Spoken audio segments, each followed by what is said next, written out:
Okay, wonderful guys, Kenyans, VP Wadau, VP people, hi wonderful people. Hello, hi. Karibuni sana kwa show. Thank you so much for being part of this great discussion that we are about to have. Thank you so much for tuning in live to Mtembei TV, Mtembei Facebook, Mtembei YouTube. This is your show. This is your host, Jakes, the moderator. Karibu sana. Wewe ambao unatazama, karibu kwa hii show yako, show fiti, show kali, show ambao umekuja kuipenda, umekuja kuitamani, show ambayo mumeifanya ikawa show kubwa nchini. Ninawashukuru sana. Sisi kama Mtembei family, we are glad that you guys have made time for us and have made this show to be great. Asanteni wa Kenya. Tuna show fiti, show kubwa, show ya wazito kama wewe ambaye huo unajiunga nami kila jioni kuanzia midaa ya saa 4. Karibu sana. Tuko na show moja fiti. Leo tuna discuss mambo ya mashamba my friend. Mashamba my friend. Gachagua anadai vipi ya kwamba kuna watu kuna familia ama kuna baadhi ya viongozi wa zamani na wa sasa ambao wanafaa kurudisha mashamba. Hakutaja majina. Mimi ndio tu nimeenda kiwango zaidi nikaongeza majina, lakini of course kuna wale alikuwa anamaanisha. Pia kuna wale niliona nikana kwamba anajaribu kuwatoa kwa hiyo list. But the truth of the matter is, land is a hot issue here in our republic called Kenya. And ladies and gentlemen, you don't want to miss this one. I have great panelists coming on board. I have you, my number one fan, sitting down and looking at this show. Thank you so much. Let me know where you're watching me from. Nitumie ujumbe tu hapo, niambie mi kaka brother, niko mahali fulani na kutazama nikiwa maeneo fulani. Watu wa US, karibuni kwa show. Watu wa Zaire, Mozambique, Congo, from wherever you're watching me from, karibuni. Like this video on Facebook, comment, let me know what is your feel about the topic, and above all, let me know where you're watching me from. Karibuni sana kwa hii show yako fiti ambao umeifanya kuwa show kali. Fanya vipi? Like hii video kwa YouTube, as many of you as possibly can. It's just free, it's just touching the thumbs up. Give this video a thumbs up and let us know how you enjoy this show. Asanteni sana ambao mnajiunga nami, nieleze uko wapi na wewe ni nani. I'll be reading you live from this show. Let me know where you're catching me from, kwa maana hii show umeifanya kuwa show fiti, show kubwa, na asante sana wa Kenya kwa kufanya Mtembei TV, Mtembei show to be your number one online video show that you choose to watch every time from 10. Tunakuanga hapa, tuna discuss so many issues. Now we discuss church and politics. Leo ni mashamba. A very motive issues. We'll get to learn a lot. Way back, mali hizi stories zilianzia. How come some have a lot, others seem to have none? You don't want to miss this show, Adao. You don't want to miss this show. You don't want to miss what Gachagua said. Gachagua said a lot. Gachagua leo walifanya ile kitu, alisema mengi, lakini zaidi ya yote asante sana. Let me know where you're watching me from. I'll be reading you live from where you are catching this show from. Fanya hivi, share kwa Facebook, share as many times as you can, and zaidi ya yote karibu kwa show. Let me see you. Ebu nikuone hapa kwa comment section. Aliyekuwa wa kwanza ambaye tunampa makofi ni Sam Andae. Sam Andae anasema uko ndani na baba ni movement. We sawa Samuel Andae, I see you. Beatrice Namale, my sister, all the way from Saudi. Karibu sana. These are the topics that at times you even do with nakawoga fulani, because you don't want to get yourself in trouble. But here at Mtembei, we allow you. Hey, that is how much we allow you to come in and discuss anything that is trending, anything that is of importance to you, anything that you need to know, anything that is about you, mwananchi. Na karibu sana kwa hisho. Karibu sana. Man, I tell you, watu wanatuma ujumbe zinaingia faster. Zidi kutuma ujumbe. Let me know where you're watching me from and what is your take concerning the topic. Asante sana, na wapenda nyote, asante jinsi ambavyo umefanya hii show kuwa show fiti. Joan Mogaka na kuona Joan Mogaka na kuona Javan Kwach, I see you. Mustafa Bilal na kuona, vipi kaka? Namuona nani hapa? Namuona Sam Jose, unasema niko area ya Nairobi. Karibu sana Sam Jose. I see Judy Mwari akondani, Kimtaito akondani ya show. Karibu sana Amos Zonga. Hey. My friend, you're watching me from where? Makueni County. Hey, vipi jamaa? Asante sana kwa kunijoin kwa show. Namuona Kimtaito unasema warudishe mashamba. Hey. I tell you, it's that topic you don't want to miss. I have Amazon Zonga, I have Kimani, I have youth spokesman anasema ako ndani. Namuona Mike Wanduta. Hey, vipi kaka? Nakuona unasema uko ndani. Tron G Jonte uko ndani ya show. Karibu sana. Ruth Kiarie uko ndani. Unasema hivi, mimi sipendi Gachagua. Sawa. Sawa Ruth, nimeona umefungua roho kweli kweli. Namuona David Malaki ako ndani, unasema Raila should resign. Why? Hii ni story ya Shake. But tutadiscuss moja hiyo story ya kuresign. But si sasa. Kwa sasa tunadiscuss topic moja kali. Topic moja moto. Watu warudishe mashamba. How did they get it? That's what Gachagua was asking today. Did we come from the white colonizers to the black colonizers? Your take? Let me know. Let me know. How did they get to own over 500,000 acres, some families? How? Anyway, the Dongo report could help us, but some of us don't have access to it, and many other reports on land issues, matters that bedevil our society. We still have squatters in our land. We still have people who live in places that are very, very bad, while others have extremely huge tracts of land. Wait, unaona hiyo difference? Okay. Namuona nani hapa? Kemani ako ndani. Namuona nani? Unasema hivi mambo ya mashamba irudi hadi Weston. Weston. Weston. Okay. I see you Kemani. Nakuona. Namuona Rafael Mainye ako ndani, Julius Maleya ako ndani, David Maloki ako ndani, namuona Stanley Kirui ako ndani, Felix Kiminzi ako ndani, Charles Papa Obokul. I tell you the names you guys put here. Wacha tu. I see who else. I see Benjamin Machuka ako ndani. Nasema wewe. Ninamuona Denyax Achola unasema watching. Karibu sana. Ninamuona nani hapa? Julius Maleo unasema hivi, na Raila aliba shamba gani? Interesting question. Kenyans will tell me, Raila aliba shamba gani? Do you know Valand? Do you know Valand?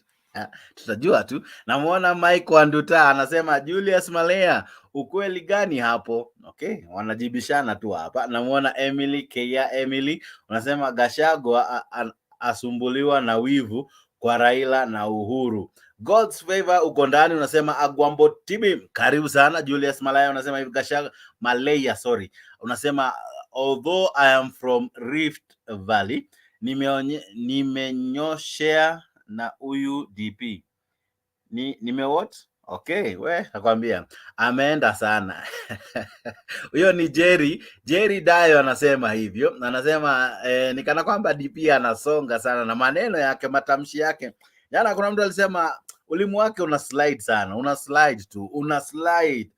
Venye jamaa uslide kwa DM yako bila ruhusa. Niko na kastori lakini ndo apea baadaye. Ninaona jamaa mwingine hapa anajiita Dianks Ocharo anasema Rigiji aache mchezo. Rigiji. Okay, and again let me begin this early and say this. Sorry, some of the clips will be in vernacular because they explained it more in vernacular. I had to look for some guys with the knowledge in that language, Kikuyu language, to help me understand what they were saying. So I'll be trying to explain as from what they told me. If ndaipata visivyo, tafadhali hapo kwa comment section niambie, hey Jakes brother, hapo umeongeza chumvi kidogo. Sitaki kuongeza chumvi, nataka kukupa uhondo jinsi ulivyotokea. Rigiji anasema vipi? Watu, si watu tu wachache, waliochukua mashamba, Rwariye Shiwuku, waliochukua land. Gavana I'm witu na playing tokulia this na video for meguku, you Gavana among many other Kimemia, videos that I have Kanitha, na in matuhunje store ya, for you. alwakanitha This le is a maito video that athomagĩra. today is making headlines. It's turning heads round. Watu warudishe mashamba. Do you agree? I know of a place that there's a huge space for one person. In the constitution, it is your right to own property. There is no crime in owning property. The constitution has not even stipulated how much property or how much enough is enough. That's what Ruto one time when he was told to explain why he goes for so much land, he said how much enough is enough. Naona jamaa hapa anajiita Matthew Mundai. Mundai manze, umeamua tu kuniharibia siku. Lakini nakupenda pia, asante sana Munai, umeniambia vipi? We hata sitasoma. Namuona Elijah Kinothio unasema uko pamoja from where? Central. Karibu sana. Unasema hivi, sisi Wakikuyu we are sleeping, someone to wake us up. Wakikuyu, you are asleep? That is what Elijah Kinothio is saying. Lakini zaidi ya yote, before I do so much, I want to tell you two things. Number one, this show has been sponsored by Optiven. Optiven wana deal na mashamba. Si mashamba ya those families we are about to talk about. No, they are really dealing with good land. If you want a good land somewhere here in Kenya, Optiven, they got you. Optiven wako na wewe. So don't be afraid to consult them. They have been at it for the last 23 years. These guys are doing tremendous job. If you're looking for a piece of land, look no further, because your search has come to an end. These guys will settle you up. They have been on it for the last 23 years, and I can assure you, the land they provide, they got you. Listen to this clip even as I prepare. Property ownership fused with luxury living and affordability. With our fully stocked supermarket of value-added residential and commercial properties in prime locations across the country, we cater to all your needs. Some of our projects include Achievers Paradise in Ngong, Ushindi Gardens in Nakuru, Great Oasis Gardens in Nanyuki, Kidhimani Springs along the Thika Garissa Road, Hekima Gardens in Nyeri, Garden of Joy in Machakos, Wema Gardens in Narumoro, Selivu Gardens at Konza Technopolis, and Love Gardens, Kajiado County. At Optiven's ultimate solution for genuine property ownership fused with luxury living and affordability. With our fully stocked supermarket of value-added residential and commercial properties in prime locations across the country, we cater to all your needs. Some of our projects include Achievers Paradise in Ngong, Ushindi Gardens in Nakuru, Great Oasis Gardens in Nanyuki, Kidhimani Springs along the Thika Garissa Road, Hekima Gardens in Nyeri, Garden of Joy in Machakos, Wema Gardens in Narumoro. Allow me to do this. Allow me to play a clip that informs our discussion tonight. Now, this was the Deputy President today trying to explain two things. Number one, he was trying to condole with the family of the befallen Freedom Marshal Mukami Kimathi in their home in Nyandarua. I think it's Nyandarua. And there, it's where they brought in the issues of Mau Mau and land is of vitu mbili kazi mewana. And then what do? They go ahead and begin to bring the emotive issues that we know of what? Of people returning back the land that they hold, right?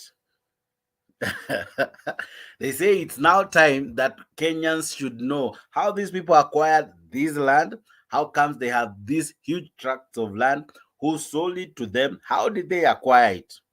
I hope we get to hear more answers from this show, and I hope you become more educated from this show. This show will have many guys coming in, many guys. I already have some experts to speak about the issue, but zaidi ya yote, let me know what is your understanding about this topic. It's not a new topic. I'm not the first one to discuss it, but probably this will be more educative. Asante sana kwa kujiunga nami. Asante sana wewe ambaye umechagua hii show kuwa show yako namba moja, show ambayo wewe unahakikisha kila jioni unaketi kazini mwako, ofisini mwako, nyumbani, popote ambapo wewe unakaa hii show. Thank you very much. I see David Ambayo unasema hivi, which land do Odingas own? We'll be answering that just now. I see Ambrose Kemodo unasema, wewe kwanza unaitwa nani?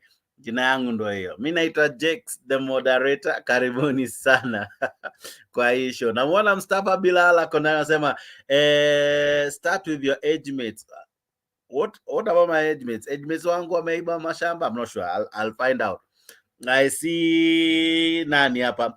Vibanda unasema Gachagua amesema he is sorry he mentioned Ruto accidentally. Okay. Okay. Namuona John Mwangi unasema dream again. Namuona Ruth Moipei unasema hivi, Ruto should charge married couples a sex levy at least 1,000 every month. Yani kuwe na levy hadi ya sex. Nakwambia simtaharibu nchi.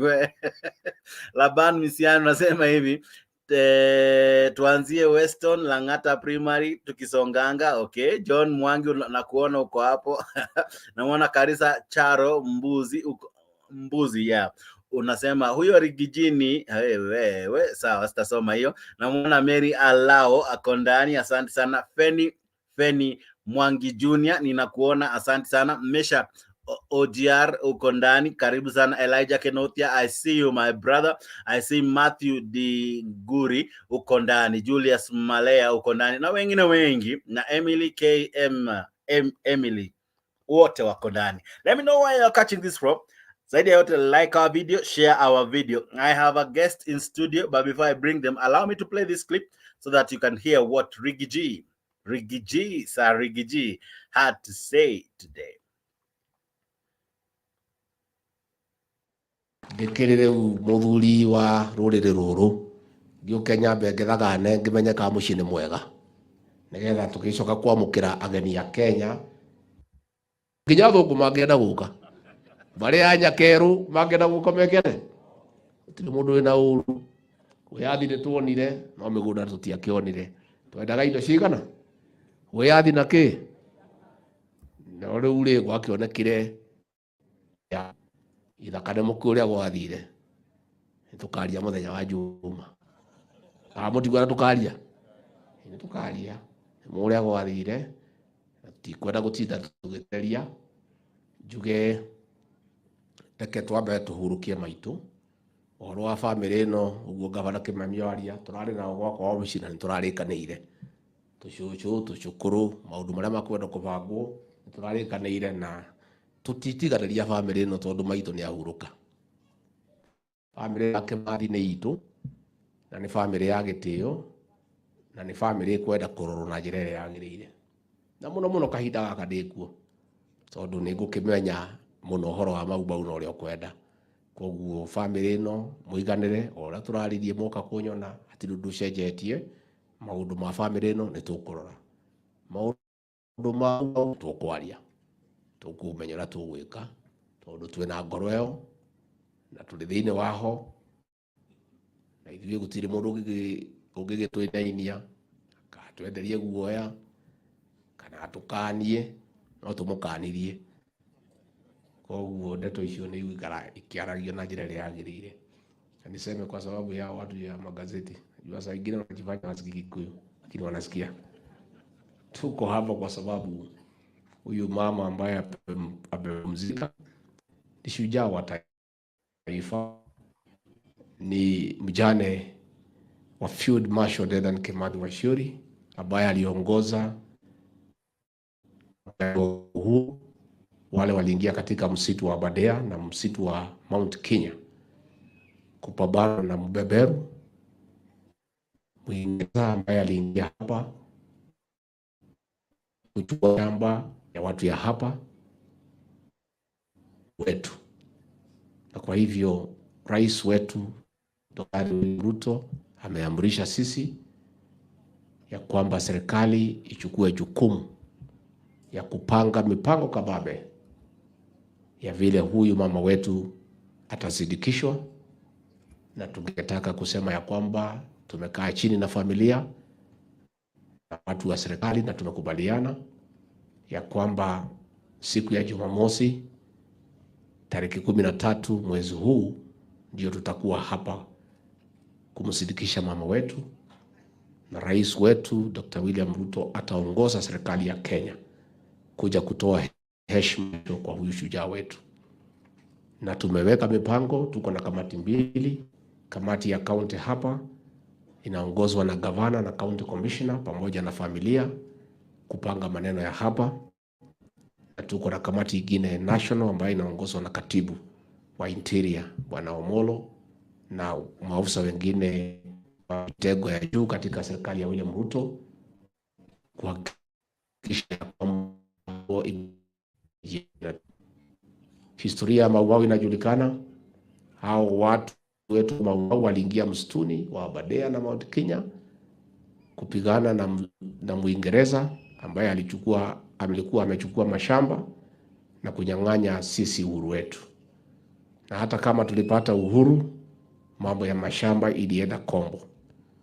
Na hii debate tutaianza kuongea juu yake, kwa sababu hii kifo cha mama ni chanzo mzuri ya sisi kuanza hiyo mjadala. Tuulizane, mashamba ilikuwa imetengwa ya Mau ilienda wapi? Ilichukuliwa na nani na kwa nini?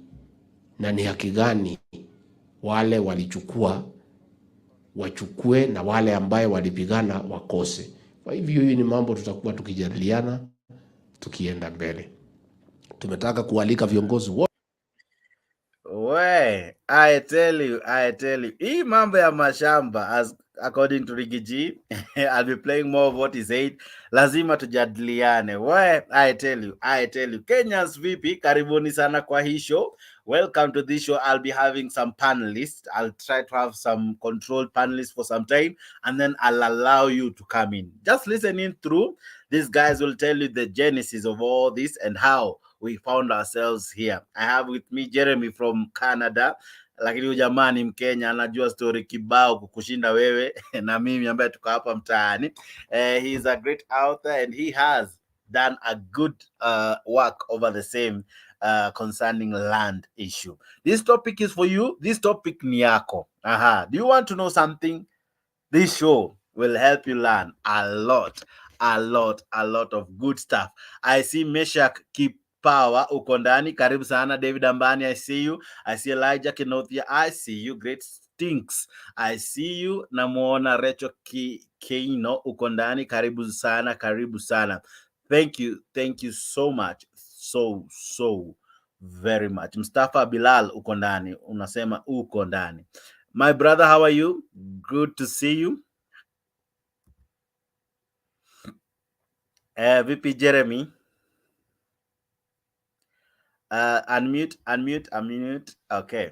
Now, Jeremy, karibu sana kwa show. Our viewers probably would want to hear something about yourself. Let us know who you are. And then maybe we'll hit the ground running with the discussion of the day. So tell us kidogo, who are you? Jeremy, where are you? And kitu kidogo too interesting about yourself. Right. So, Jakes, my name is Njeremani. I hear you mentioned Njeremani. Where? So, I'm a Kenyan, certainly. Outside of the boundaries of Kenya at the moment, but very much Kenyan at heart. I'm particularly interested in the history of the country. I've been doing a little bit of studying what the history of the country is about, and I have been very much interested. I see you've given a lot of hype about my knowledge of land matters. I'm not a land person. Let me start by confessing that. Yeah. But I'm very much interested in history, and I'm interested in the history of the nation that is today known as Kenya. So in trying to learn that history, then you find yourself trying to understand how the land issues that bedevil Kenya came about. So that's a little bit about me. Thank you so much, Jeremani. And then tukona someone you have come to love, someone you have come to appreciate. There is this guy equally you guys have come to love and appreciate. Asanteni sana wadau, kumefanya huyu jamaa kiburi pia imepanda kidogo, lakini ni jamaa mzuri. He's a good guy. You guys have come to love him. He goes by so many names, but because of the issues of not high cost of living, the issues ya kuwa injured na Arsenali na mahali alikuwa na support, he had to find a way kuwa na palliative care. Now he chose the name palliative care. Palliative care, how are you? Good to see you. At least tell us something about yourself. At least Jeremiah has done something. Tell us something that probably we don't know about him. Kwa majina, I come, my real names are Ochoki Mingate. Alex. Ochoki Pinate. Mingate. Try to raise your voice. Kasim kakombali kidogo, inua sauti kidogo. Yeah, my real names are Ochoki Mingate, and I'm a great fan of Baba. And I come from Jaramogi School of Thoughts, which really shaped us. I grew up in Kisumu, more specifically in Kondele. And we grew up knowing that politics was life and life was politics. Okay. And through that, we were shaped by Mzee Jaramogi Oginga Odinga, who used to speak to us every Sunday when he had an opportunity kule nyuma ya Aga Khan. But usiseme karibu na Octopus ilikuwa inajulikana vibaya. Okay. But so we came to love politics, to participate in politics, and to know our country in a way we did not know it. So I'm passionate about Kenya, but I love my country. Having been out of the country for many years, I came to appreciate the weather of Kenya, the people of Kenya, the education of Kenya, the culture of Kenya. Kenya is truly a blessed country if you knew the truth about Kenya. It's the only country that every foreigner, especially the expatriates and the ambassadors, when they finish their term, wanaoa Wakikuyu wakitafuta makaratasi. Okay. Sichomea Wakikuyu, it's too early to begin kuchomea wasichana warembo wetu wa Kikuyu, wasichana warembo wetu wa Jaluo, wasichana warembo wetu wa Luya. We have very, very awesome ladies, but they don't do it for the papers. Come on. But anyway, with a light touch. Karibu sana palliative care. Na wewe pia, thank you so much kwa kujiunga nasi. Namuona David Ambani umetuma ujumbe mkali hapo. Godfrey Ambani. Kuna David Ambani na Godfrey Ambani. Thank you guys. Now, Alex will be helping me to moderate the show and to engage more Jeremiah on the issues that we are about to discuss. So stay tuned. Land issues at times zinahitaji wewe kuwa too patient. Listening through, it might sound detailed sana, lakini listen through before tuanze tukuje mpaka mahali tulipo. We'll try to go back a bit, but eventually tutafika, and by the time tunafika, I'm sure you'll have learned a lot of great stuff. This is Mtembei Live, and as usual, I'm your host Jakes, the moderator, in conjunction with Optiven. Optiven, they got you. Make sure you got them by getting a nice piece of land from Optiven, who have been doing it for the last 23 years. Watakutafutia deal fiti, deal kali. Let's start the show. Before I send you the link, let's listen in kidogo from these two wonderful gentlemen, and then I'll be inviting you to join in. As I promised, you will be having many guests coming in, including politicians.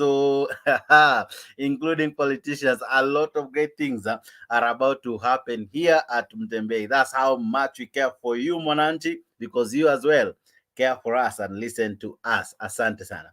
Alex and Mjeremani, let me begin with Mjeremani. Kindly give us an overview of the land question in Kenya.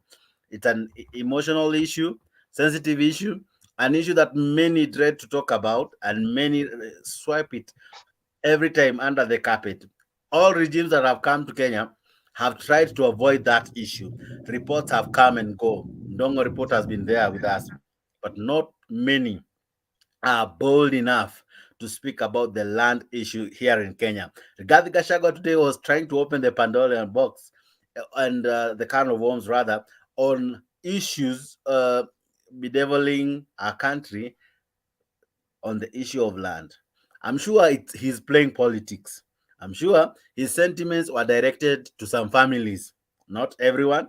He's not really talking about how to get justice for the people in the coast, how to get justice for people who have been denied quality access to land ownership, to getting title deeds, to feel that they are land owners, not feeling as though they are squatters in their own country or IDPs. But Gachagua, I'm not really convinced his argument was based on those issues. Maybe he had a political inclination towards what he wanted to bring home. But I want you to first tell us your overview and how to go about this topic, and maybe go deeper as you'd see it fit as we even develop the show. Njeremani, go ahead.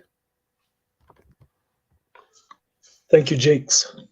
So when people talk about the land issue, as you said, it's very emotive, and it gets various responses. People give various views about their perspective as to the land issues and the challenges that we face today.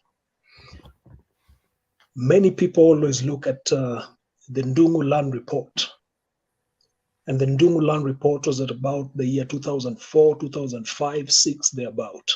Okay. It was very comprehensive, but still, it started after independence. They started looking at the land issue after independence. And my view is that picking that as a starting point then raises certain questions that certain people want to avoid. Because those who know the land problems and where they started from know they date us way back as the 1900s. Okay. And when I say the 1900s, then I take us back into history and I say, even 1900s is not a good starting point.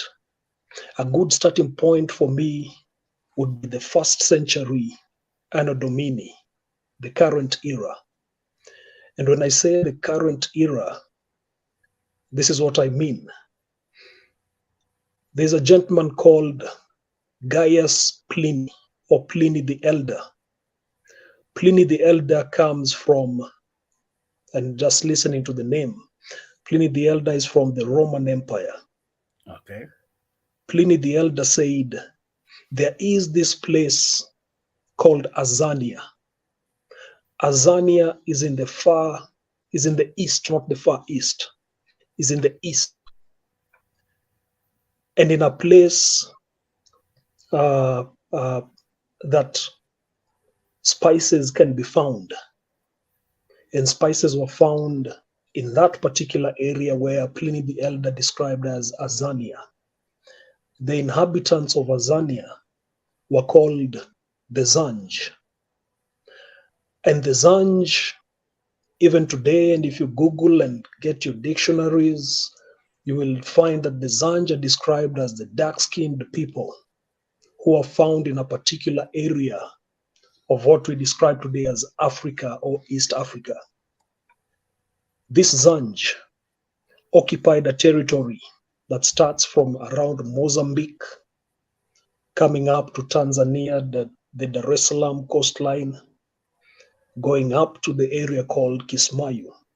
Okay. The Zanj also occupied the area that we know today to be generally described as Zanzibar.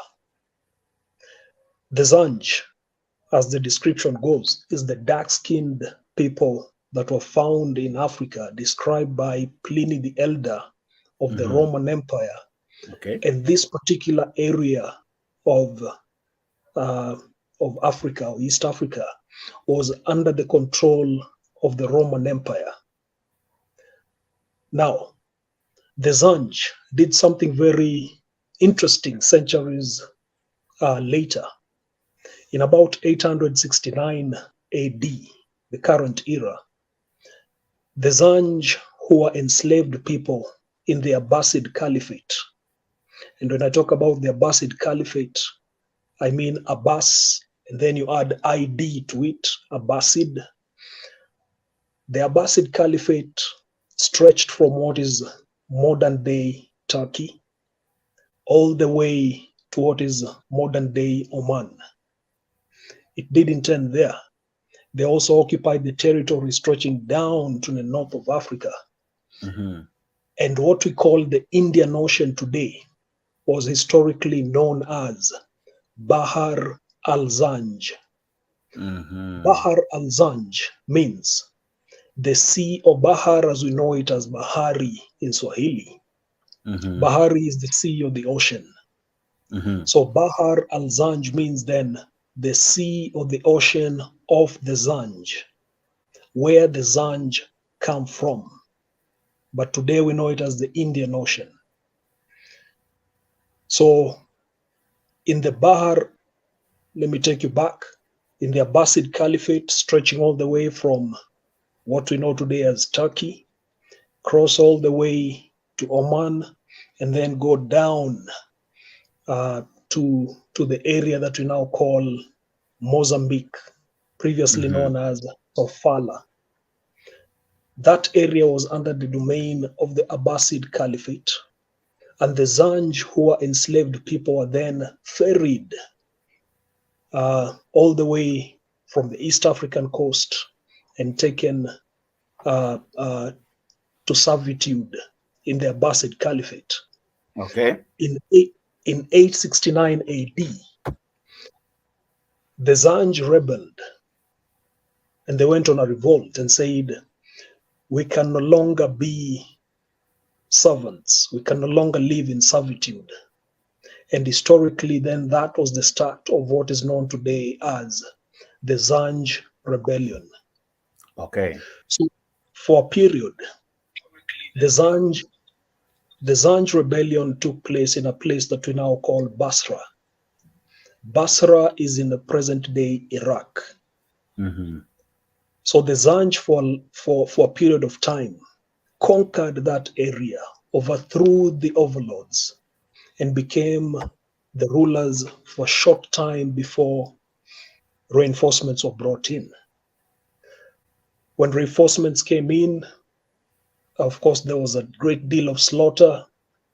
And in the Arabian world, there has been a concerted effort to try and forget that these dark-skinned people were at one time the overlords of this great empire.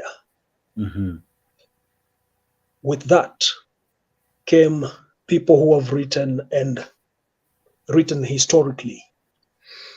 And one of them, if I may pick from my history, I'm forgetting his name, but I will pull out his name shortly. Well-known historian who has influenced the psyche of the Arabian Peninsula, wrote extensively about how the Zanj rose up but were struck down. What he doesn't say is that they were not struck down immediately. This process took almost 3 to 5 years. And of course, with no reinforcements coming in from the Zanj, then you can see that it was just a matter of time before they were subdued. Why am I giving this history?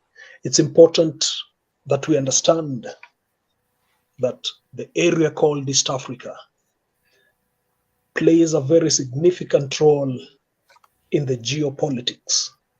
Okay. And plays a very significant role, and you can see, not only in the Roman Empire, but in many other civilizations that came thereafter.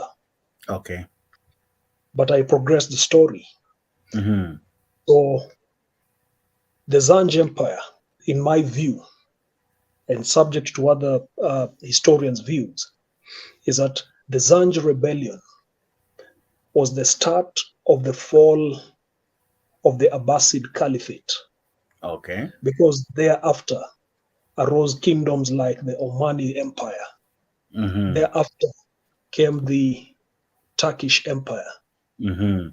But to me, the linchpin of the breakdown of that great empire called the Abbasid Caliphate was this Zanj Rebellion. Because then it gave impetus to other regions to start thinking of self-determination away from the Abbasid Caliphate. When that breakdown then occurred, the Omani Empire became the ruling dynasty in the East African coast.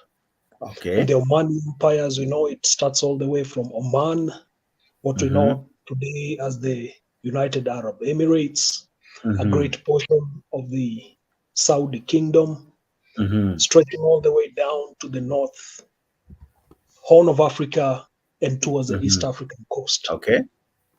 So the Omanis had a strong presence in that area. But still, we had Mombasa as far back as 1388, 15. Let me stick to 1388 as a very established city. So that is Mombasa, and by this time it's when we had the trades happening, right? Trade has always been there, and that's why I picked the starting point as the first century when the Romans had a presence there. Okay. Trade was already taking place at that time. So, as I said, the East African coast has always been a very significant port because Mombasa was one of the trading routes. If the Roman Empire was coming to trade, Mombasa would be one of the places that they would want to be in. So if anyone else along the Arabian Peninsula wanted to trade in the Bahar al-Zanj, Mombasa would be also a stop for them to come and trade. So trade was always there. Okay. So Mombasa was more established than what we know today as the United States of America. Okay. Columbus had not even made his trip to the United States. And he if you did allow that me to in around 17 something? Maybe a few years After. in the 1400s, thereabout. But at that time, Mombasa was a thriving city. Okay. Was already well established. By then, the booming business was slave trade. It was not the predominant slave trade or servitude or trading in enslaved people was just one aspect of it. Okay. As you can see from what Pliny the Elder said, spices were also a key part of the trade. Other things like ivory, skins and hides, those were also there, although not so that's how mentioned. Mombasa kind of seemed to be different from the rest of the country. Yes. When you say different, what do you mean? Help me understand that. Like you describe it as a place that was like the modern US in terms of trade and people coming there, people flocking there to buy spices, buy slaves and all. So it was like a landing and a docking place and a place where people did a lot. So it became a very active place compared to the rest part of the country. Right. And now I understand what you meant. Thank you for that clarity. Yes. So Mombasa, yes, was a very well-known stopover, a well-known area of trade. And Mombasa had a sultan or a governor at that time. So there was a governor in charge of Mombasa, only that records do not show who that governor was or who they were. But Mombasa had rulers at that time. Okay. Certainly, you can see the Omani influences there because it is the Omanis that have those kind of titles. Okay. In 14, now we skip forward and we get to 1498. Gentleman called Vasco da Gama makes his way to Malindi, makes his way to Mombasa, and he finds that it is already a thriving city. Okay. And this was the start of the interest of the forays of the Portuguese on the East African coast, because their intention was to go to Goa. But they stumbled upon a very established civilization that is Mombasa and Malindi. And they thought, we need to find out what happens here. who are the rulers? How can we have a stake in this? Having stayed there for some time and crossing to Goa, they discovered that Mombasa is an interesting port of call, because you wait for the monsoon tides. The monsoon tides will allow you to cross over to Goa or to India, and your presence there allows you to collect taxes from all the trade that takes place there. Okay. Mombasa then became what is called the city of war, because there were always parties that wanted to take control of Mombasa. The Turkish forces at one time, under one Corsair, I'm forgetting his name, came in with ships and took over Mombasa. Okay. They were run over by a tribe called the Zimba. The Zimba tribe, historically, are said to be extinct today. But when you hear the name Zimba, you already can picture a tribe that comes from the area around Zimbabwe, around Zambia. That would be a tribe that was very vociferous, a warrior tribe that ran all the way through the coast and to Kismayu. But they disintegrated as well. But that is the kind of history the coastline has. When the Portuguese established themselves there, they also started bringing about their own systems of administration. And in time, that's when they built the Fort Jesus. Okay. So essentially what they did was transplant the administration instruments onto what is now Mombasa and said, we are the rulers henceforth. The governor who was there before became their administrator, as opposed to being an administrator of the Sultan in Oman. With time, a delegation was sent to Oman to say, these Portuguese are giving us a lot of problems here. Can you come and help kick them out? And the Omanis responded, because Omanis used to build warships. They used to build ships for trading. And so they came to the coast, laid a siege on Fort Jesus, stormed Fort Jesus, struck down all the administrators that were in there. The Sultans now. The Omanis. The Omanis. Oh, the Omanis. Okay. The Omani Arabs. So they came in, stormed Fort Jesus, laid a siege for a couple of months, stormed it, and killed the last remaining rulers of the Portuguese. That then was the end of Portuguese rule in the East African coast. But it lasted about 100 years. So the Portuguese had established a system where they appointed rulers to rule on their behalf. And these rulers were locals with local knowledge. Okay. It happens that the rulers were, and this is recorded historically from the 17th century, the Mazrui family plays a very pivotal role in that system called liwalis. So a liwali is a governor, and you rule on behalf of your appointee, you rule on behalf of the person who has appointed you. So you as the appointee are given the title liwali. Liwali is the governor. That system of liwalis saw the Mazruis rule over the East African coast for about 165 years on behalf of the people who appointed them. Now, geopolitics is a critical thing to pay attention to, because back in Oman, the ruling family was called the Urabi family. Okay. The Urabi family were supplanted or overthrown by the Al-Busaidi family.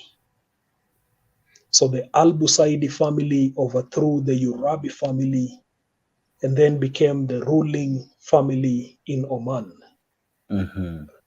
Why is that significant? Because the person we know historically as Sayyid Said comes from the Al-Busaidi family. Okay.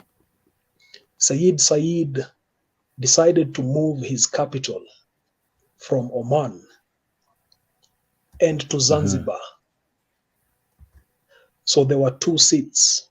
One was in Zanzibar and one was in Oman. Sayyid Said himself lived in Zanzibar. While living in Zanzibar as the Sultan, he had total control over the East African coast. And everyone who was within that area was subject to Sultan Sayyid Said's rule. Sayyid Said as ruler could give out land by decree. And this land was given through his administrators, some of whom we know today as the Mazrui family. Yeah. I remember Mazrui family from our history class. Right. So I'm building up the story because, as I said, it's important to understand how geopolitics then comes to affect land issues in Kenya. So the Sultan could issue land by decree. So all the Sultan could do is say, Sultans were the ones that would issue land on decree. By decree, yes. By decree, okay. By decree. Because the Sultan is the king. So if the king's word, you are given land in a certain area, that is all that needs to be done. So by decree, land was given out of the East African coast. By decree, the Mazruis who are representing the Sultan could also give out land. So if you go to places like Takaungu, you'll find a heavy presence of what is called Mazrui land. And there then is where you now start to establish that this land was given by the order of the Sultan, and the beneficiaries were such and such. So we move forward. By 1895, there had been a lot of entries by the British, by the Germans, by the French. And there was a push to now start to delimit the boundaries of the Sultan's land. And the three powers, Britain, Germany, and France, started to ask, where is the extent of the boundary of the Sultan's land at the coast? Because there's a gentleman called Karl Peters, who comes from Germany, had started making. So by this time, colonization had already been decreed within Europe. Now the entrenchment of the French, the German, and the British had started coming to Africa, actually. The demarcation so the scramble for Africa already has now kicked in. Now it has started. But now they find an established government in the coastal region. And they want to use the established government to entrench their rule. So they use the sultanates by giving them now a territory to govern, and then now, as Jeremiah said, to delimit them for the encroachment. Remember, all this time from 1300, it's been the coastal strip. or So now coming the from Germans, the Kismayo. British, and everything, and all these other colonizers, they wanted not to have conflict of issues, so they chose to allow the coastal strip to be controlled by those who are already there, and then they invaded the interior. Yeah, but there is a word that my friend Jeremiah uses. For you to conquer or to take a grip of already existing place and to Okay. encroach yourself, you needed to use the existing powers or the existing established government. Okay. Yes, so they try to use the already existing established government so as to encroach themselves. In that way, they leave them with a certain area to govern so as for them now to start encroaching. Now, Jeremiah now is coming out the real history now of the modern Kenya. Remember, all this time, it's been the coastal region of Africa, from Kismayo all the way to Zimbabwe. Now we are getting now the scramble for Africa. Now the British are coming. Now the orders from Europe now are coming. Now for the present now, a demarcation of Tanganyika, Kenya, Somaliland, and so on and so forth. Now Jeremiah is coming now to the juicy part of it. So go ahead. I skipped the Berlin Conference in the 1880s and went straight to 1895 because most of us know about the Berlin Conference, how it occurred, and how the partition and scramble for Africa took place. Most of us are conversant with that bit. That's why I skipped to 1895. But yet, historically, the Berlin Conference was also the linchpin to all these divisions or partitions that took place. Now, so it all started now here at Berlin Conference. Berlin Conference essentially, and it's good to note that at that time, why did it happen in Berlin? And people fail to know that German was ferocious. German was a superpower. Okay. It was not by conflict of interest. It was their right to convene that conference. Okay. Yes. Jeremiah? Right. So after the Berlin Conference, of course, the formula was how do you establish your presence in the territory for you to claim it. Okay. So when the partition was to take place, people like Karl Peters then quickly moved to what we know today as Tanganyika. Tanzania now.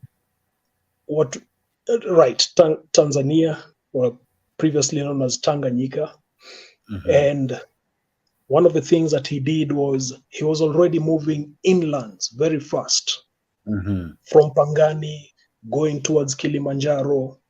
Karl Peters was already establishing German presence along that piece of land. And there was consternation from the British that if Karl Peters was to make his way all the way to the source of the Nile, then they would have no claims to that area. And the source of the Nile, as we are looking back today, is the Lake Victoria.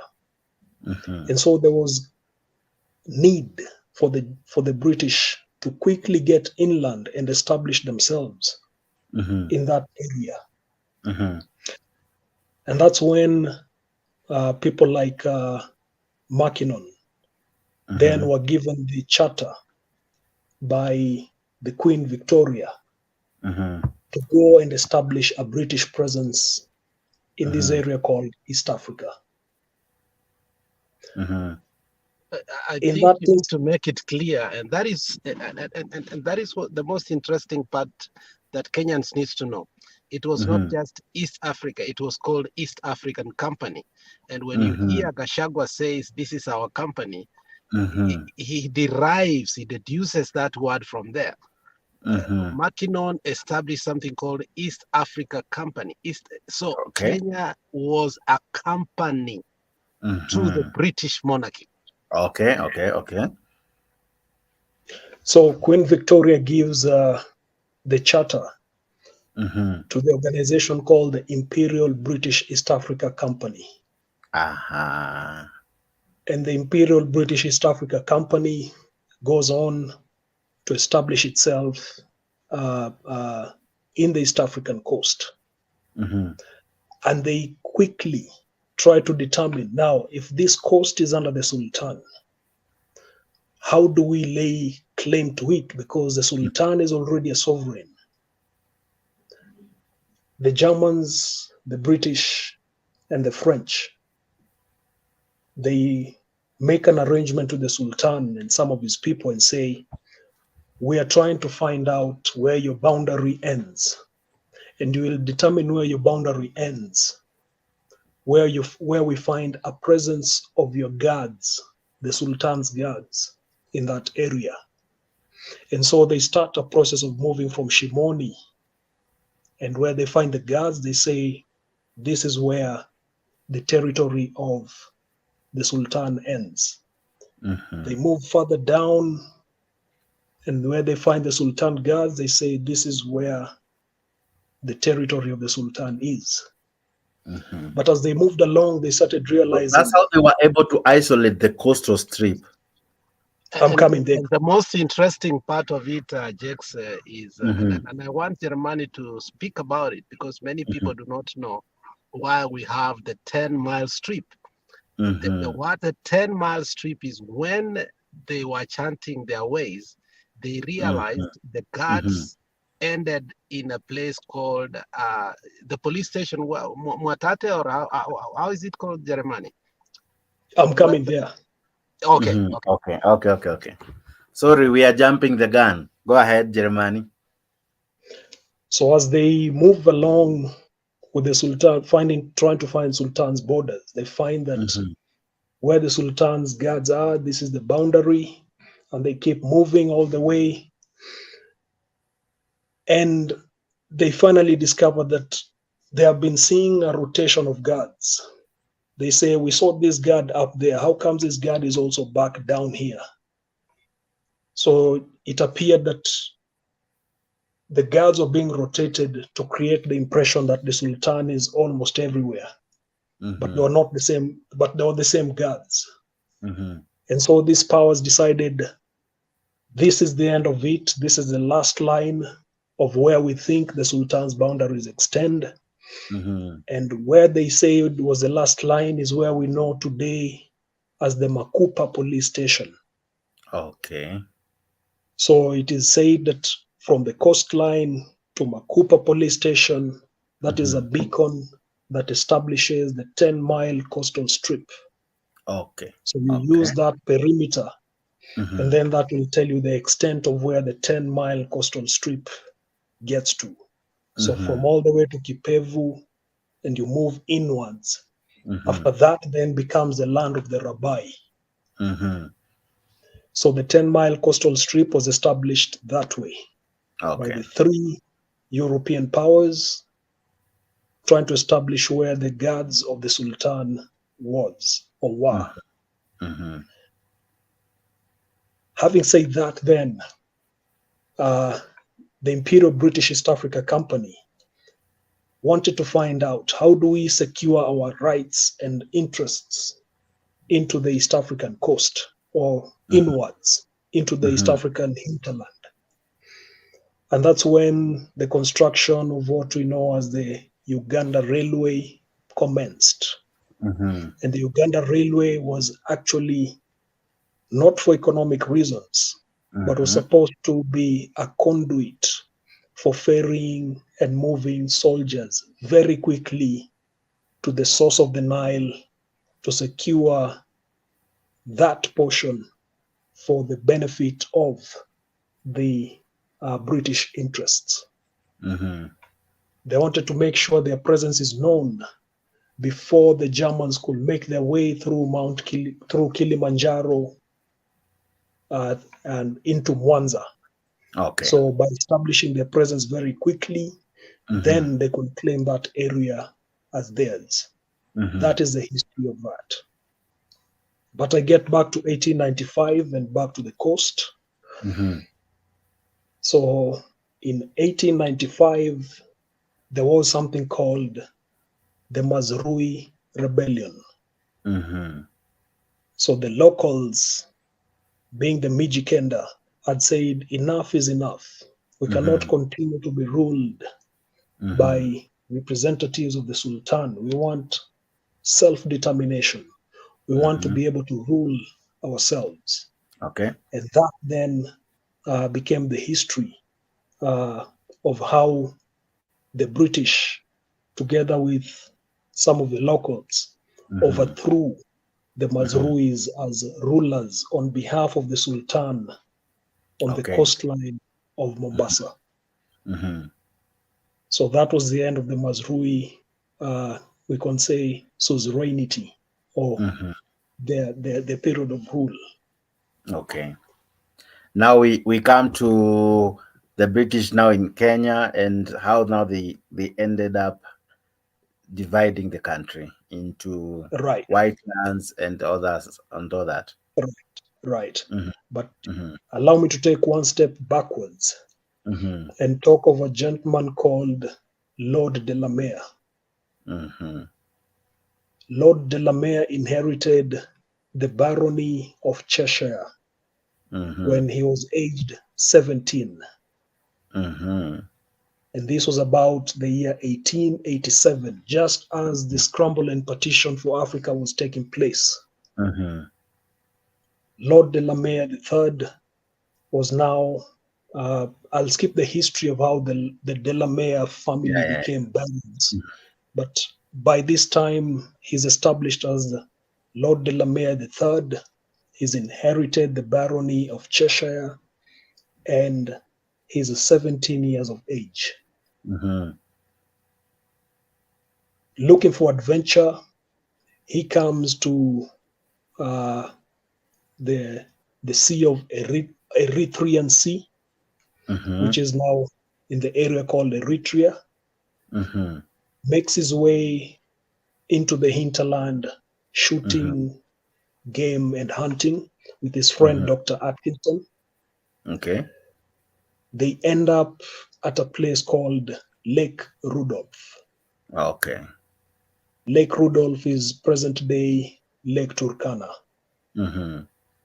He makes his way southwards, goes through Laikipia, goes through Nyahururu, goes further down and ends up at Machakos. At Machakos, he meets up with one of the administrators, and the administrator is called Ainsworth. For those who may remember the name Ainsworth, that was one administrator in the colonial era. Ainsworth invites him to dinner. Lord Delamere says he cannot attend the dinner because he's not properly attired. But by that time, he has had a very good picture of what that portion of country looks like. Okay. He goes back, gets married, and this time comes back with his wife. They arrive into the country, and he meets up with a gentleman called Sir Charles Eliot. Oh, okay. Sir Charles Eliot historically is the first commissioner of what we call today Kenya, but then East African Protectorate. So the title shifted from commissioner, and then we started having governance of Kenya. But Sir Charles Eliot was the commissioner of the East Africa Protectorate. Sir Charles Eliot offers Lord Delamere. And remember, being a lord compared to a sir who is a knighted person, Lord has considerable influence, not only in the local, but also back home in the British Empire. A titled person carries a lot of weight with them. So Lord Delamere is offered, I think, 100,000 acres of land if he's able to develop it within 5 years, and then pay something like 8 pence per acre. By this time, Lord Delamere is broke. He doesn't have the money, but he agrees to a 10,000 acre leasehold, which is given. And that's how Lord Delamere starts his life in the country called Kenya. By 1900, Lord Delamere is the president of the Potato Planters Association of Kenya. Okay. Not of Kenya, but Potato Planters Association of the East African Protectorate. Lord Delamere has built himself as a person of influence, so that he is also in the leadership of what was called the Colonists Association of British East Africa. Lord Delamere, there's a new governor or commissioner of the East Africa Protectorate who is appointed after Sir Charles Eliot's term ends. And the new commissioner appoints a land committee to look at all this land that is in the East Africa Protectorate. Okay. How can some of it be used for the benefit of the crown? And then Lord Delamere is appointed as one of the representatives of the Colonist Association of East Africa to that committee. Before they could have their first sitting, or before they could kick off their work, the person who was appointed the chairman, who was a judge, is deployed to Zanzibar. And in Zanzibar, he goes on leaving a vacuum, which then Lord Delamere comes in and fills as chairman. By 1905, they have the first meetings, or the committees are chaired by Lord Delamere. Okay. Two of the people who sat in that committee later became chief justices of the East African Court. With Lord Delamere in there as well, they invited memoranda from various people on how the land there can be used. Okay. And thereafter, Lord Delamere used the authority he had as chairman to issue land to various people. Okay. So it now begins with Lord Delamere, one getting the 10,000 acres you're speaking about, and now he equally begins issuing land to people. So that's how now we begin to have people getting land allocated to them. 1905, yes. 1905. Okay. Right. Now, that report that was prepared by that land committee was sent to the Crown back in the UK, but it has never been made public, even to Kenyans today. Okay. So no one knows how that report looks like, what it said. A few people submitted memoranda, but no one has a picture of what is in that, or the contents of that document. And now this issued land, were they in form of leases or sale, or how was it? How are they going about it? Okay, So with the authority then, people were given 99-year leaseholds. Oh, okay. Okay. Some 99 of the years. great, Yeah. right. Some of the great beneficiaries include a gentleman called Ewart Scott Grogan. So if you've heard of Grogan Road, it was named after him.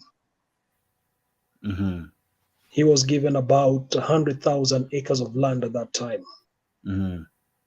Other beneficiaries, if you know Lord Egerton, of the Egerton University. Lord Egerton was the brother-in-law to Lord Delamere. He was called Lord Egerton of Tarton, right? There you go. Right.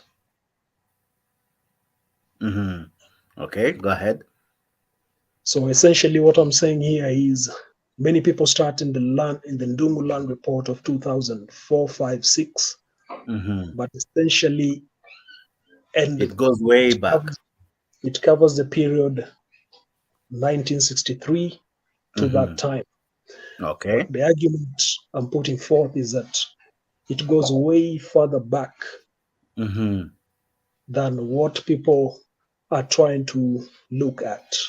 Okay. And the land issue goes as far back as the 1900s and even long before that, because the Sultan could give land by decree. So there are people who had already gotten land that cannot be taken away because of that decree. Okay. Right. Now let's try to rush it kidogo, because I want to really get some juice here. The white man has established himself through Lord Delamere and everyone else. They are now getting land through leases and everything. Now we are now fully colonized, right? By that time now. Now how do we now change from the white to the black? Because now that now brings in the topic to life even more, because then we are talking of huge tracts of land. You have talked of 10,000 acres and many other acreage of land that were either divided and again leased to people for 99 years. Now, how do we now shift from the white to now the black, and now that informs what you're discussing? So it's important to note that some of the land rights or land issuing powers were inherited from various authorities. Giving out land by decree started with the Sultan, number one. Okay. The British came in and established themselves. They borrowed from the Sultan heavily. Okay. Introduced things called land ordinances. So these were laws that were not previously there before what we call the indigenous population. These were inserts by the colonial government. And the question should be, whom did those laws benefit? Did they benefit the indigenous population, or did they benefit the colonial masters? The other thing that we need to note is that in the Lancaster House Conference, when negotiations were taking place for independence and self-determination, the question of land came up. And the Maasai leaders said, when independence is declared, we as the Man nation want our lands back. Okay. And then we can determine whether we will join with our fellow Maasai brothers in what is now Tanzania, or we will join as a sovereign nation this larger nation called Kenya.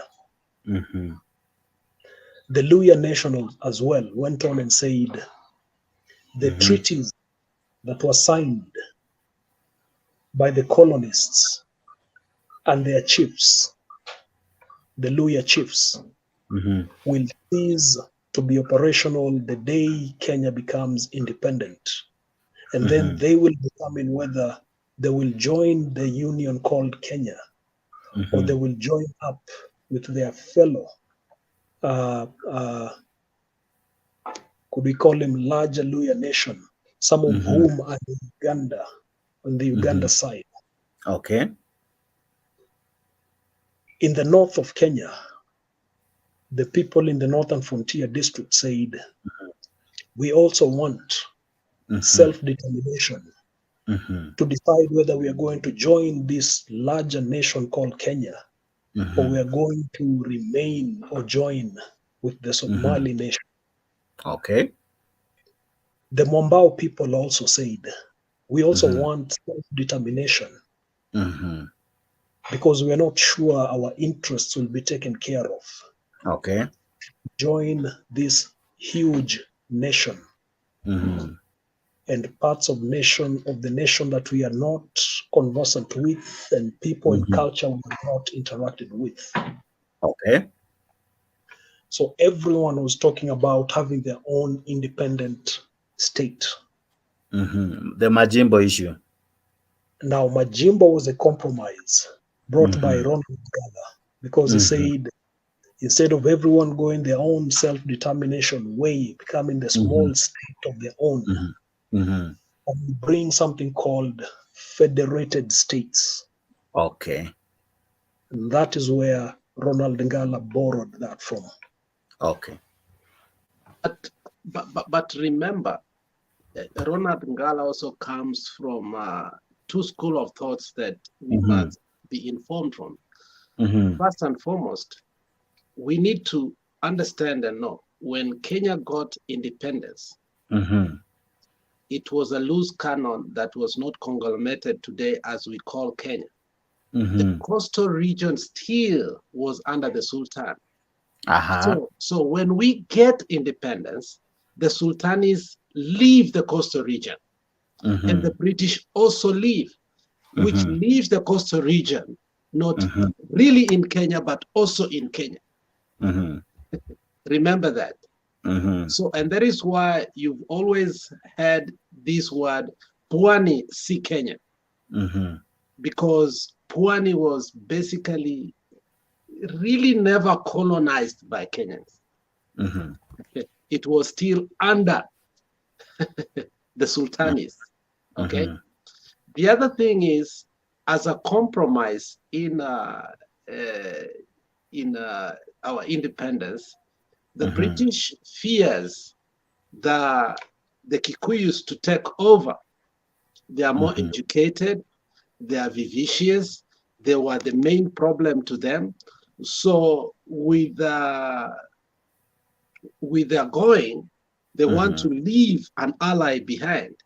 And therefore they choose Jaramogi, who basically is an ally of the Kikuyu. So the real first governor of Kenya or the prime minister of Kenya becomes who? Ronald Ngala. Which makes a confusion because the coastal region basically was not in Kenya, but yet it was in Kenya. So the person who becomes the first prime minister of Kenya is who? Ronald Ngala. So when you hear the real Majimbo, the coastal region are tired of all these issues that have been going on. Yet that is why you realize that the coastal region, the Manzrui realizes Kenya one day might get independence. 1914, the Manzrui Land Trust Act, Cap 289, is made a law through an act of parliament. And that is why still the Manzrui family has and is protected by an act of parliament to still own that land in the coast. So the coastal region was left without resolving its land issues. And remember what now just one moment before I lose that. These are some of the laws that ordinances and ordinances that we incorporated into our the old constitution, right? Yes, we carry it on from the British. Hence, the injustices of that land issue in the coast persist on now. we carry it on because we inherit it. And that is why I said for us to have a fair view of the land problems in Kenya, we cannot start from independence. We must ask ourselves, how did we even get ourselves into this? Okay. And that is why Germany gives us a good historicity of the first land board. I don't know if at some point I got out because I was coming from to my house. We have even got to Dalamea and how the Dalamea. Yeah. Yes. So you start knowing how land was issued. Yes. We are now at this point. We are now at now talking of how now Mau Mau comes into the picture, and then after them, how do we now go to Africans now, or the Kenyans now, owning these huge tracts of land to replace those who initially used to have them, the white lands. Before Germany comes in, remember, Germany has given us how we were before the colonists. The Luyas expanded all the way to Tanzania, to Uganda. The Luos come from Tanzania, from Sudan, all the way to Tanzania. We have the Somalis too, who extend to Kismayo all the way to almost Eritrea. I don't know if we gave also the historicity of the Maasai, which is another big problem that I don't know if it will ever be solved. These people from Eldoret means whatever, the sweet waters or clean waters. So they have expensive land from Eldoret all the way from Nairobi, all the way down. So in fact, basically Kenya, the huge land called Kenya, belonged to the Maasai too. But what brings now, because when you bring that picture, it now creates the regions, or what we used to call the provinces. You know, it kind of defines, if you came to this place and you took a certain region, it defines you and how that region was named. The Western region, the Nyanza region, the Rift Valley. And Rift Valley is again still demarcated. We still have Central, we have Nairobi. Did it inform they changed the first demarcation and the naming was very different. After the 10-mile strip, remember, then we have the expansive Akamba province. The Akamba province produces our first real capital city, which was Machakos. So, but over time, because of colonization, divide and rule, now they change the system of governance through demarcation. Yeah, but what we ought to know is what brought us together now is because our land has been taken. So all of us have one interest. We are fighting for our land. We want to kick out the white guy. Yes. So we are united into one thing. We want our land back. And so that is what unites all of us now. We create an acronym of Mau Mau because Mau Mau meant something. It meant, it is an acronym, if I'm not wrong. I think I have heard kuwa mzungu aende Ulaya, Mwafrika abaki Afrika. I don't know if it's true, but I have heard something of the sort. So Germany maybe has a clear picture of what Mau Mau means. Gentlemen, now let's now go to Mau Mau so that we can try to skip because I want to come to Gachagua and how he brings in Mau Mau related to land and now going to get this land from what he perceived the people who took it.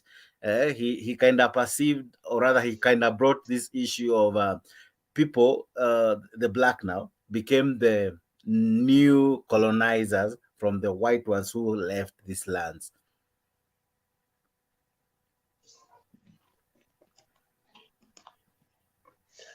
Yes. So thank you, Jakes. One of the term Mau Mau still remains a term of contention for many, because there are those who, and let me start from this point. There are those who say Mau Mau means mzungu aende Ulaya, Mwafrika apate uhuru. There are those who say Mau Mau are the freedom fighters from the Mount Kenya region. When you talk about Mount Kenya, then you have people like, is it General Ikiriama or Kiriama, one of those. You have the Meru who come in, you have General China, and many others. Then you have people like Gachagua, who say they are children of the Mau Mau. But then you have former Moranga governor who says there was no child of Mau Mau who was, I can't remember the words he used, but went on to... Who was a deal by then? There you go. But goes on to contradict that notion. From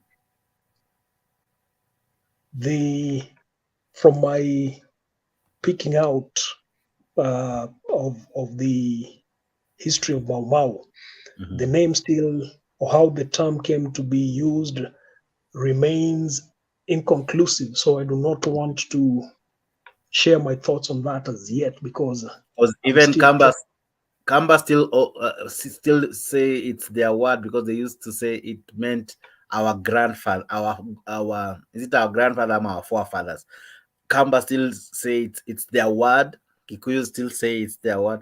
I'm sure some of these things are interesting if you really take time to listen about and learn about them, because now then it removes the legitimacy of anyone saying I'm the real Mau Mau, because everyone can still claim that even us, we are the Mau Mau. Because I remember one time Raila Odinga tried to explain, the lady who walked, I don't know from where to where, still because of that clamor for fighting for independence. And all those people, they are the people who really fought for our land, including Denard Kimathi. In fact, if you Google Mau Mau, the first name that comes out is Denard Kimathi, and how he died, I think in, is it 1920? Yes, Denard Kimathi was Shauru. So that the people who come out are totally different from what we hear from Rigathi Gachagua, what he tries to explain, and the Kikuyu especially, what they try to explain as Mau Mau. As much as I remember in school we used to learn of how they would organize themselves for fighting, how there was this lady, the famous lady, I don't know, is it Wangoyo Makere? I'm forgetting her name. The lady, the martial lady, or Mothoni, I'm forgetting her name. Mothoni, right? Now, how she also participated. So it was a collective of so many things for Kama for the independence. So how now does Mau Mau come into picture? And already Kapengura has happened at that time, right? We have Kenyatta in prison because, as you rightfully said, I think it was Alex of Ronald Ngala, and also you talked of Raila's father. By then, they were the guys who were kind of negotiating all these things. As people are fighting, they were the seventh aside were the bipartisan talk this time round. So let's come to Mau Mau now. How does Mau Mau happen quickly? And let's try to summarize it so that I can now begin to invite people. We're almost doing 2 hours, almost doing 2 hours, and we haven't even touched the skin of the top of what Gachagua was talking about. But who do I have? Do I have Alex or Jeremani? In the context of the topic that you have presented, which is the land issue in Kenya, Mau Mau would be a standalone topic that would take equally the same amount of time. And this is my argument, that ultimately, when everything is put together, you find that it is the British who popularized the name Mau Mau. Okay. Because there were freedom fighters from the Maasai community, there were freedom fighters from the Kamba, there were from freedom the fighters, all those tribes. Not all of them use the term Mau Mau, but the British use the term Mau Mau to label the freedom fighters that were in the Mount Kenya region.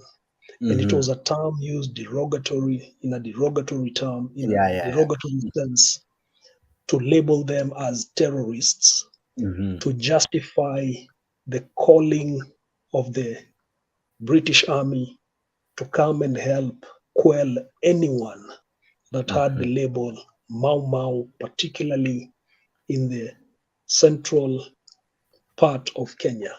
And that's why I said if you opt to go the Mau Mau route within the confines of the topic you've presented today, Yeah, you we'll might go need you may be going deeper than you ought to, but you may need to discuss Mau Mau as a separate topic to appreciate the criticism, the justifications, the defense that other people will also present for it to be a comprehensive topic for discussion. Right. Now let's come in. We have people wanting to have independence. They are fighting the white man. Everyone is all over. The Mijikenders, others are walking, others are doing all they're doing. They're killing, they're planning. We have women supplying weapons, information. They are doing all these things.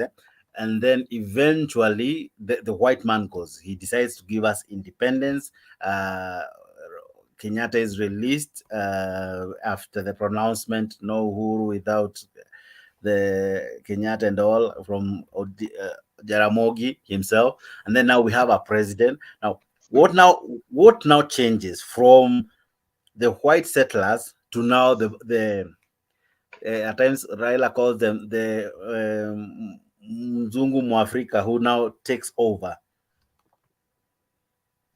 So if I may have a first stab at it before Alex comes in. Kenya was supposed to have its independence in 1975. And many people ask the question, what changed? In 1960, King Leopold granted Congo independence. Okay. What we know as Zaire. So having granted that, there was panic by the colonial secretary called Ian MacLeod. And he said, are we as the British Empire going to be the last to be seen to be granting independence? And they joined the scramble very quickly to be seen to be the leaders championing for independence. And Kenya had to be granted independence then as fast as possible, so that it is not seen that the Belgians are the champions of independence. Okay. That's how then negotiations of how Kenya was to gain independence started. But it didn't take place immediately because there was a lot of vested interests in Kenya, and hence the prolonged Lancaster House discussions. How do we release some of this property that we had given our soldiers who had repatriated back to the country? And we have made investments in them while they're there. How do we call them back and grant independence? What happens to them? And what happens to their status as citizens? Those are questions to be discussed. Hence the prolonged Lancaster discussion. House, yeah. Right. So I will end it at that and let Alex go on. Now, before you end it, now here we now have a president. Kenya is declared a republic by this time now, right? Hold on. Kenya was not declared a republic yet. Yeah, until 1960. 1963, Kenya became a constitutional monarchy. So we were a colony, became a constitutional monarchy. Then after the constitutional monarchy, and this is what it means. It meant your prime minister was still subject to the rule of the queen. The queen. So the queen was like the head of the state, but the one leading the nation was the prime minister. Okay. Right. And the prime minister and the queen was represented by someone called a lieutenant governor. So Malcolm MacDonald was the lieutenant governor. But this was very disconcerting, of course, for people like Jomo Kenyatta, because total independence meant we do not have another head of state above us. So became a constitutional monarchy in 1963, and then in 1964 became a republic. After becoming a republic, of course, then that's when now you start asking yourselves, what institutions did we inherit from the monarchy that continued to wreak havoc in the society until we had the 2010 constitution. So all the monarchical powers were inherited by the president. Powers to dish land were inherited by the president. Commander-in-chief, previously the Queen was not the commander-in-chief. There was a commander-in-chief called Askin. Askin was the commander-in-chief of Kenya. Those powers were also vested onto the president. Now we have a very strong president with almost all powers. All the powers, right. Now this president again creates institution, and someone was telling me that in those years the DOs of then, I think that's how now we began having those offices, DOs and all. For you to gain favors with them, you would look for prime land and tell the president when you meet, hey, but they have a good deal somewhere. You can come check it out. And then, because that's someone who was trying to explain how they ended up getting very nice land in so many parts of the country because they had help from these DOs or these officers who worked for the state. So for you to gain favor, you kind of, nowadays we give money. The means of corruption is money. I think by then the means of corruption was land, dishing out land. What do you say about that? So Alex is an economist, but let me make a stab at this first. Economists say there are a couple of factors of production. Land, and then you go to industry, and then you also have the human resource.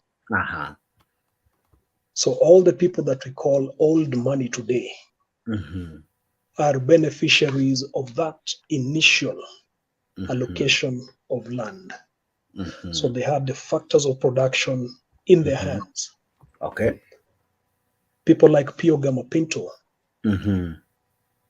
were shot because they wanted to expose the rot that was taking place in that distribution of that land post-independence. And one of the things that we quickly start to see is that the absence of knowledge of most of the citizens, in the absence of a sovereign, because remember the Queen was the sovereign. Yeah. When you become a republic, it is the people that are the sovereigns. But the people have abdicated their roles. They do not know what sovereignty is about. Okay. So you leave it all to the president. The president, being a very busy person, cannot sit at his desk and allocate land. So the president delegates to someone called a land commissioner. The land commissioner then has a lot of power and authority into signing who gets what piece of land, alongside the minister for lands. That then is what you're alluding to as the root of the corruption surrounding land matters. Okay. Interesting. Now, by now, this time, people are getting very prime land, huge tracts all over. Yes. And that land was being distributed to cronies, to family members, and anyone with proximity to the powers that be to distribute land. So if I may try to explain using the government today, it is like how the president is awarding loyalists who helped him campaign and all. Those who are close to the president or to power, then That's how they were awarded. Okay, today they are awarded with positions. Then they were awarded with land. Is that what you want to say? You Or they actually had you hit it. ways to get the land? You hit it straight. You hit the nail on the head. Mm-hmm. That is exactly what happened, and that is Mm-hmm. what seems to be happening. There seems to be a hangover of power. That these powers were with the president. Mm-hmm. So these powers can be exercised by the current president. Okay. But the twist of it is that the new constitution has put a rein into how some of these powers should be exercised. Mm-hmm. But in the absence of knowledge, the sovereigns, who are the citizens of the country, if they do not know that they have a right to challenge how those powers are exercised, then it continues to be exercised in a manner that is not beneficial or directly in support of their will. Okay. I want to give Alexi so that I now begin to invite people. But Sure, before sure. I do that, I need people to understand why we had to take that journey, because Gachagua today brought out a sensitive matter. I really wanted to understand how does it come to be to this level, and how it all began. I hope you have been informed, and I also pray that you understand. We really tried to go back so that we try to understand what Gachagua wants to bring home, and why is it a very emotive issue, and why is it that it seems to affect some families. And as you have heard rightly, that some of these people benefited because of their proximity to power. If you know the president, if maybe you work for the president, if maybe just like you're seeing today, if you campaign for the president, you get a very lucrative job. If you did something with and that's why we have issues. Some are saying, why is the president appointing flying na flying na flying? It's because they are close to him. It's because they helped him somewhere. And the same can be related to land. It's because they helped the president back then, or they were in his administration, and they took advantage, if I may use that word rightly. They took advantage of what Jeremiah says, that the masses were not informed, the masses were not educated.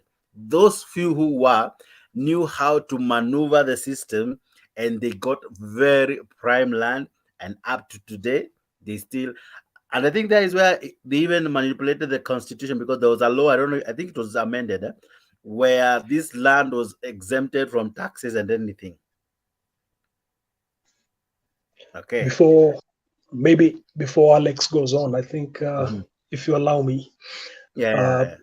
I honored the invite to participate in the program, and I had stopped something I was doing, and if you'd allow me to exit at this point, because I've given the history, but I Which you have will really done rejoin. so well. I then really then can't we thank wouldn't you have enough. a good conversation, because you will have waited even 30 minutes for people to ask you questions, and I know People will definitely there's something want to wrong. ask you questions, eh? it, But you will leave us in a hot they soup still here. want that. Someone is asking, why are there no title deeds in most of these coastlands? I think you had tried to explain how it came to be, and how, because of the difference in ruling and everything. Okay.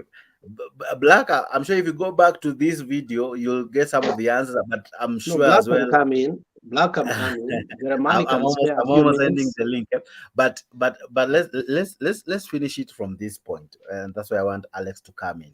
Yes. Now the president, now Kenyatta, then has people getting land, huge pieces of land all over the country. The issue of land is not an isolated issue in one place. You go to any county, even in Wajira. I understand the other day, the lady who tried to expose Ruto brought issues of land even in Wajir, as far as Wajir. So the land issue is not just in one place. It's not an isolated issue, maybe in central or in the coast. It cuts across. Now, let me ask you, Black. Now that before I play Rigathi what he said, how comes now that those who hold this important factor of production, they also end up controlling almost every other major sector. And hence now they are termed, if we now go back to politics, they are now termed the dynasty. How does the growth dynasty come into play now? You see, I think we needed to have several segments of this land deliberation, because when we put it together, we will fail to capture the real issues that Kenya is going on. The reason I'm saying so is, if we are so quick to go to Gachagua's issue without dissecting.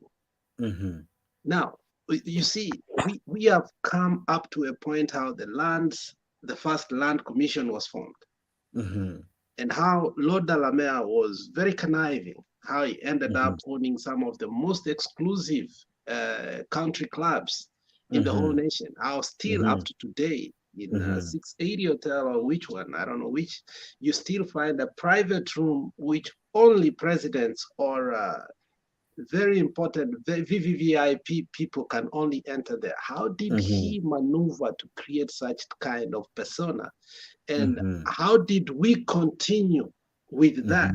Now, there's a piece of history I don't want us to miss, because if we miss it, we always are glued with the central land issue and the people of Central, and we forget others. Now, in 1899, the first Jew, Marcus, arrives in Nairobi from India. And in a few years, a handful more Jews begin to trickle now in Nairobi. By 1905, a Zionist commission land is formed in Kenya to investigate the possibility of a Jewish homeland in Uasin Gishu Plateau. Okay. Okay. This plan is also always and often misnamed as the Ugandan plan, but it was in Uasin Gishu, the present day Eldoret, Trans Nzoia, and other. But the British settlers did not agree to this plan because they feared the Jews. 2 years later, the Zionist Congress refused this plan because it could endanger them acquiring their land in Palestine. But still, we found that Jews were given a lot of land in what we call Uasin Gishu Plateau. Now, when Ruto just came into the presidency, you remember Mandago and the governor of Uasin Gishu saying, and also the governor of Kericho, and the governor of Bomet, they said, ukipanda ndege hapa juu ukienda, kuna mashamba kama Brookside nini, these people are paying only $100 an acre in a year. If you remember that. And also, Mandago said, you should look for that clip because it's there so that people can see. They said, ukipanda ndege hapa juu Eldoret na Uasin Gishu, most land does not belong to the people of who? Of the Kalenjin or the Nandis.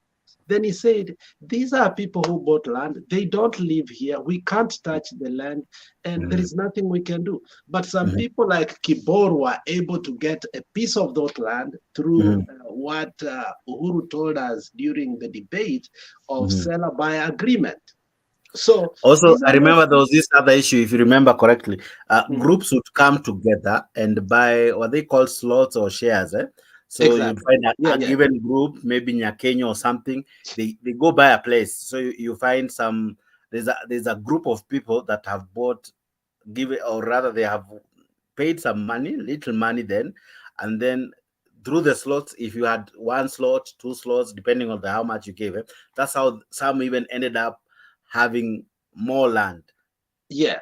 And then now, those are the issue we want to see how, you see, the lands that still Kenyans cannot touch post independence. The Manzurui land, which basically it's another country within Kenya. It's basically another country within Kenya. We can't touch it.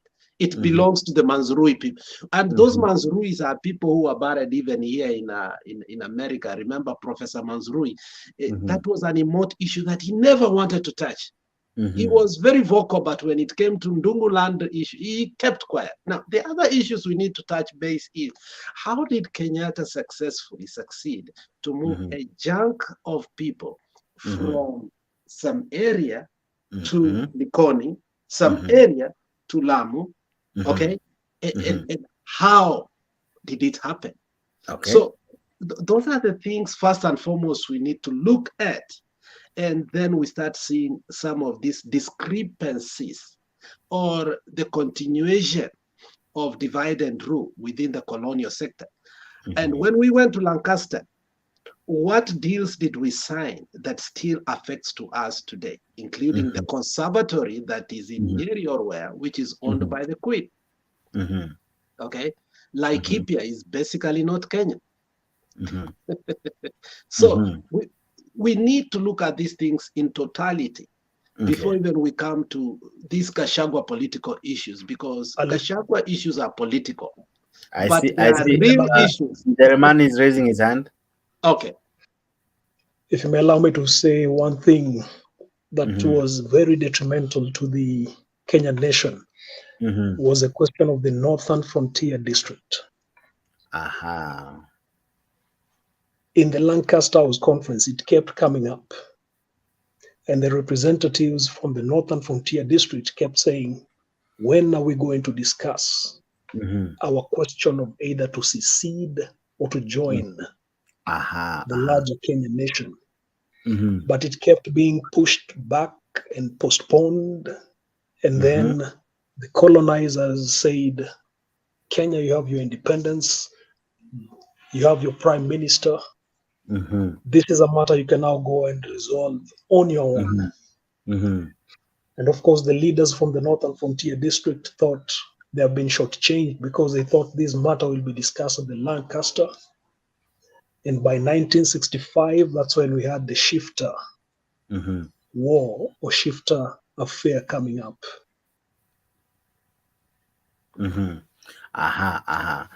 Now, just quickly, then as people are owning land, those who didn't and those who are working these pieces of land, we began having mushrooming of two centers, mushrooming of people. Squatters as well came into be. Is that how we can explain the issue of squatters? So there is something here that Germany will have explained, but I think it was of an importance. How did the Delameres get their lordship? They bought it. He really explained that. Oh, they bought it. Now, the question is, post-independence, did some of our leaders become lords secretly? And good therefore colluding with the colonizers so as they can pay homage to the crown, hence continuation of some of the malpractices that were going on. How did leaders successfully acquire land? Because it was buyer-seller agreement. Yes, it was. And some people acquired more than they could. And in the event, the displacement, remember, people were supposed to be placed where they were displaced before. Now, instead of that happening after independence, now we see more displacement and migration of villages from one area to the other. Did these ordinances, were they pre-agreement in the Lancaster that were not given to the people to understand what was to be after that? So, I mean, there are gray areas here that maybe we must be bold enough to tackle, because the Lancaster agreement is very controversial. I don't even know if Kenyans themselves really got to know the truth of the Lancaster agreement. The political one, yes, but the economic one, which, and again, Jeremiah said at that particular time, the most important economic factor, because we have three economic factors for a hustler like me. It is capital, it is land, and it's capital, land, and what? Why am I forgetting? It's three economic factors. The biggest anyway is land. With land, if you have, and labor, with labor. So with land, you can go to a bank. If you have a title deed, you can be given money, and that can be capital. And once you have capital, you can acquire labor. So land is the biggest economic factor. Okay. So now that is where we come. That did we create a bourgeoisie after? Did we create a class system after? And was it part of the Lancaster? Because as Jeremani said, you wonder how the Kenyatas ended up acquiring again Lord Dalamere's land, and the Lord Dalamere now acquires the Kenyatas' land in reverse, because I think he said that. Did you give that historicity, Jeremani? Because I kept going. Yeah. No, he didn't, but maybe he can. But yeah, there is that land that we know. There was a question. There was a question that someone asked very early in the show, because I'm equally also now interested to know how did Oginga, is it Jaramogi? Let me call him so. How did he benefit from all this? As much as he left his position, how did he benefit, even land-wise? And if you have ever read the book Not Yet Uhuru, and that's where I really feel bad.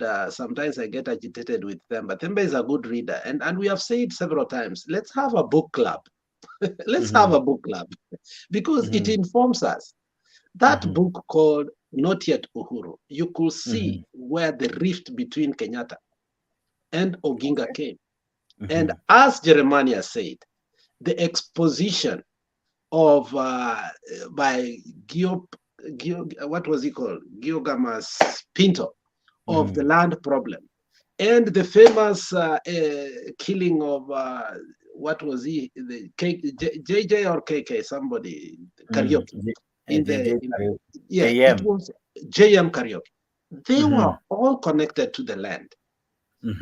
Do you see that, Jake? So, and the other thing we must also agree is that our curriculum was crude, so as it can tell us what they wanted us to know, not the true history of our nation. And that's why we put together geography, history, and civics together.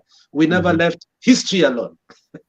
Because it was a big problem to the government of Kenyatta. But that aside, now we have gotten independence. Okay, whatever that transpired after that, was it a plan? And sorry, even as you say that statement, then the Constitution also defined the types of land, like this is private land, this is communal land. So even as you explain how now, that was also another problem. Remember, as Mutimama always agitated about the communal land, which again Jeremiah has told us in the independence, the Maasai people wanted their land back. Several other communities wanted their land back. It was not to be a state land anymore. But whatever that transpired, you could see that was not actually very legal, because the state did not even own the land. People just acquired land, and how they got their title deeds, it's questionable. But for the coastal region, as which you can put now people to come in like Black, so that we can have a discourse about that. With the coastal region, we can understand there was nothing like title deeds before. In the coastal region, you were to be given land based on your proximity to the current regime. And if your relationship is not favorable, you automatically knew that is not your land. Okay, but now in the inlands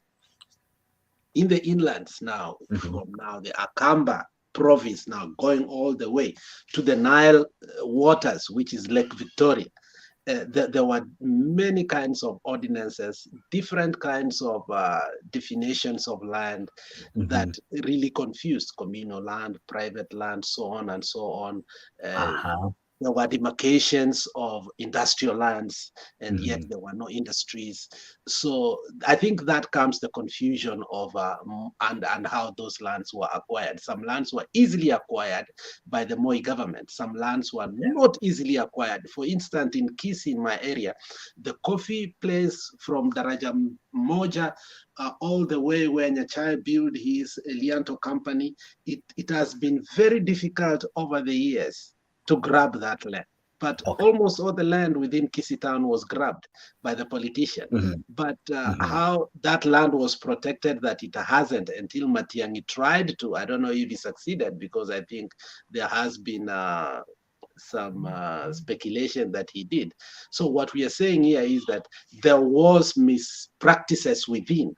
And I think the British knew very well how to play clever so as they may continue to own the conservatory and the few leases that they owned, which were like, I had, there was 1,000-year lease.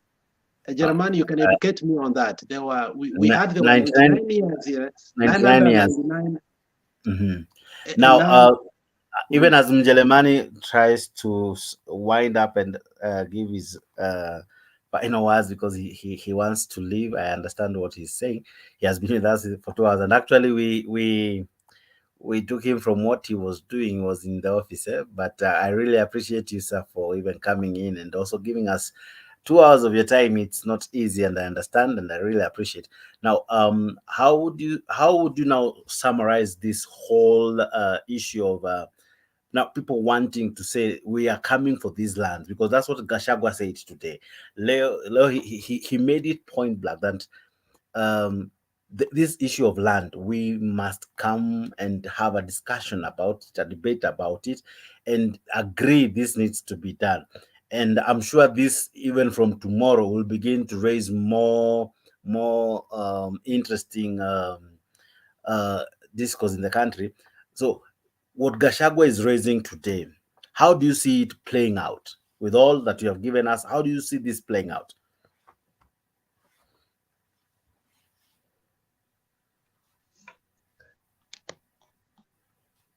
My submission on that would be a bitter pill for many.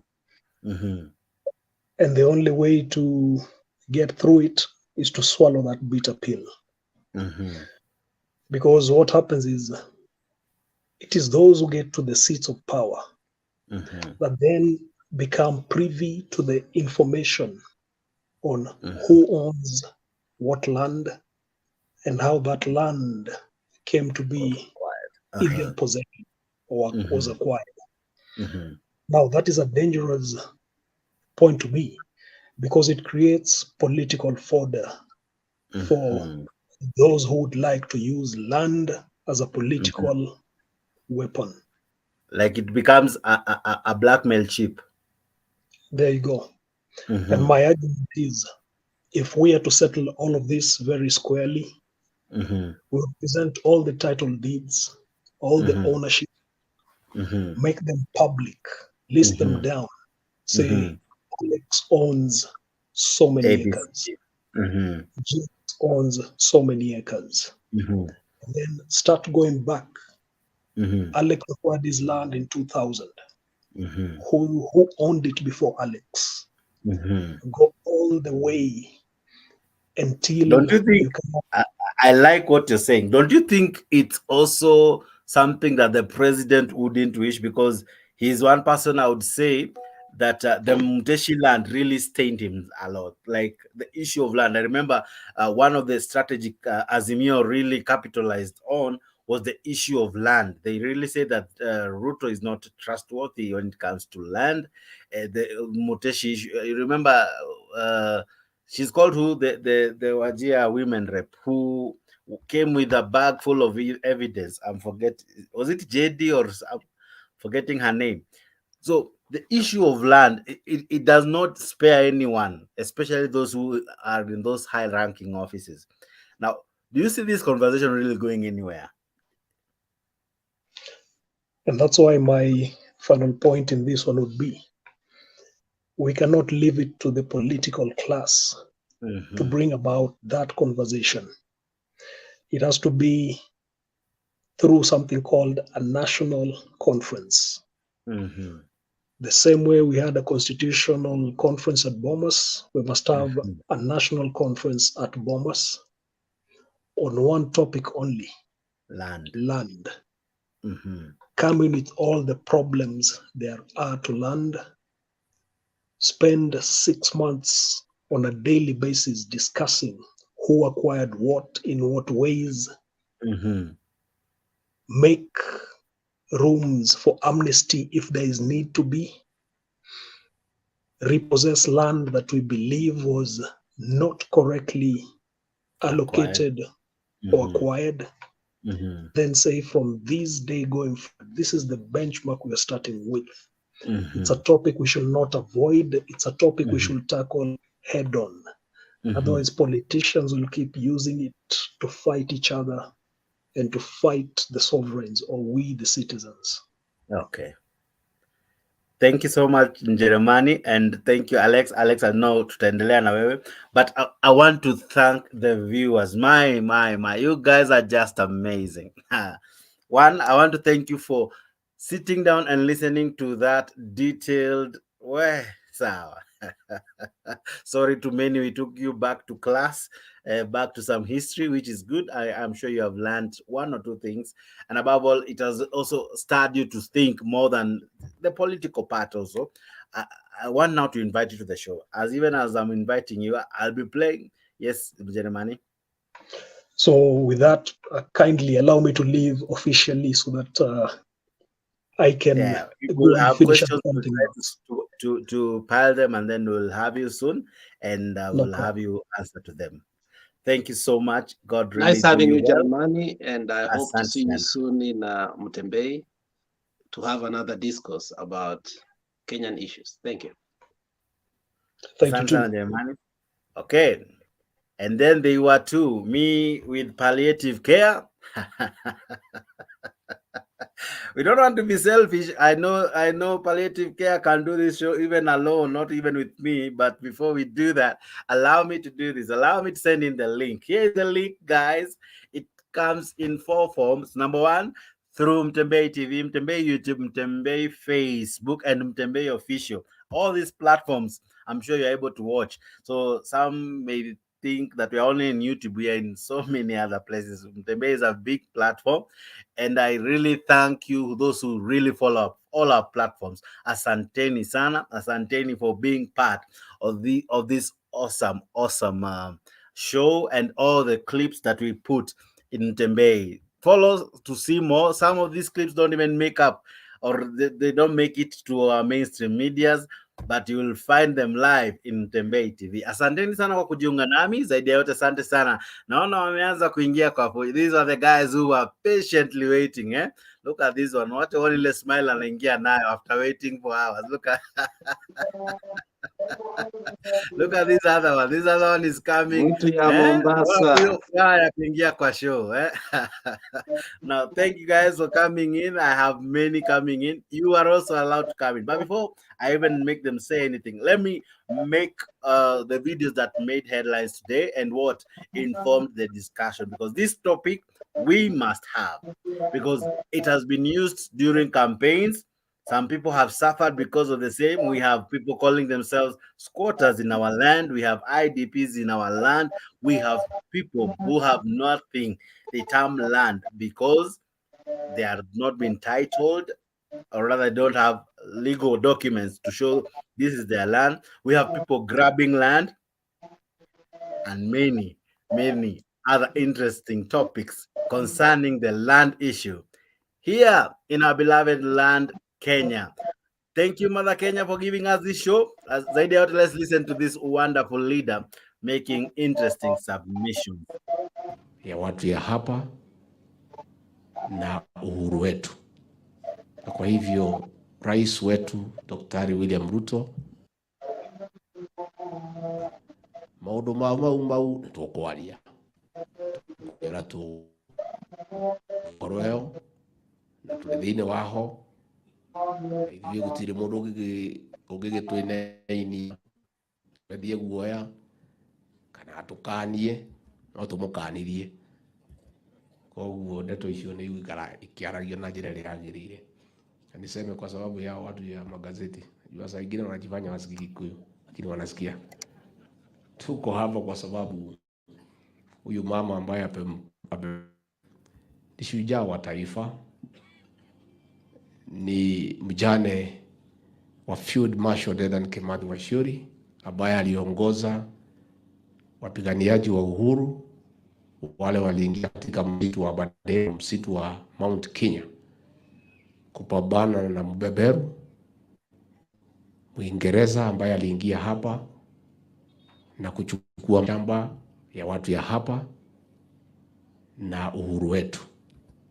Na kwa hivyo rais wetu Daktari William Ruto ameamrisha sisi ya kwamba serikali ichukue jukumu ya kupanga mipango kababe ya vile huyu mama wetu atazidikishwa, na tunataka kusema ya kwamba tumekaa chini na familia na watu wa serikali na tumekubaliana ya kwamba siku ya Jumamosi tarehe 13 mwezi huu ndio tutakuwa hapa kumsidikisha mama wetu, na rais wetu Dr. William Ruto ataongoza serikali ya Kenya kutoa heshima ya mwisho kwa huyu shujaa wetu.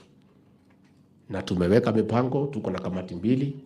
Kamati ya county hapa inaongozwa na gavana na county commissioner pamoja na familia kupanga maneno ya hapa, na tuko na kamati ingine national mwongozi wa interior Bwana Omolo na maafisa wengine serikali ya William Ruto kuhakikisha ya kwamba mipango imefanyika na ile njia inatakikana. Historia Maumau inajulikana. Hao watu wetu wa Maumau waliingia msituni wa Aberdare na Mount Kenya kupigana na Mwingereza ambaye alikuwa amechukua mashamba na kunyang'anya sisi uhuru wetu. Na hata kama tulipata uhuru, mambo ya mashamba ilienda kombo. Na hii debate tutaianza kuongea juu yake kwa sababu. Okay. Now he has explained that mzungu alikuwa amechukua, Mwafrika karudi akaichukua, and now he says this debate of land issue must be discussed. That's what we were trying to do with the panelists that I had. I equally have nuance and they are ready and eager to contribute. But regarding Gachagua anainua vitu ama is raising something, eh? So wewe Mwanamtembei, maoni yako ni yapi? Should we discuss these guys and how they own these pieces of land? I know it is a constitutional right to own property. The constitution has not said how much land you should own. It hasn't also said why you should own. If you're able to buy it, a willing buyer, willing seller, fine. But there's also that issue of grabbing land. There's also that issue of illegally owning land. There's that issue of being a squatter in your land, not having titles yet you own that land. Yeah, and there's so many issues surrounding the land. We cannot even finish in this show, despite the hours we may want to do. I'm sure we cannot finish, but I invite you to come in. Asante sana kwa wale ambao wanajiunga nami. Namuona Apep Arap Hatem ako ndani ya show. Karibu sana my brother. Black, I see you. Karibu sana. I see you Gitash. Kama kawa uko ndani. Namuona nani hapa? Ninamuona jamaa anajiita Graphene. Karibu sana kwa show Dunia Ina Mambo. I see you. Asante sana kwa kuwa part of the show. Gilbert wa Mukubui uko ndani, karibu sana. Mason Sanders, hey, vipi mwanadada, karibu sana kwa show. Asante sana kwa maoni yako. I saw you really conversing. DK, I don't know if it's DK kwenye beat, but I'm sure the other day you saw DK. He's another good guy who also graced our show the other day. So DK, karibu sana. I see your comments. Karibu sana. I see Gitash D akondani. I see Dr. Recap akondani ya show. Karibu sana. I see these other able commentator ama commenter if that's English, by the name Liz M akondani. Ametuma hapo maneno wewe wacha tu. She was trying to explain what we were discussing. I see and I thank you Liz for your comment. I see Geoffrey Ruto uko ndani, karibu sana. I see this other person by the name, I'm trying to go up because this comments ziko mingi tu sana. Thank you guys for sending your comments and always being part of this wonderful show. Gigi, you're saying some history there. He was commenting to what we were discussing. Asante sana. Great stinks na kuona. Unasema I love Mtembei TV. We love you back. Asante sana. Asante sana. Ayumba, I see you. Na umepotea kaka. Let me see you in this mitaa ya Mtembei. Good to have you also as well, commenting hapo kando. I thank you for being patient also and asking for a link. Pole sana, we had to do that so that we try to get as much as we could from those who were participating earlier. But I thank you, Vinny Atieno. I thank you for your comments. I thank you, Jeff Asera. I see you. I see Shamil. Ulikuwa ndani ama uko ndani. Namuona Panyako. We. Thank you guys. I see you. I see Nancy. I see Meshak Akondani. We, wadau. Mko wengi. I cannot read all of you, but for the love and support and even watching, thank you so much. Thank you very, very much. Now, let me finish what Rigathi said so that I can have this able gentleman as well. Mama ni chanzo mzuri ya sisi kuanza hiyo mjadala. Tuulizane, mashamba ilikuwa imetengwa ya Mau Mau ilienda wapi? Ilichukuliwa na nani na kwa nini? Na ni haki gani wale walichukua wachukue na wale ambaye walipigana wakose? Kwa hivyo hii ni mambo tutakuwa tukijadiliana tukienda mbele. Tumetaka kualika viongozi wote, wale walipigania uhuru, wale walikuwa wanashikana na mzungu kunyanyasa Mau Mau, wakipata nafasi wakuje. Hata ndio tuwaone. Sababu ni mzuri. Sababu tunazidikisha huyo mama wanadai uhuru, wale walikuwa pande ya mzungu wakizuia. Kuna wengine walikuwa ni watu, na hiyo watu hawezi isha. Walikuwa naitwa komerera. Ile watu sikipita wanaamuka. Kuna wengine wale makashero, collaborators, pia wakuje kwa mazishi. Tunataka hapa tukue mchanganyiko maalum. Iko wale freedom fighters, iko collaborators, iko kila mtu wakuje hapa tumsidikishe mama, kwa sababu hiyo ndio njia ya kuendelesha Kenya. Kwa hivyo sisi tuseme kama serikali tutafanya kila juhudi kumsidikisha huyo mama na ile njia ambaye inatakikana. Okay. And I can guarantee you that burial will be attended by none other than Raila Amolo Odinga. And of course, the president himself, the one and only William Samoei Ruto. So Sato, Sato will be interesting. And I can guarantee you this, you can catch that funeral procession here live from Mtembei TV. Hiyo show tutaifanya live. So make sure you follow in. Mtembei will cover that burial live. So make sure you are in. Mtembei will be there for you to make sure you don't miss anything. Asante sana. I have James Moro behind the tents. And of course, palliative care is still with us. You as well can join in the show. How do you do that? Kupitia link rather ambao nakutumia hapo kwa comment section. Hiyo link inakuja kwa njia 4 tu. Link inaingia kwa njia 4 tu, na hizo njia ndio unazitumia kuingia kwa show, na inaingia tu the same place regardless of those platforms that we are using. Zote zitakuleta hapa. How do you do that? Kupitia StreamYard, unawasha mic, unaandika jina, unawasha kamera, alafu unajikuta uko kwa show. Hiyo StreamYard iko na kamera yake na iko na speaker yake, so don't worry about that. And then jina tu ndo unaweka jina tu, si lazima iwe jina yako official. Inaweza kuwa jina yako ya utani, jina ya mtaa. Kama huyu jamaa hapa mnamtazama, yeye si Omolo, lakini kwa show tunamjua kama Omolo. It can be your trademark, you never know, and people may know you as Omolo despite you having a different name on your national IDs just for the show. Thank you very, very much. Omolo, habari ya leo. Thank you for your patience and also waiting that long to be part of this conversation. Mzuri sana, na nashukuru kwanza wale mapanelist ambao wamekuwa na mengi ya kutujuza na wamejaribu kadri wawezavyo kuchanganua mambo ya historia kuhusu na mambo ya mashamba na ile kitu nataka tu kusema ni kuwa mambo ya mashamba na hii mambo ya naibu wa rais ameanzisha. Kwa mtazamo wangu naona kwamba inaenda kupeleka nchi ambayo isipoangaliwa hata inaweza kuleta vita, sababu ukikumbuka tulipoanza mambo ya multiparty katika mwaka wa 92 tulikuwa na vita hiyo 92 97 na mwaka wa 2007 ambao ilikuwa ni vita kubwa karibu igawanye taifa.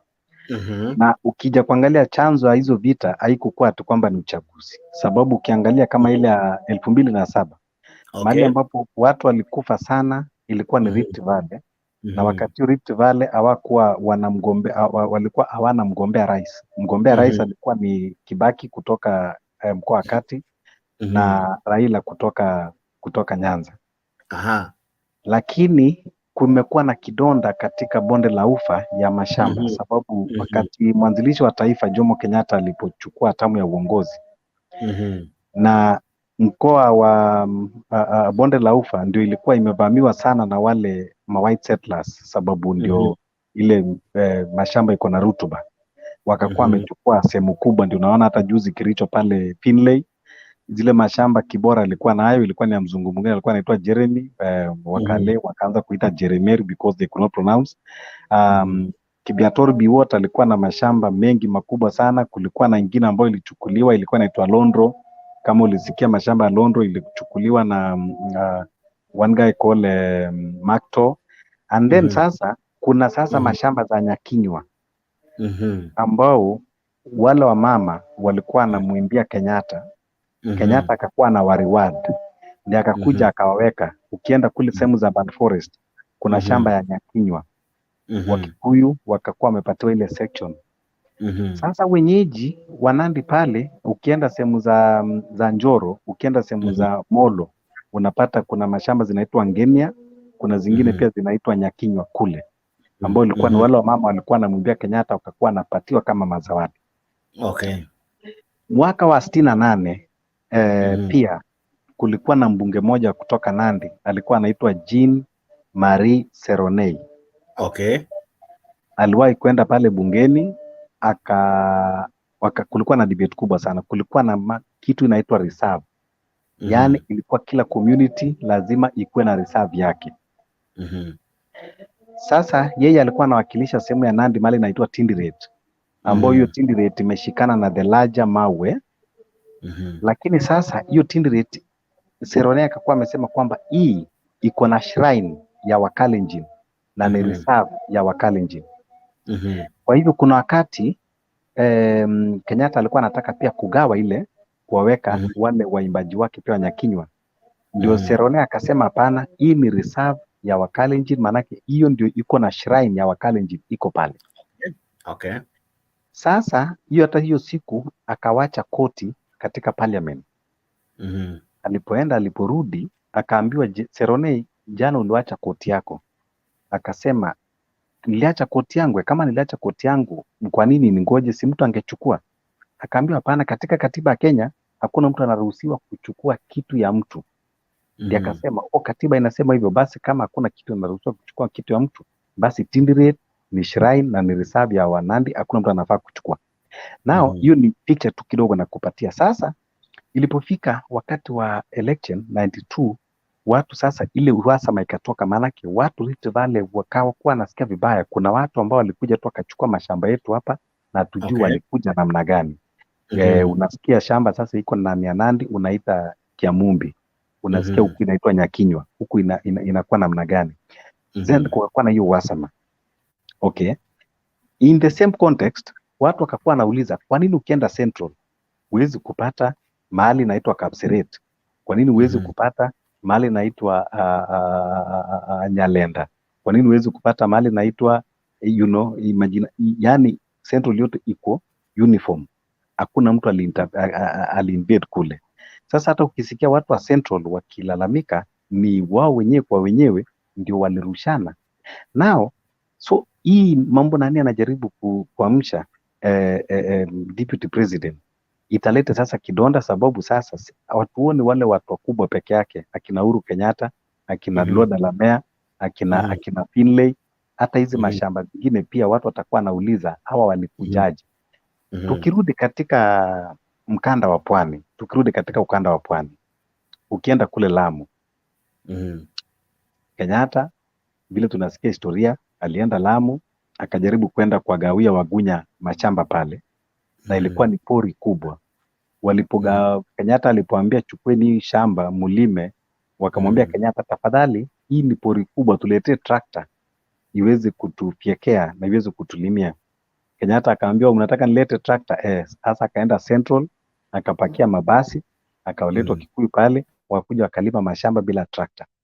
So wazungu walipoenda, ndio unasikia kuna mashamba zinaitwa hata saa hizi title deed, unasikia kuna ingine inaitwa freehold land, unaona, ambao hiyo ni lease. Then kuna zile inaitwa government land, GL. So then kuna community land. Now hizi ma freehold lease zilikuwa wale ma settlers walipotoka, sababu sasa they were to be compensated. Na ikawekwa sasa kwamba lazima ayutapeanwa kwanza, utaendelea kulease. Ndio zingine zilikuwa ziko na lease ya 999 years, zingine ziko na 99 years. Ndio unaona, ukiangalia hata hizi serikali za manispaa wakati ile walikuja wakachukua hizo mashamba zingine, zikakuwa zinakuwa converted ikuwe katika maybe urban use, lakini ikakuwa bado iko katika under freehold. Unaelewa sasa? Kwa hivyo hii mjadala inaweza kuinua kidonda na itakuwa ni vigumu sana kuzima, watu wakifikiria ati kwamba itatarget dynasties peke yake, lakini ikakuja ikatarget mpaka watu wa kawaida, sababu sasa wa coast naye sasa kutoka Lamu wanalamika. Ukikuja sasa hata hii mambo ya hata Kilifi saizi watu wanasema, ukisikia wa coast wanasema tumepokonywa mashamba zetu. Hatujui walikuja namna gani, tumenyang'anywa. Ukienda kule Ukwale pale Likoni, Waitiki alikuja ndiye akanunua na pesa zake shamba ekari karibu 1,000. Lakini swali ikakuwa ni kuwa ili ekari 1,000 ilikuwa inamilikiwa na nani? Ndio Waitiki aenda anunue. Nani alikuwa amemiliki shamba ekari 1,000? Haya, sasa ukienda kule sehemu za Gasi, ukitoka pale Ukunda, ukipita tu Ukunda kidogo, kuna mahali inaitwa Mvindeni. Ukitoka hapo Mvindeni uende mpaka Gasi mpaka unaelekea Lungalunga, hiyo yote ni shamba ya Kenyatta, shamba karibu eka 9,000. Inasemekana Kenyatta alikuwa anatoka Lungalunga kule Tanga, Tanzania, alikuwa ameenda kumuona Nyerere. Akikuja akaona shamba ni nzuri na akasema hii shamba nimependa, ni nzuri, na manaka alikuwa amezeeka kidogo akalala. Kumbe wakati alisema ni nzuri, wale mabodyguard wakaweka pole hapo, akalala. Alipoamka akaulizwa, ulikuwa umesema hii shamba mpaka wapi? Akasema mpaka hapa. Nao vile ndugu yangu palliative care alikuwa anaongea, ama I think alikuwa ni the other guy, ni kuwa wale wakoloni walipoenda tulipoenda katika ile makubaliano ama kwenda kutafuta katiba yetu pale Lancaster, ile you know that monarchy ilikuwa ni kama bestowed kwa ule president. Sasa akakuwa kuna hiyo powers zote ya including ya kuallocate mashamba. Lakini tukikuja katika ile 10 mile strip ya coast, na ni different. 10 mile strip ya coast ambayo inaanzia Lungalunga inaenda mpaka ishikane na Zanzibar. Inatoka Lungalunga iende mpaka Lamu, na hiyo kisiwa yote ambayo ilikuwa ni 10 mile strip ambayo ilikuwa ni under Sultan. Wakati walikuwa sasa wajifanya amalgamation na the inland. Walifanya agreement na Sultan wa Oman wakati hiyo kwamba hiyo pwani, hiyo 10 mile strip iunganishwe na wapi, na hiyo 10 mile strip ikihesabiwa ilikuwa inafaa ikuja mpaka mali inaitwa Sultanahmud. Inaingia kabisa, manake hata karibu Voi, manake Voi sasa ndio ilikuwa Wakamba anaanzia hapo. Ilikuwa ni mali inaitwa, mzee mmoja alikuwa anaitwa Kivoi Mutseu, ndio sababu akaita Voi. Sasa hiyo 10 mile strip ilikuwa inakuja mpaka karibu hapo, na Sultan akakubali kwamba wafanye wakaelewana na Kenyatta lakini there was a problem katika agreement ya Sultan na Kenyatta katika kuunganisha pwani, ukanda wa pwani na Kenya. Manake yeye alipigania dini peke yake. Ile kitu alimwambia tu Kenyatta na the new regime ni kwamba tafadhali usije ukatatiza dini ya watu wangu ni Waislamu, wapatie ruhusa wakuwe na chief kadhi, maanake wakitaka kufanya makesi zao kama ni kesi za ndoa na kesi za urithi, wasiende katika mahakama za kawaida. Mahakama yetu ya Kiislamu ni mahakama ya kadhi. Kwa hivyo hizo ndio vitu mbili ambao tu Sultan wa Oman aliomba na ndiye akapatiwa. So hapo ndio ofisi ya chief kadhi iliingilia.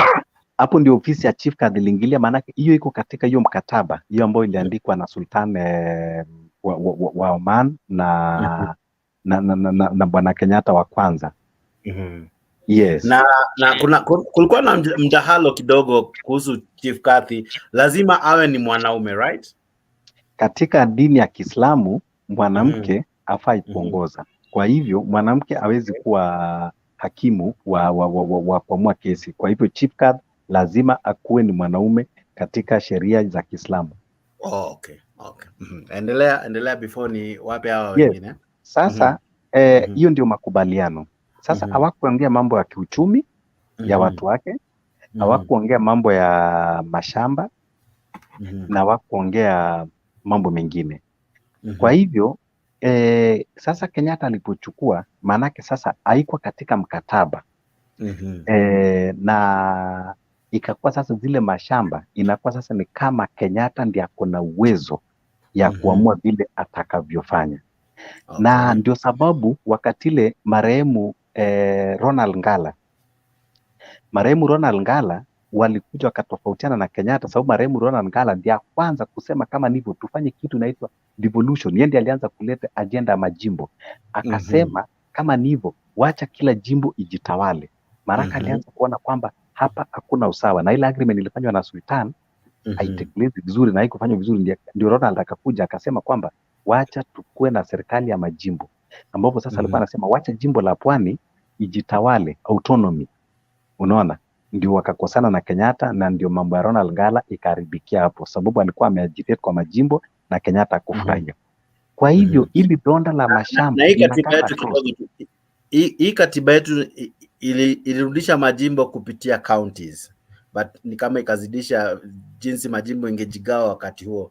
Maybe nikuulize tu, majimbo wakati huo ijigawe vipi? Ilikuwa ijigawe kama the provinces ama majimbo, how was it? Majimbo vile ilikuwa ijigawe kama zile provinces zilikuweko. Tungekuwa tuna jimbo 8 peke yake, tungekuwa na majimbo 8. Lakini sasa wale kwenye kuandika katiba waliogopa kwamba hii itaweza kuleta mgawanyiko sana ya makabila.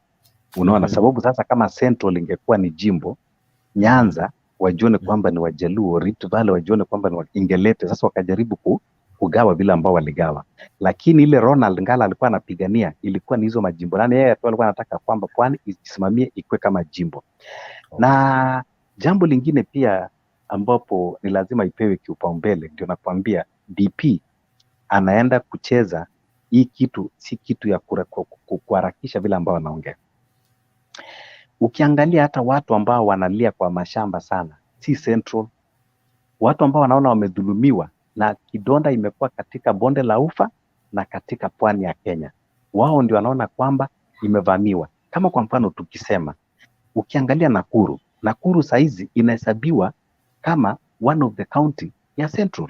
Yani Central, hata kuna wakati county Central governors walikuwa wanakutana na walikuwa na invite governor wa Nakuru, yani amekuwa ni kama ndio governor wa Central. Unaona, ukienda hata upande wa kule chini, upande wa Laikipia kule kuteremka kule Nyandarua Rumuruti, hiyo pia ilikuwa inakaa ikuwe bonde la Ufa, lakini sasa imegawanywa, imekuja upande hii.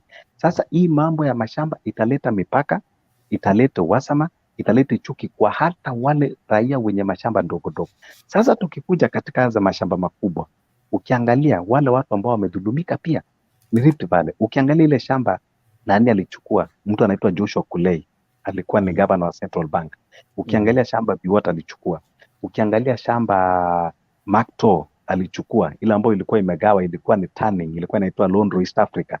Mwishowe ikakuja ikatolewa kutoka Lone East Africa ikaenda katika binafsi ya Macto. Kuna mtu mmoja alikuwa anaitwa Abraham Kiptanui, alikuwa state controller, amechukua mashamba makubwa. Kuna mtu alikuwa anaitwa Abraham Kiptui, kuna mtu alikuwa anaitwa Willy Kamuren, alichukua mashamba makubwa sana. Ukiangalia hiyo shamba yote iko Kabarak, unaona hiyo shamba yote iko Kabarak, shamba karibu ya 20,000. Kwa hivyo ukisema kwamba watu wanalia, si hata wale wa Mau peke yake ndio wanalia, ni watu wale ambao bonde la ufa na pwani. Jambo nataka tu kumalizia ni kuwa nimesikia vibaya sana kwanza kwamba serikali saizi inaamrisha asasi zote, inaamrisha nguvu zote waende wazike, watuonyeshe heshima mjane ambao wameaga, na wakati amekuwa hako hapa duniani. Last year tulisherekea Jamhuri Day, na tunajua kwamba katika hiyo Jamhuri Day kuna watu ambao walipigania hii jamhuri, lakini hatukuona hizo nguvu, hatukuona madio wakitumwa waangalie wale wanaitwa ma freedom fighters, condition yao wanakaaje, waangalie kwamba wamepatiwa nini.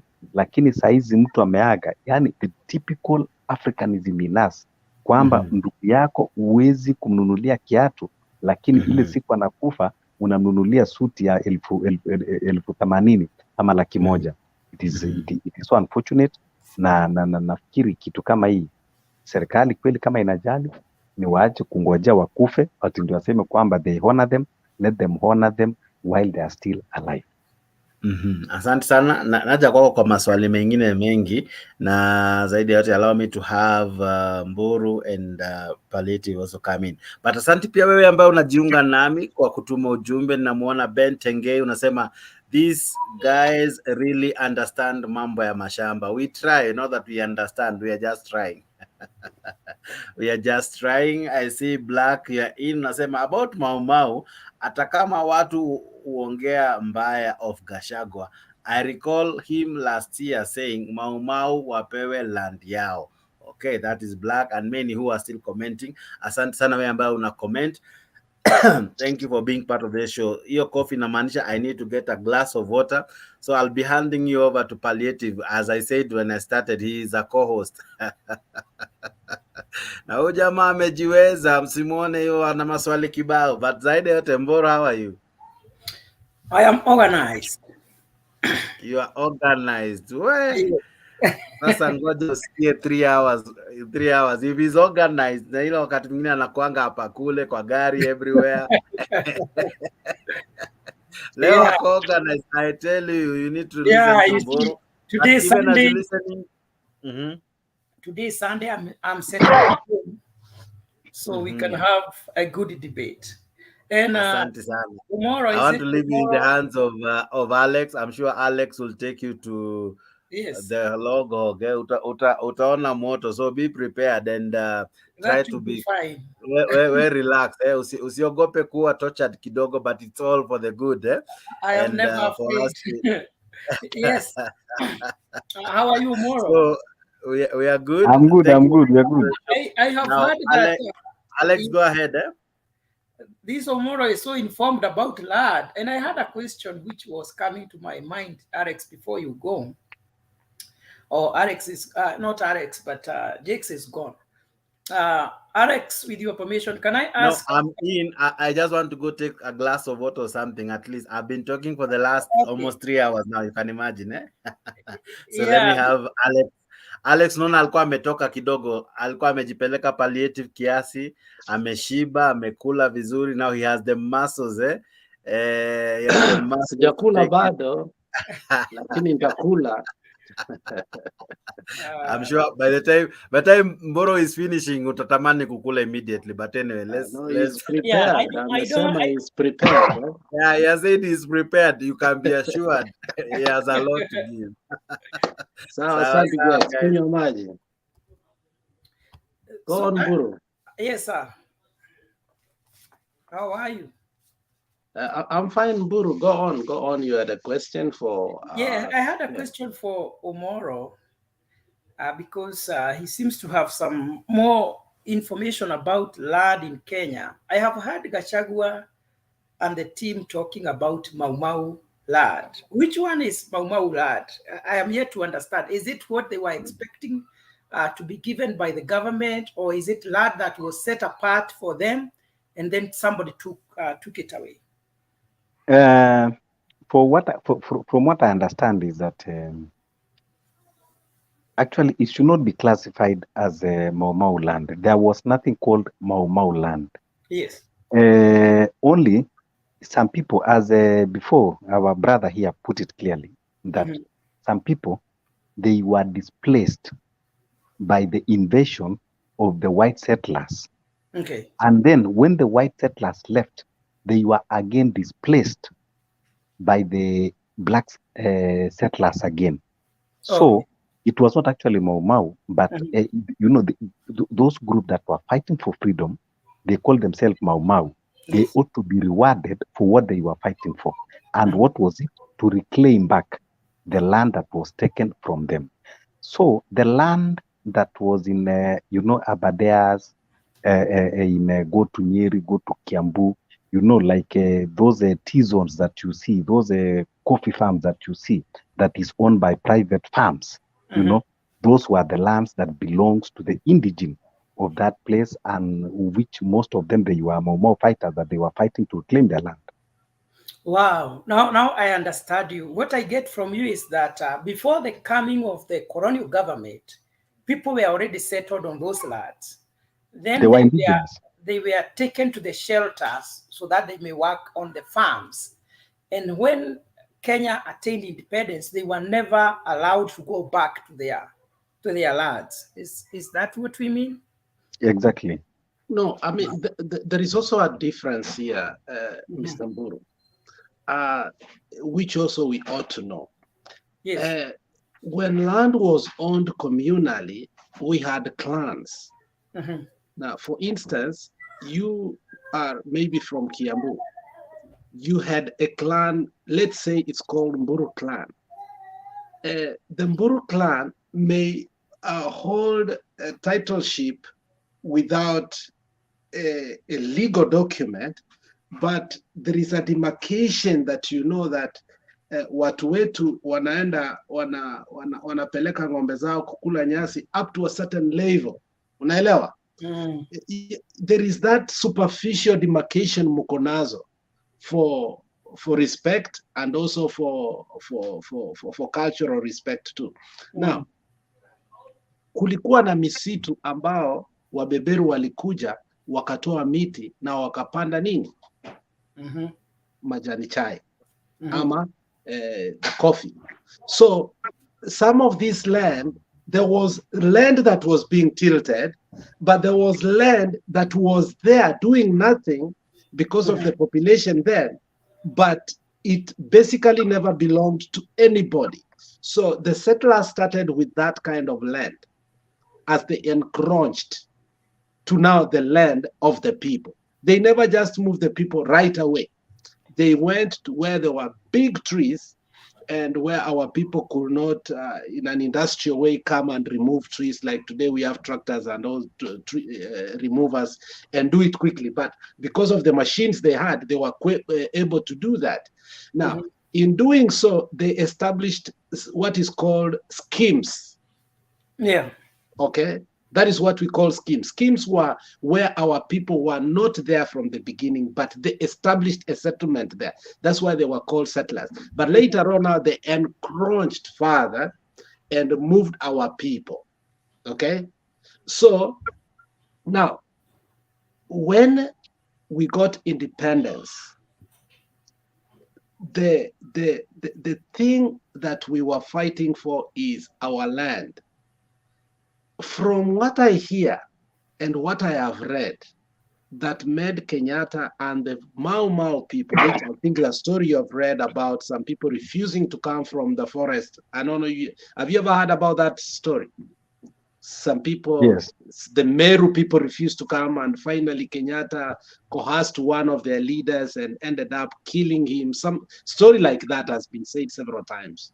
I don't know the authenticity of it. Now, these people were claiming that what we agreed. It is a palliative care. It is authentic. When Kenya attained independence, Yeah, there were some people, Mau Mau fighters, that they refused to come out of the forest because they believed that they have not attained that independence. Exactly. Now that is where I was going to. For them, what was independence? Now that is what now Gachagua is talking about. When you hear Gachagua speak about, they were not to come out without being given land and a place they call home. And that never materialized. So to those who are real Mau Maus, according to Gachagua, they've never really settled, or they were never given land. So to their agreement, we don't know how authentic it is from my side. But it looks like most of them were never settled. They ended up being killed. Thank you. Yeah, I want to read something here from Tuko. It's a research about land in Kenya. And before I do that, so that I don't forget something I wanted to say after listening to Omoro's submission about the Kikuyus that were settled in different parts of Kenya, having come from central Kenya. You know, many people say that Kikuyus are business people. It is not that we are business people. It is because we don't have farms to do the farming. And largely, the central Kenya land is owned by these big people. They have big farms. The farms they took from the white settlers. Some of them were coffee farms, others were tea farms. When the settlers, the white settlers left, those land were taken away by the leaders. And that's how the central Kenya people were left without land. You find that a family of 10, they are owning a quarter. Some have an acre. So those people are forced to go out there to hawk or to do small businesses because there is nothing they can do with the land that they have. It's an unfortunate situation because even the people, the reason why Kenyatta was settling people outside Central is because he never wanted to release the land that was left by the whites to them, you see? And now that brings me to the research here where they are saying that according to the Kenya Land Alliance, 20% of the population own more than 65% of productive land in Kenya. Not that the other population does not own land, but the land that is owned by the masses is unproductive. But the most fertile places, the best places, are occupied by 20% of the population. Who are these population? These are the people who took power after independence and the government that followed the Kenyatta government. Even now, they are still doing the same. So my question is, how are we going to stop this? So I would like to ask the Kenyans, don't focus so much with those people who were so settled in your area, because it's a huge group of people and maybe they were given 500 acres or 1,000 acres. But remember, there are those that placed them there because they took hundreds of thousands of acres. It is not that Kenya has shortage of land, and it is okay for people to own land as much as they can, but not to the detriment of the common population. And Alex, without fear or favor and without mercy, regardless of who are these people. Because when we are talking of the leaders who took land of Kenya, mostly are Kikuyus, are Kalenjins, because those are the two governments that followed each other. But what I want to say is that without fear, I believe, and I have always been talking about this, that these people should be investigated. Not only to return the land, because, for instance, the Kenyatta family, they have been selling land from independence. Not only to return the land to the government or to the people, but even the money they have sold and they have kept this money in different countries should be repossessed if we want to create a nation of equal people. So, and I said it here another day, and I know it's a sensitive matter, but however sensitive it is, I believe if today we had somebody in the government, somebody who has not been involved largely, maana mwizi hawezi enda kushika mwizi. I mean, if we can have somebody who has not been involved largely in grabbing of land in Kenya, maybe he can help us. But all these leaders you see, even now, Omoro and Alex, don't expect that much is going to be done. No, allow me to ask you one question. Yes. Can you repeat what you said? Because I don't understand. When you say if we had leaders who would, because now we have a Christian leaders, a godly leaders. Please repeat it so that I might understand again. You see, the only person who did what he is supposed to do was Zacchaeus in the Bible, who said, because I have met Jesus, I am going to return everything that I have stolen. I am yet to see our politicians say, because I have met Jesus, everything that I have stolen, I am going to return it. For instance, the president has been accused largely on the issue of land. How do you expect somebody who is carrying such a huge and heavy baggage of accusation about land, that he is the one who is going to lead the war to get land back to the nation?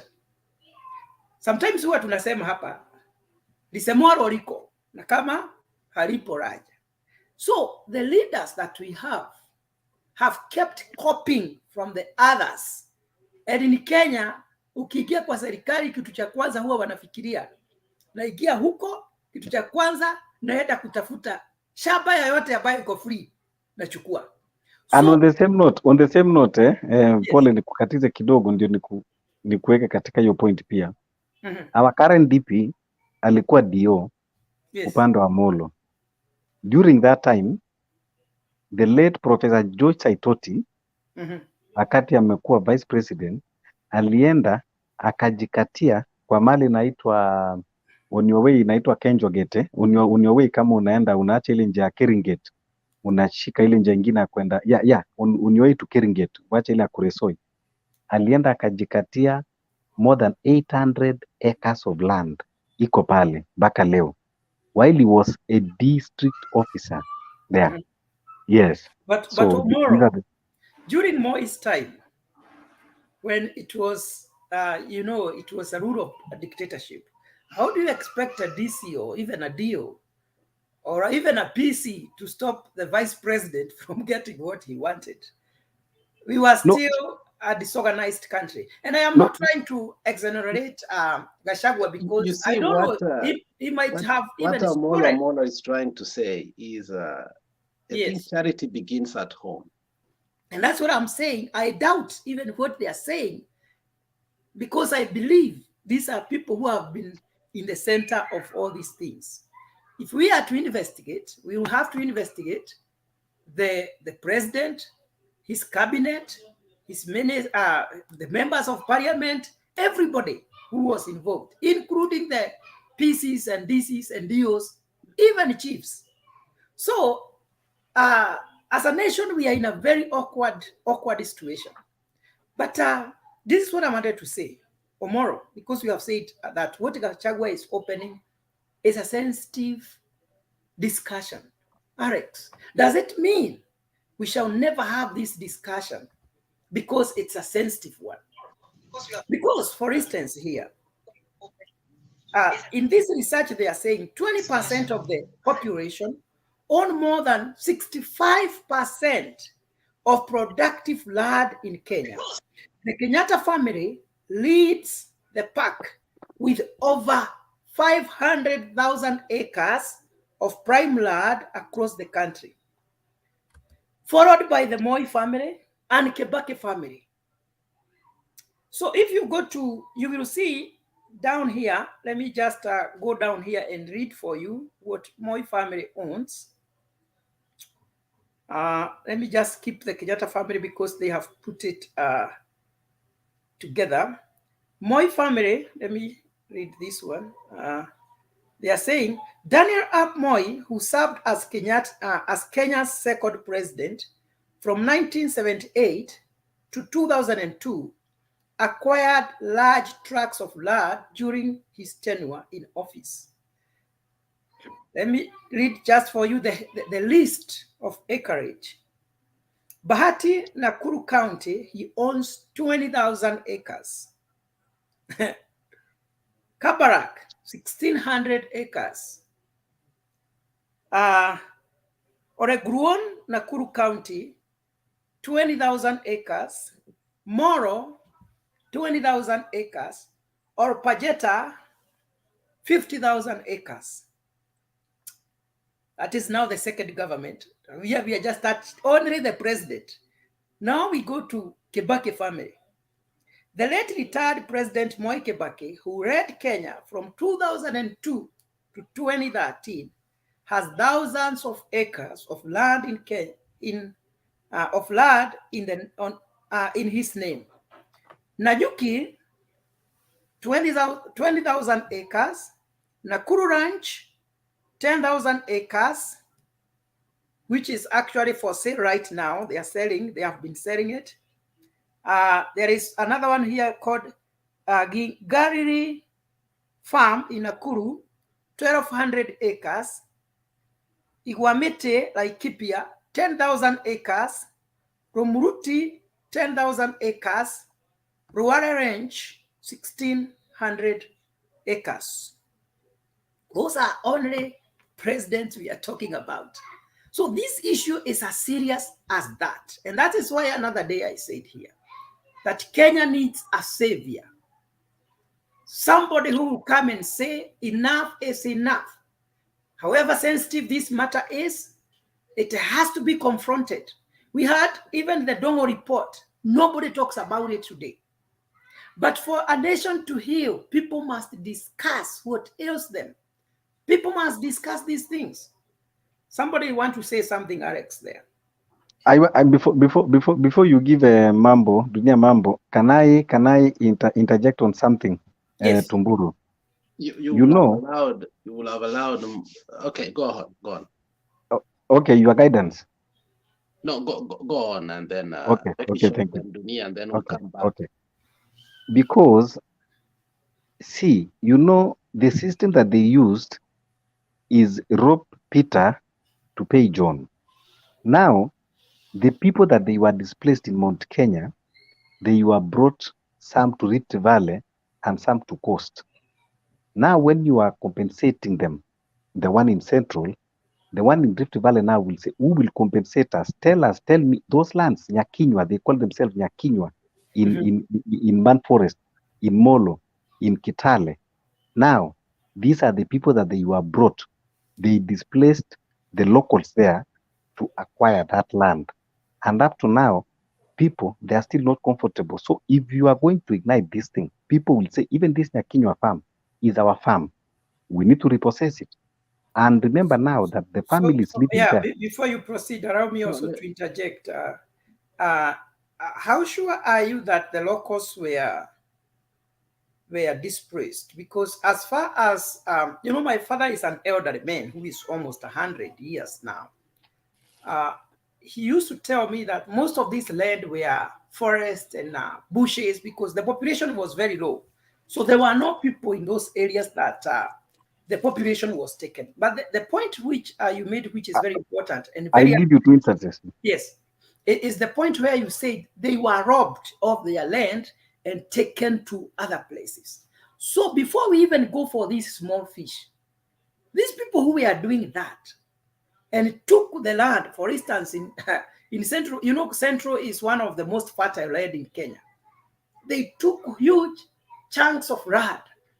Do we have to continue, you know, like that tomorrow? That's why I'm saying, yes, I understand exactly what you are saying. And whatever happened ought not to have happened. But what we are supposed to do, we as the commoners, because even those people who were brought there, most of them, they own half acre, 1 acre, 2 acres, but they are people with hundreds of thousands of acres. Shouldn't we say our suffering is the same as the people, as the common people, and now we say we know our enemy, and now we face them and tell them, please, let my people go. Give back what belongs to us. Maana tukianza sisi kubishana sisi watu wa kawaida, watu wadogo, samaki kidogo, Alex yako na eka yake moja ama mbili, na mimi aseme no, itakuwa hivi sasa. Ngoja nikuulize, huyu wewe ulifukuzwa Central ukaenda Lamu ama ukaenda Ban Forest, hiyo ni miaka ya 60. Alafu leo hii unaenda kulipwa, na kule ulienda shamba, mtu alipokonywa shamba ndio wewe ukae. Sasa leo hii wewe unaenda unakuwa compensated yako wapi? Central. Yule mtu ambao alifukuzwa ndio wewe ukae pale Ban Forest, si anafaa pia kufukuze uende ulipo yako kule na yaka yake pale? I don't know whether you are getting that point. I'm getting the point you are saying. The only solution ni hivi, labda isemekana hivi, kila mtu arudi kwa jimbo lake, alafu ndio kule sasa muende mupiganie sasa zile mashamba ziko kule, kila mtu sasa uclaim ile ambayo ilikuwa yako. Moro, sijui kama unajisikiza. No. Hata tuende kwa dunia ya mambo. Dunia, hebu tuende kwako. Hiyo maneno inakuwa complicated hapa. Moro.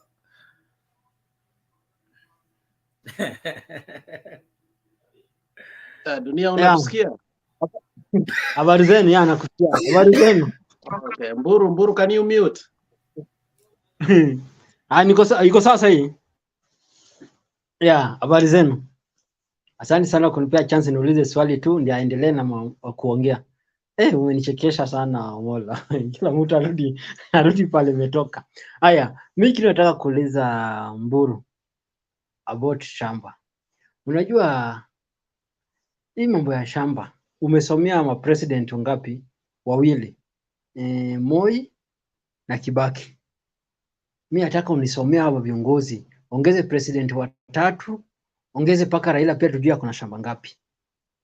Kwa sababu tunataka kujua hii issue ya shamba iko tu kwa Rift Valley, Central, Coast, na gani Alex natoka Nyanza.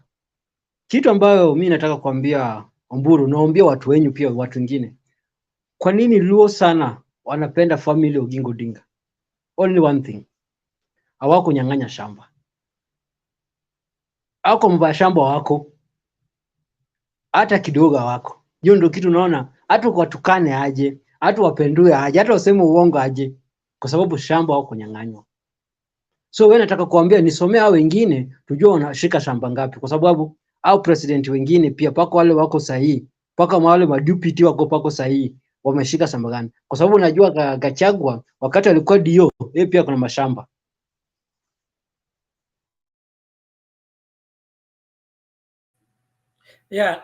Nimekusikia. Kazi kwako. Nimekusikia na bado nitaendelea kuangalia hapa. So hapo yenye nilikuwa nasoma hapo ilikuwa research imefanywa na tuko na Kenya Land Alliance, na hao ndio watatu wenye wameweka hapo. Kwa sababu it's like they were investigating the president wenye walikuwa hapo awali, na sana sijasikia familia ya Raila Odinga ikitajwa na mambo ya shamba, unless mtu mwingine aseme kuhusu hiyo, maana sijasikia sana. Iko alinyakua pia. No, the only land they speak about ni ya molasses. Yeah, molasses, yeah. Unapoangalia hiyo land, mkiweka siasa kando, mimi ni mtu wa Kisumu.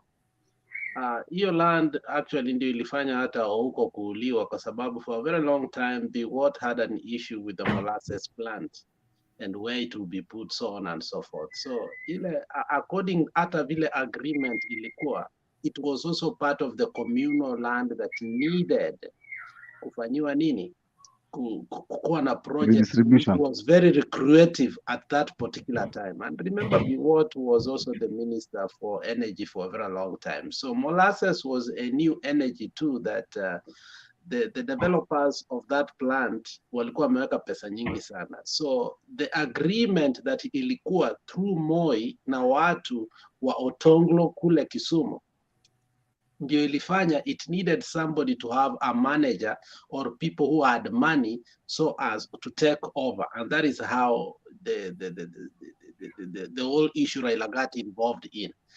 But kuenda tu kuchukua mashamba ya 10,000 ile shamba ya Otonglo, you can't talk about it honestly, given the fact that Mburu ameongea hapa, iko mtu ako na bahati, ako tena the same place in Nakuru, moja ni 1600, moja ni 1200, alafu naenda na nyuki unapata hivi. We are talking about real takeover of villages, unaelewa? And that is what we must focus on if we have to, because what Gachagua brought in today is takeover of huge chunks of land that brought displacement. Unaelewa Omolo? If we focus that, but tukifocus shamba huko Sofia ambayo mzalenda ameiba, hiyo haiwezi tusaidia. No, hujanielewa Alex. Nataka tuende katika barabara moja. Mimi nimesema hivi. Ukiona ile shamba Kabarak pale Bahati ili displace watu, wale watu walikuwa displaced, walipelekwa mahali, either walipelekwa Rumuruti, either walipelekwa wakaenda wakasukumwa kule na nyuki, either walipelekwa Njoro. Okay, now wale watu Njoro wakaenda wakasukumwa, ule mtu alikuwa akuwe na eka yake moja, inabidi akuwe na nusu eka, na amekuwa anang'ang'ania hiyo nusu eka. Now ile shamba ya Mburu ambao alikuwa amefinywa pale Bahati anaenda kuregeshewa. Sasa na wewe palatial care ambao sasa wewe ulikuwa umefinywa pale, si wewe pia unahitaji kuregeshewa? I don't know whether you understand that one. Sana ndio maana Omolo tunakuelewa, ndio maana tulicheka sisi wote, kwa sababu that argument even brings even more complication. Ndio maana tukaiachia hapo, tukasema wacha ndugu yetu pia ongee, tukifikiria hayo maneno, kwa sababu hiyo sio solution ambayo tutasema kila mtu arudi kwao. Hiyo sasa itakuwa tumewasha moto nyingi sana. Sasa hiyo inaweza kuwa ngumu kiasi. Yeah, sasa hiyo italeta shida. Naelewa kabisa Umoro venye anasema. So wacha tu, kwa sababu Mburu ulikuwa umeongea, watu wameingia. Wacha tuwache. Let it not be on and forth. Iko naona Mzalenda ameingia. Niko naona Black ameingia. Namuona ndugu yetu mwingine ameingia hapo. Wacha tuwalao and then we come together and we can come back to that as we think about it. Lakini pia Alex, wacha niseme tu kitu moja. Na hii labda ni wacha nitasema wakati ungekubali tu kila mmoja aongee alafu turudi, ingekuwa nitasema wakati Jex yako, kwa sababu inahusu hizi headlines zenye huwa tunaweka hapa. Wakati mwingine huwa zinaudhi sana. Asante sana. Namuona Mzalendo na Captain na Black. Nani alikuja wa kwanza? Wacha tusikie Black.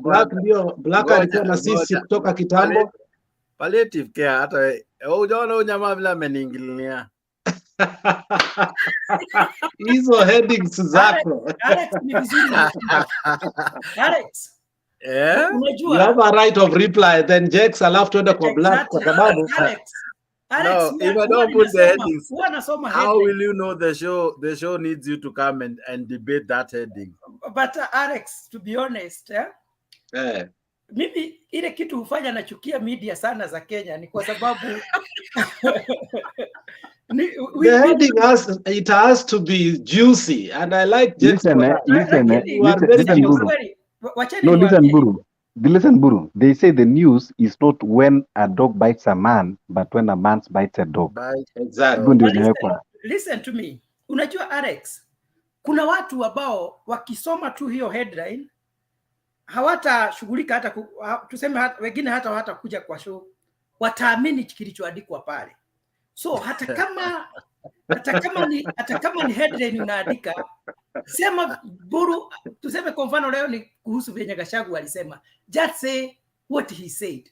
Hiyo mambo ingine hakuna mtu alitaja. Sasa naona umesema pale, amesema familia. Nashukuru Mburu, wacha tuende kwa naona dunia, naona mkono wako bado uko na swali. Wewe inaudhi. Mimi huwa naudhi kila mtu. Hadi Alex Manga hapo kwa comment amesema bro change your topic, but ninang'ang'ana nayo. So Dunia, ulikuwa umeuliza swali, ungengoja kidogo tumalize raundi hivi turudi. Hii mjadala ni tamu na tutakaa hapa. Leo ni Sunday. So namuona Black alikuwa kule katika comment section na yeye anatoka ndio. Na najua ulikuwa na maswali mengi sana kwa Jeremani, na ulisikia vile Jeremani anatuongelesha vizuri kabisa juu ya coastal region from 1300 vile you people have had problems hadi sasa. So I hope you have a good question or you have a new rebuttal. First of all, thank you and hello to my fellow panelists and the viewers back home. I hope you all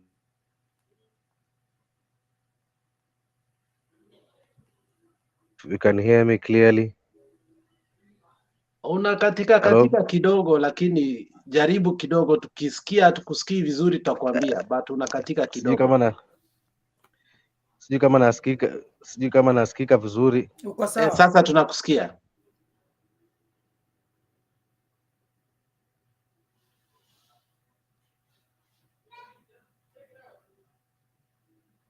Think Jex Black ako na shida, tutamwenda kwa Mzalendo. Naona Mzalendo yuko hapo. Black alisema he is very old, so kama mnanipata, we have to treat him with care. You have to treat Black with a lot of care. Black is a young man. Black, Mr. Oldman, what is the problem? Uko sawa? Watch a change position. I'm sure he'll be back with a boom. Yake ni very old. Unajua alisema hii ndio trademark, jacket nyeusi na eneo ya giza. Sijui kama mnanipata. Hata pia mimi wacha nikule. Jets, take over please kidogo. Okay. Yes, Black. Are you okay now? My network. Network yako leo. Okay. As you're working on it, can I have Mzalendo and then maybe you change position, maybe it will be okay. Mzalendo kaka, vipi? Umepotea bwana? Nasema. Wait, songea Jex. It is so strange.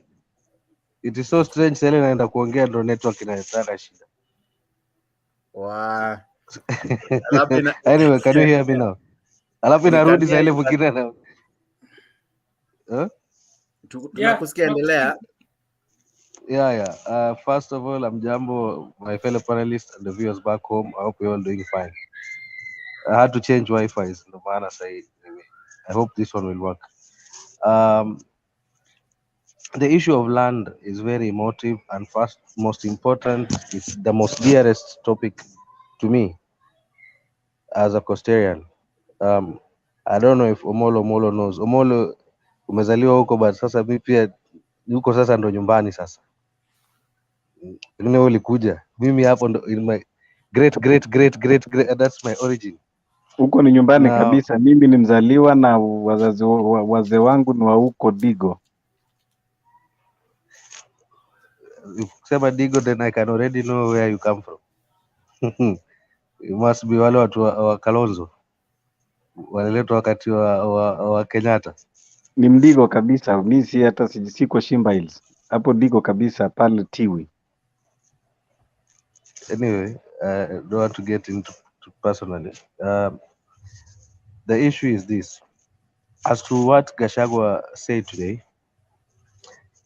it's not about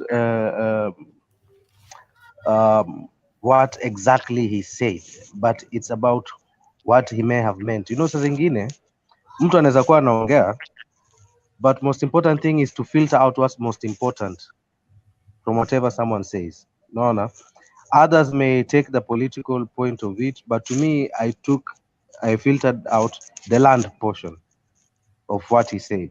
You see, now alichosema kuna ukweli na hajaanza kusema leo.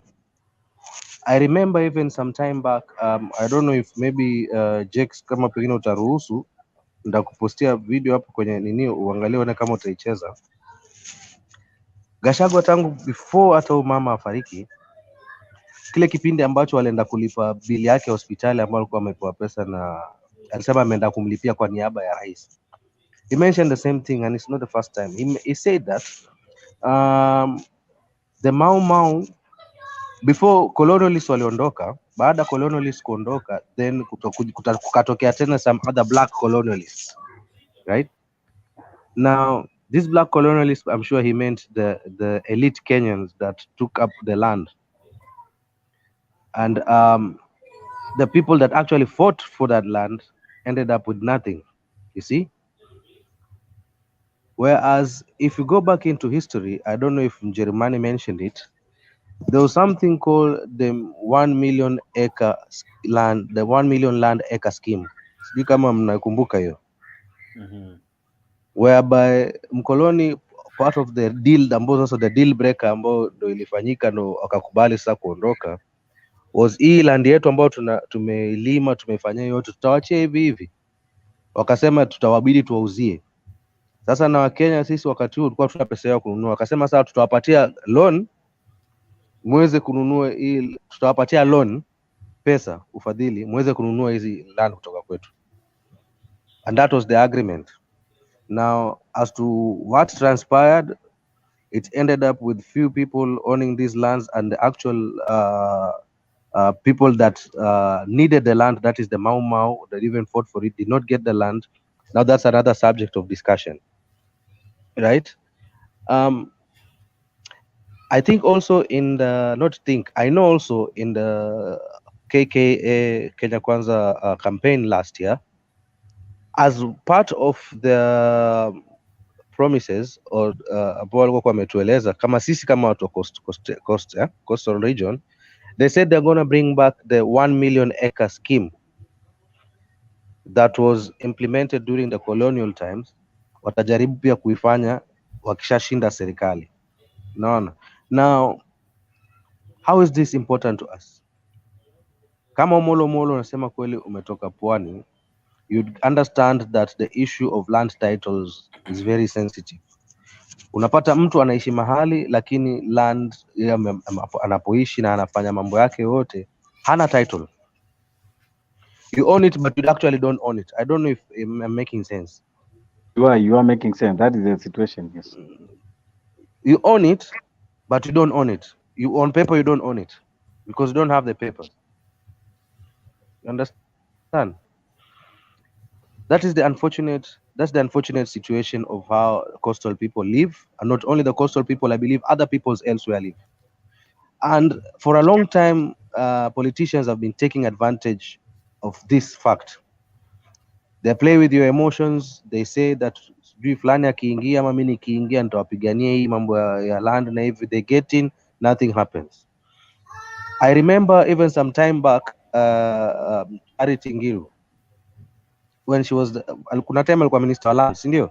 Wakati wa Kibaki, I believe. This Waitiki land, I don't know if Omolo mnaikumbuka, Mzalendo and Jeff Mburu, Delikoni Waititi land. Waitiki land.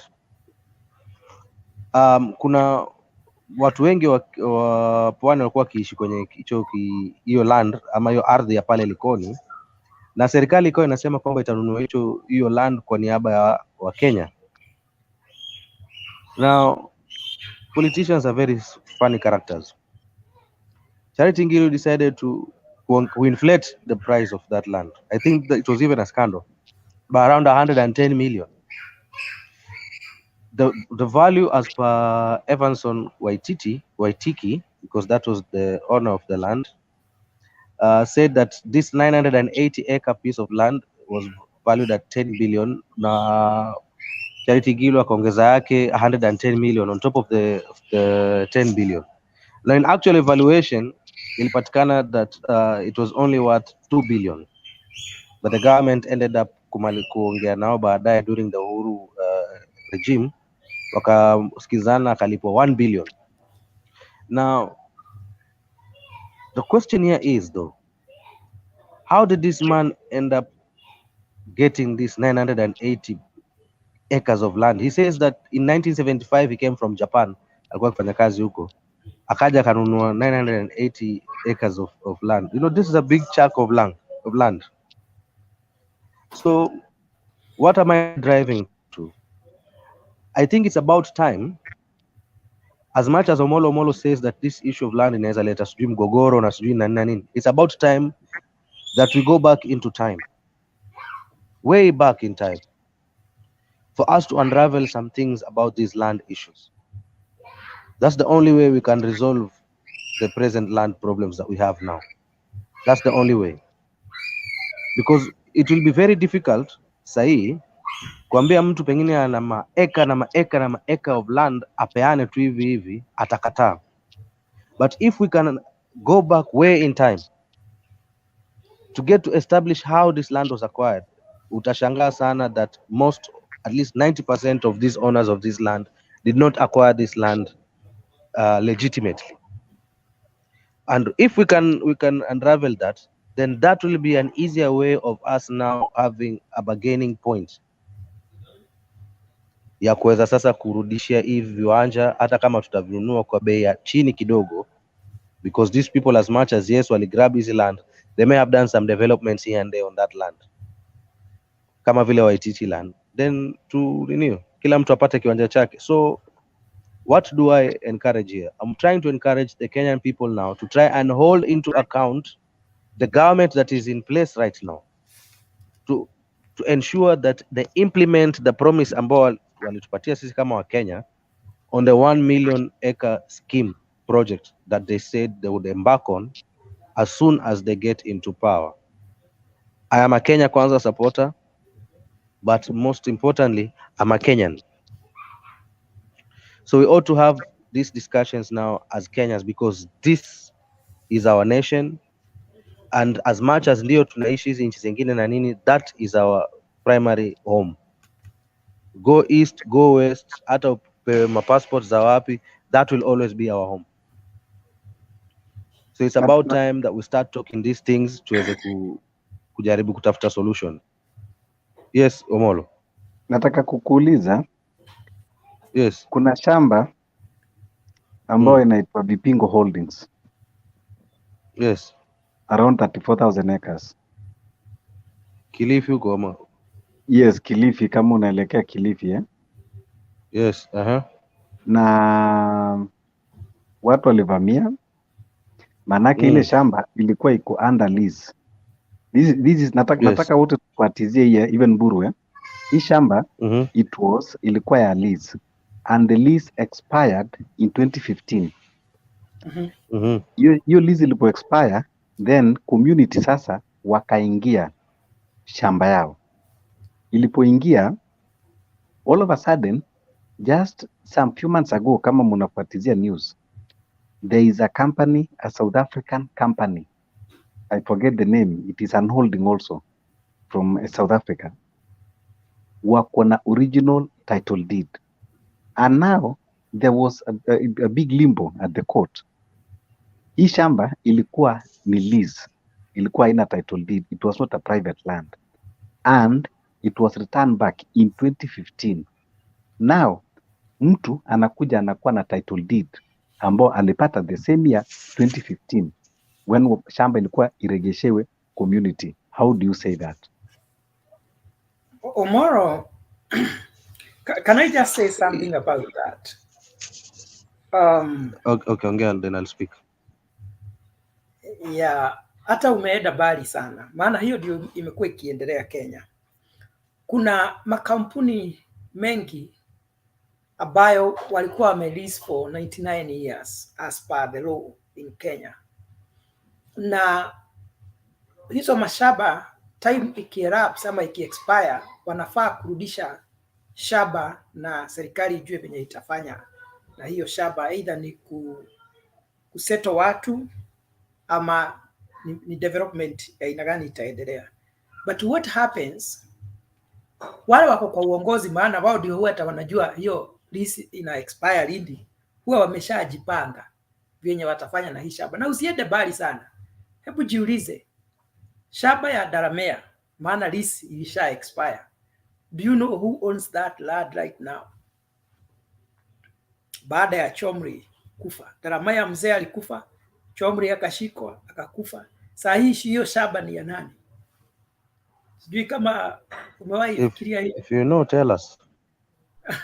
Okay, If you know who owns it, tell us. So nataka ufanye research. Sasa tukisha angalia, sasa ndivyo utaona kwa hakika tumekuwa tukiongozwa na mikora na wezi. No, but yes. The Kenyatta family took over the land, but they switched. Walipeana hawa Delemea wakachukua yao yenye iko sijui ni wapi, na the Kenyatta family took over. And it's a legal tussle because we do not know how people switch land, because that is also a dilemma on us. It's as if people are switching cars. Yeah, they switched land. I mean, the Kenyatta took the Delemea took the Kenyatta's land, and the Kenyattas took the Delemea's land. I mean, no, I don't know what legality is that. Alex, it happens nowadays in Kenya. Don't be surprised. I saw the news some few months ago in Western. Some people switch the wives, so we will not be surprised that they can switch the land. That's agreeable if it's my third wife, but not. No, get up serious. Unaleta mchezo wewe. So you see, to be honest, it's very unfortunate. These are the people we entrust with our properties and with our country, and all what they care about is themselves. They are very much extremely rich, but they focus on enriching themselves more, taking advantage of each and every opportunity that they can get. So I don't believe that the Daramea land is supposed to be owned right now by the Kenyatta family. Kabla hata tuende huko upande wa mambo ya wakati wa colonial government, Wakenya wanastahili kuuliza, tunataka kujua kuhusu hii shamba, maana ni mali ya Wakenya. Na hapo ndipo nasema sometimes inastahili. But now, Uhuru, you brought two things together. I think yes. Omolo asked Nani for a specific question about that Vipingo. Now we have brought two things together. Why don't we allow Omolo's question to be answered so we can come to that new issue? Because that's a hot button issue that we really need to discuss today. Because it's a bigger picture that we can't live without finishing today. So I would like that Vipingo issue to be answered. If we start again on the exchange land of that Daramea and Kenyatta, I think that's juicy and it needs to be discussed on its own. Thank you. Well, Omolo, hiyo swala ya Vipingo ile lease kuisha alafu all of a sudden mtu mwingine ameshainunua. I think that's the beginning of what do you call this? Of a scandal. How do I say it? Sasa now, I believe that South African company at some point will be there, will come back rather, and resell that land. That might be just a proxy company by someone. Just like the way, to be honest, I still don't believe Waitiki owned that 980-acre piece of land. He may have been just have been a proxy for someone. Because even having worked in Japan, alafu kuja 1975, he was just a young man, 30 years old by the time he was buying it. 980 acres of land, they call it, 1975. I still don't believe he would have had the funds for that. Now that's why I said it's about time to enter back in history. We ask ourselves, when the British gave the funds to the Kenya government to purchase the 1 million acre, what actually hiyo pesa ilitumika kwa njia gani? How can that money be accounted for? That is where now the whole issue needs to start from. Sijui kama tunapatana paka hapo. Hatupatani. Na umeona Okay. Nirudi nyuma tena. Nirudi nyuma. Unaona wakati wa ninio? Unaona wakati nirudi nyuma. Unaona wakati wa koloni walipokuwa wanaondoka na nataka kuja kuunganisha na vipingo walipokuwa wanaondoka. Walisema hivi land yetu hatuwezi wapatia hivi na tayari kuna venye pia tumelimalima hapa na pale. Nakumbuka ni yenu nyinyi wa Kenya. Wakasema lazima muinunue. Lakini vile hamna pesa tutawakopesha pesa ili muweze kuinunua, sawa? So serikali ya Kenya at that time ilipewa pesa na wa British wakoloni ili waweze kupatia wa Kenya tu binafsi tu wadogo waweze kununua. Kupewa ama kukopeshwa. So unapewa unalipia hiyo loan lakini utakuwa ukilipa polepole wa mkopo. That's the same thing that happened with Waitiki. Because that's how Waitiki people when walipewa kiwanja they did not get it free. They are paying 1,000 shillings every month for the next 12 years. That's the Likoni land. Now how do I bring that scenario kuunganisha na vipingo? This company later on watu wa Kenya tu watazidi occupy hizo land squatters.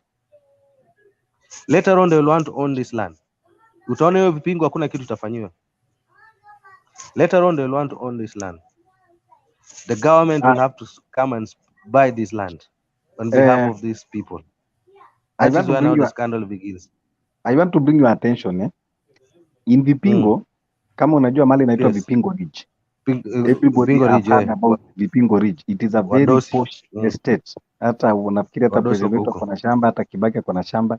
So Vipingo Ridge is part of that larger Vipingo holdings ambao I'm telling you. And the same South Africa holding company is the one that sells now to those dynasties there ambao wameoccupy sasa that expensive part Vipingo Ridge. And about that's like the one like, and wait, that's South African company is a proxy. Yes, is a proxy. And the one like you are saying for Waitiki could not afford. Nimeona mtu anaitwa Captain Kip, I believe anatoka Rift Valley. Rift Valley, ukienda mali Wasingishu, kuna mali inaitwa Kipkabos. After Kipkabos, after Plateau, then unakuja Kipkabos, kuna mtu alikuwa anaitwa Jackson Kibor. Jackson Kibor alikuwa amenunua 2,000 acres of land ambao Jackson Kibor anakuambia alikuwa yeye hakwenda Japan ama kwenda Ujerumani, aliuza ngozi na mayai na akanunua 2,000 acres kutoka kwa white settler.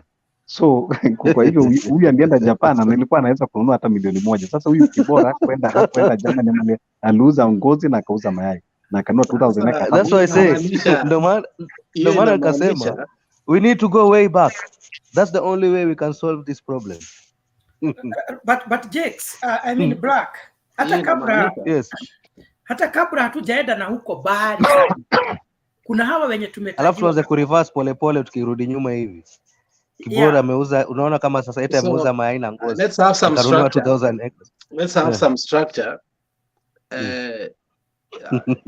Captain, wakati Ruto alikuwa rais, there was a Thanksgiving ambaye ilikuwa Eldoret. Mandogo alikuwa huko, the new governor for Uasin was there, the governor for Kericho alikuwa kule, and they said something that caught my eyes. And I think for the first time I agreed with the governors in the larger Kalenjin area. This is what they said, that ukipanda ndege, na huyo ni Mandago alisema, utaangalia mashamba ziko fenced nyingi sana, lakini hatujui wenyewe ni nani. Sisi hapa Rift Valley hatuna mashamba hata wa Kalenjin wenyewe. I was shocked. I didn't know it was true.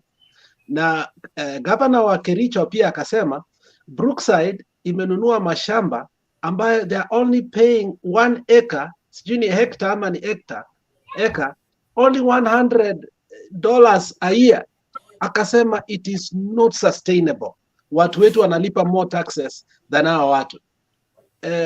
Hata watu wa Rift Valley wako na shida ya mashamba apart from yenye mnasema. Do you mean dollars or shillings? Yeah. it was dollars 100 only. So tuambie captain, tuambie watu wa Rift Valley pia wako na hiyo shida. Alex na Mamolo sijui huyu ni mwingine nani, simuelewa jina. Wewe umetoa watu majina. Alex, unajua hii miaka tuko sasa hivi ni tofauti sana na miaka ya kitambo. Ile unaona Rigiji anaongelea. Wewe unaona Rigiji amerudi nyuma kwa mambo ya akina Kimani huko. Wanauliza mashamba zao zilienda na nani? Wenye walipata mashamba ni group ya kina Jackson Gibor. Huyo Omola amejaribu kuelezea, lakini ameenda mbali kidogo. Ukitoka Nakuru unateremka kabla ufike Ainabkoi, kuna shule moja mzuri sana inaitwa Dries Girls. So waliweka lami juzi, ukiingia na hiyo barabara utapata shamba ya Jackson Gibor hapo. Hiyo miaka ya kina Jackson Gibor mashamba zilikuwa mingi. Sijui kama muliona wakati Gibor aling'ang'ana na kijana yake, ameongawia share yake kidogo, lakini yule kijana bado alikuja akauza na anarudi nyumbani tena bado anataka share nyingine. Wale watu walikuwa mababe wa mashamba ni hiyo group ya kina Jackson Gibor. Kuna Jackson Gibor, Makto, Barngetui, Joshua Kurei, Abraham Kiptanui unajua vile tu alikuwa state controller akapewa share yake akapetiwa Kiptui akapatiwa yake, alikuwa daktari. Makubwa kama ya Kibor. Kibor ako na maeka 3,000 kwingine karibu na kwetu, ingine Moibeni, ingine iko Kipkabos hapa ambapo ni hapo Dries Girls. So hawa wakabaki na mashamba zao, hawakutaka kugawa kwa watoto. Jeff, hebu mute kidogo. Jeff Mburu. Sawa. So ikawa wanakaa na mashamba zao, akiwa na shida kidogo anauza pointi moja. Lakini sasa mtu kama Kibora hata hakuuza shamba, yeye alikuwa mali tosha, na wale wengine wote walikuwa wanauza mashamba. Akiona mtoto mzuri anagawiwa shamba mpaka wasichana. Lakini kwa sasa unaona Alex, saizi miaka hizi tuko saizi sisi, hata hutakubali kukaa kwa ile shamba ya nyumbani, unajipanga. Juu bado unapatiwa ile shamba na masharti ngumu sana, hauna ile freedom. Kwa wale watu wamekaa karibu na Wakalenjin, hata Alex unajua, unapewa ile shamba na masharti mingi, makisirani nini, mpaka unaona heri tu ujipange na shamba yako. Mandako hajatoka kwa familia ile wako na mashamba kubwa, ambapo unasikia anasema hata sisi Wakalenjin tuko na shida ya mashamba. Yeye hana ile familia, hata mpaka sijui kama hata kwao wako na eka inapita hata 20 sidhani. Labda sasa kwa sababu tu amekuja akaingia siasa juzi, amekuwa well off, ameanza kununua mashamba. But sincerely speaking, sisi wenye tuko hizi miaka kati ya hizi wenye tuko hapa, naona tuko na shida ya mashamba pale. Hata saa hizi penye tuko saa hizi hapa penye niko ni kung'ang'ana, unasukuma hesabu kidogo kidogo, upata hata kanusu eka yako, ujengee watoto wako wakae wakijua hii ni kwetu, hii ni ya wazazi wangu, lakini sio yetu ya babu yetu. Hapana, unataka kuwa na mali yako. Tukirudi sasa kwa sasa, naona hii the running bar Uhuru, Moi, Ruto and Raila warudishie Wakenya mashamba. Hata mimi niko hapo. Uhuru kwanza na Moi, not Uhuru, Moi na Kenyatta. Nani aliwapatia hizo mashamba akawaambia hizi ni mashamba zenu? Walitoa wapi? Saa hizi tunang'ana kutafuta shamba, lakini kuna mwenye anaishi eka 3,000 na bado anaona hiyo 3,000 ni kidogo kwake. Mimi mwenye naishi point moja najipanga na hiyo. Naona nimesikia Jeff Mburu ukisema ati italete shida. Hakuna shida italete, kwa sababu wakati Kenyatta family walichukua hii chochi dalamea, mtu alikuja akapatiwa kama zawadi, ni huyu anatoka hapa Sudan, Salva Kiir. Nasikia alikuja akapewa zawadi hapo Naivasha, ati hii zawadi umepatiwa sijui na Uhuru ya nini, ya tuwaike nini, for what? Na sisi wa Kenya hatuna mashamba, Point of information kidogo. Hata Museveni alisema alipewa shamba lakini hajui iko wapi, but anajua iko Unasikia Nigeria. sasa? And then point of information kwa Bwana Kipe. Kabla tujenda hata kwa kina Uhuru ambao tunaongea mambo ya historia, kuna yenye imefanyika juzi katika hii regime. Kuna shamba ilikuwa inaitwa Londo East Africa, nafikiri unaijua sana, Hiyo naielewa ya Makto hiyo. ambao ilikuwa ni ya Makto. Ni shamba karibu eka 3,000 kama sijakosea. Watu wameenda wakadai, maanake ilikuwa ni shamba yao, ilikuwa ni project ya Londo ya turning, na hiyo project iliisha mambo yake, ilikuwa ni watu wapatiwe. Watu wameenda kotini wakashinda katika High Court, ikaenda appeal wakashinda hata huko Kisumu, na bado still wamekatazwa kuingia. Na sasa hiyo kabisa ni haki yao, ambao ni shamba ilikuwa na koti yenyewe imesema kwamba ni yao, na ni shamba karibu eka 3,000 na wapatiwi. Na hatuongei kuhusu serikali iliyopita, ni hii ambayo iko juzi tu, nimeona kwa gazeti kotini. Sasa hapo tutasemaje? Tusiongee kwanza yale ambao ni ya historia, tuongee hii ambayo inafanyika sasa. Shamba iko pale, wananchi wako pale, wanataka kuingia, wamezuiliwa, wameenda koti, koti imesema shamba ni lenu, nendeni muingie, na bado wamezuiliwa. Na palliative care, Jeka kija mwambie ajaribu atafute hiyo, nafikiri tatafuta hiyo link uone kabisa wananchi wakiwa anaenda pale na kotoda wamepatiwa, lakini wakakatazwa kuingia. Sasa hiyo utasema ina manufaa gani? Hata nakumbuka vizuri sana walifanya maandamano ile barabara ya kuelekea airport Eldoret, na watu wale waliitwa squatters, walikuja wakaitwa squatters. Kesi yao vizuri sana ilisemekana wapatiwe shamba yao, lakini hesabu kidogo 1 week hivi ikasemekana tena hapana, koti imesema hapana, hii shamba si yao, hii ni shamba ya Makto sijui mara nini. Yani siasa ya hekaya za Bunwasi inawekwa pale, wananchi wengine wanaumia. Na hiyo shamba from Kapseret to airport 16 kilometers, mtu kuna shamba 16 kilometers, hiyo ni kama eka ngapi? Hiyo ni shamba kubwa sana. So Captain, hapa ndo niko na mahali hapo Kapsaret pia. Yeah. Captain, hata ni mwingine kuna shamba 16 kilometers. So Captain, kuna hili jambo Mandago alisema, kuna wazungu wako na mashamba nyingi au Singisho, hawajulikani ni nani, miaka nenda miaka rudi. Wacha hata hii ya kukuwa na turning na nini mnasema ni Londo East Africa.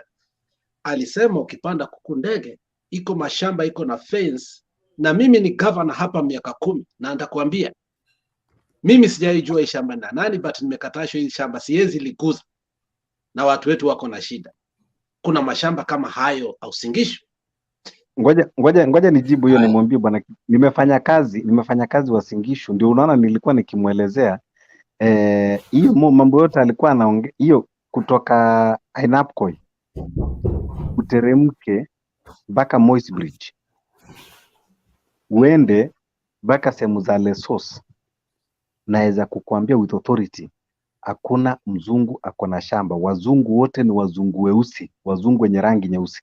Nikikutajia ukitoka na hiyo, nikuambia hapo penye wanasema, ngoja nimalize kitu kidogo. Ukitoka na hiyo Ainapkoi, hiyo barabara ambayo unasema uteremke, kuna mali inaitwa Tingwa.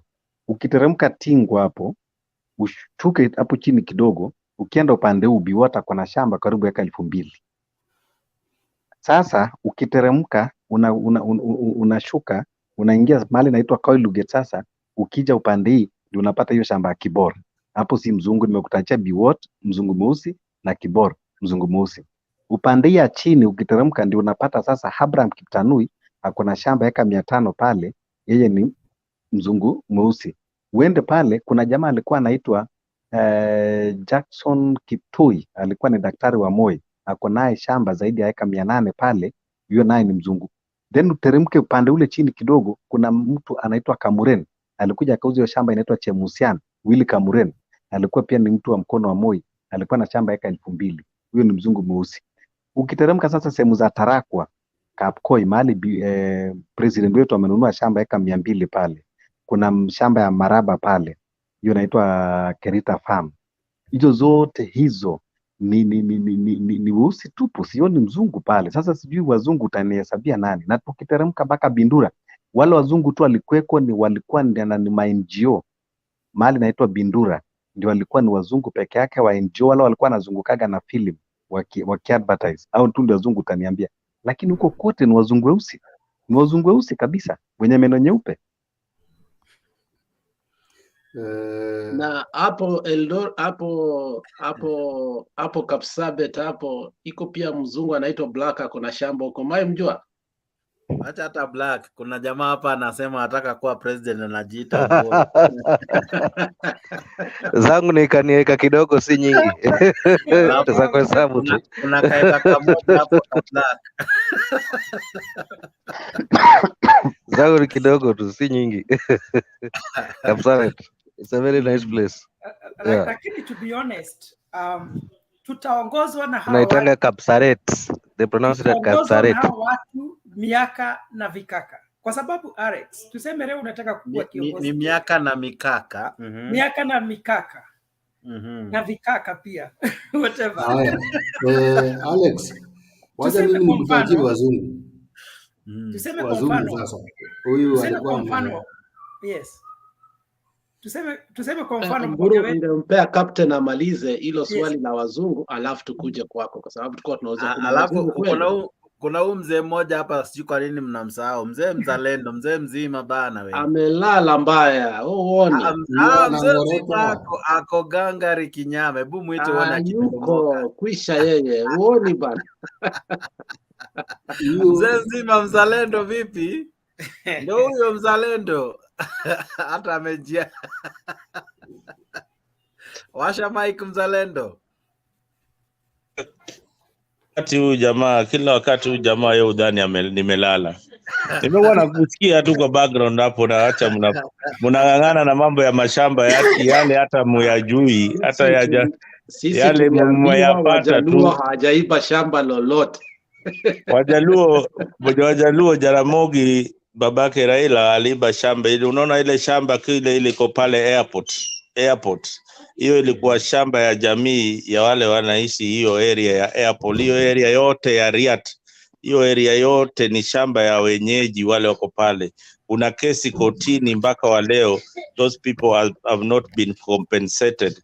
That airport, if there's a legal tussle going on. Hiyo kesi ni ya kina the family of Job Omino. No, it is an entire clan against the government of Kenya, not Job Omino as an individual. It is an entire clan. Wale wanaita Kaluo, I don't know. I've forgotten the name, but it's an entire clan. Huh? Oh, okay. Jokorango, yeah. Orando. Jokorando. Yeah, that is an entire clan. Wale wako na kesi pale. So issues of land, they come a long way. But we should understand the genesis of this problem. The white settlers, wale walinyakua, and they made Africans their slaves. The Kikuyus who are bitterly complaining about land, they should remember one thing. The land that they want to possess, especially in the Rift Valley, it is not theirs. That is Masai land.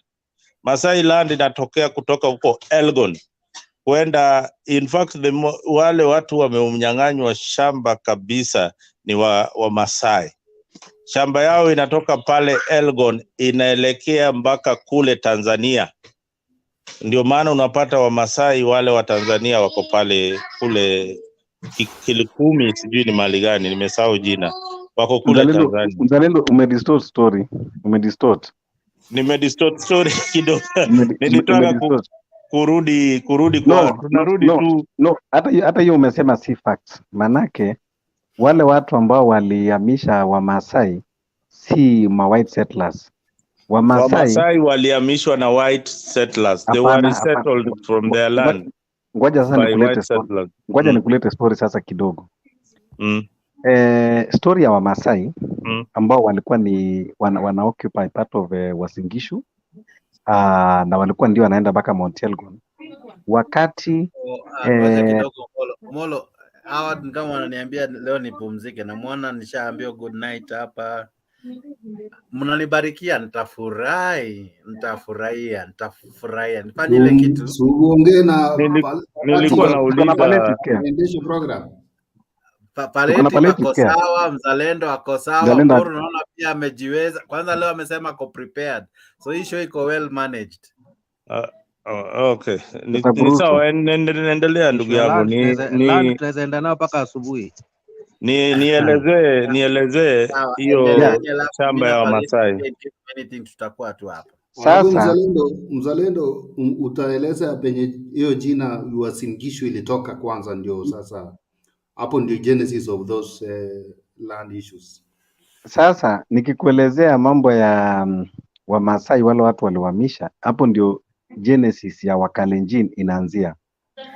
When the larger Kalenjin group ilikuja all the way from Egypt ikifuata River Nile ikaingilia Sudan ikakuja ikasettle Mount Elgon, the first people ambao walipatana nayo pale and they were hostile walikuwa ni Wamasai, na wakaanza kuchapana, wakawateremsha kwa mlima, wakakuja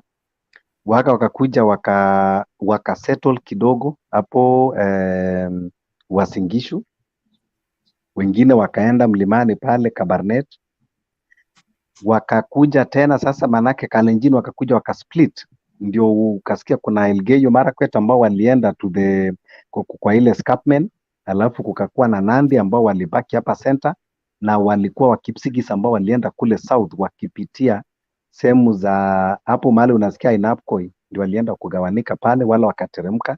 So hivyo ndio waliwapush wa Maasai because they were hostile, they did not receive. The only community ambao walireceive wa Kalenjin pale walikuwa wanaitwa Wasabei.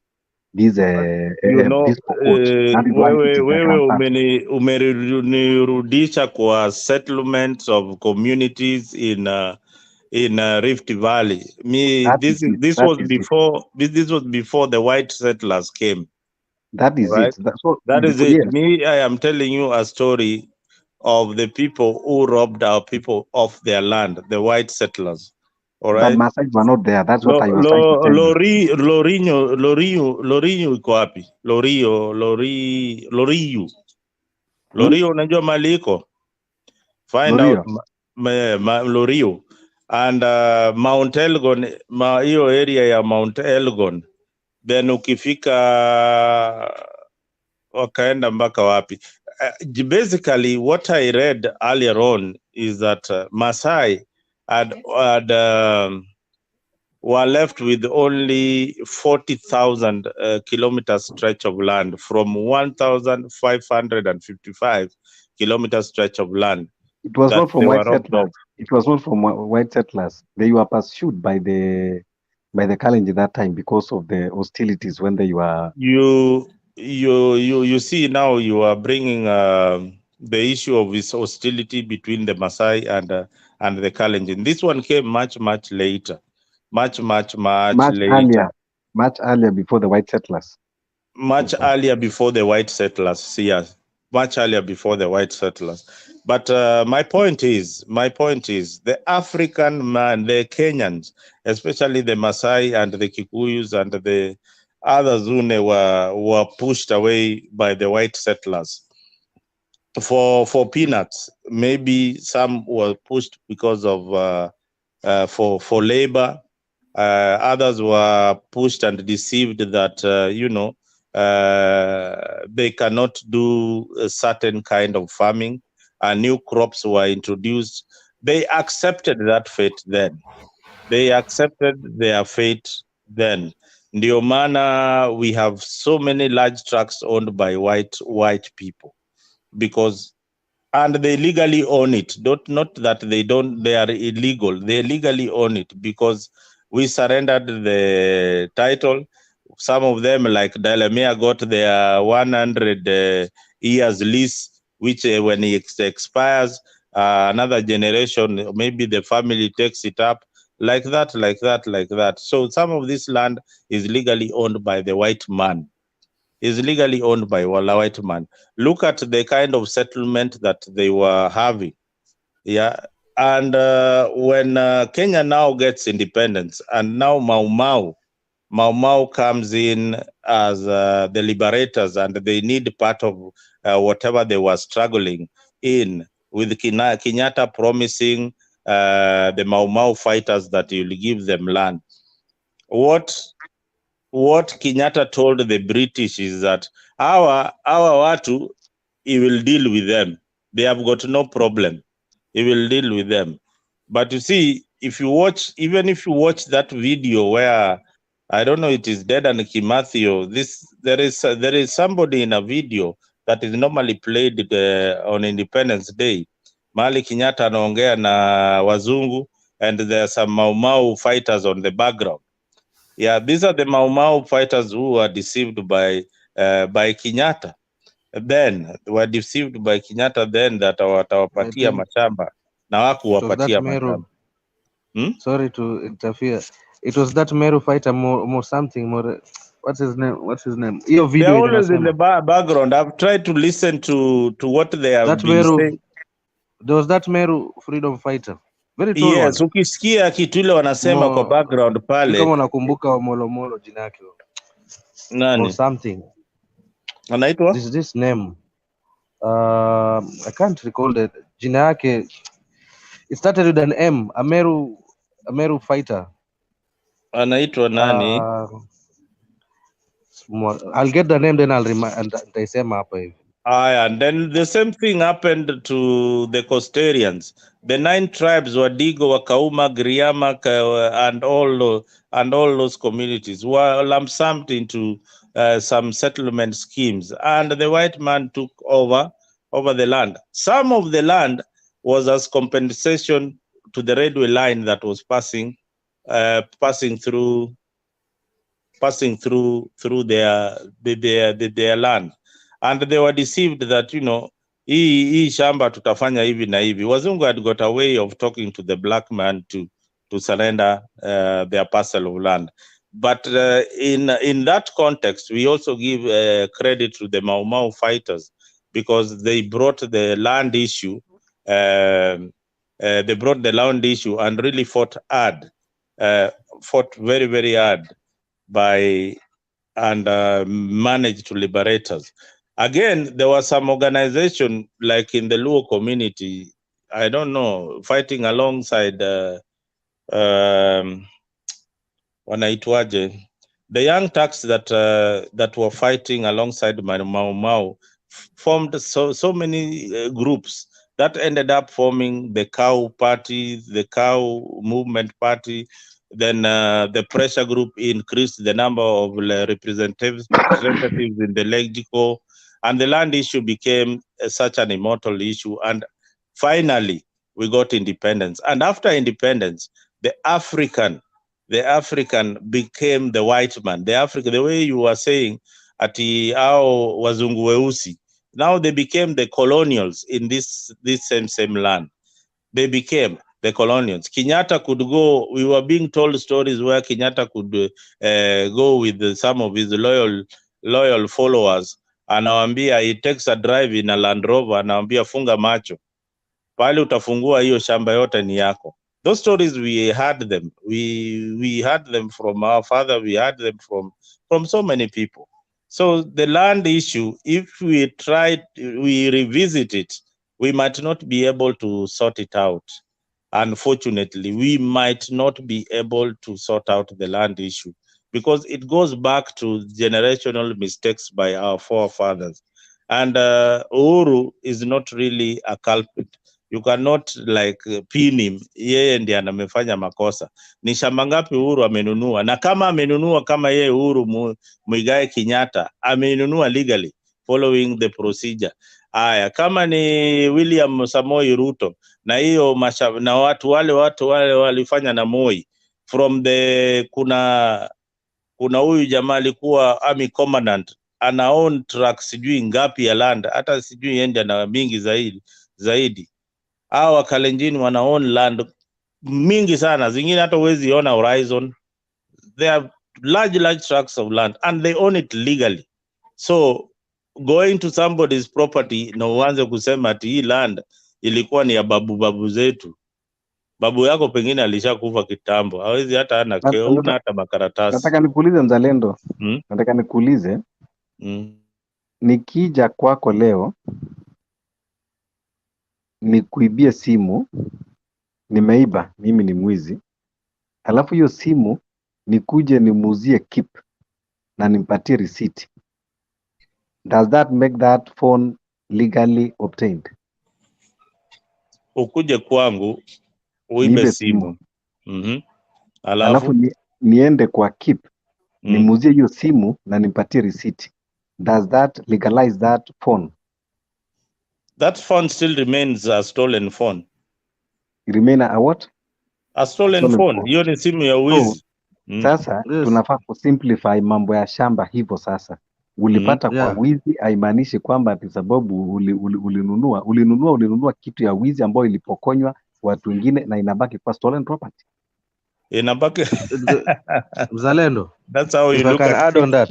If I can add on that, Mzalendo. If I can add on that, Mzalendo. Omolo has brought up a good image, because that's what I wanted to say.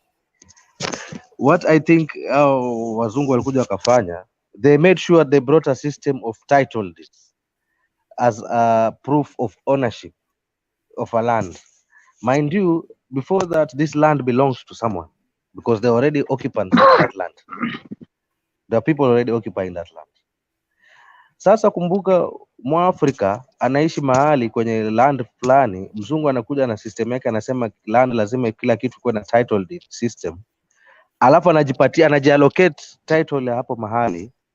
Ule Mwafrika yeye amekuwa mkijua, ameishi miaka nenda miaka rudi, babu yangu aliishi hapo, alipokufa akatuachia land hivyo hivyo. There was no such thing as kama title enzi hizo zao. Black tu kuongezea. So naona mzungu anakuja, ngoja kidogo, anakuibia na system. Black atakuibia na system ya title. Omola alisema kitu kingine hapa. Omolo, hebu nielezee vile the Kalenjins and the Maasai settled in their lands.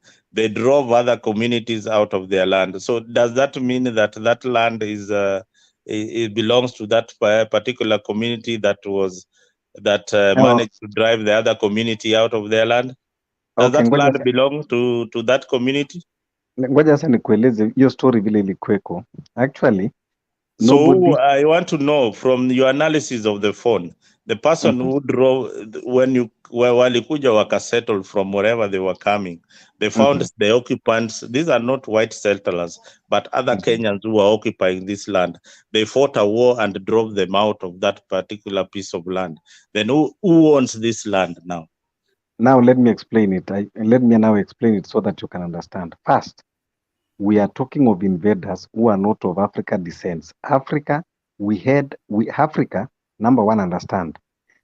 When we had famine, we had immigration, and we had wars. That was our customs and our culture. You know, a community will be to another community, and the other community, they will move in looking for pasture.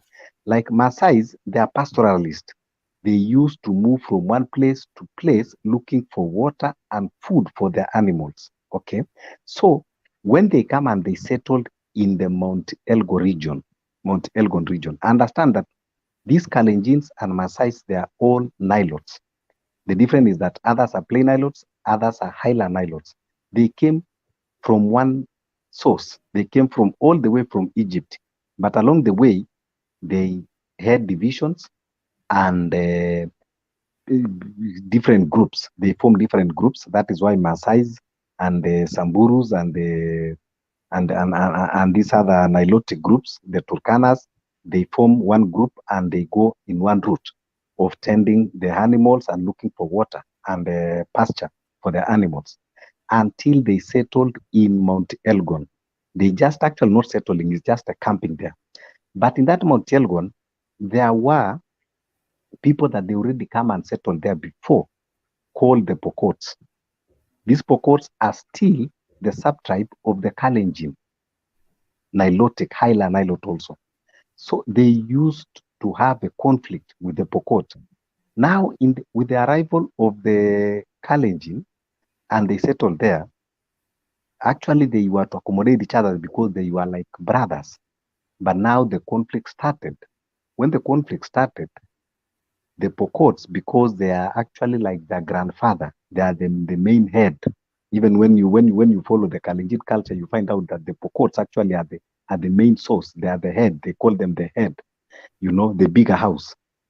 And they drove them. So the Pokots and the Kalenjin helped now to drove Maasai to go deeper. And that is why they were driven deeper into the plains of Samburu and the plains, of Narok. And that is why they went and settled. And that's why they remain out to be the plain islands. So actually it was just spreading.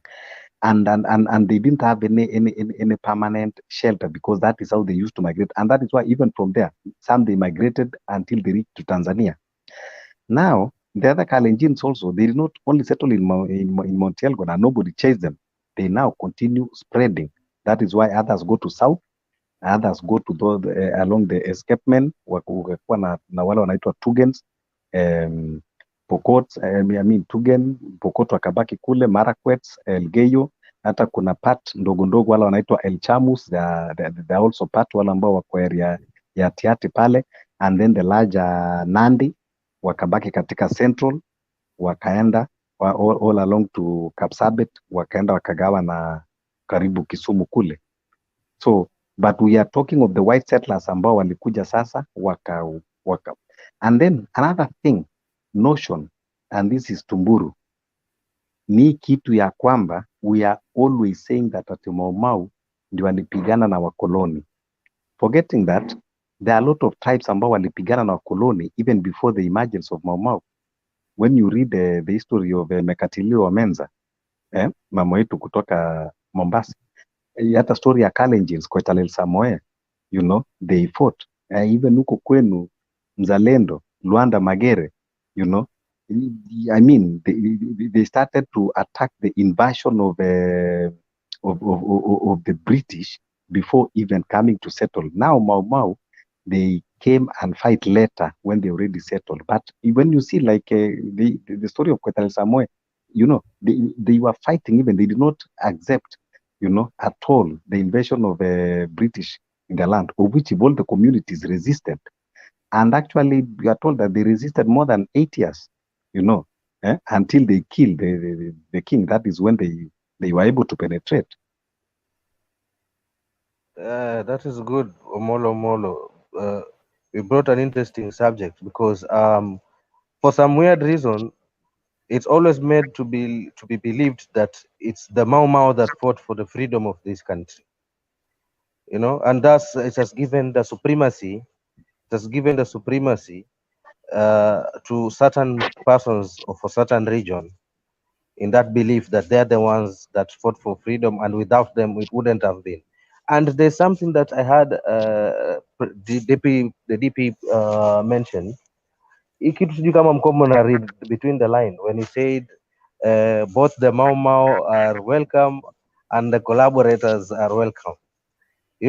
This man do you know he might have been alikuwa anaongea, kuna watu, I don't know if we all have who in mind that he was alikuwa ametarget walipokuwa wakisema collaborators. Kuna wakati alipokuwa akisema ile viwanja ya koloni alipoondoka iligawanyiwa the home guards, the chiefs and the collaborators. Now we all know who got the lands. Na wakisema kama alikuwa sha classify kwamba ilienda kwa chiefs, home guards and collaborators, na ukiangalia kina Jomo Kenyatta walipewa land pia kiwango kubwa. Does that mean that they fall into one of those categories which Gachagua was talking about when he says collaborators? Maybe that's something that we ought to was Jomo actually was he a fighter or was he a collaborator? It might not mean only Jomo. Unajua kuna family kama familia Michuki, kama unakumbuka Baba Michuki alikuwa ni chief wa Katio, and that is why when Michuki was a minister of security or internal security, aliua vijana wengi sana wa Mungiki, in the name of Mungiki, but they were trying to bring this issue of land, lakini they were branded as a Mungiki, ndio wawawe, they say kill them before they grow. So kuna sasa kama hiyo familia ya Michuki ambao pia wako na huge chunks of lands pale, because walikuwa ni watoto wa mzee Kimendero, alikuwa anaitwa Kimenderero or something, alikuwa ni chief wakati hiyo, paramount chief wa koloni. So kuna watu, I think hata huyu jamaa anaitwa Stanley Githunguri, hiyo familia pia ni watu ambao walitoka kwa wazazi wa whether you were chief, others they were dio. So hao ndio wanakuwa branded collaborators, because wanajulikana pia huko sehemu za Kiambu, they own huge chunks of lands. Lakini Kenyatta definitely is classified as a fighter, lakini though ukiread mind ya Gachagua, there are some Kikuyus also that they believe that the real fighter and the person was even supposed to be given presidency was Dedan Kimathi. Wengine huwa anachukulia kwamba Kenyatta alikuja akadandia gari ikiwa imefika hapo katikati. Wengine huwa anabelieve kabisa kwamba Dedan Kimathi ndiye alikuwa msituni na yeye ndiye alikuwa anafaa kuja kupata bendera. Hiyo ni ukweli kabisa. Hiyo ni ukweli. So Gachagua was painting I was trying to paint this family in the wrong light. Yeah, it's possible. That's what you can say. It's a known fact that Jomo Kenyatta was not a freedom fighter. He was not a member of the Mau Mau. That's a known fact. So when Gachagua is rubbing it in, it is something that has been known for a very long time, that Kenyatta was a collaborator of the white man. And that is why they got so many tracts of land. Yeah, but me, mambo ya independence, the way, I've got a very wild thought that perhaps they should have negotiated better. They should have negotiated. We would have, if we got independence sometimes in the 1990.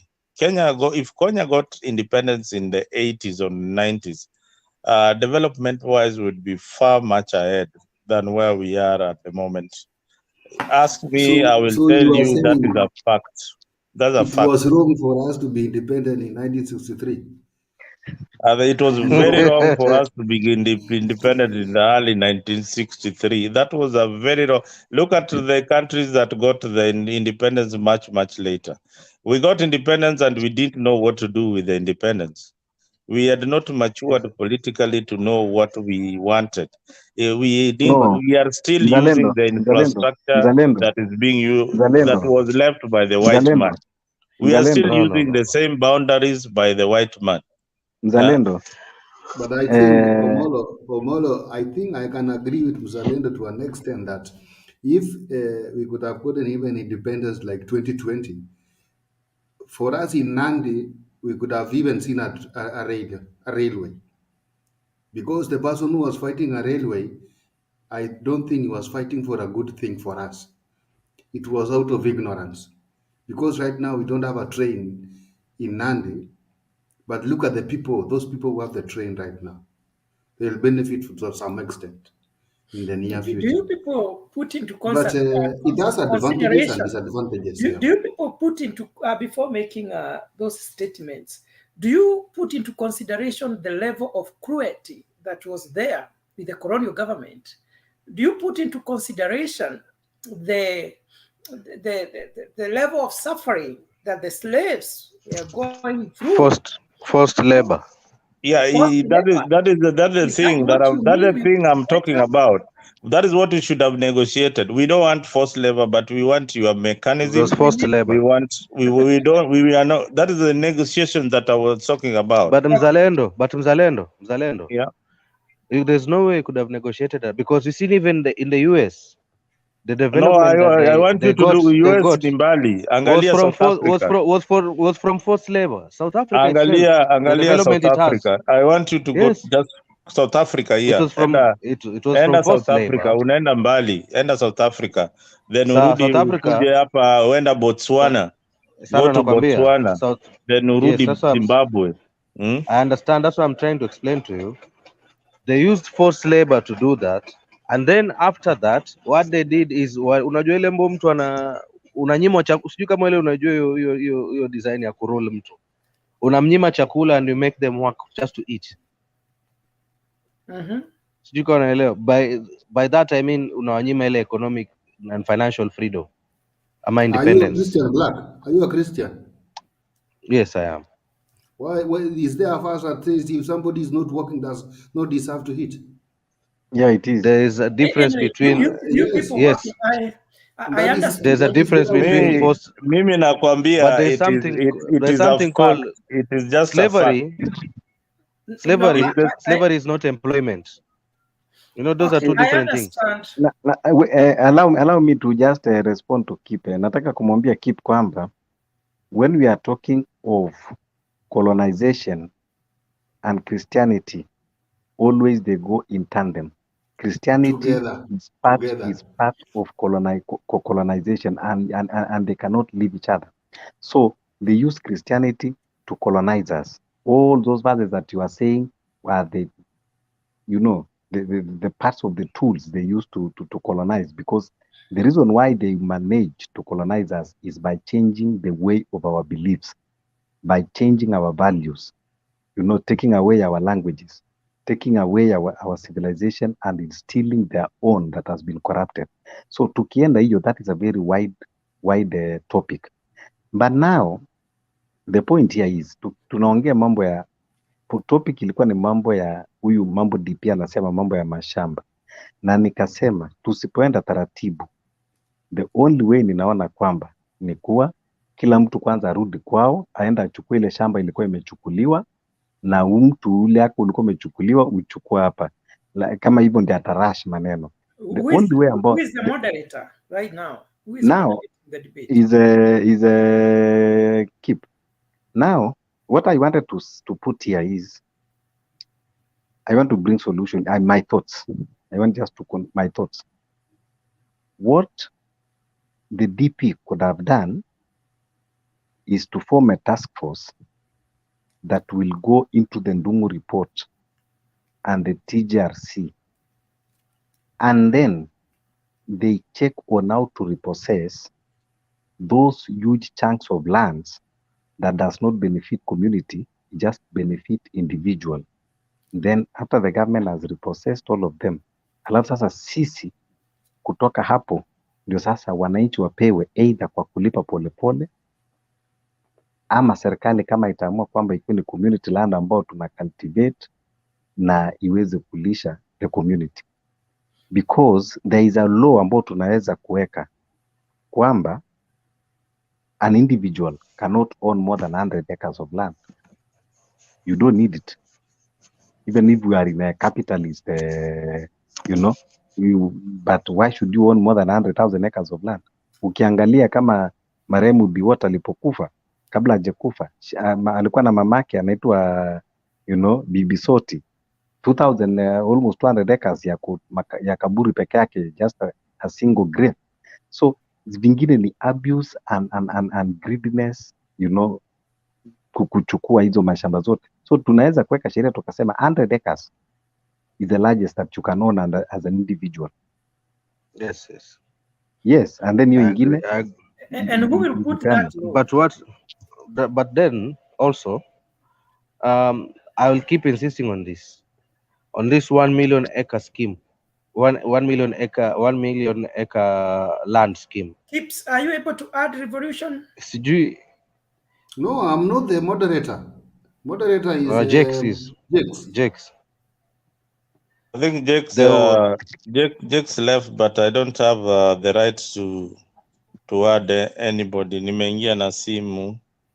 I don't know whether Black you can add somebody who wants to participate in the program.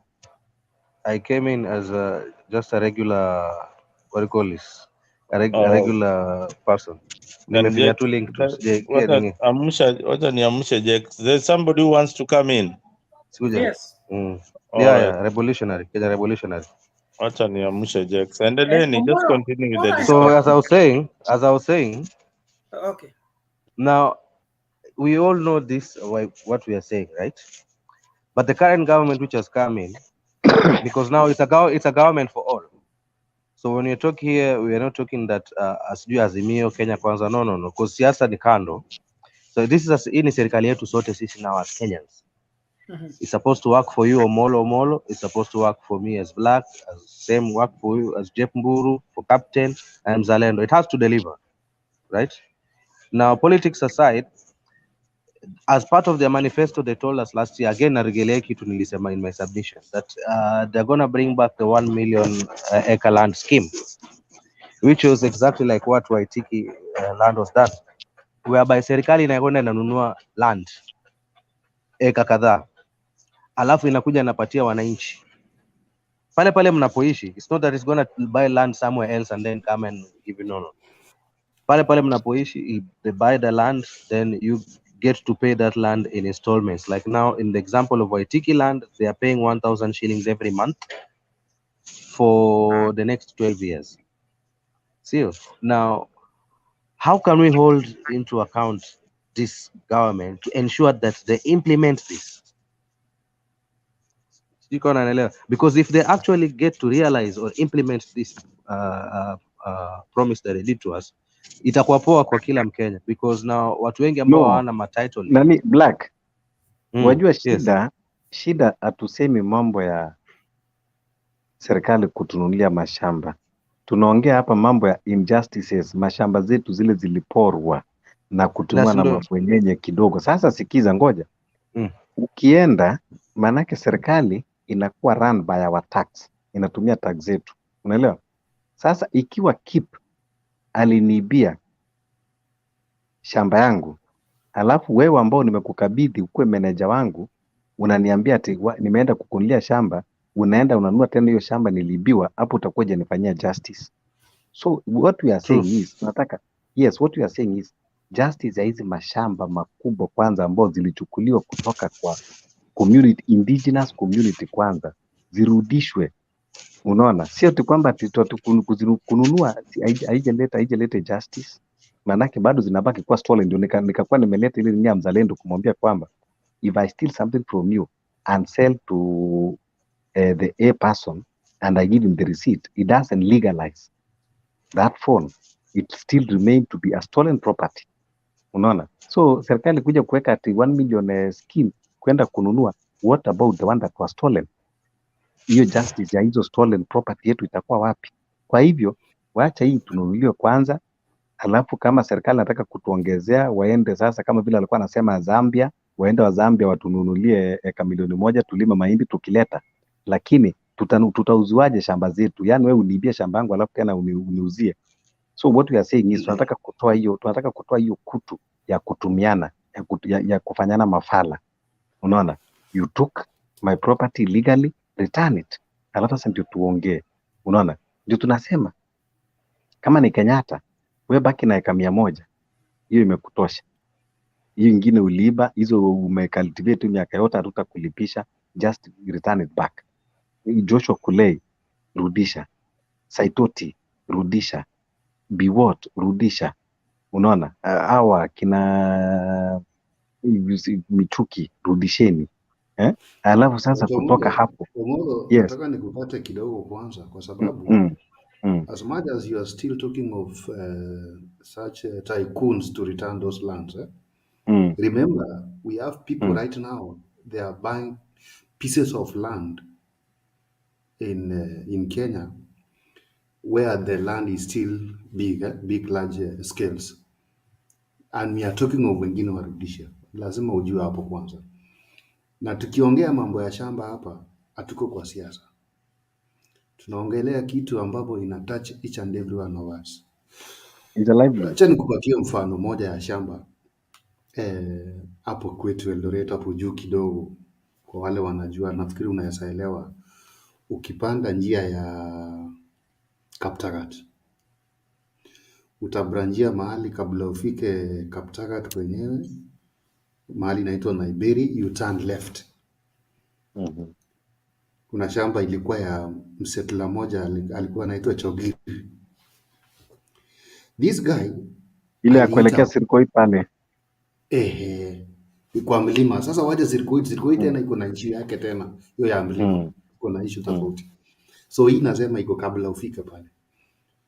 huyo settler akaita the residents of the area, wakawaambia, mimi miaka yangu naona imesonga na mimi nataka nirudi kwetu. So nyinyi watu wa majirani wangu wote mwende mkae chini, muelewane, nataka mchange pesa fulani, munipatie, niwawachie shamba, mubaki mkichigawia. Hiyo story ikaendelea hivyo. Sisi Wakale tuko na kabila karibu 9. Sasa ile kabila ilikuwa karibu na hiyo shamba ilikuwa kabila ya kina Biwot, ya KUE. And when I'm saying here, see they not divide the community or what. I'm just speaking the facts because hata some of us tulichangia pesa. So ule mzungu akasema sasa mchange pesa. Watu wakaenda kweli wakakaa chini. Wakasema let's form a group like a sacco. Tuweke pesa and then tutoe ile pesa tupatie mzungu aende zake. Tubaki na hii sacco. Tukuje kwa Omolo ulitoa 1,100 yako. Wewe unatosha eka moja ama eka mbili. Tukuje kwa Jeff Mburu ulitoa 200,000, wewe unapewa eka fulani. Tukuje kwa Mzalendo hivyo hivyo. Hiyo story ikaanza kuepa hivi kidogo. Kashindwa watu wanakuja kurudishiwa pesa. Sitaki niseme ni nani alikuja akanunua shamba, but mnajua. Sitaki niseme ni nani. Sema. Si mnajua. Hapa tunaelezeana ukweli. Sema tu nani alinunua. Penye president anajenga ni wapi?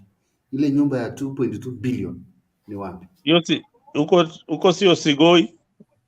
Sio Sugoi, hiyo ni kwa Chagiri. Ukipanda anajenga nyumba nyingine tena. Mbaya sana. Hata Google nyumba mpaka chopa ina land juu yake. Lakini hao watu bwana, mimi nashangaa na hao watu. Sasa wewe Omolo, mimi kuna vitu vingine that makes me think. Hao jamaa ni kurogwa ama ni nini? Ni watu wanarogwa ama ni nini? Why would this guy has got a very nice home in Sigoi. Then he goes and builds another serious home sijui wapi. Sigoi imekuwa ni kidogo kwake. That's a very kidogo. Hiyo ni kidogo. Listen, there was a certain river ilikuwa inaitwa Chepkoilel River. Sasa watu wenye wako chini yake siku hizi wanasema hatuna maji. DP nini president ametufungia maji. Amedivert kwa damu kwake. Naelewa.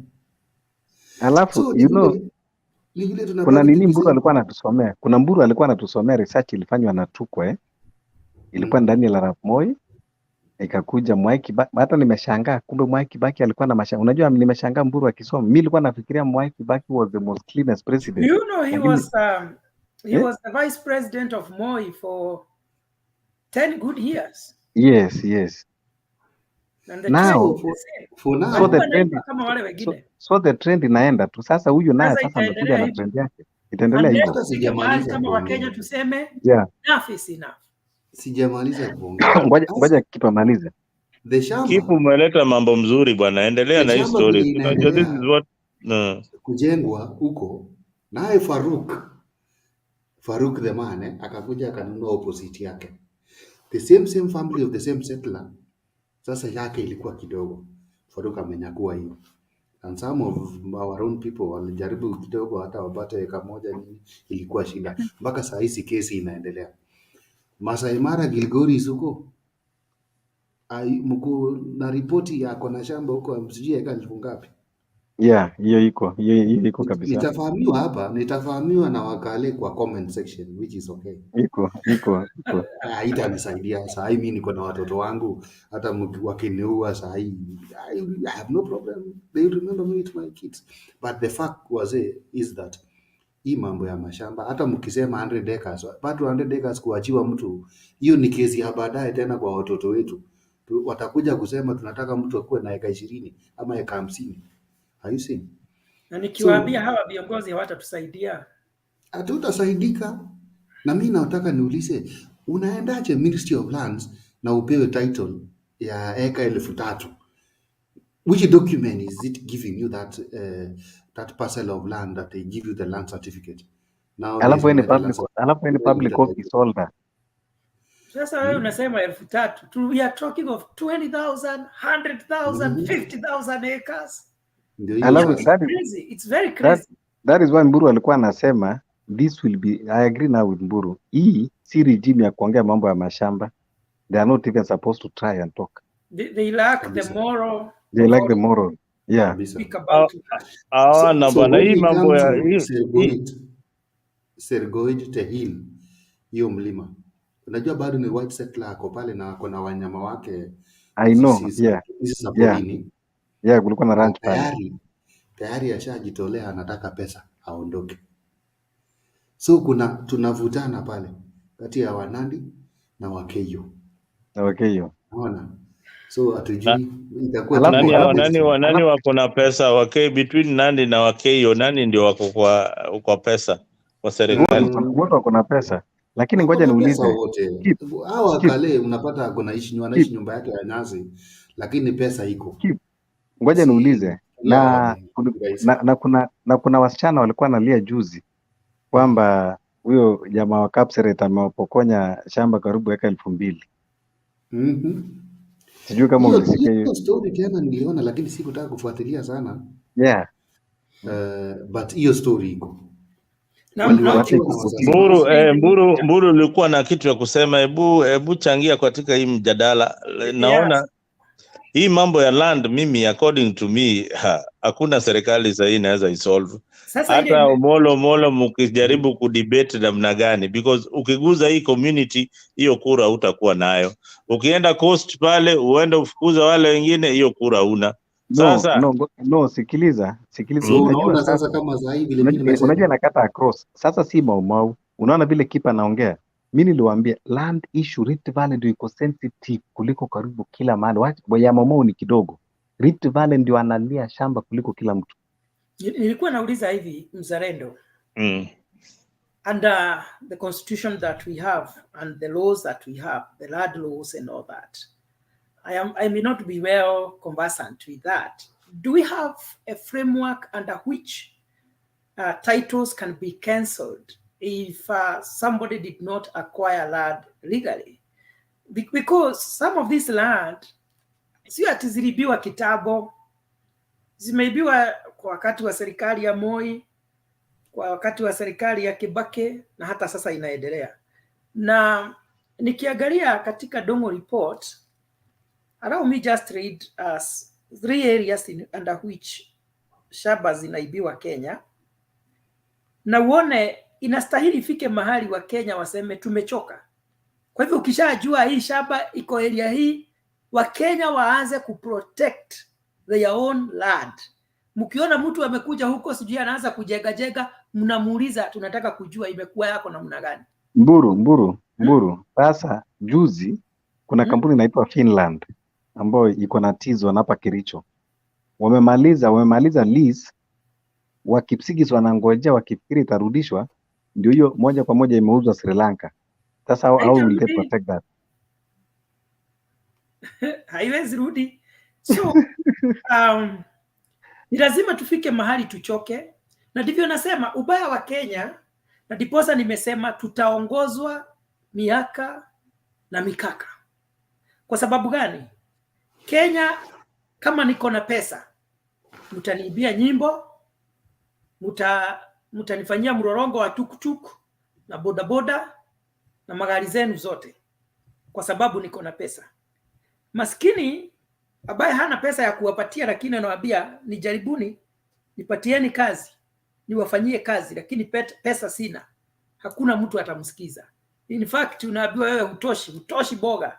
So diposa unaona hawa watu wataendelea kutuongoza, kwa sababu mzalendo utapigana namna gani, utaweza kushindana namna gani na mtu ambaye ako na eka 1,500? Lakini sasa Mburu, ngoja Mburu. Sasa ule rais tuko naye alianza akiwa anatafuta kiti huku anauza kuku barabarani, lakini amefika ndio hiyo unasikia sasa ile maeka anachukua. Hata wewe tukakupatia saizi, hata kama ukifika pale, you know there is something that I said. Mimi nilisema hii kiapo hii oath of office sitaki tufuate ya wazungu, nataka tuwe tunafanya kiapo ya Kiafrika, tuone kama kuna moja atasurvive. Unaona, according to the shrine ya Kiafrika, kama ni Mkikuyu unakula kiapo ya Kikikuyu, kama ni Mkalenjin unaenda ile family inaitwa Talai unakula, kama ni Wakosti tunakupeleka Kaya tunakuapisha na ile kiapo ya Kiafrika. Omolo,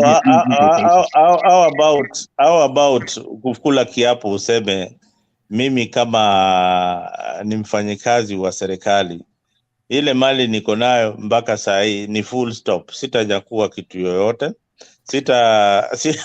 sitanunua, sitajenga nyumba ingine mpya, sitajakuwa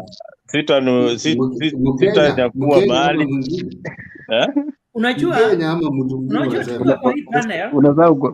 mimi when is it enough? When is this money enough? Mimi nauliza tu ni when sazidi gani ndo una feel sasa I have got enough? Like for somebody like William Ruto, surely I thought, and I'm beginning to doubt him so much. Yeah, I'm beginning to doubt his kind of leadership. Because if you tell me from what Keeper just told me, that is even sickening. Unajua, I could let it pass na hiyo nyumba yake ya Segoi. But somebody, you have a house in Segoi, then you have another one up there in Nandi, another 2 billion. Utalala kwa hizi nyumba sangapi? You are just one person. Kuna ingine Keeper ako kuambia, unaona ukienda na inja Eldoret sasa, before ufike ukipita Moi University, uende mbele kidogo kuna mali inaitwa Tarakwa, kabla before hapo nyuma kuna mali inaitwa Kapkoi, akona tena shamba hapo na amejenga hapo nyuma ya almost 1 billion. Okay, sasa hizo ni bilioni karibu sijui ngapi. Sasa wacha niwasomee mambo ya mnajua ataitwa Taveta. Sasa okay, yako na nyumba 5. Haya, alafu bado wako na ikulu state house. Na ikulu si moja, ni nyingi. Ikulu zinakuwa na ikulu zote Kenya hii. And they don't get enough of it. Na kuna Karen. Na bado wako na nyumba ile alianza nayo huko Karen. Kama uko hapa ama wewe ni msikilizaji na umewahi pokea hongo, hata kama ni shilingi 100 ama 500, hauko tofauti na wale ambao wanaiba mahekali. Ukipata nafasi utaiba. If you have ever been in a position na hiyo position ukapewa hongo na ukakubali, there is no difference. So anyway, nilikuwa nataka kusoma tu kitu kidogo hapa, mambo ya mashamba venye Kenya huwa inaibiwa na serikali. Shamba aina ya kwanza inaitwa urban, state and ministries land. This is part of the Dongo report. The commission indicated that numerous methods were used to grab land falling under this category. There was found to have been widespread abuse of presidential discretion with regard to an alienated urban land. With in many instances, both President Kenyatta and Moi making grants to land to individuals without any consideration to the public interest for political reasons and without proper pursuit of legal procedures. There was also intensive illegal allocation by the president of alienated land. Various commissioners of lands had made direct grants of government land without any authority from the president. Forged letters and documents were used to allocate land in numerous instances. Hiyo ni shamba aina moja, tunaisema ni urban. Tuko na urban, state and ministries land. Huwa inaibiwa sana na mapresident na wale wanafanya kazi chini yao. Shamba ya pili, ninaruka explanations, tunaziita settlement schemes and trust lands. Tunasema hivi, trust land including settlement schemes, land purchased by government with international loans for European settlers for settlement by African smallholders or carved out of trust land, has been similarly abused. The commission found that overall, the establishment of settlement schemes and their subsequent allocations in the early years of independence generally conformed to the original objectives. In later years, there was extensive deviation, with much land having been allocated for purposes other than settlement and agricultural productions. Allocation of plots formerly conducted under settlement fund trustee developers devolves in practice upon district blah blah blah. Hiyo ni shamba aina ya pili ambayo tunaita settlement schemes and trust land, na haya mashamba yote inakuwaga chini ya serikali. Shamba ya tatu ambayo huibiwa sana inaitwa forest lands, national parks and game reserves, water lands, riparian reserves and protected areas. After examination of the official reports, the scanty records of responsible government departments and agencies, the commission found that only 1.7% of the 3% of country which was covered by gazetted forest at independence remains, most of the reduction having come about as a result of illegal and irregular accessions, usually made without any reference to scientific consideration or under the guise of settlement schemes. The beneficiaries of such accessions include often private schools, government institutions, and religious bodies, as well as private individuals and companies. Now, unaona katika mambo ya forest na riparian grounds and national parks and game reserves imebaki only 1.7% out of 3%. Hiyo ingine yote imeenda.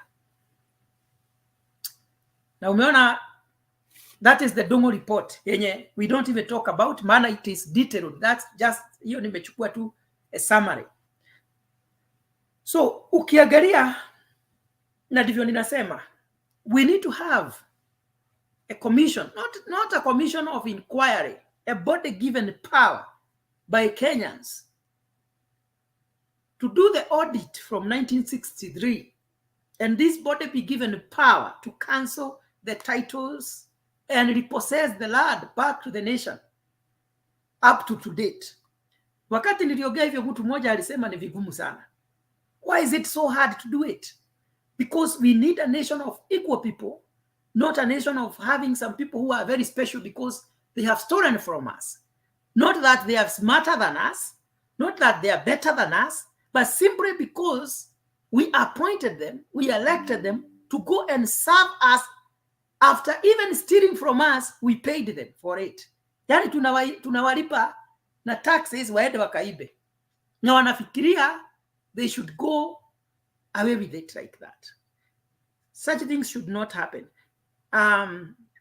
Nikimalizia, Bwana Omoro, ulikuwa umesema kitu kuhusu the Mau Mau people, na sana sana watu husema Wakikuyu ndio walipigania mashamba.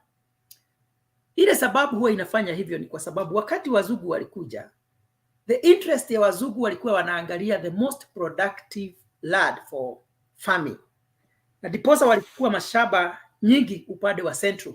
So wazungu wengi sana walikuwa Central na upande wa Meru huko kwa sababu ya productivity. So wakati watu waliona wametumwa sana, ndivyo Wakikuyu sasa waliamua wacha tuende kwa kichaka tupigane na hawa watu kwa sababu wametusukuma sana. Sio eti kwamba sehemu zingine hawakupigana, ni vyenye wazungu wengi waliopigwa ama maafa mengi yaliyotendeka ili happen in Central Kenya, maana huko ndiko watu walikuwa wamefinyiliwa sana, walikuwa wamewekwa katika zile tulikuwa tunaita shelters and all that, na wale watu wakaingia kwa msitu, wengi wakafa, na that is why people say walipigana sana, lakini kwa sababu wazungu wengi walikuwa kule upande wa Central. Na kuna kitu ulisema ingine kuhusu the Michuki and the Mungiki. Ukasema ya kwamba Michuki alikuwa anamaliza hawa vijana kwa sababu walikuwa wana raise hii issue ya mashamba. Ningetaka kusema hivi, having come from Central Kenya, hata kama Mungiki walikuwa na mambo ya shamba, njia waliokuja nayo kwangu mimi kama mkaaji wa pale ni mbaya sana. Hatujawahi kuwa na kikundi hatari katika nchi ya Kenya kama kikundi cha Mungiki. Whether ikawa some of the grievances zilikuwa sawa, kama ni mambo ya mashamba, lakini huwezi sema ati ya kwamba serikali waliwekelea kwa sababu. Ngoja nikuulize, kama ilikuwa ni kikundi vile unasema na serikali ilikuwa inaona kwamba wana agenda, na nitakuletea tu mfano kidogo. Kama hii ya Mackenzie inaendelea, alafu na ile ya Waislamu, kuna jamaa mmoja alikuwa anaitwa Makaburi na mwingine alikuwa anaitwa Abu Drogo. Alikuwa amejaribu kuradicalize vijana na wakapigwa risasi wakauawa. Then in case of Mungiki walikuwa na viongozi wawili shupavu. Mmoja anaitwa Maina Njenga na mwingine anaitwa Ndunge wa Ruinge. Sasa wao ndio walikuwa ndio heads. Mbona serikali hawakuwaua? Mbona hawakuua Maina Njenga, hawakuwa Ndunga wa Ruinge, lakini wakawa wanaenda tu wakiua vijana wakiwarusha kwa Karura Forest, wakati viongozi wao walikuwa wako. Sasa nilikuwa nataka kukujibu hivi. Kwanza tukubaliane ya kwamba Mungiki ilikuwa, na ninakwambia hivyo maana mimi wakati huo nilikuwa Kenya, wakati hata wa Kibaki government.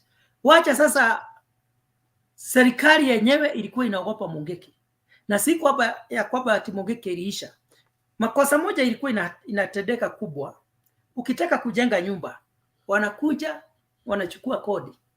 Kama uko na gari yako, kitaka gari yako ingie kwa barabara, lazima uwapatie kodi. Ukienda kwa stage, kuna mtu wa Mungiki pale, lazima umpatie some taxes. Hiyo ndio mambo ilikuwa inatendeka. Zaidi ya hayo, mambo ya circumcision ya wanawake, walikuwa wanatahirisha wanawake by force. Sio hivyo tu, ukikatana na yale matakwa yao yenye mipangilio yao iko, ukose kukaa kulingana na venye Mungiki walikuwa wanataka, unauawa. Some areas hata polisi hawakuwa wanaingia huko. Wale walikuwa wanaongoza huko, wanafanya mambo yao huko ni Mungiki. So hata kama hicho kikundi kilikuwa na mambo walikuwa wanataka yarekebishwe katika nchi, design yenye walikuja nayo bwana, wale wanaweza ongea kuhusu Mungiki na waseme Michuki alikosea ni wale ambao hawajui what was happening. So most of the people walifurahia vyenye hicho kikundi kilikuwa suppressed, maana wangekuwa wamefikisha saa hii, sijui Kenya ingekuwa namna gani. Na sio ati ya kwamba waliisha. What happened? They went to hibernation wakati serikali ilikuwa gumu sana. Sidhani Kenya kuna mtu mwingine angeweza kupambana na Mungiki. Lakini nataka nikuulize, wewe unajua pia kuna Mau walikuwa naua Waafrika na kuwapokonya mali zao? Najua. Walikuwa naitwa guards. No, Mau wenyewe, Mau. Mimi sijui, maana sina hiyo report. Mau wengine walikuwa, ukiuliza wale watu walikuwa wanaishi sehemu za Rumuruti, sehemu za Thompson, hata watu wengi sana walichomewa manyumba na wakafukuzwa, na walikuwa tu ni weusi wenzao. Kwa hivyo katika kila kikundi ya kupigania cause kuna watu pale ambao wana deviate. Sikatai kwamba Mungiki walikuwa wameenda to bad extent. My friend, lakini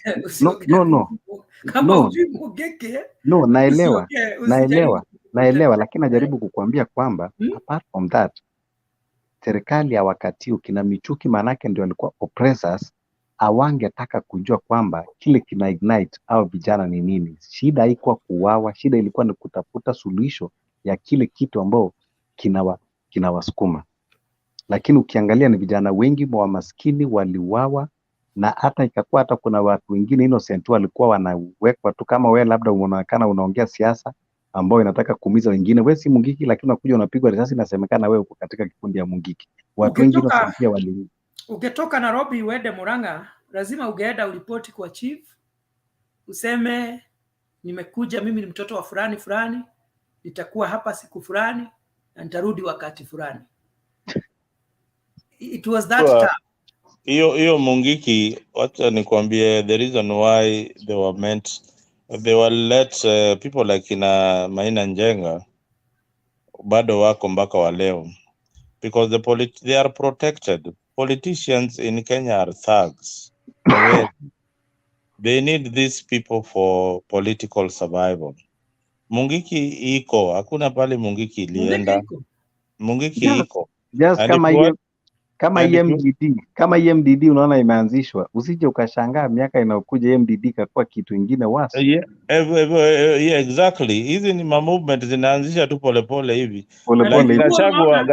Gachagua is very, very dangerous. He's dangling the carrot for these Mungiki people. Na ukiona hiyo, ukitaka kujua Mungiki wako, enda hiyo mazishi itafanyika kwa huo mama anaitwa nani? Hiyo ilikuwa ni Mungiki tu. Hiyo group yote ilikuwa ni Mungiki. Wacha nikukosoe kidogo. Kwa Wakikuyu kuko na grupu 3 ambazo zinajishikanisha sana na mambo ya tradition. Kuna watu ambao wanajiita Mungiki. Mungiki wanashikanisha ni kama religion na bado ni kama watu wa kupigania haki. Kuna watu ambao pia ni genuine traditionalist, wanafuata mambo ya the Gikuyu, wanaitwa Thai. Thai utakuta wanalea hizo dreads na wanatumia hii tunaita bake, ni ile ya kuweka mapua ya watu hao ndio uliona wakiiba wakati wa huyu mama. Hao wote ni same tu. Si hao ndio wanaimbaga wanakuaga pale ile roundabout ile ya karibu na Ngara hapo. Yeah, Thai. Hiyo Thai. Mungiki walikuwa nasema Thai. Hata hiyo Mungiki walikuwa nasema hivyo. So those are worshippers, but they worship according to the Kikuyu traditions. Hao hawanaga vita na mtu, hawatakuuliza kitu, wako na mipangilio yao hata kwa mazishi na nini. Hao wanafuata the traditional way of doing things. So na sasa tena kuna grupu ingine sielewi kama ni imejishikanisha na Thai. Sasa kuna wale sasa wamekuja piwale hivi juzi wanataka kurudisha kabisa mambo ya tradition of the Kikuyu traditions. Katika hizo group zote ile tu yenye inaogopwa ni kikundi inaitwa Mungiki. Maana hao I don't know ni ama kama ni odds zenye walikuwa wanatumia, maana they were what I can say dangerous people.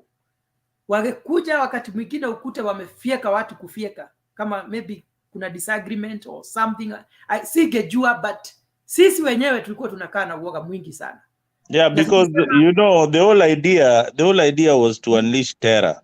You know, ukishasikia wewe, hata ukishasikia ati kwa hii boma kuna mwizi moja hatari sugu sana anatembea na bunduki ama anatembeaga na panga kama 3, utapita mbele ya hiyo boma. Kama kuna alternative route utapita njia nyingine, because hapo usiku ukipita unaweza katwa. So Mungiki unleashed terror. And pia tunataka pesa kiwango fulani utuletee, haugeenda hata kuripoti kwa polisi, si ndio? Because ukiripoti ni hivyo. Yeah, sasa unaona hiyo fear unanunua gari, wanakuandikia message, wanakuambia tulijua ulinunua kanta KAB bla bla bla, tuma pesa hii, lazima ungetuma. So na Mungiki, in fact, sio vizuri kuwa na kikundi kama kile. Wakati wa 2007 watu wengine wanaonelea kama ni vizuri, maafa hayangekuwa mengi kama vile yalitendeka, isipokuwa vikundi kama zile zilitumika because they were already organized. Ndio nakwambia, in 2007 Uhuru effectively used the Mungiki. Aliwatumia vizuri sana na vibaya. Wakati huo Mburu ulikuwa unaona alikuwa jamaa mzuri sana, kwa sababu aliwatumia effectively. Most Kikuyus supported Uhuru Kenyatta then because of what he did with the Mungiki. Now Gachagua is moving or leaning towards is trying to inherit that Uhuru base with everything plus hiyo Mungiki. Na ukitaka kuona hata watu wale waliiba kondoo za Mama Ngina, ni hiyo group tu, pengine ndio walienda wakaiba makondoo. Hebu nimtetee Uhuru kidogo. Unajua watu wengi hawajui venye Kenya ingekuwa. Mimi ni mtu ambaye hufuata siasa na haijaanzia sasa. Mambo ya siasa kwangu inakuaga kwa damu. Kuna wakati ilifika mahali 2007 Wakikuyu wakasema tumeuawa sana. Watu wetu wameuawa na tumenyamaza. And they decided we are going to retaliate. We will not be killed again. And wakaambia Uhuru, from now on, hakuna mtu atauawa. We are going to defend ourselves. Unajua Uhuru with another guy walienda wakakaa chini na wale watu. Wakawaambia tafadhali, sisi ndio tuko na serikali. Please, patieni serikali nafasi. Tafadhali. In fact, hiyo clip kwa sababu I think somebody took Uhuru akibebereza watu wasiende kuretaliate. Hiyo clip ilichezwa hata ICC wakasema hiyo ni front page. Hiyo ilikuwa ni propaganda. Hiyo ilikuwa ni propaganda bwana. Unajua sasa unaongea unaambiwa na mtu mimi nakwambia hiyo 2007 ilikuwa ndani ya hiyo siasa kukushinda hata pande ilikuwa. So hiyo ilikuwa ni propaganda. Kama mtu mwenye ametoka haya, wacha nikuulize Mburu, ni wa Mungiki wangapi wale walitumika waliwawa huko Eldoret? Lori mzima ya Mungiki watu waliwawa. Sasa without Uhuru pengine anaweza kukuambia hiyo story, lakini hizo ni vitu zimewekwa chini ya maji kabisa. Mzalendo, sikiza. Kipa alikuwa bado mdogo. Mzalendo, nani amesema nilikuwa mdogo 2007? Ndio nasema Kipa. Hata wewe pia ulikuwa mpiga kura kweli. Omolo, unajua hiyo story? Mzalendo, wacha nikuambie. Mimi nakuambia kama mtu ambaye ametoka Central katikati, mtu ametoka kwenye Uhuru, ametoka mtu mwenye alikuwa anafuata venye mambo inaenda, watu wametoa mpaka pesa, watu mpaka wamemobilize, lakini Uhuru, na remember this Uhuru was not even in power, remember?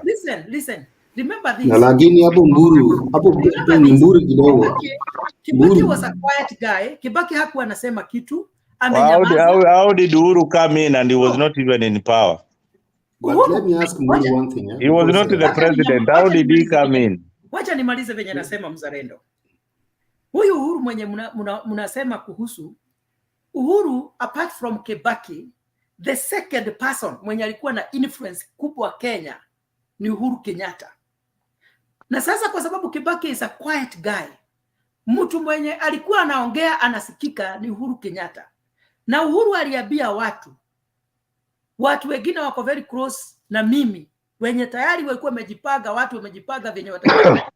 Uhuru akawaambia tafadhali, Kibaki amekuwa sworn in, Kibaki ndiye rais, mtuachie haya maneno, tujaribu venye tutashughulikia.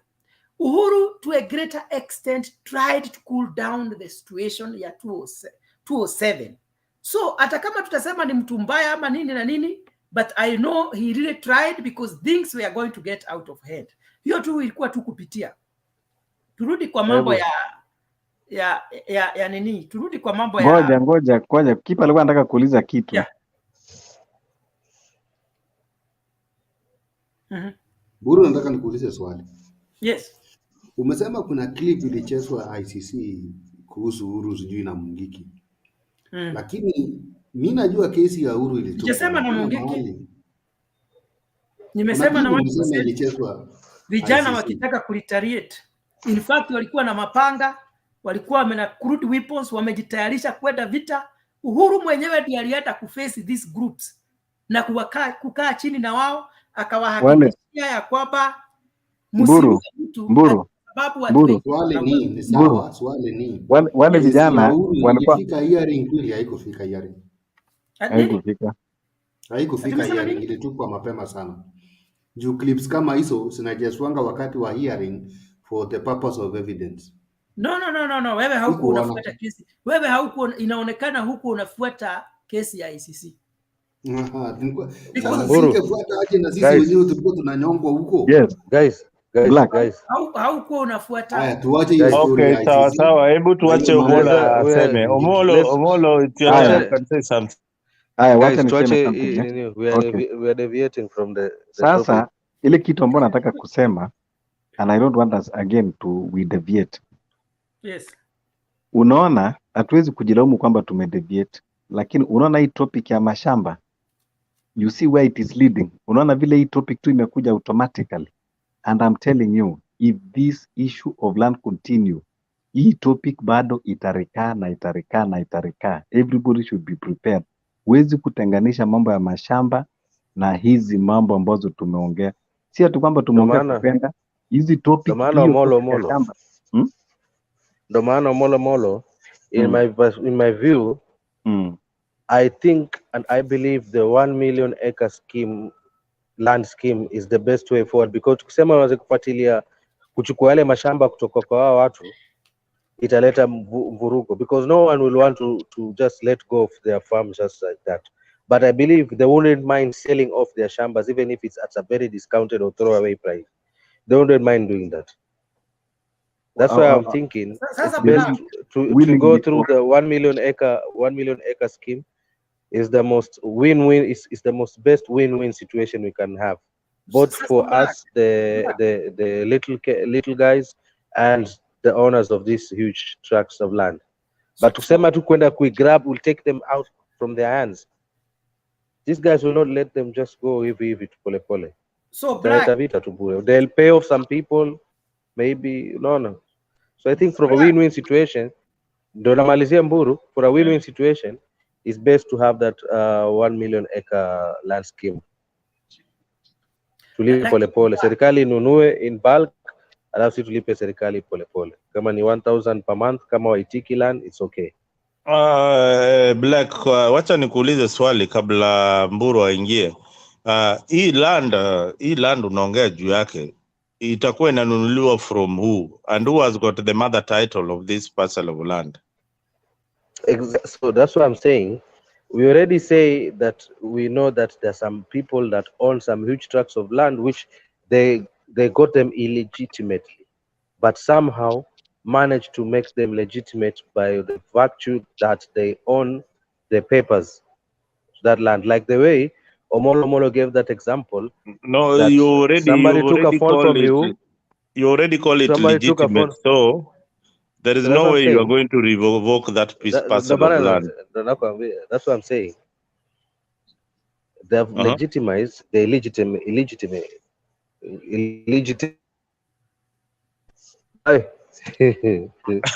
The land is already legitimate. They have legitimized the illegality. Yeah. Yes. They have legitimized the illegality. Illegal. Yes, but now, Black, you will not call that land illegal. By the fact that, that's what I'm saying. Understand how technical this is. Longasema, when the colonialists came in, walituibiana system, because we never used, none of the Africans before the colonialists came knew anything such kama title deeds. Colonialists are not involved in this. This is land owned by Black. Black owns 200,000 acres of land. And where did Black get it? How did Black went to Omolo, and Omolo's father sold the land to community land to Black that belonged to the community. He sold it. Omolo managed to fake the papers. They are called fake. Alimanage to fake documents na nini na akakuuzia. How do you fake documents when they are there how do you fake documents when they actually exist in the land registry as legitimate? Listen, in the land registry, you know, when you say you fake, when you fake, it means it's ni face value too. But sasa if they have legitimized that in the sense it's like Black, you don't know what's happening with these issues. Jalendo, ngoja nimwelimishe Black kidogo. Black, ile kitu iko ni kuwa ni hivi. Something illegitimate remains to be illegitimate, irrespective of how you want to call it. And then usishangae ati kwamba ati mtu atapataje fake title deed. Kuna fake na kuna kitu inaitwa forgery. Kuna watu ambao walikuwa wanafanya kazi katika State House. They just needed a plain paper ya kutoka State House na rubber stamp ya State House, na wataandika zile eka ambao wanataka na waende allocate. Hizo vitu zote bado zinaweza kufanywa forensic, zinaweza kuchunguzwa zinaweza kuangaliwa. Kuna Mburu alikuwa anatusomea, kama Mburu alikuwa anatusomea that how the land used to be stolen, kwamba moja ni ile inaitwa riparian land. Sasa ukikuja katika kitabu inakwambia kwamba hii land ilikuwa ni riparian. Kubadilisha riparian into public use iko na a lot of documentation lazima ifanye, lazima ilete scientific evidence kuonyesha kwamba this place is not riparian, kwamba ile Waititu engineer Waititu alikuwa anaambia Wakenya kwamba unaweza kugeuza river na ukawacha nyumba. Unaona, unaweza kuhamisha river kuliko ubomoe nyumba, unaweza kufanya nini? Unaweza kuhamisha river. Sasa mbona mlichekelea Waititu? Yes, no, I mean hata hiyo nasema tu ina light note. So no, I know. Mbona mlichekelea Waititu? Then ikiwa inabadilishwa kwa mambo ya forest, iko pia na protocol ambayo inabadilishwa same kama inabadilishwa scheme I mean what we call trust land, unaona, to private ownership, iko pia na vitu ambao, so unaweza kuvoge title deed, lakini ni kama vile mtu anaweza kuvoge degree, lakini huwezi kuvoge pesi zile ambao uliandika. Unaona, unaweza kwenda na degree alafu unaambiwa lete zile ulifanya. So now anyway, Omoro, a question before you proceed. A question. Niko na swali. This debate will not end. Let me just end it here by saying the land records that are there, they were destroyed. Hizo mole unasema ifanywe forensic record on the Nungu report. Most of the land records they were destroyed. Right now, the government are trying to digitalize each and every parcel of land in Kenya. They have a project called Ardhi Siasa, something like that. That is that between the Ministry of Land and the Law Society of Kenya. They're trying to come up with the original owners and things like that of the lands in Kenya. But they are also facing a challenge of this kind of lands that sijui mtu alifake ma documents na nini, but in the records there are ya lands office hakuna hata that parcel of land in existence. So the owner ule akona hiyo title, hiyo whatever it is, a title ama ni fake title, ndio wanaambia leteni hizo document zenyu tuangalie. Wewe ule una claim hiyo land ni ilikuwa yako, hauna hata document hata moja ya kuonyesha this land is mine. No, apart from cultural inheritance. Mzalendo hujelewa. Nimesema hivi, either ni gazetted forest land, either ni gazetted trust land.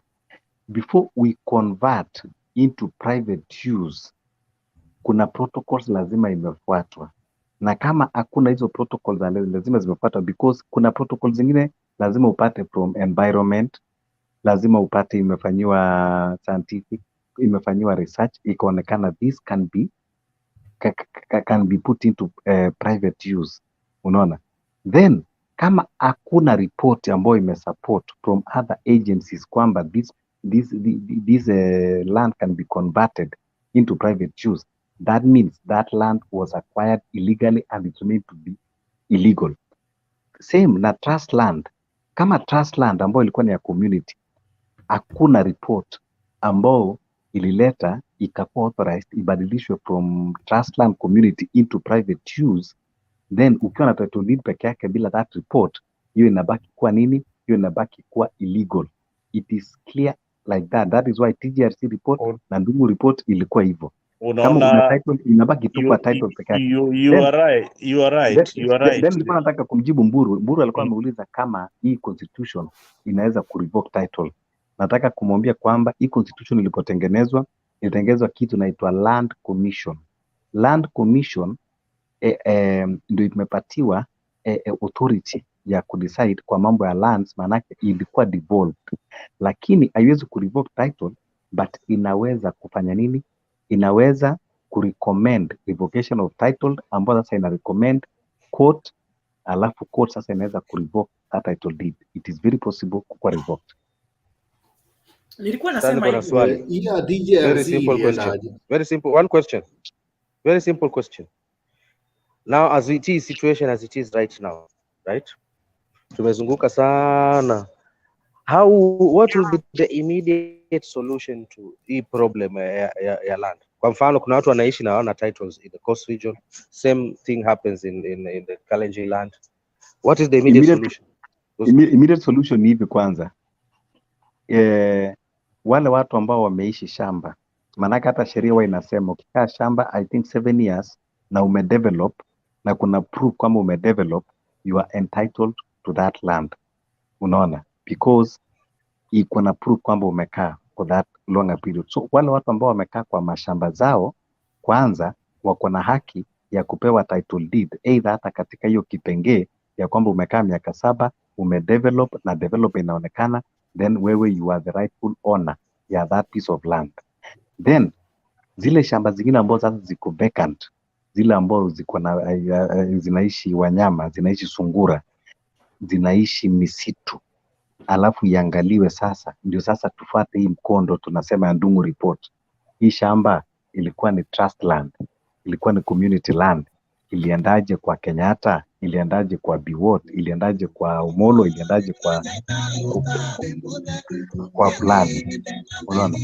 So that is how hivyo ndio inaenda, lakini immediate solution kwanza ni wale watoto ambao kwa mashamba wamekaa zaidi ya 7 years kwenda mbele wapatiwe title deed. Hiyo wana haki, maana hata kuna kipengele katiba ambayo ina backup wapatiwe. Idle land. Inaongea kuhusu idle land. Kuhusu idle land hiyo nimekwambia hiyo yes, hiyo idle land sasa iende iangaliwe what state is that land. Is it a riparian zone? Mburu, hebu mute mic.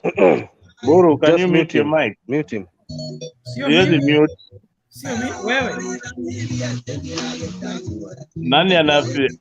Huo ni Jake kama ni nani? Copyright, hiyo copyright. Mwizi hiyo ngoma bwana. So kama hiyo Kizagi hizo kama hiyo idle land sasa ndio nimekuambia iangaliwe state yake ilikuwa ni gani. Was it a community land? Was it a riparian zone? Was it a gazetted forest? State yake ilikuwa ni gani? Then sasa how did it convert, na iko katika state gani ikiwa idle? Sasa mtu ataconvert vipi forest ikuwe private, ama mtu aliconvert vipi riparian zone ikuwe private, ama mtu aliconvert trust land? Na hiyo report yote iko katika hiyo Ndung'u report, ni ile tu kwamba iko implemented. Unajua my friends, unajua hii alienated land hizi mnaongea juu ya zao hizi, kina Moi walikuwa na allocate hivyo tu without any proper documentations. Hizo zimekuwa kuna mahali unapata ati ilikuwa ni shule ama nini, the government projection, then the DC anakuja anachukua hiyo shamba, anainyakua, PC ananyakua, yani so kulikuwa na unyakuzi mingi. Ndaya kuna hata mashirika kama kina KWS, ukiongea mambo ya riparian land, KWS iko na riparian land ngapi? Mingi sana that they have titles to. So hizo hata I don't know how they are going to go about it. So hii issue ya land unajua tukirudi hapo nyuma, sikiza kwanza, tukirudi hapo nyuma, shamba mzungu mkoloni alikuwa anauza shamba in shares. Sasa wenye wako na shamba kubwa ilikuwa ni depend vile umeliva shares zako. You see?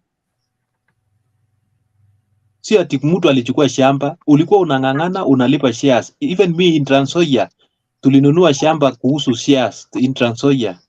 Wakati mzungu alikuwa anaenda, tukanunua shamba, baba yangu akalipa shamba 70 acres kulingana na shares yake yenye alipea kwa mzungu. Ni hii shamba ulikuwa unauziwa na mzungu, ilikuwa ni yenyu ama ilikuwa ni ya hii mnauziwa tena baadaye? Who are the legal who are according to Omolo, hii shamba the legal owners is not the mzungu, is another entity. No, Basi sikiliza. ndio nikakuja nikasema, That, tukisema hivyo saa hii, tukirudi hivyo that part. tuseme kila mtu arudi kwenye alikuwa. Trans Nzoia tutatoka wote mpaka Waluya wenye wako Trans Nzoia, they are not their land. Ngoja sikiliza, sikia vile iko Sikia vile iko. Ile Julius, kitu iko. No, ile kitu iko ni hivi. That is the reality kwanza. Kwamba tumeongea kwamba kuna kitu nikaanza na nini yangu submission yangu nikasema, nikatoa mfano wa ule mbunge wa Nandi alikuwa anaitwa Jean Seronei. Kuna reserve ya indigenous na hata katika katiba there are indigenous people. Na kupatia mfano kama Ogiek. Do you know Ogiek? Ogiek wanabaki kwamba shamba yao ni forest. You know, because Ogiek reserve yao iko forest. You know, kazi yao ilikuwa ni wawindaji wa forest, and they did not have another place, and they were not even displaced by white settlers, kwa sababu wao ni back forest na wako forest na hiyo ndio haki yao. Ndio unaona walikuwa wanapigania pale Mau, because that is a reserve, that is a reserve. Sasa ukiongea mambo ya Trans Nzoia, uongee mambo ya Eldoret, uongee mambo ya Narok, uongee mambo ya Mombasa, it is the same tune. Ile kitu iko ni kuwa wenyeji. You cannot change the identity of the community. Wale watu walikuwa Trans Nzoia, ndio sababu nikasema hii mambo Rigathi anaongea itakuwa very sensitive, sababu nikakwambia Nakuru saizi ni kama inasabiwa kwamba iko Mount Kenya, while Nakuru iko Rift Valley. Kwa hii ikiongea mambo ya mashamba vizuri, tukiongea hata hiyo mambo ya shamba ya Dalamere ambayo inaonekana kama iko Mount Kenya, bado still itakuwa. So nikasema hii kitu lazima Rigathi Gachagua afai kuongea with that note. Hii ni kitu ambayo si ya kukurupukia na kuzungumza. Maana watu wakazungumza, nimekuambia hata Rift Valley kuna zile mashamba unasikia zinaitwa Nyakinywa, zile ambao unasikia ziko Ban Forest, watu walikuwa wanapigana 97. Kuna ile iko Molo inaitwa Ngene, inaitwa Nyakinywa. Ni wamama walikuwa wametoka I think Nyeri ama wapi, walikuwa wanamwimbia Kenyatta, wakakuja wakapatiwa. Na si shamba kidogo, walikuja wengine, hiyo shamba ni kama shamba ya 5,000, shamba ya 10,000, wamekuja wakaigawia 5,500, wengine 10,000, wamekaa pale, lakini pale kulikuwa na wenyeji. Pale kulikuwa na wenyeji. Unajua my brother, unajua Wakikuyu wenye wako Rift Valley huko Eldoret Kenyatta mwenyewe, Mzee Kenyatta alinyang'anya shamba huko ndio akasukuma pale mahali kulikuwa na white settlers. Hiyo ndio nilikuwa nazungumza sasa. Exactly, that's what I was talking about. Hiyo ndio nilikuwa nazungumza. Ndio nikasema Rigathi akiongea hivyo itabidi kila mmoja asonge kwao, alafu aenda afukuze watu kwa mashamba yao, alafu ndio akae hapo. Amekuja na pitch mbaya, tone mbaya kuzungumza hivyo. Amekuja na pitch mbaya. Ile kitu ambayo angezungumza, tuongee mambo ya absentee landlord peke yake, tuongee mambo ya idle land.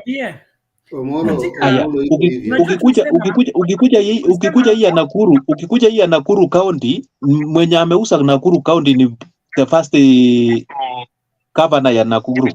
Huyo anaitwa Lee. Lee ametenganisha Nakuru County, ajui hiyo ni part of Rift Valley. Sasa anataka kuleta Mount Kenya. Yet hiyo haiwezekani. Aya, like now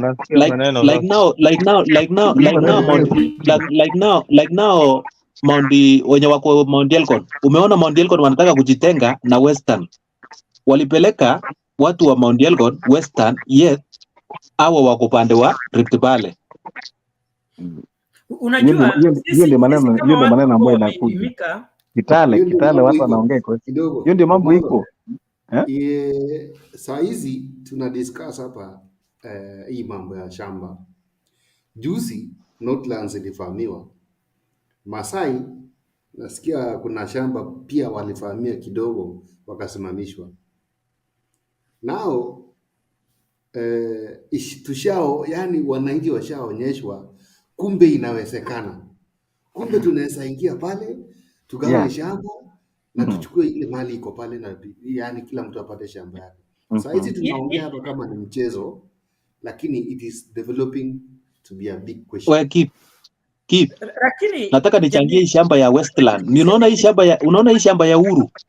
True or facts. Shamba ya Uhuru ilianza na wafanyakazi wenzake ndani, walipora vitu mzuri, alafu wakaona wakapip watu huko reserve tu wakuje wapore tu, lakini in the real sense, wenye walivamia shamba ni wafanyakazi wa Uhuru wenyewe, wenye walikuwa ndani, walifungua matrakta nini, wakapepa vitu zenye ziko spare parts. Tujui, hatuwezi substantiate, tujui, lakini tunajua tu kwamba Hukuona kwa Citizen, hukuona akiaiwa kwa Citizen the new clip yenye ilikuwa kwa news. Ile kitu tuliona tu. Julius Butia, this platform is a big one, even more than that Citizen, because Citizen now they are sleeping. They are cooking songs of such kind. Itaenda mbali sana. Some other things we have to be very sensitive on what we are talking. Okay, I will drop my sentiments there. Kwa sababu I will drop my sentiment. Nasikia tunaongea tukiwa wengi. Nilikuwa nataka kuuliza swali Omoro. Katika statement ya Deputy President, ni wapi ulisikia amesema vibaya? Mile kitu mimi nasema ni hivi. Hiyo no matter how we try to put it, kuna statement zingine haifai iwe roadside statement, especially kwa mtu mwenye high office holder kama Deputy President. Yeye anafaa kuleta topics kama hizo in a well structured platform, lakini kuna statement zingine kama hizo wananchi hawataelewa hizo. Alisema nini? Unajua saa hii ningetaka tuambie watu kweli, tuseme Gachagua alisema hivi, na kwa hii statement kuna makosa. Maana Gachagua alisema the Mau wanastahili wapewe shamba lao. Kuna makosa gani akisema hivyo? Sasa sikiliza. Wacha tusaidie Omolo kidogo. Upafanue hii matamshi na yale yameandikwa na Jex hapa. Gachagua says Uhuru, Moi, Ruto and Raila family to return huge tracts of land they stole from Kenyans. I don't know whether that is a statement from. No, that's not a statement. That's not from that. Listen, nani Mburu, what I'm saying is like this. Yeye kusema, kumbuka, huyu ni authority anaongea. Huyu ni authority. Now authority kwenda kuambia wananchi, I don't know whether you are understanding me. Yani wewe ndio authority. Ambao wewe ndio authority. Kama unajua kwamba kuna mashamba Mau wanafaa kupatiwa, uko na hiyo uwezo, uko na kalamu ya kufanya signature, uko na njia, uko na mwafaka. Sasa wewe unakuja kumwambia mwananchi wa kawaida kwamba kuna shamba anafaa patiwe, hiyo tayari ni kumtuma mwananchi sasa aende kama Northland, aende kama hiyo unasikia. Manake sasa wewe authority mwenyewe umeonyesha kwamba uwezi kufanya. Kwa hivyo sasa umekuja umerudisha. Unajua huwa tunasema hivi, nguvu ya serikali inatoka kwa wananchi, na wananchi ndio wamedonate hiyo nguvu kupatia serikali. Sasa mtu kama huyo akija ambao umemdonetia nguvu kuja kukuambia kwamba unafaa hivi, hiyo ni kumaanisha kwamba amechukua hiyo nguvu na amekuregeshea uamue vile utafanya. So kama ingetoka kwa politician mwingine labda wa opposition, tungeelewa, tungechukulia hiyo kama ni statement.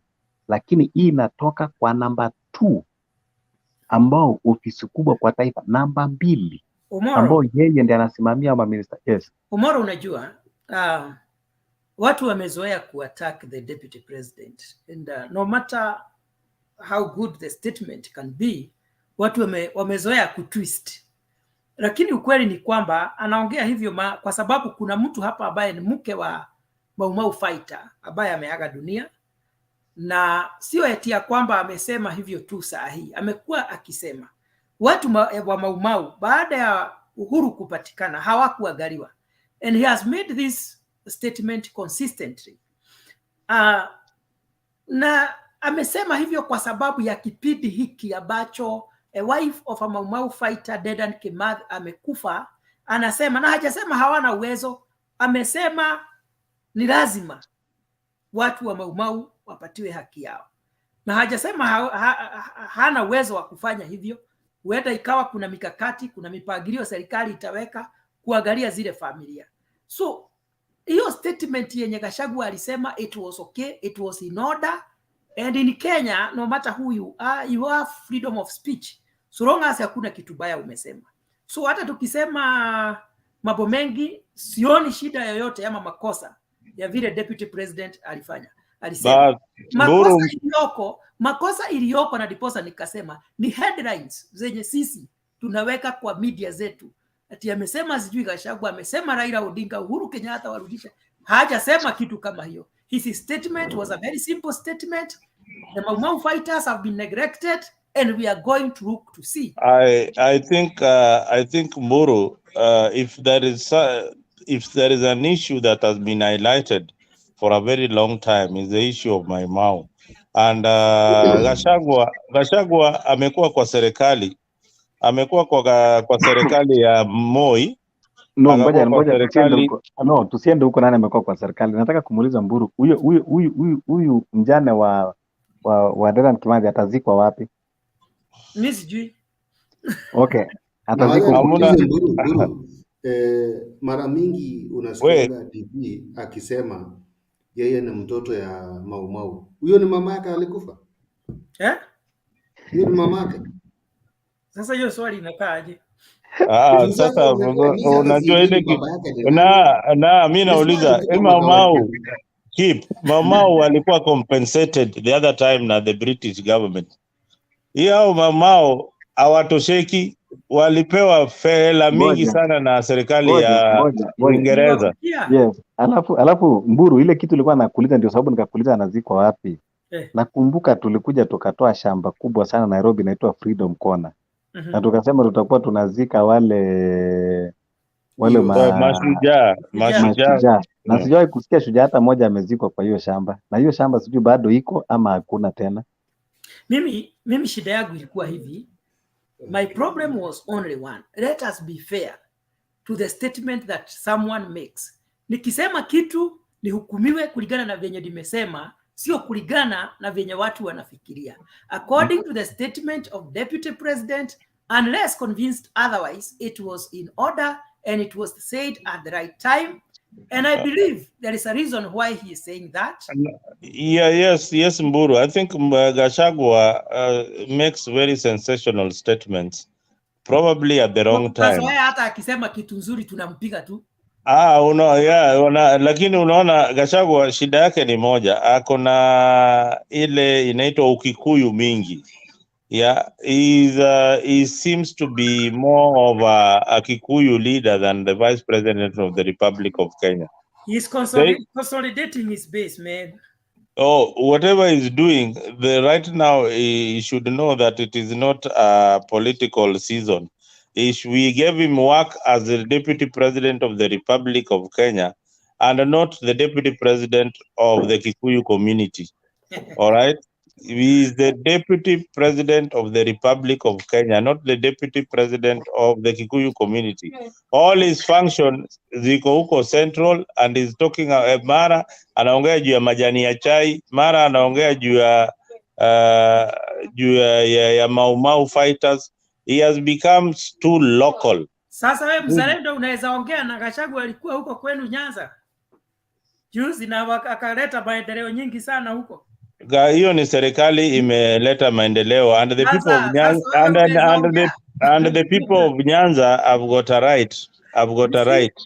It is not that it's a privilege. Hiyo ni lazima, hata hiyo ni kazi yake. Hiyo ni kazi anafaa afanye, si ati tunamwambia ati ni tafadhali. Kama amekuja Nyanza, hata Nyanza alikuja na alileta maendeleo na alisema hivi. It's not a privilege. What we are saying in Gachagua, 80% of what he talks about are the people of central Kenya. 90%. Let me just when he's talking about promotions na kuna makazi, anaongea sisi kama Wakikuyu tutapata hii. Amesahau yeye ni Deputy President wa hii nchi. Mzalendo, you are a politician. Na mimi pia nimejihusisha kwa siasa kidogo. Unajua kitu cha kwanza, and I said it here, not that the DP does not know he is the DP of the whole country.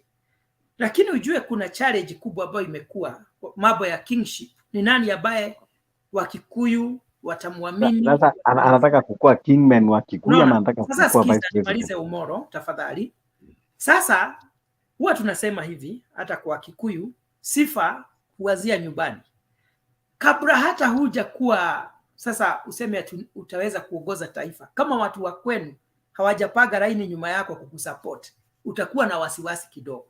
So ile kitu ambayo Gachagua anajaribu kufanya ni kumaliza ile influence ya the former president ambaye bado hajakubali kuondokea hii mambo ya siasa, ili akuwe sasa yeye ndiye kiongozi wa Central. So some of the statements niliwaambia hapa ni statements za kujaribu kuconsolidate watu wa kwao wamsupport ili akuwe na nguvu kubwa na uzito mwingi, maana mtu ambaye hana watu nyuma yake dakika yote anaweza boromoka katika siasa za Kenya. So what he is trying to do, anajaribu wakati yako huko ana make statements za kufanya watu wasikie hapa tuko na mtu anapigania matakwa yetu.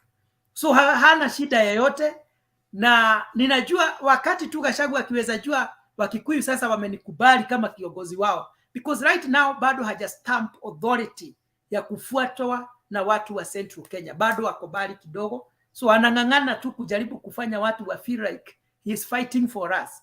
So anajua venye hata yeye he is also feeling in him, though I'm putting myself in an awkward situation, lazima niongee hivi ili watu hawa wanikubali, maana bado hajafikia kiwango cha kukubalika na the whole of Central Kenya.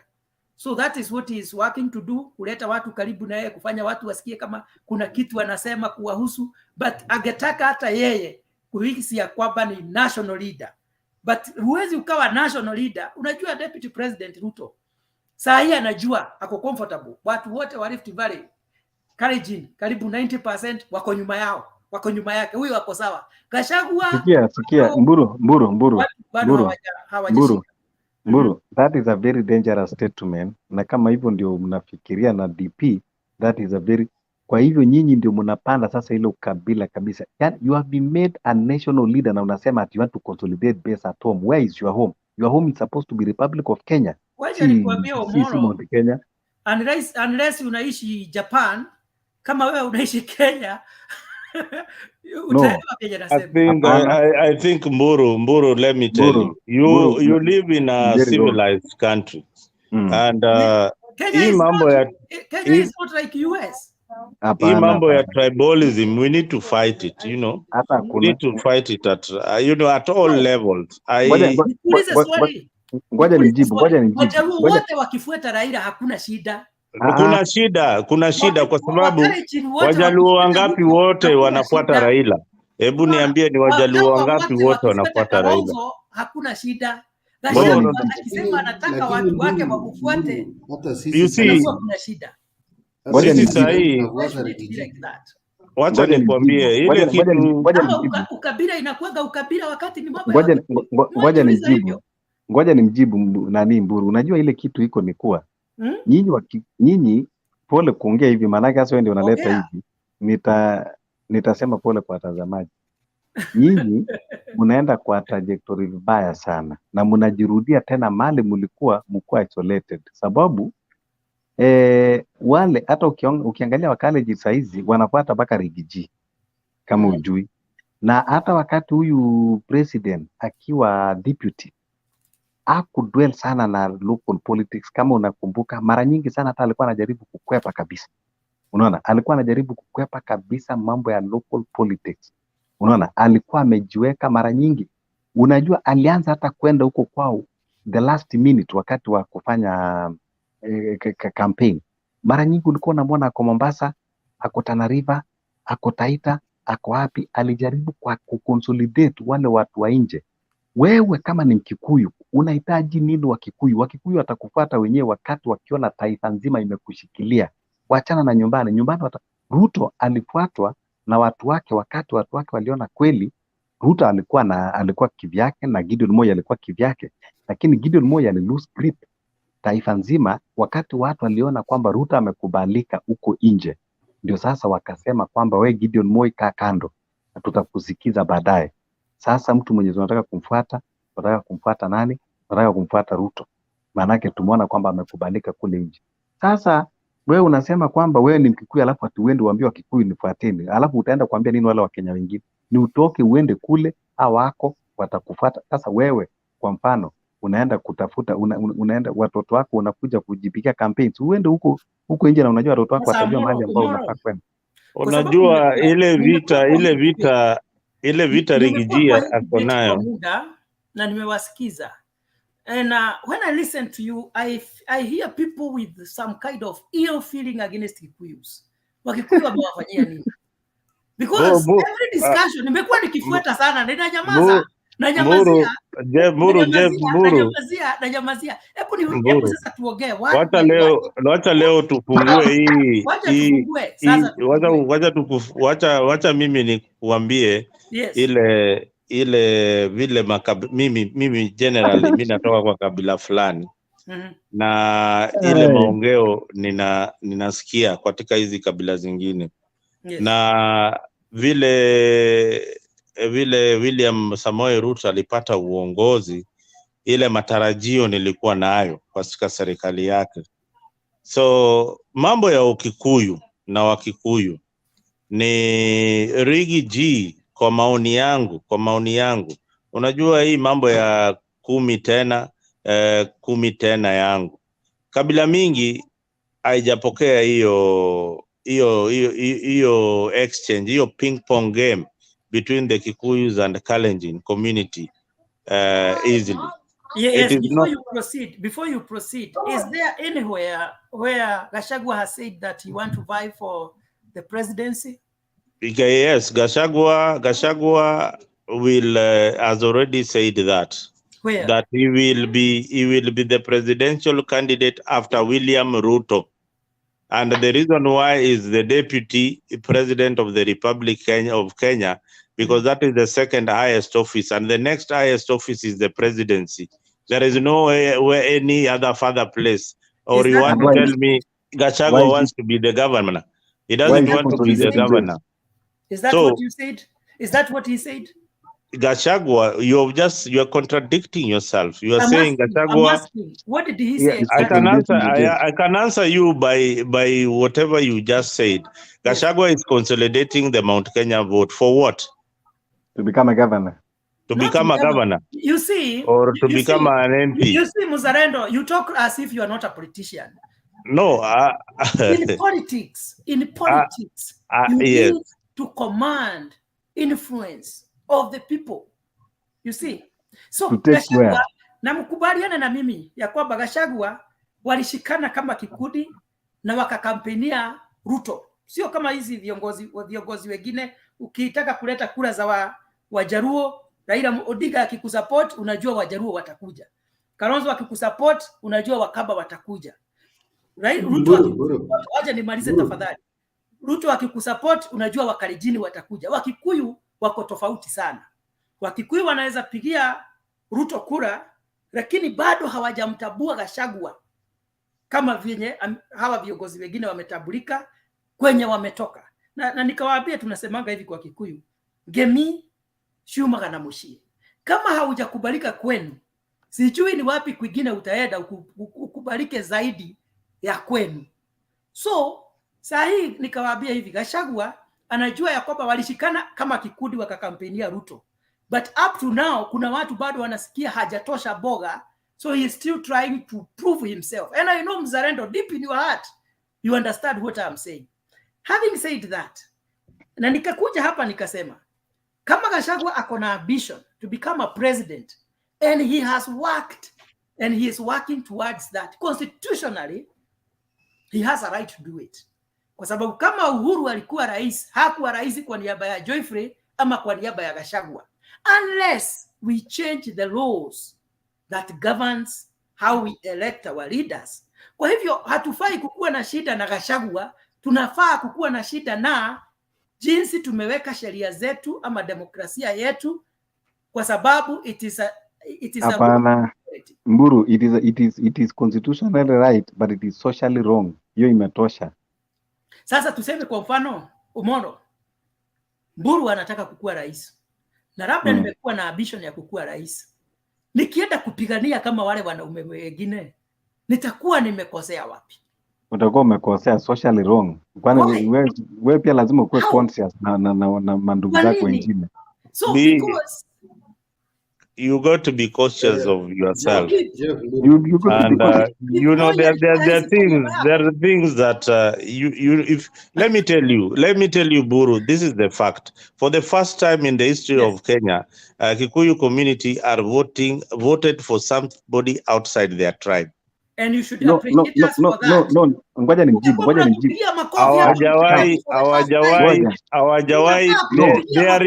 They are finding themselves in a very awkward situation. Ngoja nimpigie makofi kwanza. Ngoja nimpigie makofi. Mburu, sikiza ndio nikupigie makofi. Kwanza nipigie makofi. Tupigie makofi.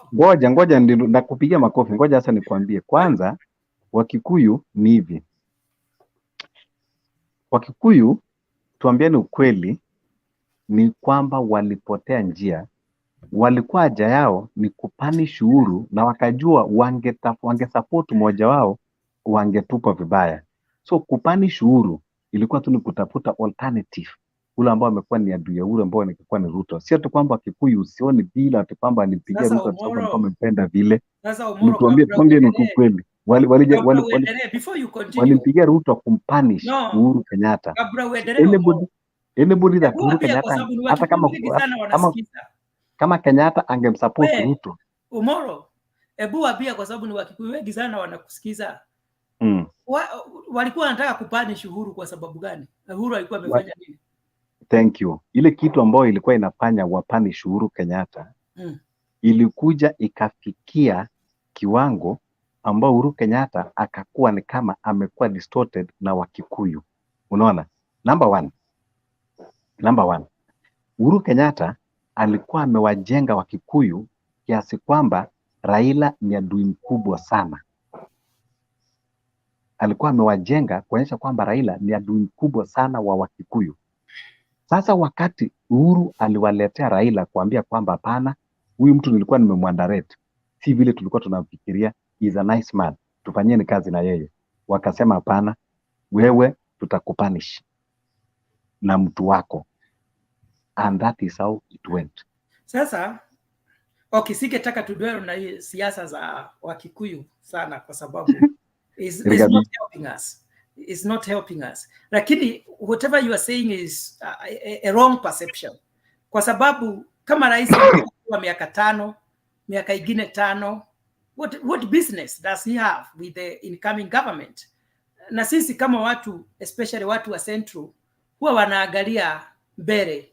Wewe unatoka, time yako imeisha. Wewe enda nyumbani.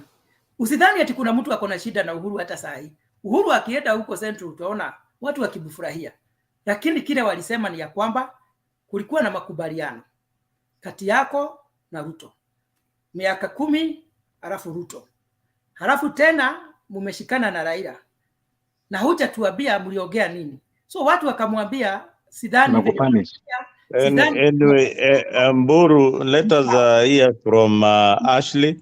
At least we hear from a lady's voice.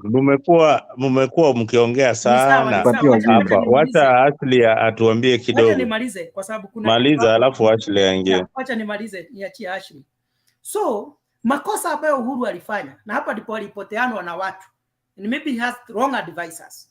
Makosa Uhuru alifanya ni kwamba wakati walikubaliana na Raila Odinga watashikana mikono, vile alikuja kuileta kwa public, si kama kwamba alirecognize, hakuwa amekampeni akiwa peke yake, hakuwa ameinvolve viongozi wenye walimkampenia, hakuinvolve hata deputy president kabla hajaleta opposition in the government. Hapo tu ndipo walipoteanwa, na hata watu wakahisi ya kwamba yenyewe huyu jamani kama heshimu watu wengine, ni kama alifikiria uongozi ni yake peke yake. Na the same case with the former prime minister. Hakuita kina Musalia waambie tunataka kukuwa na hii discussion and this is how we are going to agree and this is what we are going, because wakati una campaign Omoro, sio wewe peke yako, uko na watu wanatumia pesa yao wakati wao wakikampenia. Ukishakuwa mkubwa kule usiwasahau, involve them in decision making, and that is where Uhuru went wrong na akaachwa na watu. That is where even Raila made a mistake na kina Musalia wakaona ya kwamba hawamuamini vizuri sana.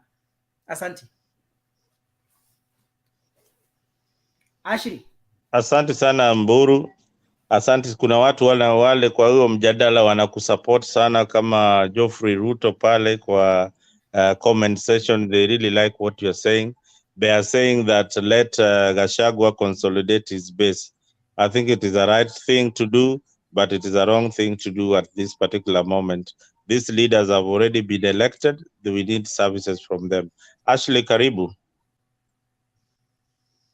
Asante sana. I am not very political, so I may not be able to say why Uhuru alikatawa na watu wake, but personally, or from the very people nimesikia, it's because his policies. Alikuwa na fight Kikuyu businesses. He would go and close them. He was doing things that were against, because he wanted to stay at the kingpin. He kept doing things that were detrimental to other Kikuyu welfare, businesses and the like. So, and then also he wasn't doing anything like during COVID. He didn't help anybody. So, unaweza karibia mic yako vizuri? Yeah, nimekaribia. Yeah, now you're better. Yeah. He looked like, what about now? We are okay. You're okay. You're okay. You're okay. Go ahead. He looked like he wanted a third term. And being that his second term wasn't so good, he wasn't even fighting corruption, it was very hard to give him a third term. I think I can hear myself. Oh, are you done, Ashley? No, one more thing. About Gachagua, the reason I got here is about Gachagua and what he said to the Mau Mau people. I just feel like he was either trying to provoke them or to incite them. Because what he was telling them, the emotion that they got was not one of courage, it was not one of encouragement. When you're telling them that they were not given their rights. If you say that and you say, so what we have decided as the government, this is what we are going to do, it would be positive. But when you leave it hanging, then it is negative. If you're a leader and you haven't come up with a resolution, you can tell them it's for ways we are going to appreciate without going into detail, just to avoid inciting or to avoid provoking them. So I know people keep saying we have freedom of speech, but it should also come responsibility, especially from a deputy president. His words matter, what he says matter, and he should be more careful when he speaks. And I just don't like that he keeps talking for the Kikuyu, because he's the one who's actually making people hate the Kikuyu and say you've been in government too long, you need to give other people an opportunity. If you look right now, Ruto is just appointing people all over, where Gachagua is trying to, whatever Uhuru says, to attach himself so that he can be the leader. I think he should be concerned about doing his job as a deputy, and less about trying to. Ashley, I think there is something wrong with your mic. No, it's okay. We are Ashley. Yeah. Ashley, we wanted to ask you. Mm-hmm. Do you think that Gachagua is localizing himself so much rather than being a national leader? Yes. Do you think he's playing local politics too much? Yes, and I don't think it's even helping the Kikuyu, or it doesn't help anybody, even himself. What he's doing, because he's making his own tribe to be hated when he keeps talking to them. He should be talking as a national leader to the country, because that's the position he currently has. If he wants to be the Kikuyu spokesman, then I think he should just leave that position and become a Kikuyu spokesman. And he's actually not even been a spokesman, because we haven't seen many positions going to Kikuyus. Can you hear me? Yes. And now we can hear you properly. Now it's better even. Okay. Yeah, I don't know what's happening, like, because I was having it was misbehaving, and now it's all of a sudden it's good. No, now you are very, very clear. The other time you had got some glitches on your voice, but yeah, you can go ahead and. So that's what I was saying about Gachagua. I don't think he's even helping the community, the Kikuyu community, when he keeps addressing them in a national forum. That is just making the Kikuyu tribe to be hated and to be seen as tribalistic, as being favored, when we are not. Because even the positions that are being appointed, most of them, 90% are going to the Kalenjin. So I don't know, he's sleeping on the job, trying to look to assert himself instead of even trying to get positions for his people, if that is then what he wants to be. But I think serving the country as a whole would be the best way forward as a deputy president. That's my opinion. Thank you, Ashley, for that comprehensive analysis of Gachagua and his politics. So many Kenyans are disagreeing with Gachagua, but at some point he seems to be telling the truth. He is a Kikuyu. His politics is based on the Kikuyu principles. Even though what I don't agree with you is that Uhuru, when you say Uhuru finished Kikuyu businesses, I think that is a propaganda that has been tossed up there to kind of discredit whatever Uhuru Kenyatta did for the community. Uhuru Kenyatta did a lot for the Kikuyu community during his tenure. Who was next in Mburu? No, Mburu, you have spoken. Can you say something, or I want to Julius? talk to Julius. Julius, If he's there. who is Julius? Ni Julius sahi? Nataka kumuuliza swali fulani. Haya, uliza swali. Julius, are you there? Julius is not there. Keep endelea. Because he is the one who is aware of the said land that I was talking about. I wanted him also to clarify for us if that is the case. Maybe he's listening on the background. He'll come. Just go ahead. I know the nature of his job, so that's why I think he has left the phone somewhere. Okay. Gachagua, when you're asking Jeff Mburu if Gachagua is making the base for the next position, he is trying to run away that by asking if Gachagua himself has asked that he will be going for presidency. You made a very good suggestion that is there any other position that Gachagua can go, governor or what? Which is no. You see, he cannot download himself or downgrade himself. Yes. You see, kids, you should understand politics. No, politics is politics. I'm coming there. Wait for me to finish. You should understand politics. Mburu, let Keep finish his statement, then you can rebut. Can you allow me, Mburu, to finish? Because yes, there is nowhere or there is no any criminal offense you will have done if you accept that Rigiji is levelizing the base for himself for the next position. There is no any criminal offense. Only that the time that he's doing it is the wrong time. We still have a very long way to go. You see? So don't come and tell us that, as he said, that is something automatic. And it is like a tradition in Kenya that after the president, the deputy president take over. The other day, people were fighting William Ruto. Uhuru is good, William Ruto is bad.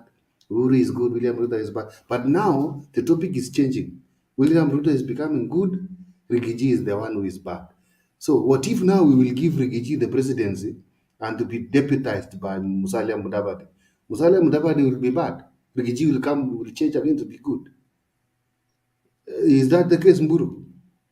Because no. I'll vote for him myself. I'll be voting for Rigiji. Even if it is next week or weekday, I don't care, but I'll have to vote for him. But I see somebody in the comment section saying, remember, we also have Ndindi Nyoro, which is okay. If I may ask you, why would you be voting for Rigiji? The reason why I told you to understand politics. In politics, when you are holding a position and you don't have people behind you, you are a weak leader. Whether you're in opposition or in the government, even as the deputy president, he is worried with one question. Are my people, because as we said here, we have to be honest, that the politics of Kenya, though we are moving, we are having some changes at a low pace. We are moving away from politics of tribe to politics of agendas. we are yet to be there. Right now, politics of Kenya is localized. From where do you come from? How many people support you from where you come from? Right now, the deputy president knows very well that he is yet to enter into the hearts of the people from central Kenya. And that's what I said. It's an honest statement from me. You may take it or leave it because we don't have to agree. Now, having said that, in Kenya, especially in Kenya, for instance, take for example, somebody like Mother Karua. Do you know why even leaders in the government don't respond to whatever she says? Because they know she don't have people behind her. That's why they ignore her. So politics in Kenya, for you to become a strong leader, the question is, how many people can you bring on the table? How many people are following you? Right now, Gachagua is not concerned of whether he will become the president. He is concerned with in maybe 2027. If I tell Mount Kenya people we are going to support Ruto, will they listen to me? He still want even the government to know that he is the one speaking for this region, because that is where we are as the nation. Raila Odinga, when he speaks, all Luos will listen to him. Kalonzo, when he speaks, Kambas will listen to him. To some extent, Musalia, not very sure he is there. The Luyas are the most democratic people in Kenya. They divide their votes and all that. That is where we are. So right now, Gachagua is doing that, not because he wants, but because that is the state in which our country is in. So the other thing, the reason why we are saying Ruto is good, Gachagua is bad, even just the other day, sometimes we Kenyans, we forget very quickly. We were saying Ruto is bad, Uhuru is okay.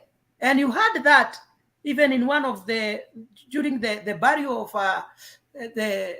that Masai Mzee was called who? The Mzee. Ndimama. During the burial for Ntimama, even Raila tried to bring it out. Ati ya kwamba mkono moja ya serikali iko sawa, lakini kuna mkono moja inatufinya. It is the same notion. We weakened this guy, tujaribu kuwapiganisha ili sisi tupate nafasi yetu.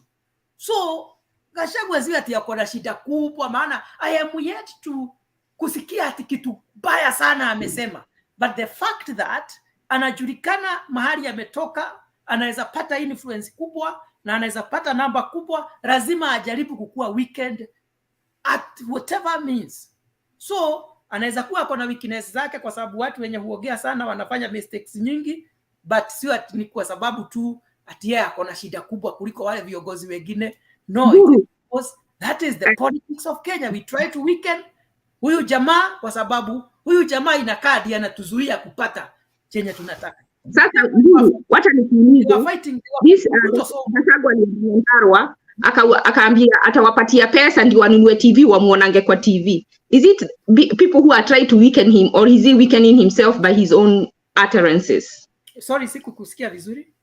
Alienda Nyandarua akawaambia atawapatia sijui pesa he was going to give them some money so that they can buy TVs ndio wamsikizange ama wamuonange, hivyo ndio aliwaambia. So when I think about some of the utterances he spews, you wonder, is it people who are trying to weaken him, or is he trying to weaken himself by his own utterance? He is full of comic. Yeah, in a bad way. Yeah, anajishusha. Si watu wanamshusha, ni yeye mwenyewe. And let me tell you, coming to the next 2027, you can see Ruto flip him for someone like Sabina Chege. Because Ruto was very smart. He put someone weak. He knew how Gachagua speaks, and he put him there so that he can be told now he can shine. Because had he put someone like Kindiki, people might be saying Kindiki is even a better president than Ruto is. So he put someone there who would make him look better. So in that case, I think Gachagua is weak. Actually, let me ask you one question, because you people, you take something very simple or jokes to be serious. The other day, when the former governor of Kiambu, William Kabogo, I don't know what he was telling to him, and when he goes there with the helicopter, and that thing affected his political whatever until he lost the seat for the governor. Now again, Rigiji, I think he was joking when he said he'll give you some money to buy TVs for you to be looking at him. But I think that is a joke. But you people are taking it serious. Why? Why are you so sensitive on matters of such things? I think some Okay. other things we have even to leave that one, those things, and we focus on development. And if it was the only thing, you would see it as a joke. But it's among other cluster of things that he has said. Like the time he went and told people to go to the forest and go there and do planting, and then he came later and said that he was misquoted. So it's a lot of things. I just say that because it's among other things. But if that's the only joke he made, it would be a joke. But when he keeps saying these things off, like whatever he told the Mau Mau, was it supposed to make them happy? Was it supposed to make them feel they have been treated badly, which is either to provoke them or to incite them? So it is all these cluster of things that when you add them up together, zinamshusha yeye mwenyewe, lakini si ati watu ndio wanamshusha. That's what I'm trying to say. He's the one who is degrading whatever he has, his caliber as a leader. Okay. That's Buti, are you there, Julius? Julius? Okay, Mburu, you can continue. I think Julius is not there. Yeah, unless I see some of these scripts, but it is also good to understand people's personalities. As I said here, I will make a statement, then it will anger you keeps, because you know the personality of Geoffrey as somebody who does not joke a lot. And sometimes I tend to understand Gachagua. He is a free guy. That's why even somebody nicknamed him Rigiji. And he is an outspoken person, unlike many leaders. But I disagree with the notion that Gachagua is a weak leader. Somebody who has just entered the politics, a first-time member of parliament, rising to the position of deputy president is not easy. That's somebody who is courageous, who is smart, and who knows what he is doing. And even now, like I said, Gachagua has been holding press briefings and conferences on the TV, and he has been talking very well, because the first time I listened to Gachagua, I said, wow, who is that? Because just a few years ago, I think two years ago, I never knew Gachagua. I think 3 years ago, I never knew somebody like Gachagua. But I watched him at Nation TV, and I was like, wow, who is this who is so eloquent? Who is this who is so confident with how he is talking? I was attracted by how he was talking. So basing on my analysis, Gachagua is a smart guy. Gachagua is not an idiot. Gachagua, the fact that he has risen in central Kenya, where we have heavyweights, people who are richer than him, people who are experienced than him, and he was in a position to outshine them. He didn't outshine them. Ruto insisted on him, because Kindiki is what people wanted. It is Ruto who said he wants Gachagua. Ruto himself overread the people, whoever he had asked to choose more than 7 times, they all chose Kindiki each time. And then he said in the end, he still chose. So there was no competition. If it was a real competition, he would not have won. He's not, he's a careless leader. He talks careless. So actually, you will agree with me. The fact that out of all the politicians that we have, Kindiki and Gachagua were left as the 2 choices for Ruto. That tells you these 2 guys have something to offer. And not only that, Gachagua, all the time he has been talking on the TVs, because he has held so many conferences on the TV. I have never heard him out of topic. Right now, he is saying some things deliberately for a reason, of which I think sometimes I feel like he was not supposed to say some things. So what I'm saying, I am very sure that very soon he'll call himself a meeting, he'll reorganize himself, and everything will be fine. But for him to be fought by people, it is expected that the number 2 in Kenya always faces a lot of challenges. So he might be having his personal weaknesses, but also he is a target of the opposition and everybody else who feels that this guy should not be allowed to become a leader of Central Kenya. So, and for him, he is fighting very hard to stamp his authority in Central Kenya. That is why so much he is leaning on a Central Kenya side, not because he wants, but because he wants to stamp his authority, and he wants to enter in people's hearts. Because in Kenya, unless you enter in people's hearts, it will be very hard for you to survive politically. That's what I can say about Gachagua. But you know, Mburu, things change. Yes. And you remember even in the book Siku Njema inasema ya kwamba hakuna lile linadumu duniani kama mabadiliko ndio kitu aushi duniani, haitaisha dunia hii. So huyu jamaa si ati ni mbaya sana vile watu wanafikiria, but when it comes to eating politics, the problem with Kenyans, what I know the problem with Kenyans is they don't want to be told the truth. You see, they want to be cheated that 1 + 1 is 11 and they will accept, while in the reality is 2 and they know it is 2.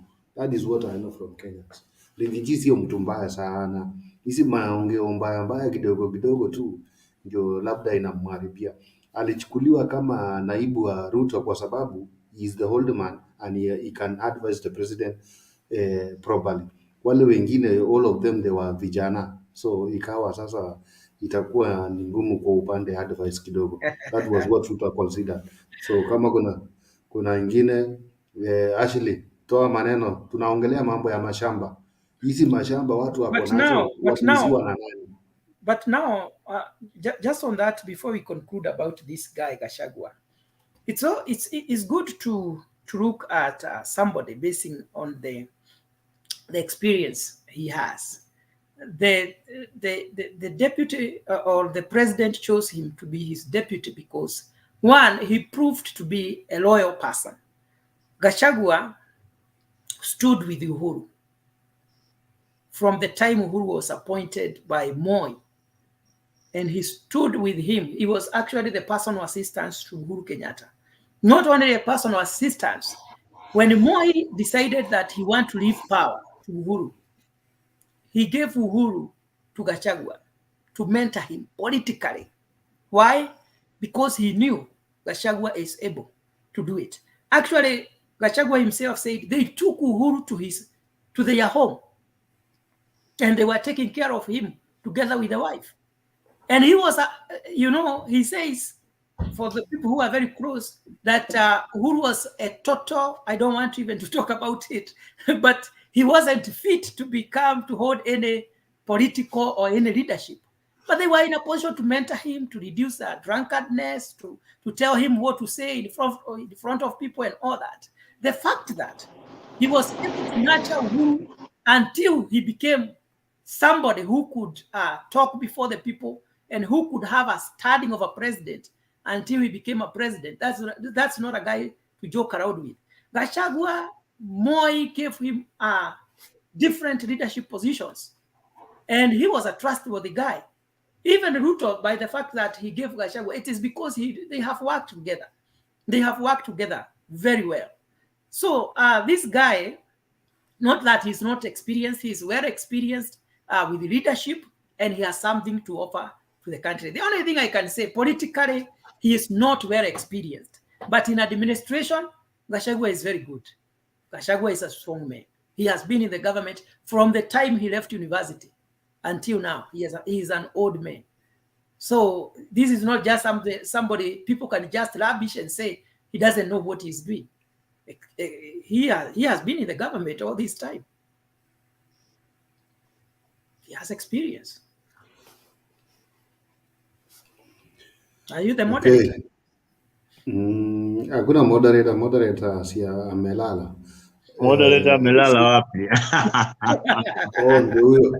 You guys, we are moderating ourselves. We just continue with the conversation. I think if you have something to say, you can just say it.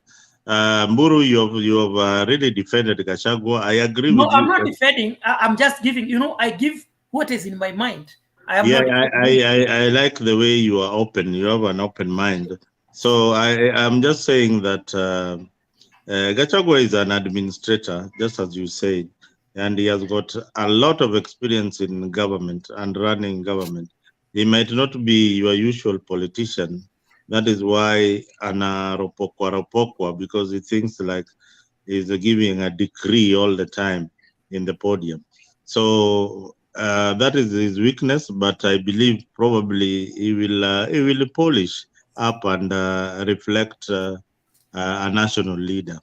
Is no longer a DC just commanding a district, or is no longer a PC commanding a central province. So he needs to run away from that a bit and represent the office that we elected him to represent. Yeah, that is very, Okay, very Mzalendo, important. Hmm? do you still need me to answer the question that you said you were asking about why I should vote for him? You have answered Why? yourself. Yeah, exactly. Oh, yeah. You didn't You have answer. answered it I yourself. gave you an So opportunity to, but then Mburu hijacked the opportunity. Can you tell me the reason why you will vote for Gachagua tomorrow, even if he's no, yeah? you have already answered yourself. But what I can add from what you have answered yourself is, I had Mburu talking about when the people of Nyanza are following Raila, the people will follow what you will say. The same case to Western Kenya, the same case to Rift Valley. If William Ruto is still with Gachagua, who am I to oppose that? That is why I'll vote for him even twice. If they say, let's vote twice, I'll vote for him. Until William Ruto tell us, no, we are going this way. That is it. Okay, Yeah. keep. I think the country is moving towards a more policy kind of election. Ruto's government will be judged not on tribe and not on where you come from. You are voting for Ruto because of where he comes from, his ethnicity, or you are not voting for a government in 2027 because of what they have implemented. Even if Ruto failed terribly in his development record, this is what you are saying, I'd still vote for him. We don't want that country. We don't want to be in a country where we vote on emotions and we vote on ethnicity. We want to vote on the promises and on the agenda of the particular leader. And Ruto will have a report card at the end of every 5 years. They have to give us a report card of what they promised Kenyans. That is how we are going to vote. And listen, Kip, this is very, very important to the country and to the panelists here. Kenya is moving towards a place where we are going to vote leaders on policy and accountability. When you hear Ruto is being questioned on bottom up and being asked questions like how many mama mbogas are we seeing in the cabinet, those are the issues that will be judged out of 5 years. So he's not sitting pretty that he's going to be elected in 2027, but he needs to work very, very hard on the promises that he made for his people, especially the people who voted him in. So he is now the president of the Republic of Kenya. He has to be seen to be working for the people of the Republic of Kenya and not the Kalenjin community. So that is something that you need to think. If you are very close to him, you need to give him some guidance on that. Otherwise, Ashley, if you are still there, you can say something. Yep. Let me go back to Mburu because you have talked of scorecard, whereby the scorecard cannot affect me alone. It will affect me also with Mburu. Mburu, now Yes. you see now, Kenyans now, they are there with their pen and a paper. They are making notes for 2027. Mm-hmm. It's now almost 1 year elapsing. Yes. And maybe I can say we are seeing a little development or kupunguza unga kidogo. if you are very close to these people also, the way Mzalenda said, we have to tell them to pull up their socks because the country is in a very dilapidated economic crisis whereby mafuta bana na stima ingepunguzwa tu hiyo, hizi vitu zingine zote zitasaidia. So that's why I'm coming to Mburu, that the scorecard is going on, even on the comment section. Kenyans, they are listening and they want development. You see, Kips, if Ruto does not perform, he will have an excuse. And he will say, I was going to perform, were it not for Raila Odinga, who called for maandamano to disorganize the government. That is why I've been consistent, telling Raila Odinga and the team and those who feel strongly we should continue frustrating the government and to make the government ungovernable, that you must stop this maandamano, because at the end of the day, we don't have a legal framework under which those demonstrations are going to topple down the government of William Samoei Ruto. So that if he does not perform, you can say, we gave you time, we gave you conducive environment, you never performed. But you say confidently, I wanted to do this and this, but you called maandamano for me, you disrupted the government agenda. How are you expecting me to do so? But having said that, I believe Ruto so far has tried. That within those few months, we already have a government in place. We have all the offices, appointments have been made, the laws defined, and the work has already started. You have seen international companies coming to Kenya wanting to invest. The only fear I have is that these people are likely to leave Kenya because we are polarizing the nation. Nobody wants to bring his billions to such a country. So one of the policy of William Ruto is to have conducive environment for people to come and do business in Kenya. But what is happening? Uhuru Kenyatta, Raila Odinga, they have realized this guy is a performer. And we judge people from the history. When Ruto was the Minister of Agriculture, we had the highest yield in Kenya, a record that has never been broken by another minister, because he subsidized fertilizer. And we had great harvest. It is there, you can do your research. When he was the Minister of Higher Education, I said here, millions of Kenyans, time in, time out, have been losing 1 year before joining university after Form 4. But what happened? When he was the Minister of Higher Education, he fixed that problem. Today, they finish Form 4, they go direct to the university. That's a sharp guy. Right now, he is telling people, I don't want us to subsidize consumption. I want us to subsidize production. Many people don't know what that means. That means we are subsidizing what can bring a profit to the country.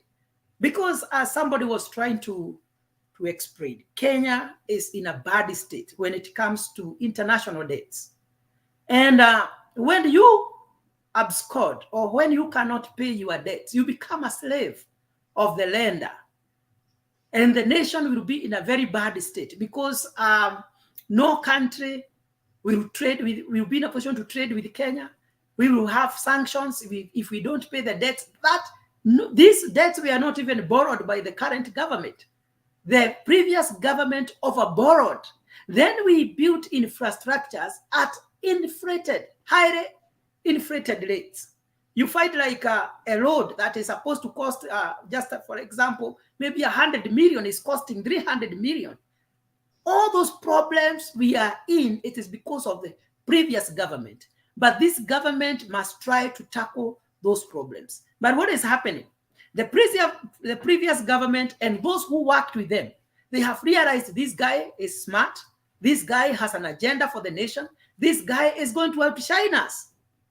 And because they still have interest of coming back to power, they want to frustrate, because that is what they are doing, nothing else. Because if somebody has gone through the process and he has been elected as the president, you have gone to High Court, the Supreme Court has told you, no, we have checked your evidence. Your evidence cannot prove beyond reasonable doubt that we are rigged. The all the processes were followed. He failed to prove that he was rigged, but now he decides, because you have refused to terminate or or to cancel the whole process, I am going to the streets. How are we going to help him in the street? The only thing he is doing, he is just destroying the economy. So if the president is unable to perform, he will say it is because of Raila Odinga. If Raila Odinga did not call for those maandamano, we were going to perform. If these international community organizations and companies decide to go back, whom are we going to blame? We are going to blame him, because there is no way a country can develop minus peace. Peace is the most paramount aspect of every society to grow economically. So let us try very much to keep peace for Kenya to develop. I know the policies of the government are going to help us. If you see these international companies, remember Kenya did not attain independence yesterday. It has been there for so many years. Ask yourself, why is Amazon saying now we can come? Why is Moderna saying now we can come? Why is the Taifa Gas saying now we can come? Even here, we have felt good policies, even here.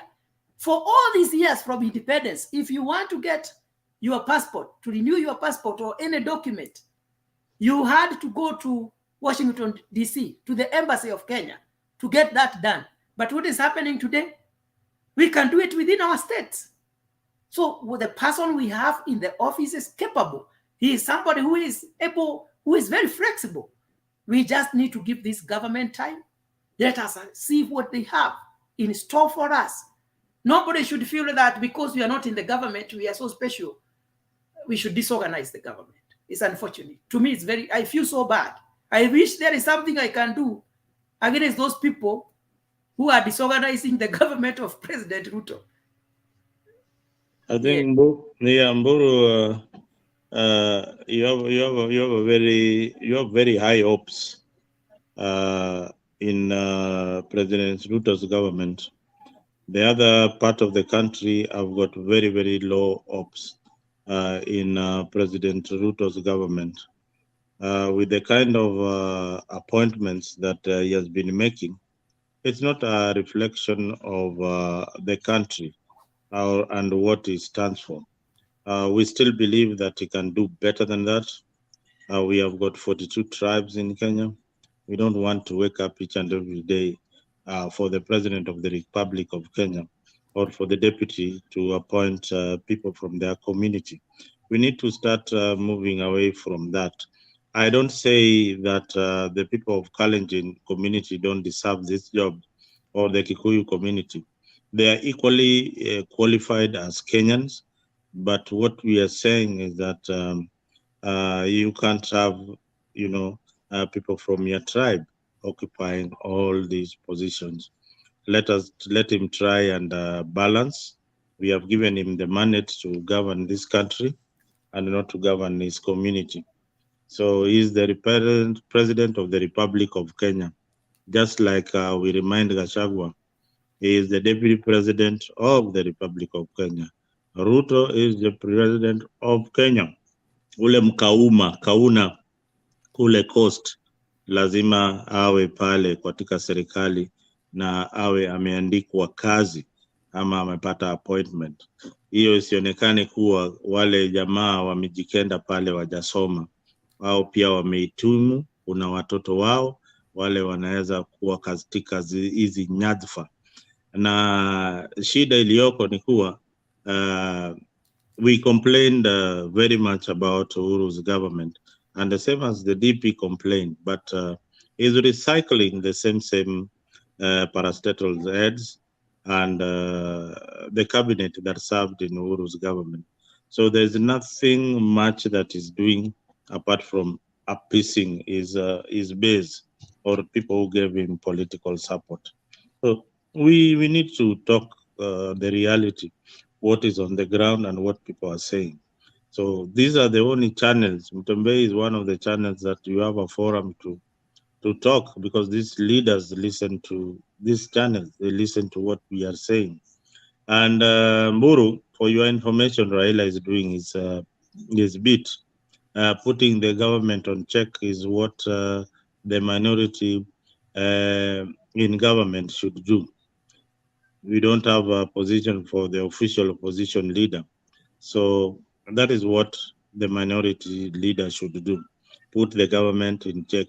There is no day that the opposition party that is an alternative government will support the government of today.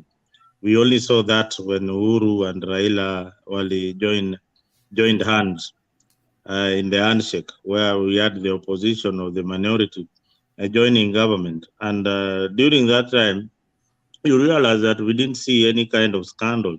The government was running smoothly. And was it to the advantage of many Kenyans? The answer is no. It was just a way of appeasing a few individuals. So right now, Raila is doing the right thing. He should be urged to continue doing what he's doing best, being the watchdog for the common mwananchi, because we don't have an opposition. Let them do their work. It is not destructive, but it is addressing particular issues. You now see that the price of unga, the government is doing something about it. You see the issue of the price of petroleum. The government has already done something about it. That is what the work of the minority or the opposition. So let them continue doing that. I don't advocate for maandamano, although it is in the constitution, they should picket, but don't destroy people's property and kill. And the government should also not kill protesters. Let them demonstrate, agitate the way they want as the government moves on. Maybe if I may ask you panelists, I don't know where the talks have reached. Julius, if you are still with us, maybe you can say a word. If you are asleep, pengine Kipa tuambie hii bipartisan talk imefika wapi? The talks between Azimio and Kenya Kwanza, or they collapsed? We can't hear you. Unmute. Julius amepotea. Mzalendo, mi hata sijafuatilia hiyo mambo ya bipartisan sana, but niliona tu Keynan aliondolewa akapost kitu hapo ati I'm sorry Kenyans have been denying you the right of peace because when I was in that bipartisan committee maandamano ilikuwa inaitwa ndio yeye aondoke. Niliwaachia hapo, so far sijajua what has taken place after that, after he was removed. Wali replaced na somebody hapo, I don't remember it very well. I didn't want to follow because hii mambo ya Shakahola naye ilikuja tena ika interfere na vitu zingine. By the way, hii mambo ya Shakahola, this is a national disaster. Hii mambo ya Shakahola, I mean, do you think that those people were simply killed in that church? Let us just try and speculate. Do you think that these people were killed by these preachers? So before we go to Shakahola, there are two things that Mzalendo touched on, and I felt I should touch on them. One is about appointments, and the other one is about the opposition putting the government in checks. I don't know whether I talk about them, then we go to Shakahola. What do you think, Mzalendo? You are at liberty. I mean, you can exercise your democratic freedom of speech. So I didn't want to keep short. Maybe you can. No. Keep has not been following the issue of bipartisan talks. I have never been following the issue of bipartisan. He has not been following. I think you have got something to say. Just go ahead, Mr. Mburu. Yes, I want to talk about one about appointments. Appointments. First of all, I want everybody to understand that not all government positions are acquired through presidential appointments. Apart from those designated positions that are given to the president for his appointment, many other appointments are appointed according to the what we call Employment Act and all that. Or people are given jobs basing on their competence, basing on their qualifications, and the criteria that has been set down. The reason why we have presidential appointments is so that the person who becomes the president can have people who believe in his agenda, people who will not sabotage him, people who will support him to deliver what he promised the people. And in Kenya, we know that the people who really supported William Samoei Ruto, and even those who put down their time, their money to campaign for him, largely the Kalenjin community and the Kikuyus. That is why you see many of them being appointed in those appointment positions. Having said that, last time I sent a link to Jakes, which I wanted him to lead to the people to see how many people from the rural community we have in the government of one William Samoei Ruto. There are so many of them. And when I'll get time, I'll look for that list so that we can see that this president has really tried to involve people. That is why I listened to the rural Council of Elders when they were telling Raila Odinga, you are out of order. We have never had a fair government in as far as employing our people like the government of William Samoei Ruto. So in each and every government, everywhere, even here in America, when the president we have, Biden, took power, he had to remove those who were appointed by President Trump, including people in the embassy and those who were working under those ambassadors. Some of my friends were removed just by the fact that they were working for the previous regime. So that is what happens. The reason the president has been given the power to appoint these people is because he needs people who believes in him, people that will further or will help him deliver what he promised. And I want to tell this to the people. And I was asking somebody, for instance, today, Moses Kuria is the Minister of Trade, if I'm not wrong.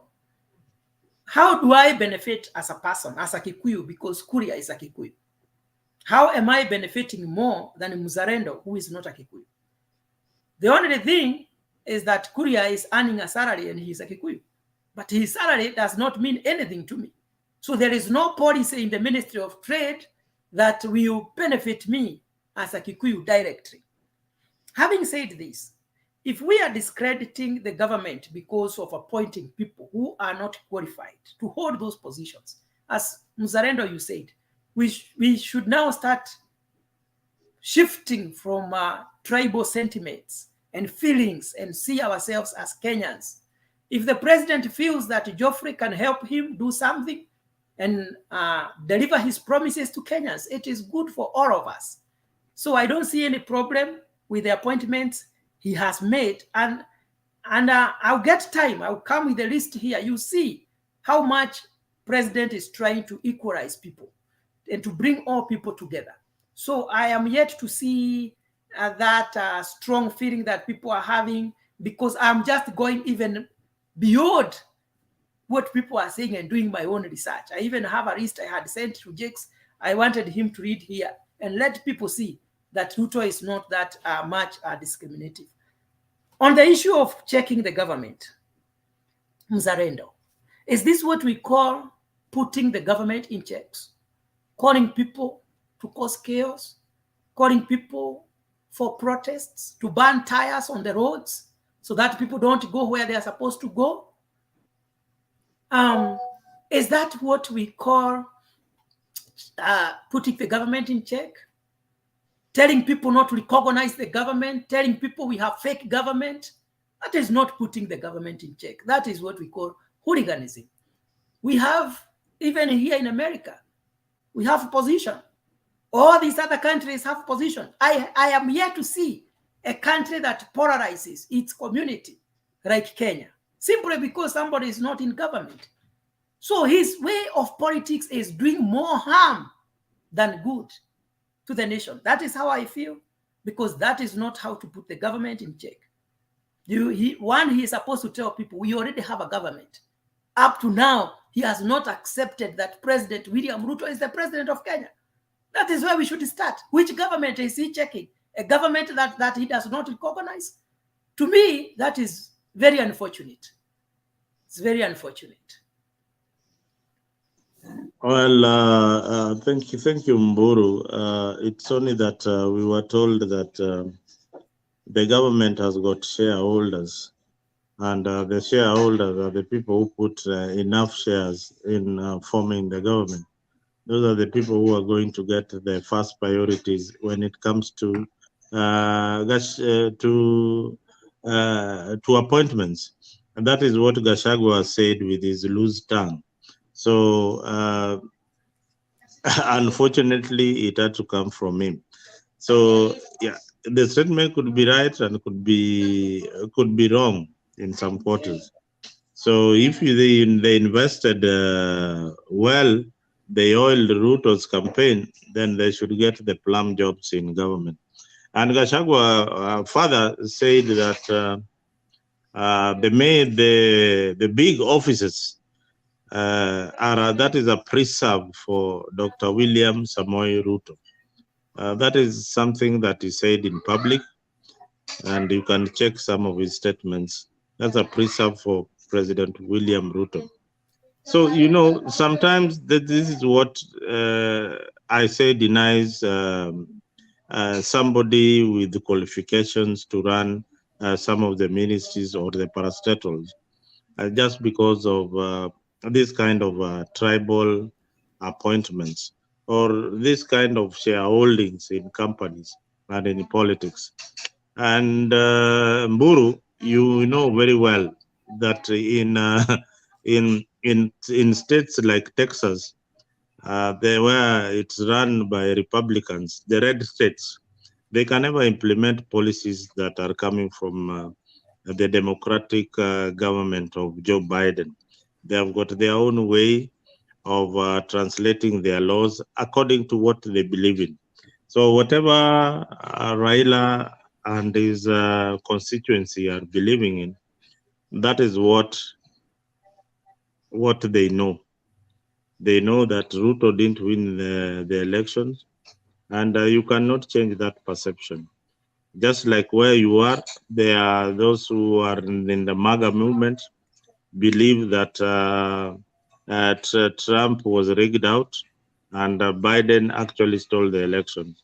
It happens all over the world. You cannot change that perception, and you cannot force people to acknowledge that you are the president of the day. So that one is out. So we have got we are in a democratic country. So utasema ile uko nayo kwa roho yako, kama urecognize William Ruto kama president, unaweza yasema. Recognize him as the president does not give him legitimacy.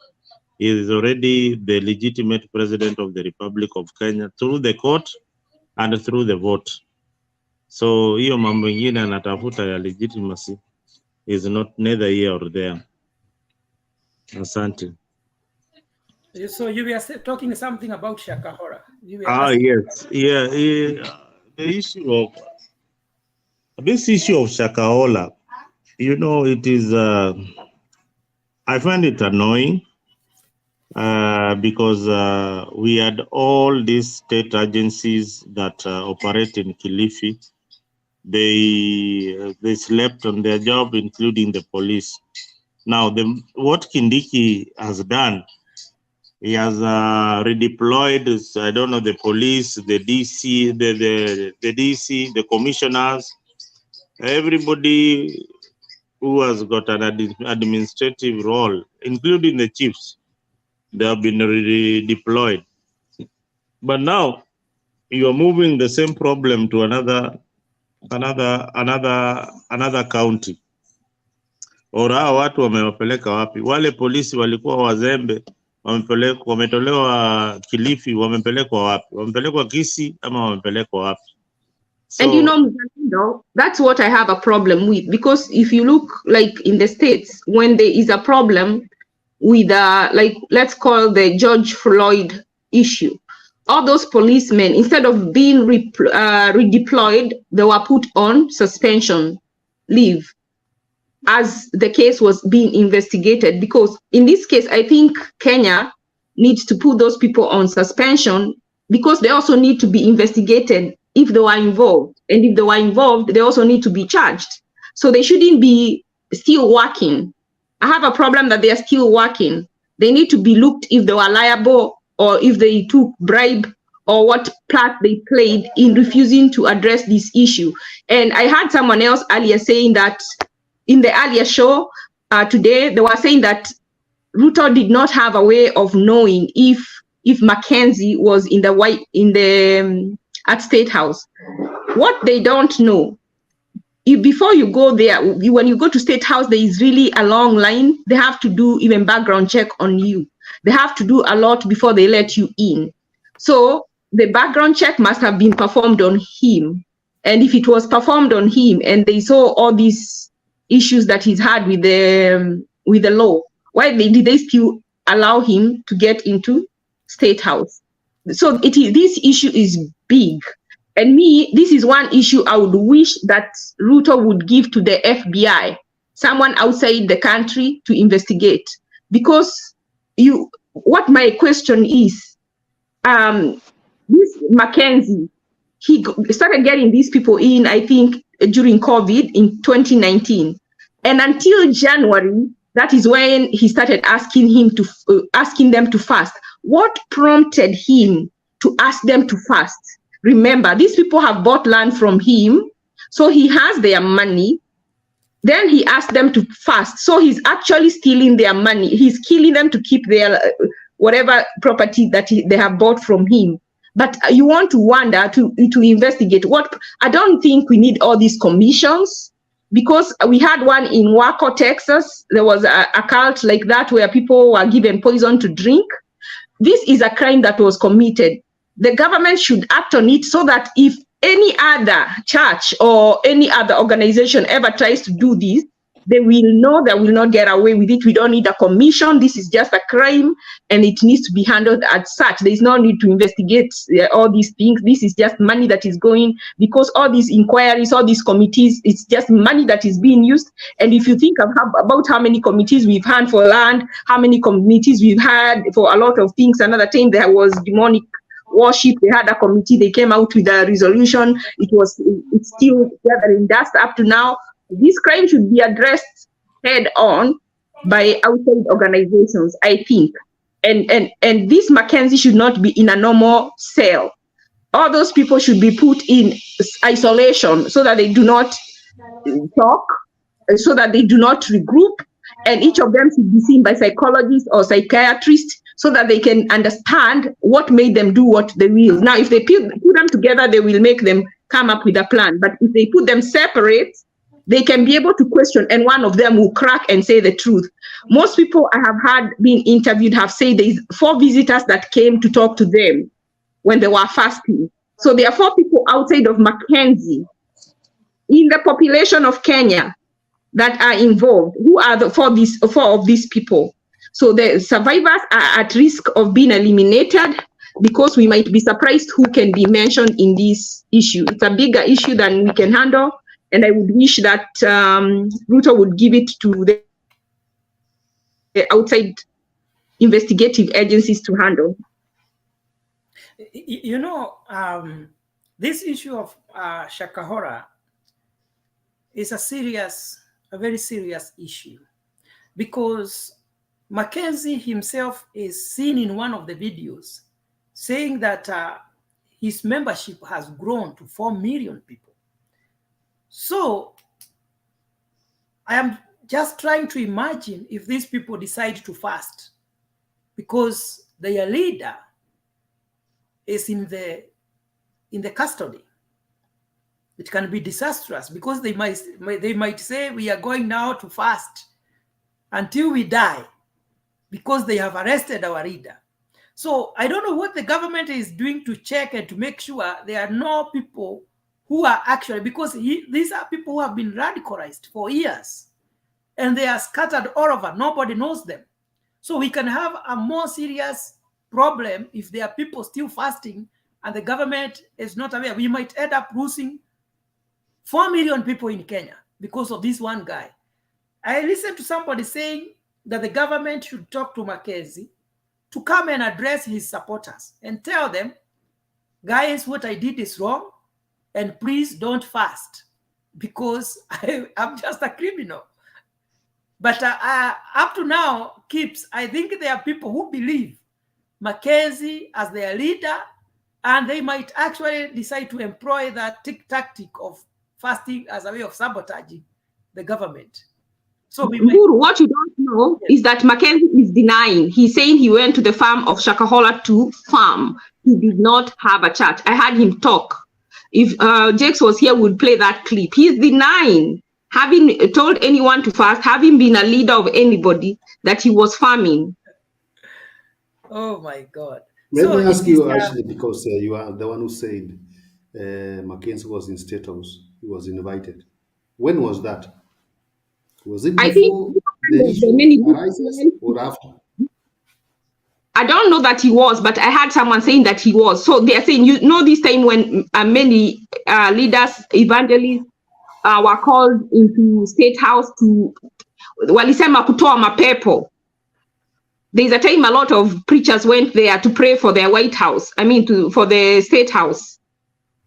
That is when a lot of leaders were invited. And I think that is the time they say he also was included in that invitation. What people don't know, in order for you to go to State House or even to visit Karen or even to visit the president or the vice president, you have to undergo a, what is it called?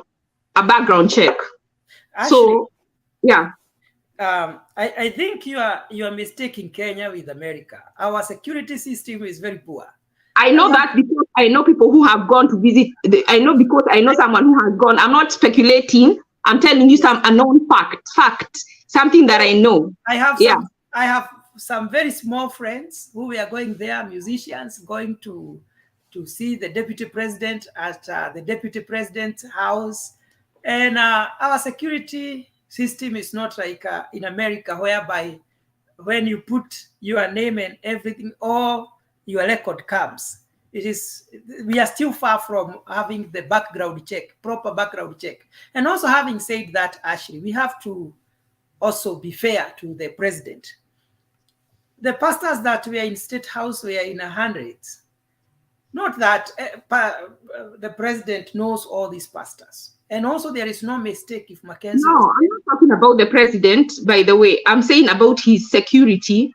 Maybe someone, when they were going through them, maybe they ignored the information, the security people, the people in charge of getting people into State House. That's what I'm talking. Of course, it's not the president. The president just got some preachers coming to see him. I don't know, we can't know who is involved and who is not involved. Just know that Kenya, there is a lot of satanic things going on. That is why I asked, why until January was it that he told people to start fasting to go to heaven? What prompted him?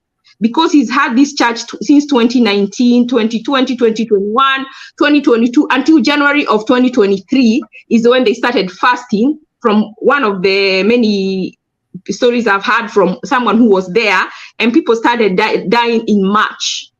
And sometimes they would die so many. And he said the people are as many as 1,500. So yes, we are being told the only 100 have been exhumed. So if there were 1,500 then, so where are the rest of the bodies? Because coming out from there was almost impossible. So that is why I said, instead of them doing little by little, and the more they stay, the more they are saying they cannot be able. And one person can either be overwhelmed or be corrupt. So to give the wrong report or to even give incorrect report because of the too many bodies. I think they need to ask for international help, because especially this issue should be handled by internationals who don't know anything, so that we can get a real accurate account of what happened, and also to investigate what prompted this guy to tell people to start fasting to die. I don't think we have reached there. As a country, we cannot be giving our sovereignty or our some of these security matters to outsiders to come and do for us. It is good we start developing at least some confidence with our government and institutions that we have, because I don't think it's right even for the nation that you are calling people from outside to come and do some of these things. When the security, sometimes we have to humble ourselves. When Katrina happened, we got help from outside. So this thing is overwhelming. We are talking about probably more than 1,000. If there were 15,000 people, and how many have been got alive? They are few. That is an 800-acre land. At a point, we have to agree, if we can't do it, we get help from outside. When we want to it's like the Westgate. We said we can do it. We ended up having most of our people killed because we refused help. Now, look at someone like Jeff Mwadhi was killed the other day. There is a lot of insecurity in Kenya. And now they're saying, when did police decide that they're the ones who are going to be judged to decide whether someone killed themselves or committed suicide? Isn't that the work of the judge? When did police become the ones who decide? Then if they have already decided whether he was killed or he killed himself, then what is the need of a court if they have already ruled? And they shouldn't. Their work is to collect evidence, to collect all the issues, take them to court and let the judge deal with what happened. Was he killed or did he kill himself? But even just that basic issue of one person is unable, the country, the system, the DCI is not able to handle. Whether it is because they have been corrupted, whether it is because they are inefficient, I do not know. But even just that one case has become an issue. Msando is still an open case. So at a point, it is not about our ego, about our sovereignty. At a point, we have to take care of our people. If it includes asking for help, like somebody has done right now, they have troops from other countries to help them. Asking for help is not a sign of weakness. It is actually a sign of strength. But you see, actually, before we ask for help, those people who are coming to help us must seek the legal action from the same government. So do you think the same government can allow another person to come and investigate on their behalf? Anyway, this issue, the issue of Shakahola, I think the government knows something that we don't know. The government cannot investigate itself. Yes. That is my conclusion. The government cannot investigate itself. And whatever Ashley is asking, probably the FBI to come in, it is still the government investigating itself. So if there's some cover-up that they want to do, then they will not invite any foreigners to come and investigate such an issue. So Mzalendo, what do you mean when you say that the government knows something about it? Right? Let me tell you. What do you mean? Can you try to elaborate? Let me elaborate. Yes. Today, in your village where you come from, if somebody commits suicide in that village, the chief, the whole area already knows that so and so is dead. If somebody is being ferried to the forest, somebody in the village already knows that so and so was taken to that particular forest. The kind of bodies being exhumed in Shakahola forest, I mean, even the years that they died or the months or the time, when it really started, we wouldn't know when it started. The throwing of those bodies into that forest, we cannot now, by now, tell you that. By now, myself, can you tell me that those people died 8 months ago or 5 months ago? The question I want you to ask yourself is, how does the government benefit from people being killed or fasting in the forest? No, this is how the government kills people. The government have been killing thugs. No. And those extrajudicial killings. Do you think they just happen? Muzarendo, how did they expect you to argue? No, government has been killing. The police have been killing people and throwing them in rivers. We are talking of Yeah. A religious kind of organization. This is religion. Listen, maybe religion, maybe 5 people were buried with Mackenzie, but over 110 bodies, 110, whereby and noticed by the government. Muzalendo, this is a guy who is saying he has a membership in one of the clip of 4 million people, and to some extent, maybe the local authority thought this is a church, just a church like the normal church. They believed so. They had no reason to suspect a church can be conducting a criminal activity. Maybe they overlooked somewhere, or listen, Mburu, let us just use, sometimes we just use logic. You see, before you say even logic, went to complain, even the people, the villagers, started wondering where are these people coming from. They tried to go in and they were refused. So it is not, even the villagers had noticed something funny was going on, because there were strangers coming to the forest. And then somehow they stopped coming to the village market. They stopped seeing these people coming. At first they saw them growing thin. So I don't know how much you tried to look into this or to read about it or to watch YouTube videos. It is something that was discussed. The elders, the people, they told even the police would ignore. One man who has 3 missing kids and 1 already dead said that he went to the OCPD, told him to go to Nairobi from Malindi or something, or Kilifi, because his life was in danger. Now imagine going to the police and the police keeping you there the whole day, and then in the evening they tell you don't sleep in this village, because if you sleep here, your life is in danger. And that is the OCPD telling him that. So he took a bus that night and went to Nairobi to report. That's when he went to report. Even Sakaja was aware of this, and they did not return there was no response from those offices. So this is something that has been ignored over a long period of time. So before we form any commissions of inquiry, I think our security needs to be made to work. Our police do not work for the people. So that is one thing I think our government needs to make sure that whatever they need to do so that the police can serve the people. That is a very big breakdown of our security forces.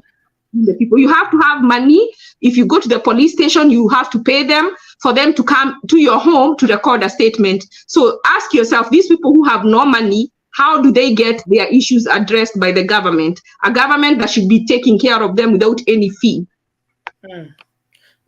Many years back when we had President Moi as our president of Kenya, the people of Kenya complained about devil worship in Kenya. And after people kept complaining of disappearances of children, of people and all that, the president ordered for investigation.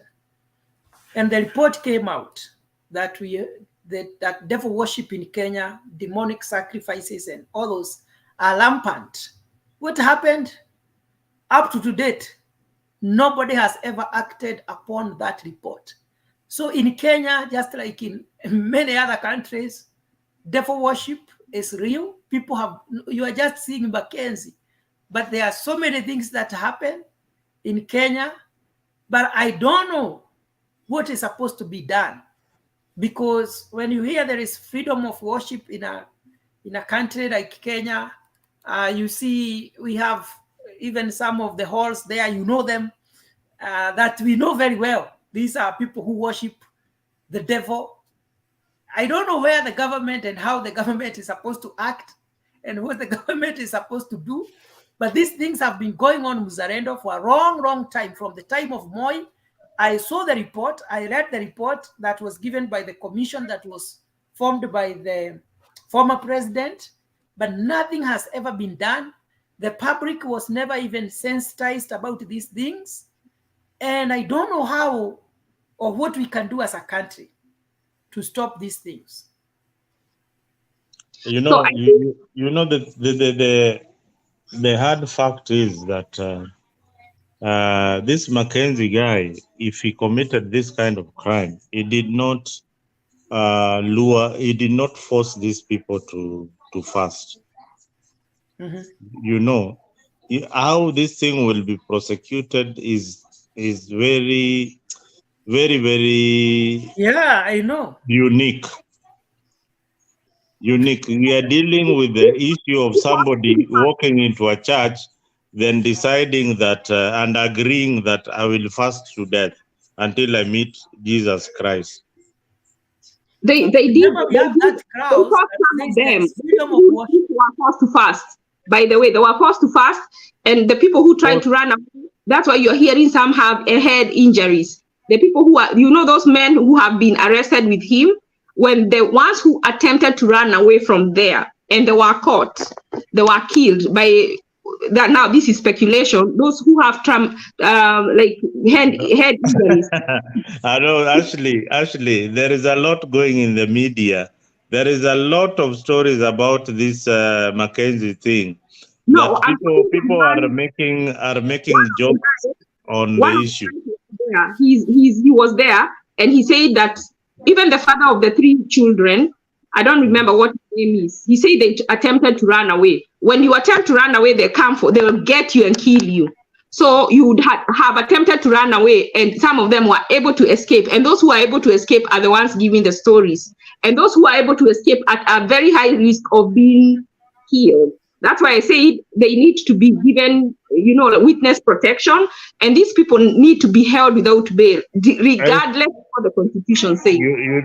Escape from. Me, I'm wondering, before this story came out, there are some people who had already attempted to escape. They were not in the media. They were nowhere until this story of killing came up. Is when we are seeing people saying, "Hey, me, I escaped from Shakahola." I've heard so many stories from the media. People are being interviewed. Yes, you by see, Gata. Yeah? We have so many content creators. Yeah, these are just content because 90%, 98% are just content creation. These are not stories that you would believe in. Subscribers and likes. Yeah. Like now, if you're such a person who can be lied to, even where do you start? Like if you're a normal citizen and you're not exposed even to media, like even if you have a story to tell, there are people with stories to tell that have never had the opportunity or know where to go to tell that story, or they are so traumatized that they're scared of talking. They think they will be caught again. You see, have you ever seen a traumatized person?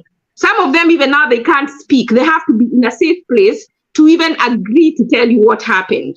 Anyway, I want just to ask a question, Ashley. You've been following up this issue closely.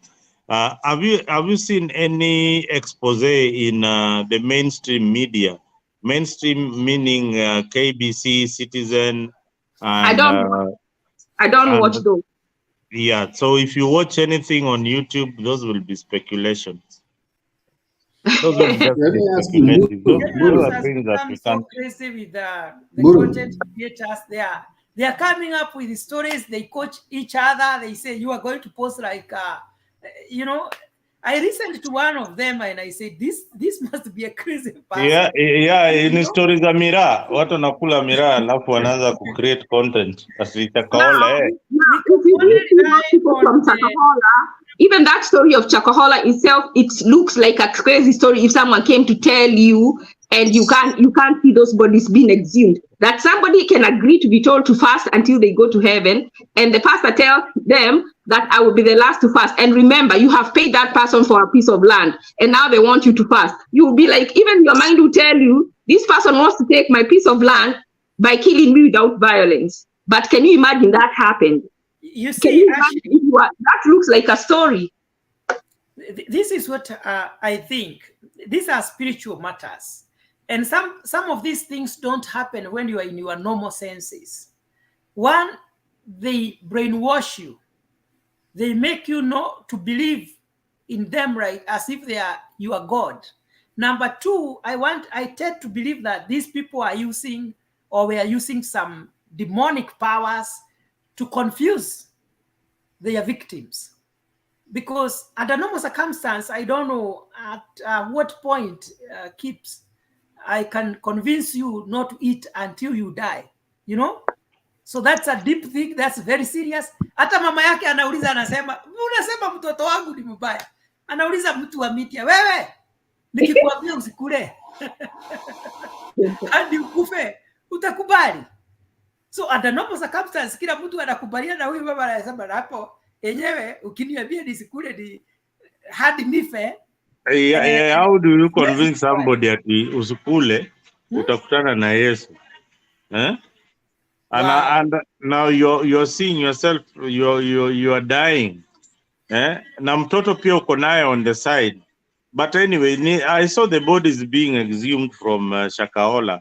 Some of them have been there for a long time. Ukiziangalia mtu amekuwa waya kabisa, some skeleton. Hiyo inamaanisha hiyo kitu imekuwa ikiendelea for a very long time. Na ndio nasema maybe Shakahola could have been a place where extrajudicial killings were happening.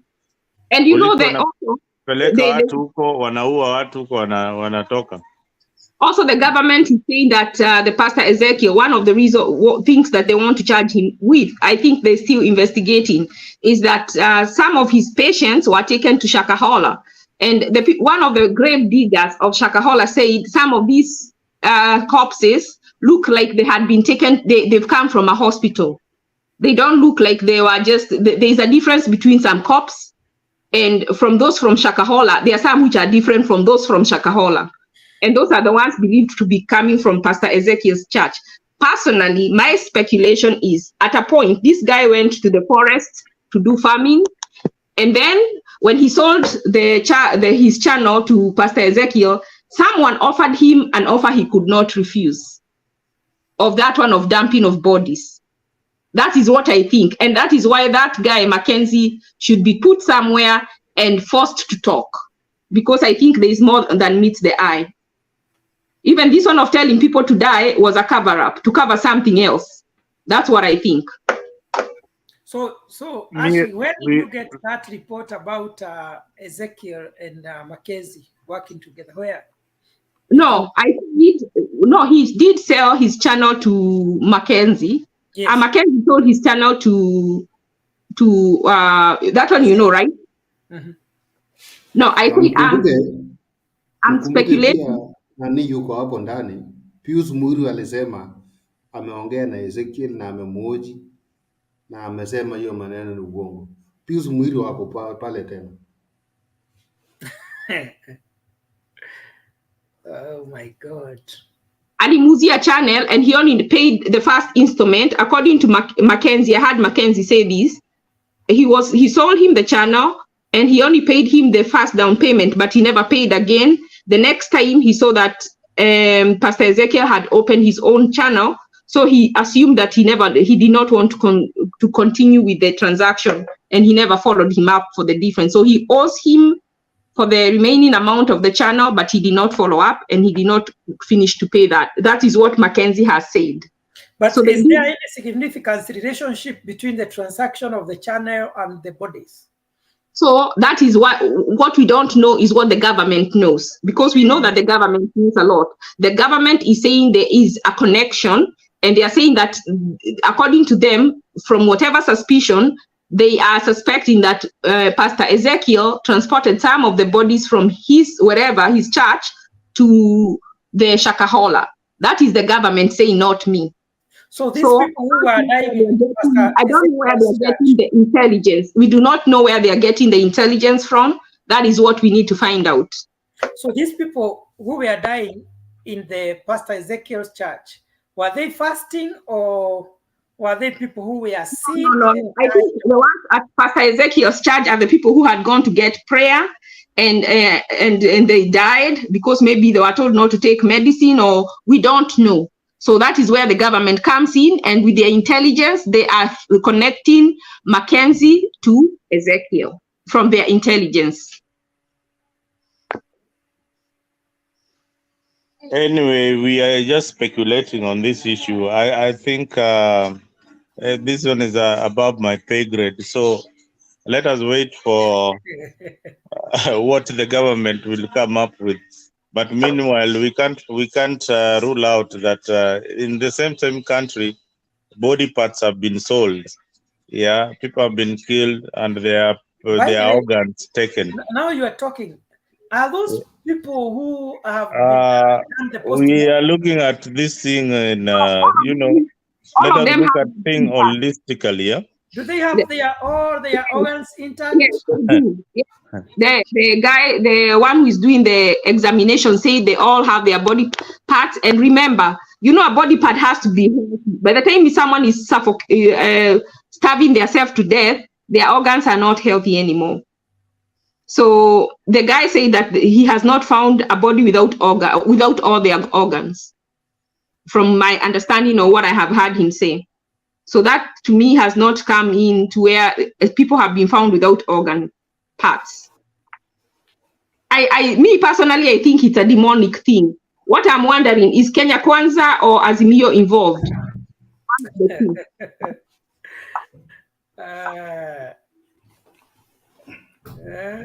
Kenya Kwanza or Azimio? Yes, there was no, you see, every time there's election, there is bloodshed. But this election, there was no bloodshed. But somebody's God had to have some blood. And personally, I'm thinking this was the sacrifice that was being done, this one, of people dying. So I think you're full of speculation. Actually, that is too wild. I have speculations. Yeah, those are speculations. Now, anybody have this thing of Jeff Mwadi? Oh, Jeff. Oh, the story of Jeff. Imefika wapi maneno ya Jeff, by the way? So this is what I heard. This guy walisema they cannot conclude whether he was killed or he committed suicide. So they are going to go with the fact that he committed suicide because they have no way to prove that he was killed. That's what they told the mom. But I don't know how Kenya works, but in America, if it was in America and somebody's body was found in your house, unless it was ruled to be natural causes, you have a case to answer. That's for trial. It's not the if someone is guilty or not. But in this case, it looks like this DCI wants to decide if the people in the house are guilty or not. So I'm wondering, why are they doing the work of the court? Because I think that case should you see actually, and to put whatever they are saying under investigation and under close examination. Because one guy said he was going to the toilet. He said he went there to help himself. Yet when we see him in the camera, we don't see him closing the door. He just peeps and leaves. So you see, already that's a lie. He told the DCI that he went in because he needed to use the bathroom, but he didn't close the door. He just went, opened the door and peeped and went and left. So you see, that's a discrepancy already. Second, they say that guy killed himself in the bedroom. So by throwing himself out, yet when the security looked outside, all the windows were closed. So who closed the windows? At what time did they close the windows? Why did they not open the door? Every other person's door that was knocked opened the door. Why didn't they open the door? When the girls were being taken home, why was Jeff left? And he doesn't stay there. When his mother called him or he called his mom, how comes his phone was disconnected? And all that time, even all the calls that he called his mom, he didn't sound disoriented. He didn't sound drunk. So at what point did he become so drunk that he started misbehaving until he killed himself? So there's a lot of questions that cannot be answered by DCI that need to be taken into a court of law. And all 6 people need to be put on the stand until the court decides that whoever is guilty. And even, anyway, I think that case needs just to be taken to court, in open court, where we can listen and also decide by hearing the evidences. So actually, I have a question for you. Where does the court get the evidence from? The court. Do you know about circumstantial evidence? Mm-hmm. So if you look at this case, at how it goes, you see, we can interrogate. Like, I wish I can have the opportunity to talk to each one of them. I can tell you who I'm suspecting. I'm good at that. One day we should bring the whole story here and we listen to it and we dissect it, because there's a lot of gaps in that story. Like the one I just gave an overview. When the body was thrown and the security saw the body down there, when they look, they didn't see any open window. So if someone threw themselves out and the people in that house had not known that person had jumped, the window would have been open. Isn't that one? That's one of the things, right? So someone had to have closed that window. So we need to, if for instance, let us now look at this issue in this way. If, for instance, somebody jumps, and I don't know if somebody has jumped, and I am in the house and I saw a window which is closed, and I just close the window, do I become a suspect, or do I become a criminal because I closed the window? No, okay, now, very good question. I'm going to ask you, I'm going to pretend to be the prosecutor. Yes. So if you know the window is closed and that room, Jeff was sleeping, so by the time you're closing the window, you have realized he's not in that room, right? Yes, yes. So how do you go to report someone is missing? Well, you also know that they were already told by fact, so that there is a person who had killed themselves down there by jumping. So they should have gone to claim the body. They should have gone to say, we are missing somebody. We have just realized the window is open. They already knew someone had killed themselves by jumping. So instead of going to the police to report that the person who was in their house is missing, and then there's someone in the morgue put as unknown, you see what I'm saying? They should have gone and our person is missing to their security. Actually, let me finish. To the security at their where they live, before they even go to the police, because there is security. It is a gated community that has security. Before they go to the police, they should have gone. Did you see this guy? Because they have cameras, they can go through the camera, and they said this is the guy that was found out there murdered. So you see, there was no reason for going to report a missing person. Well, now they know their person is in the morgue. That's I think I vividly remember that story. There's somebody who was narrating that story either on YouTube about the death of Jeff, and he seemed to be very, very close and to one of those guys who was in the house, and he said, you know, something terrible must have happened to this kid until he decided now to take his life. Yeah. That is according to him. Something happened in that house that this child could not live by. So he decided to take his life. These people told Zalendo and Ashley and Mburu. Let me ask the way Ashley is explaining. Because even me, I heard about some messages on his phone. What were the messages saying? Either WhatsApp, either inbox message, normal. There was something that he wrote, but he was writing to somebody that he cannot live by that life. I don't know if you heard of such a thing. Who said that? The somebody was explaining on, I don't know, YouTube and Facebook Live. Yeah, whatever. About LGBTQ thing like that. There's a lady who was explaining on what TikTok. Did she say? It was TikTok. What did she say? Okay, I think we are all grown up. The lady said that nimekulwa na watu watatu, siwezi ishi. That lady, I think that thing can be seen on TikTok or whatever. That one I've never had. But if then, like if they had abused him, then they still have a case to answer, because that's rape. So that's why I'm saying they do have a case to answer, and this thing cannot be decided by DCI. It should be decided in a court of law by systematically asking those questions that we are asking here. We are not professionals, but the professionals can ask those questions. I am very disappointed in the MP Mwafrika. He was a former DCI, so he knows better. And he ran on the platform that he would bring security to Kasarani. And the Kasarani has been one of the highest hits in this period by such cases of people, murders, to even the other one for this, another one still was thrown from the window again in Kasarani. And I have not had a word or a pimp from him. So he should represent the constituency he is in. He has the capability as a former CID official to do more than he is doing by being quiet. So I think he should get involved in this case, because that's what he's being paid for.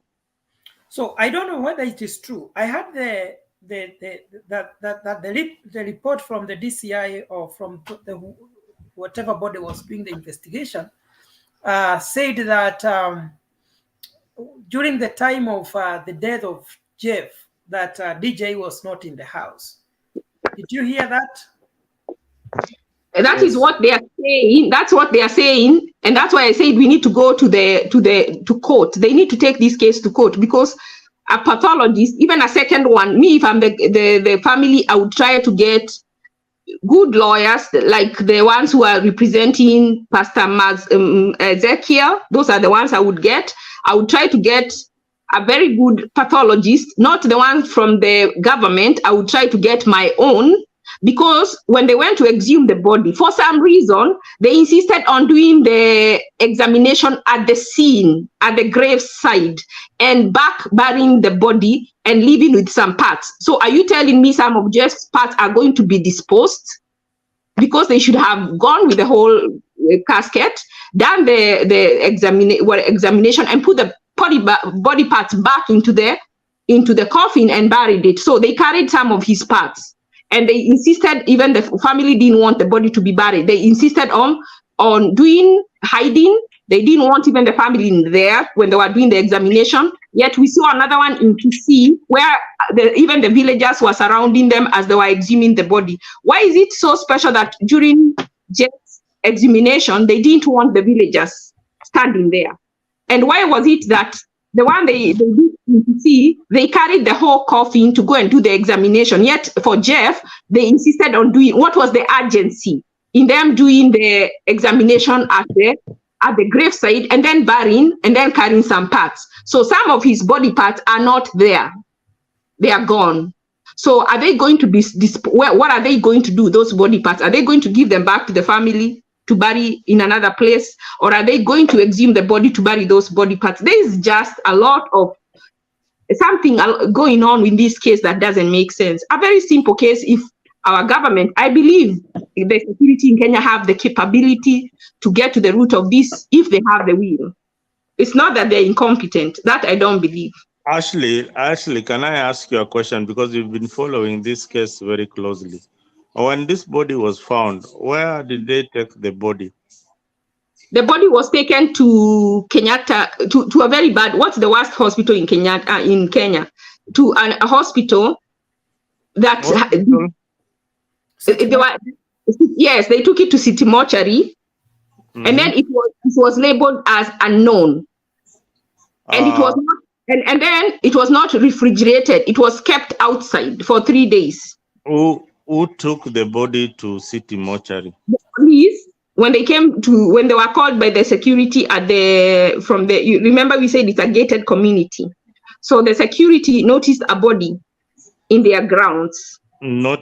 Security noticed a body that had fallen from 4th floor to the ground. 10th floor.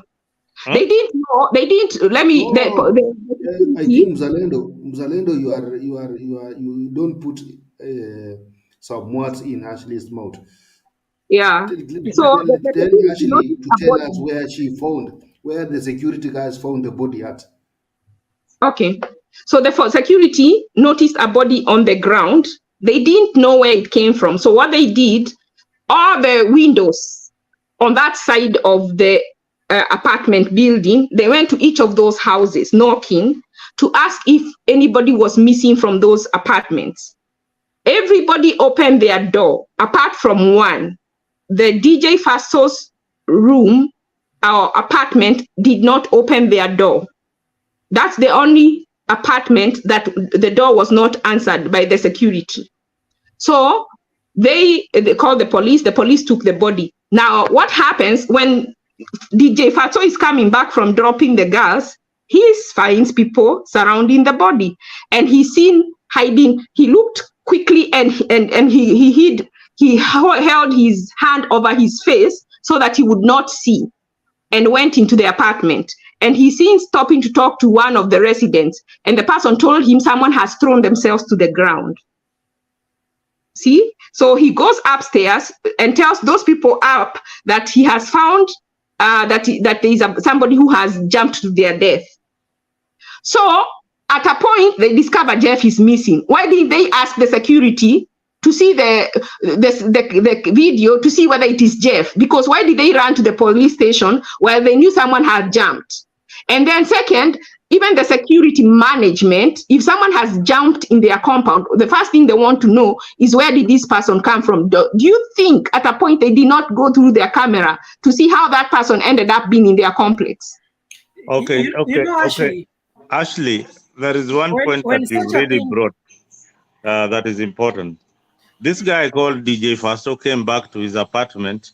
You had said that the doors were locked, meaning that the only person who was in that apartment by the time of death was this guy. Who no, death. Nobody knows what time Jeff died. Apparently, there was nobody in that house. The house was locked. It was not open because they were inside. There was DJ Faso's cousin was inside, and the driver. They were inside. But when the body fell, they didn't open when the security came knocking. Let me go back. The reason the 3 girls were taken home by DJ Faso, it is said that they became jittery. So the question is, they say they were uncomfortable and they want to go home at a point in their visit to the home. So what is it that made them become jittery? What made them? Why would you go to somebody's house and at a point you now become uncomfortable? You see, because you know, none of us was there to know exactly what was going on. All what we can do here is just to speculate. No, we are asking questions. We are asking pertinent questions that even that the investigation should have asked. That's why I say this is a case. Actually, on that area, they said this, that among the 3 ladies that were there, one of them was not well known to them, and she said she wanted to go home. And that is why the DJ decided to take them home, because she said she's not comfortable with them because they are strangers to her. Now, Mburu, stop there. Let me interrupt you from there. Yes. Now, DJ Fatso is taking these 3 ladies to their home. Yes. The other one, the other guy who died, is inside.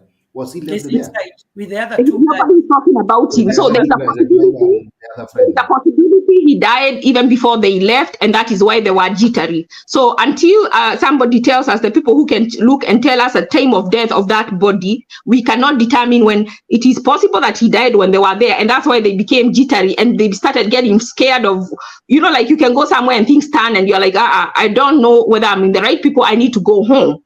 So that could be the reason they wanted to go home, because they knew. By the way, what I hear is that they took Jeff to the bedroom and they molested him. So maybe after these girls were in the table room and they learned that he was molested, they became uncomfortable because he was screaming and then he stopped. So they don't know what's going on. They suspect something bad has happened and they become jittery because they told the DSCI that the girls wanted to be taken home because they were jittery. So what I don't know is, did the investigators ask, why did they become jittery? So it is possible that Jeff died then before they left, or he died after they left. That can only be answered by a pathologist or whoever it is that.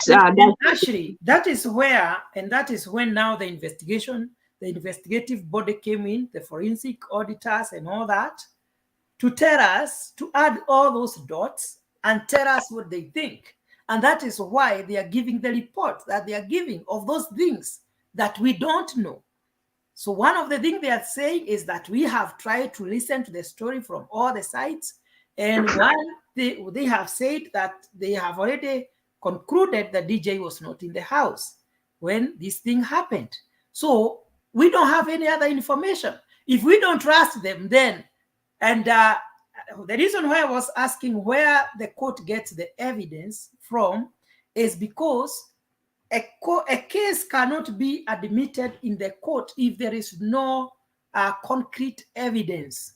And that evidence has to go to the DCI. The DCI gets the evidence, and to some extent is checked by the DPP before it is taken to court. So if the office of the DCI feels that they don't have a strong case, they don't take it to the court because it will be thrown out. The court does not have its own evidence. The evidence comes from the police through the DCI, goes to the DPP, then it is taken to the court. That is why they said, according to our investigation, there is no way we can arraign these people to court because we cannot add the dots that link them to what happened. Okay, in what I've watched a lot of cases like this in the like on TV. Even like the one of the most recent one of Texas. You remember those two couple? What was his name? Do you remember this young girl who was killed by the boyfriend and then he went back home? Is it Petito? Petito. You remember? Did anyone hear last summer? Petito. Nobody had that anyway.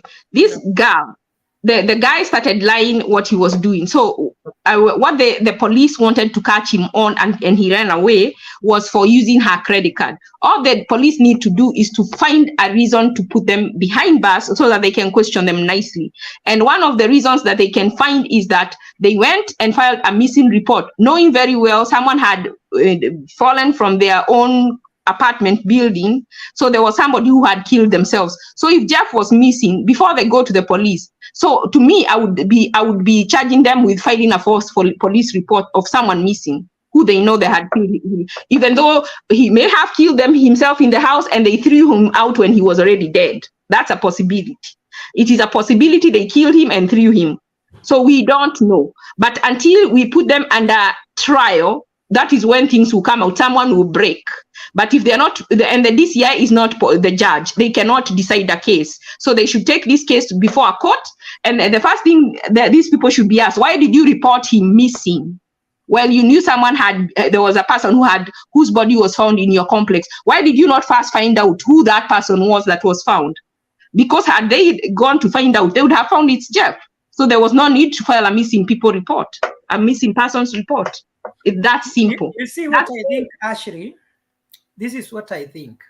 You know, death, especially in Africa, is something that is fearful. And especially if you are with someone, that person happens to die in such a circumstance, what will happen is that you are going to be full of fear. You'll be so much afraid. And I think out of fear, maybe they had seen the body and they knew this is Jeff. But out of fear, they decided we are not going to say that even we know him. And we are going to say he is just missing, because people react differently in times like that. You saw the other guy who is a pastor. We are told that, I don't know whether it was a girlfriend, the other pastor who hanged, the report said that she hanged herself. When he found her on top of wherever she was hanging, that kind of...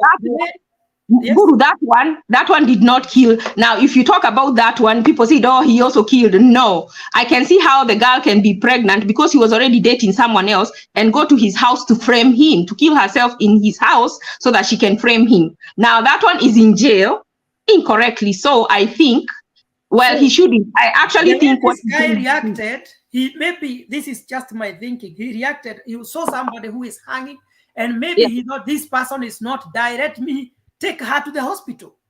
But upon reaching to the hospital, the lady was confirmed dead. He was told, no, we cannot admit it. Jeff, my point was, people react differently. That case, I can personally, I don't think that guy killed that woman. I think that woman, after getting pregnant and the guy jilting her, he decided to give, they say the scorn of a woman. That one went and killed herself in his house to frame him. That one now. In jail? Is that man in jail? Yes, unfortunately. Mzalendo, huyo jamaa alishikwa? Mgani huo? Yani mimi siletangi propaganda. Huyu wa nani? Mimi niko bado kwa story ya Jeff. The musician and the pastor, Elizabeth. Her name was Elizabeth. Is he? No, I'm not very sure that. I'm not sure of the story. I didn't even follow it. Hata sielewi hata iko wapi hiyo story. But anyway, history ya Ashley na DJ Fasto, I think Kindiki took it over. They ruled out that huyu Fasto ali commit suicide. He was murdered elsewhere. Yes. They actually ruled out that he jumped from the window. That body must have been murdered somewhere. So the case is still going on. I think somebody will be arrested very soon. That's not the most recent. The most recent is DCI went to the moms and they told him they were unable to conclude if it was a murder or suicide. So they are going to leave it as a suicide because they were not able to conclude. Because according to them, I found, is like they want those Akina DJ Faso to confess. So when they lie to them, they take it at face value that they have said this, so we can't conclude if they murdered him or if you committed suicide. So we are not going to charge anybody. That's how somebody who's murdered could, unless there is a cover-up. If somebody is murdered, they are either probably poisoned, shot dead, thrown over hiyo mahali walikuwa nasema, the 10th floor. So many things. They can investigate that. So they say after investigation, they are not able to determine whether he was pushed or he threw himself. So they already have a conclusion that this guy jumped from somewhere or was pushed from somewhere. It's inconclusive according to them, so it will remain an open case. But they forwarded the file to DPP as an open case, and if anybody has any information they can bring. That is how the case has been left so far. So we leave it there. Anybody with information about anything to do with the DJ Fasto, the DCI is still looking for the murderer of DJ Fasto. If you have any investigation, take it to the nearest police station. DJ Fasto is not the one who is dead. It's called Jeff. Jeff. This guy called Jeff. If you have any information regarding Jeff's death, ipeleke huko DCI. I mean, we need to close this matter. This guy was only 23 years old. You know, it's very, very sad, yeah?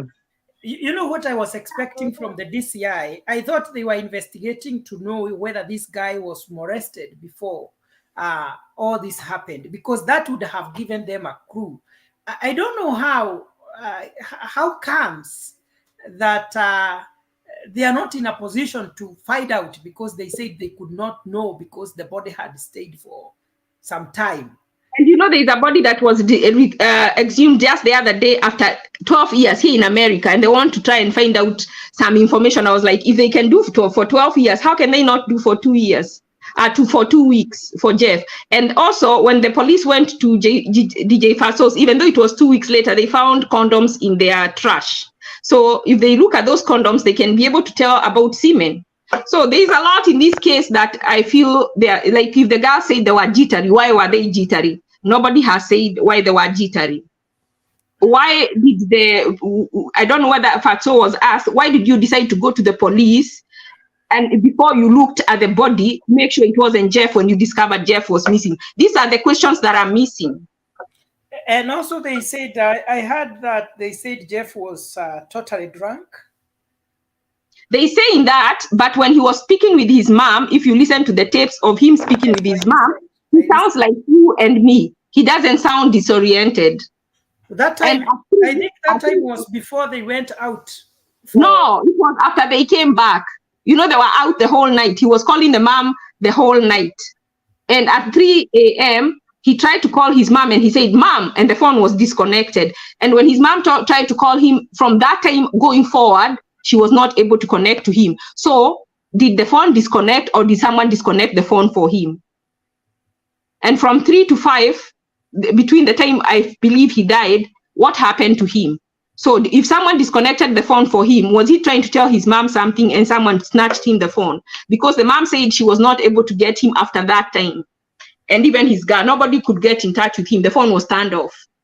You know, in Kenya, and also it is good to tell men, and I'm not trying to say that the DJ and the other people who were in that house are guilty. But in Kenya, nowadays, men are so unsafe. And all men should know that. Not only in Kenya, all over the world today. Don't say that because you are a man and somebody tells you to go and spend a night, or you are late somewhere and just decide to go to your friend. Nowadays, we are in danger more than even ladies, because I don't know, this thing of watu kulala na wanaume, it has become so rampant. Wanaume wanakuwa raped than never before.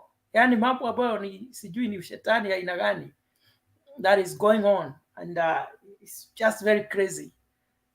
Na sijui kwa nini hizi wale watu ambao wanafanya tabia kama hizo unakuta kwa dunia saa hii ndio wanakuwa supported with millions of money, government supporting hiyo organization ya hawa majamaa.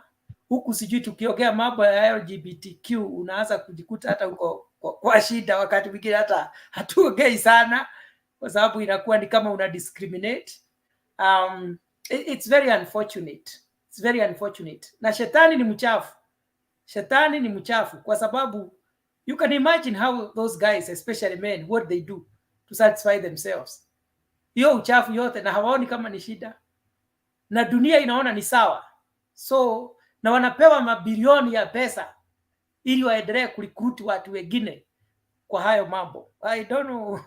When it comes to that, personally, me, what people do in their private life is private, because I don't even understand how a woman can be waiting home for her husband knowing that he's sleeping with somebody else. Like when you're married by somebody who has another wife, that amepanuliwa miguu na mtu na umelala hapo na mgojea, maybe atakuja leo usiku, maybe kesho usiku na yeye akuje umpanulie miguu ukijua kesho. I don't understand that either. And it's just how you would not understand a man sleeping with a man. So some things are best left for the person. If they want to do that with their body, that is, to me, their own problem. It has nothing to do with me, as long as they do not include me. Then when they include you, then that's the problem. If Jeff was forced to have such kind of relationship, then that's a problem, and that should be criminalized. So someone has a case to answer if he was raped.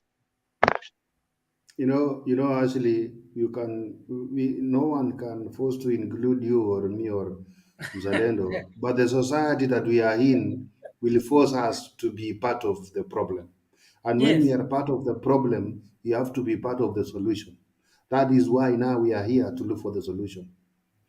Jeff was reported missing even before 2 hours elapsed.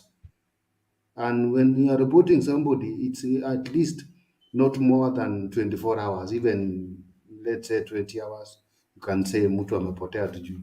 But we sijui ni kama 1 hour 2 hours wanaanza kusema amepotea, akijua kwamba amemuua, alafu anaenda kurusha kwa dirisha huko na wanafunga dirisha. That is silly mistakes Kenyans are doing. We don't know what's wrong. Kutafuta pesa kwa njia zingine hazifai. But me nimeona watu wakikondemiwa on circumstantial evidence. So I think this case can still be concluded on. There were so many people involved. I'm sure that one of them can talk. And what will happen?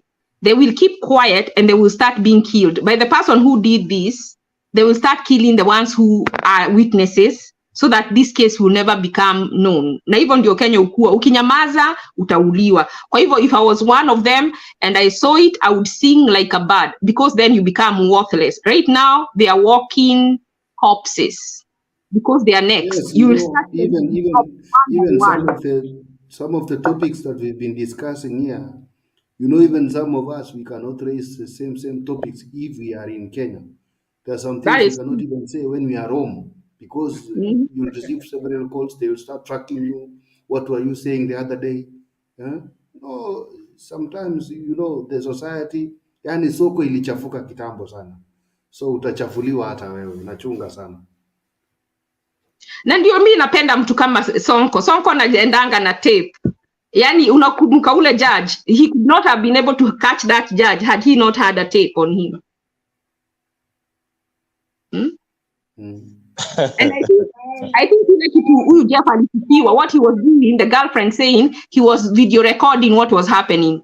Maybe kuna watu wawili walikuwa na have either sex au mahomo, akawashika in camera. Unaona ile video, kuna moja inakaa like it's still pictures. He might have been taking the wrong picture when he was snatched, maybe he was caught. And when he was saying, ma'am, maybe alikuwa anasema kitu, what he wasn't, like taking videos. There are some places when you go, you're not supposed to keep, it should stay there, whatever is happening. Maybe his death is as a result of him being too, yani kutaka ku-inform people outside what they were doing. You can't know. But I feel I really doubt that huyu kijana, yes, he might have been innocent, but he was maybe a new recruit. I didn't know what was really going on, or he was going to meet in the end, because finding himself in that particular room with people he knew, hizo tabia zao, I think he really knew what was happening in that house. I wouldn't rule out that he didn't know anything. They have been friends for some time. They have been friends for some time, and these are things that probably he knew that was happening. It's not that he's innocent. The girlfriend said they were friends, but not people friends for hanging out. That day he had gone to discuss. He used to do designs, like he would design the shop, and he was a good designer. So DJ Faxo wanted him to design 2 shops. So I think, and he was supposed to be given money in the morning. So maybe he was too greedy. Akafikiria akikaa naye mpaka asubuhi atampatia ndio atoke na pesa. So he stayed with him instead of going home and coming back in the morning. And I don't know why he went by himself. He should have taken his girlfriend. Had they gone with a girlfriend, he would not have been in that situation. You know? Unfortunately. But you see, bad people, they don't care if you're with your girlfriend. Si hata labda wagerara na wao wote. Mpaka girlfriend. And the whole environment was very dirty. Because if you hear this lady saying nataka kupelekwa nyumbani, hiyo area yote ilikuwa mbaya. That's why. Yeah, na huyo yule alitikia nao. Kwa hivyo aliitikia hang out now, but at a point akaona there is danger. So there was danger. Ukikaa na mtu akikuja kwako alafu anakaa jittery, then kuna kitu imemfanya akuwe scared. Sirabda walikuwa, maybe they wanted to sleep with those ladies, and the ladies maybe they don't want that. We don't know. So that's why we are saying those are just our way of what we are thinking, but we don't know exactly what happened. That's why. And we don't know, because when Pato took them home, he stayed 3 hours before he came back. So maybe he even slept with each one of them. Uwezi jua aliwapeleka home na alikam after 3 hours. Wewe Ashiri, unastahili kuwa unakuja hapa kwa kamera ukiongea. Kwa nini? Unajua anakuaga na maneno ingine hawezi tokea kwa kamera. Anaogopa. Want to see you. People want to see your face. Hii mambo ya kujificha, anajificha kwa kamera huko na anatoa maneno ingine. Yeah, maneno ingine kali. Actually, I have a question for you. Yeah. You said that so long as people don't involve you, whatever they do should not bother you. And here we are talking of like now in Africa, the issue of LGBTQ.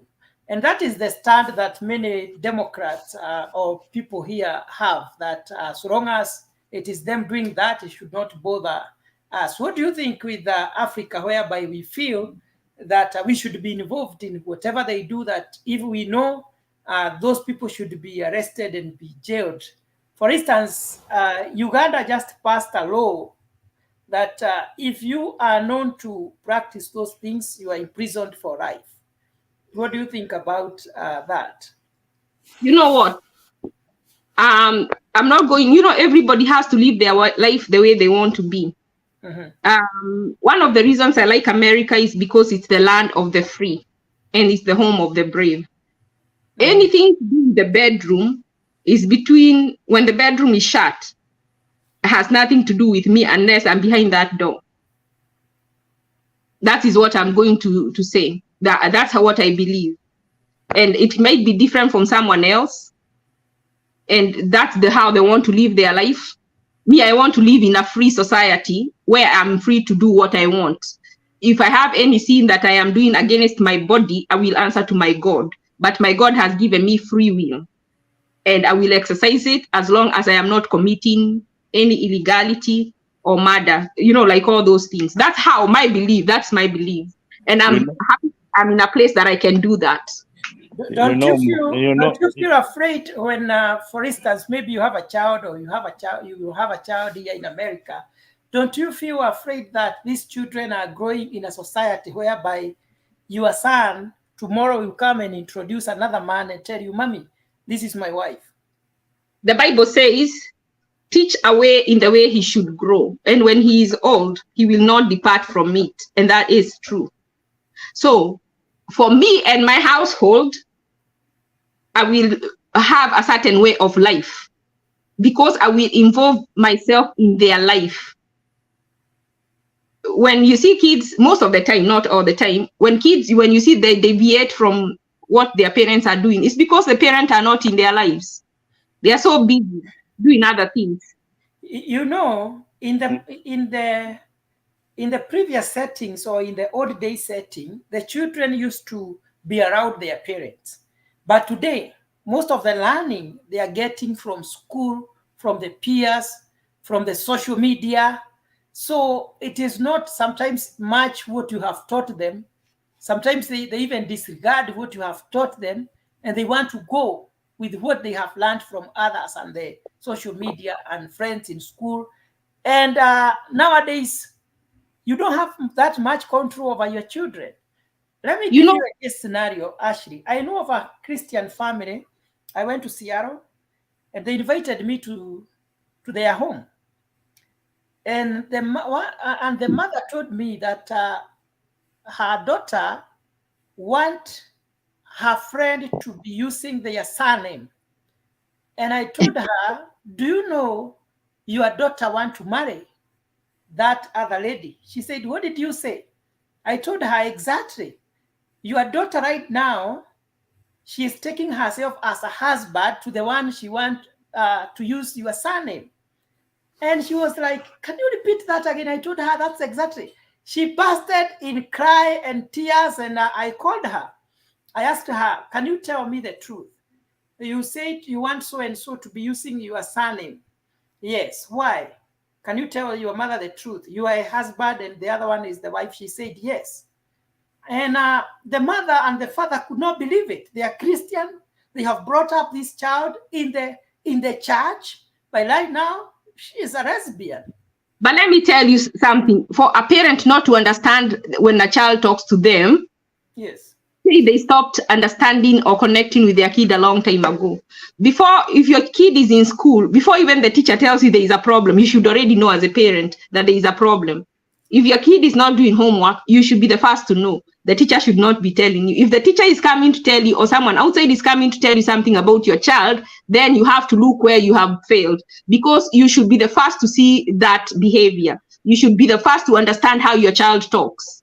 Anyway, Mburu, let me just interject a bit. This topic is very, very important. Yes. How do kids get into this LGBTQ or gayism?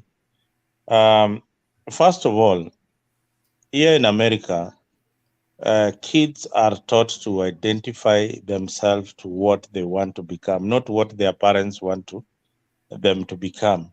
Yes. You understand from school what they are being taught. What they are being taught at when they reach the age of 10.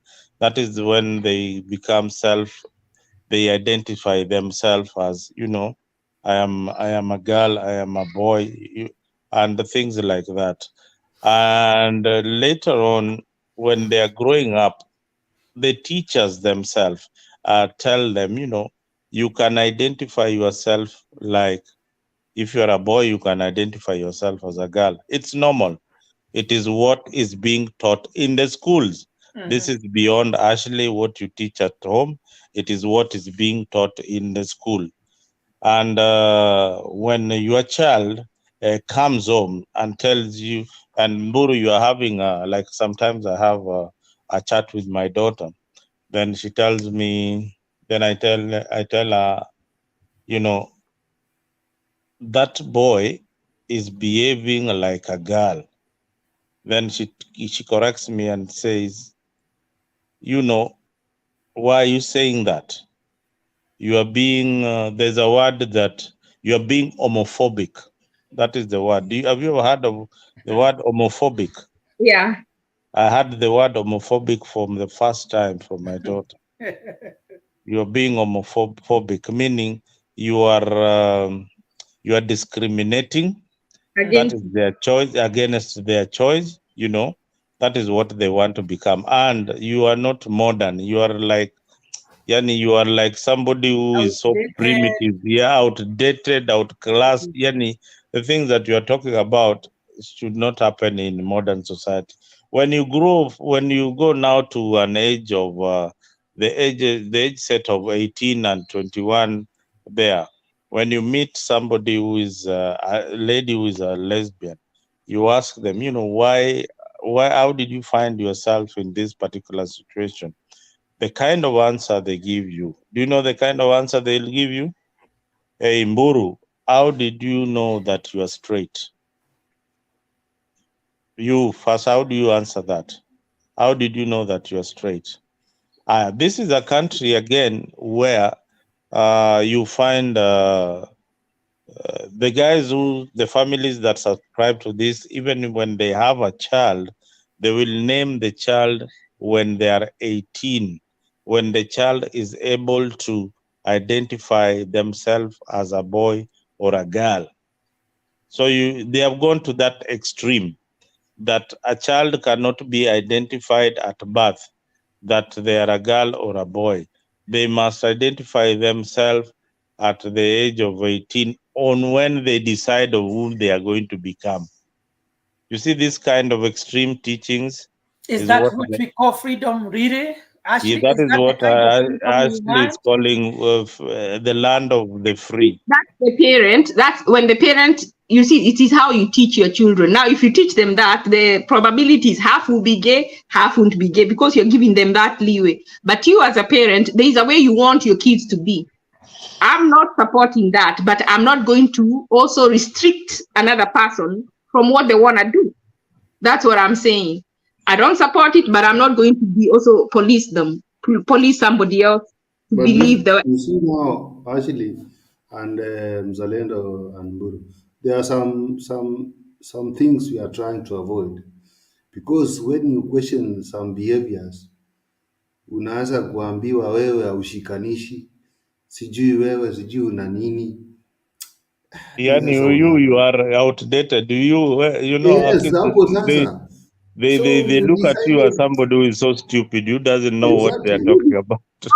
As long as you now with the experience issues on your own, what you do is not my business, and I don't want you to make it my business. But you understand me, I don't even want to know what you do when you close your door, whether you enter with a man or a woman or whatever.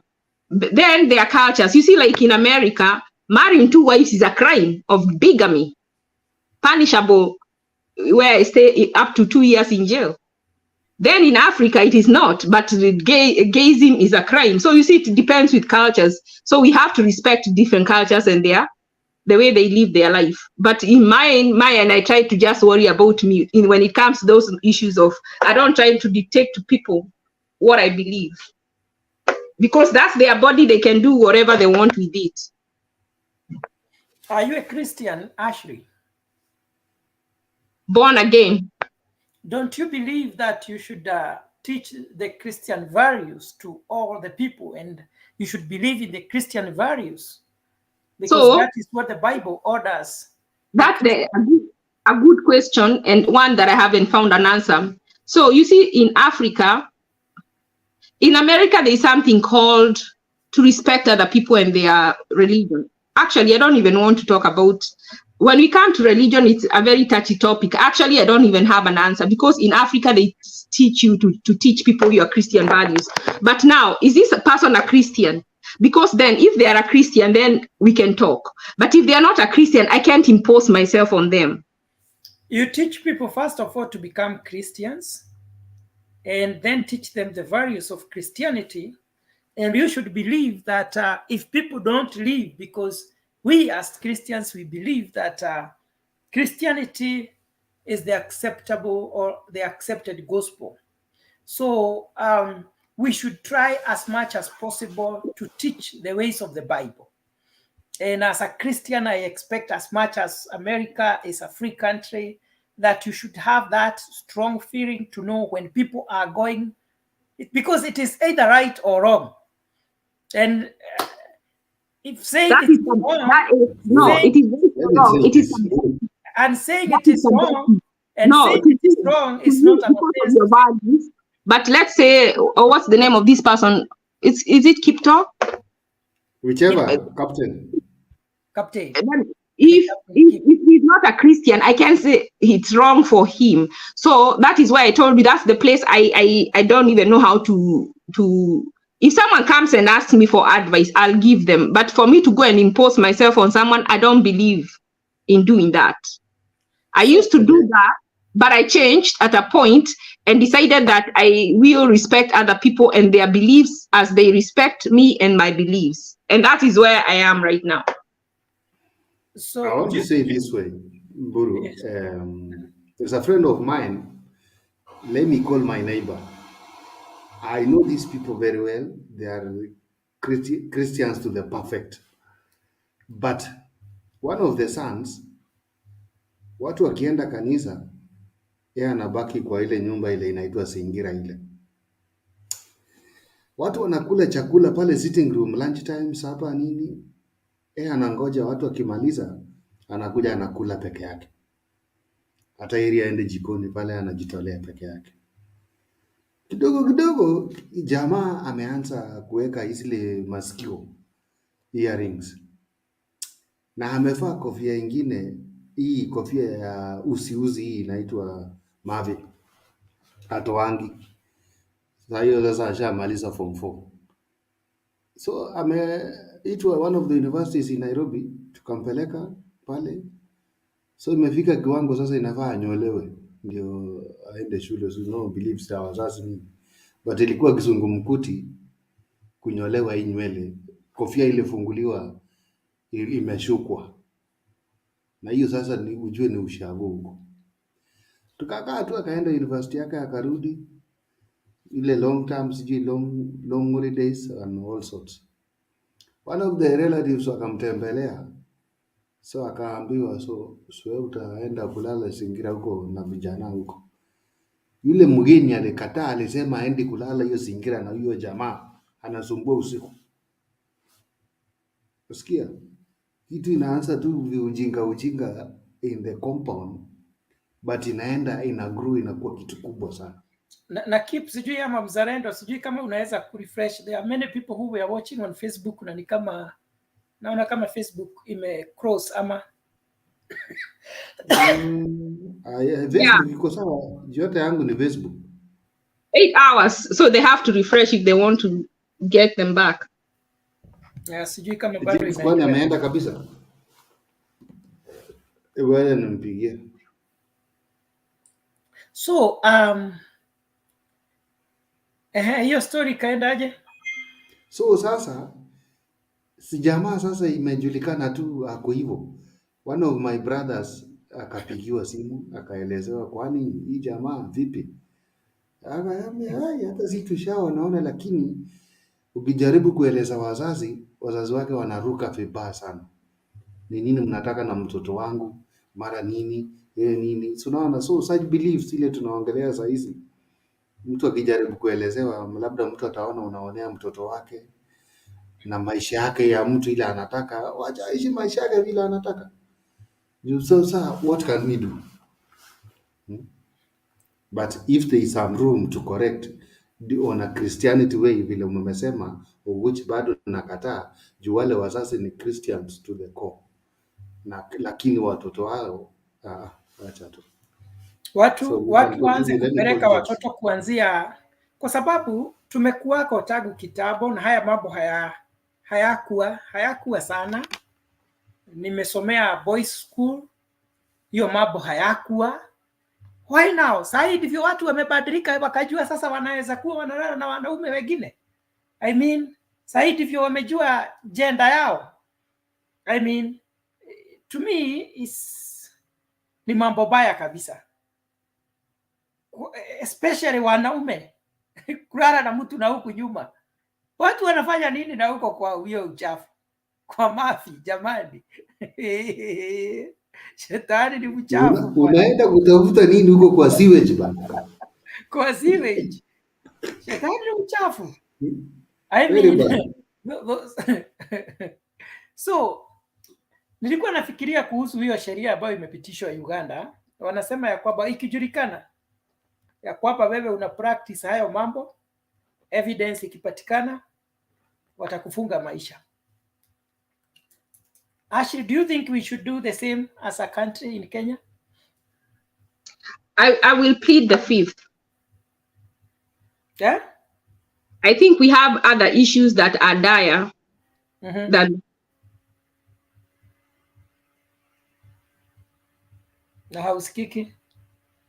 nasema I think we have other issues that are dire. That's a non-issue. Wewe uliona Ashley wakati kulikuwa na mkutano ya hawa watu lesbians and gays.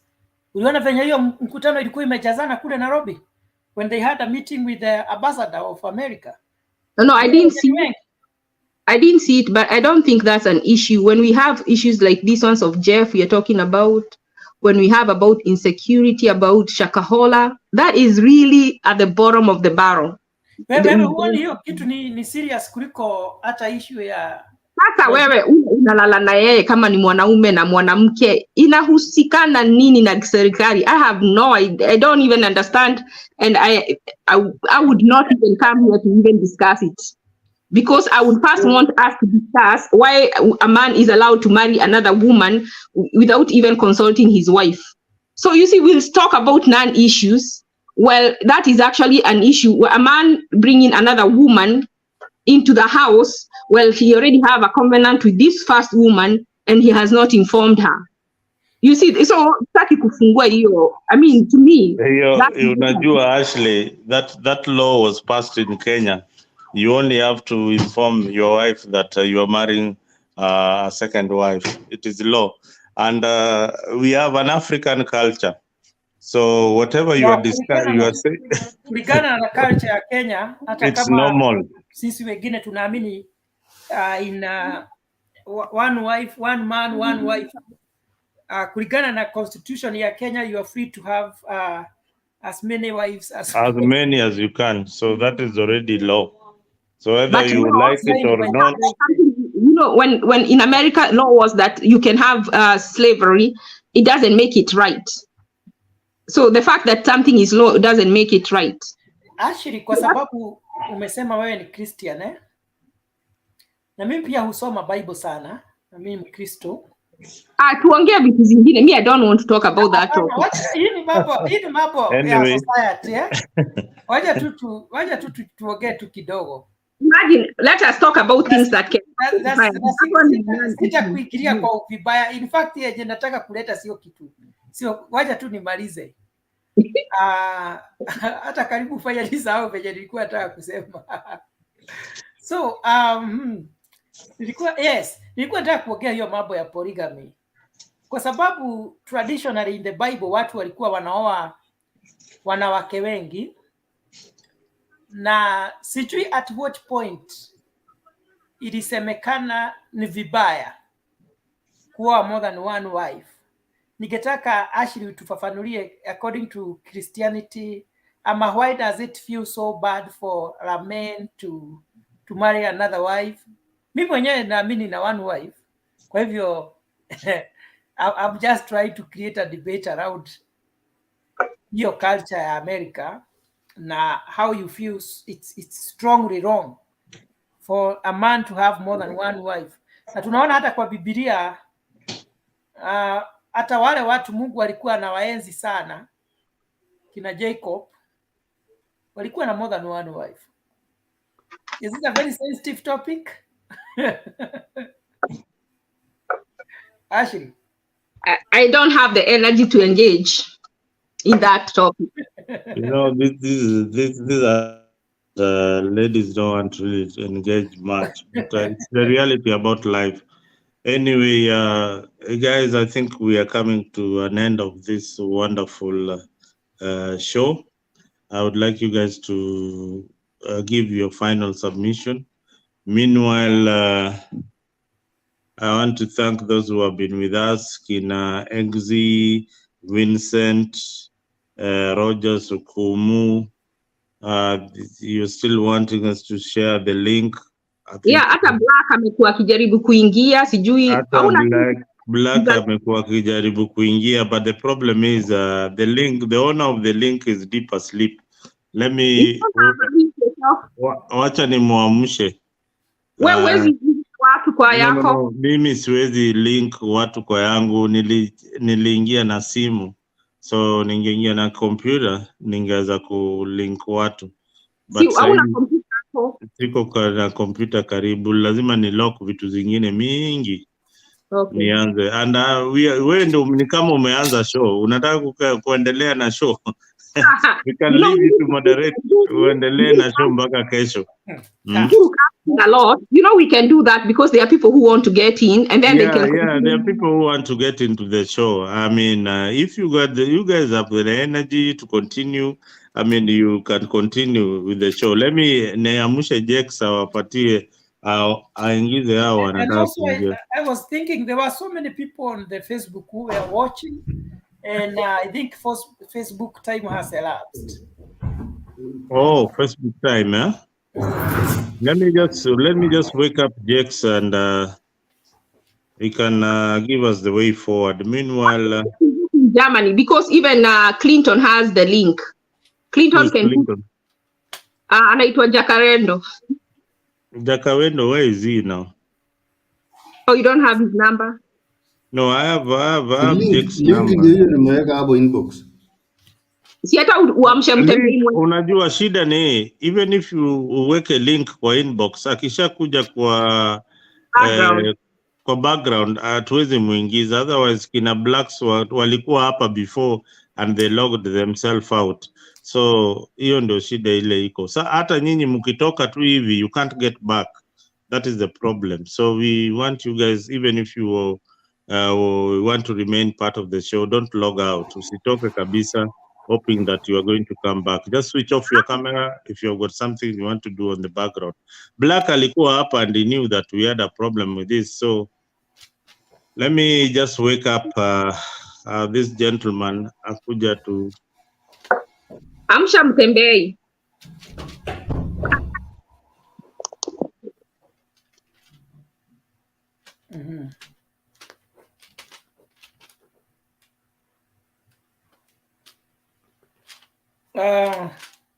Kip, say something. Yes. We're listening. All right, guys, I think Jex is in the show. Is in the show. Ataingiza hao watu wanataka kuingia.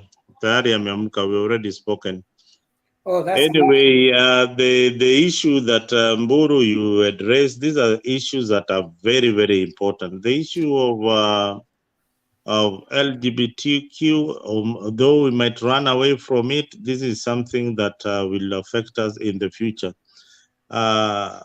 Because one day your son or your daughter will just come back up and tell you, Dad, mi niko hivi na hivi. So that is the time you'll start asking yourself, where did you go wrong in your parenting? Apparently, Ashley, this does not happen to how you bring up your children. It is what they pick up as they grow up. That is what they become. So sometimes you'll see even kids who have grown up in the church, who for their fathers are a priest and all that, they have turned up to be something else. So this is a problem that is affecting the society. But how do we address it as African? We have our culture. The white people also have their culture. Yes, we can, whatever happens in the bedroom is none of your business. It will become your business at one point, especially if it is happening to your own child or it is happening to your husband, that your husband has decided to look the other side. The exit can never be the entry. So that is what we really emphasize. Let the exit be the exit and the entry be the entry. So ndio kitu we need to emphasize a lot in the society. So much is changing. Here where we are, whatever the kids are being taught in the schools, you can't change much, but it depends on the state where you are. If you are in a Republican state, then well and good. Some of them might not allow those kind of teachings in the schools. But if you're Have you ever wondered why there are so many organizations that are funding people who do those odd practices? I would answer it this way. The best selling commodity in the whole world is sex. Anything that looks sexy will be appealing. So anything that inaguzia hiyo mahali, people will want to fund it, because first they look at it like discriminating people against their choices. There are organizations that stand here, especially the organizations that are really, really founded on those principles. There are people who don't go to church in this country. They don't know about church. They don't know about God. And did you know one thing, that even proclaiming your faith in public in this country is illegal? Did you know that? Doing what? That proclaiming your faith, that me, I'm Jeff Mburu. Each and every time you go to the office, you tell people, me, I'm Jeff Mburu na nimeokoka, napenda Yesu ni Bwana. I'm a Christian. That is so illegal in an organization. That is your own business.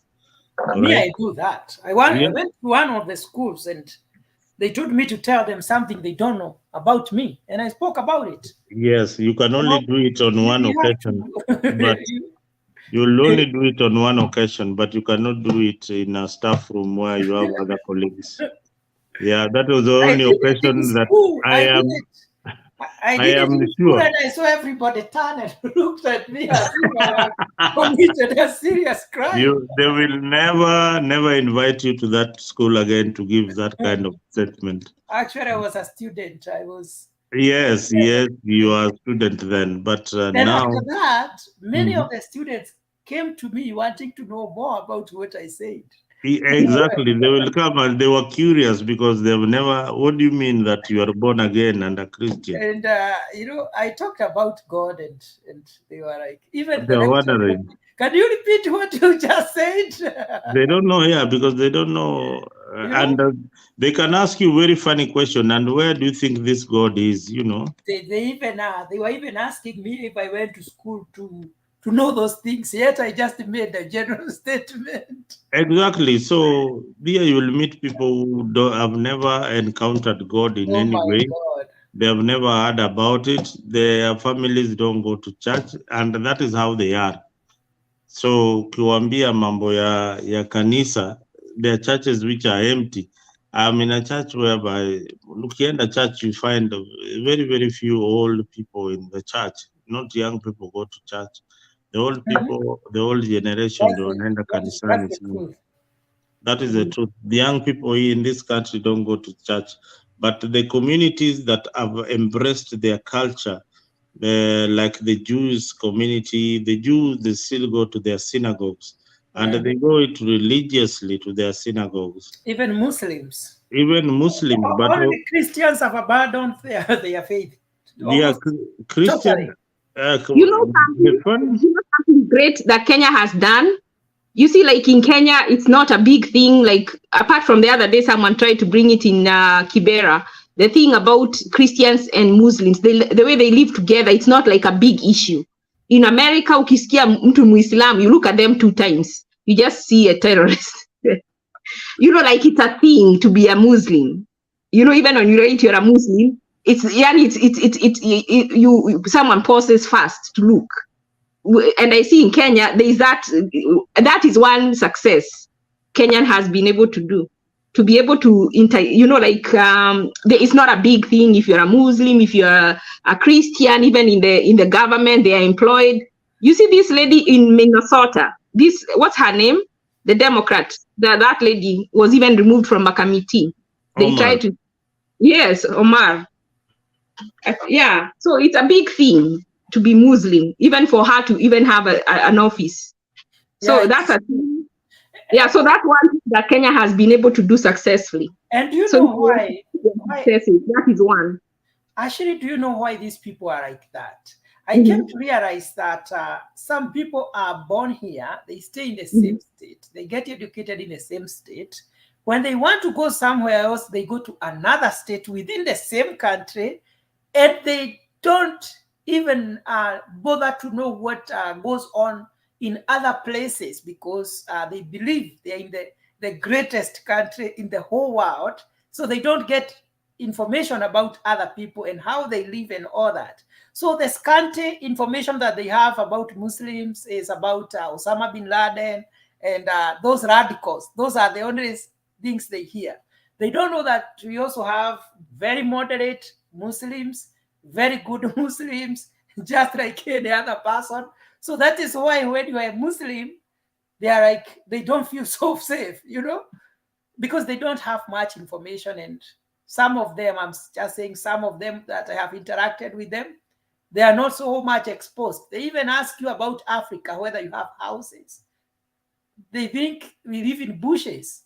They, you know, so it is just a Muru, unajua in the US there are extremes.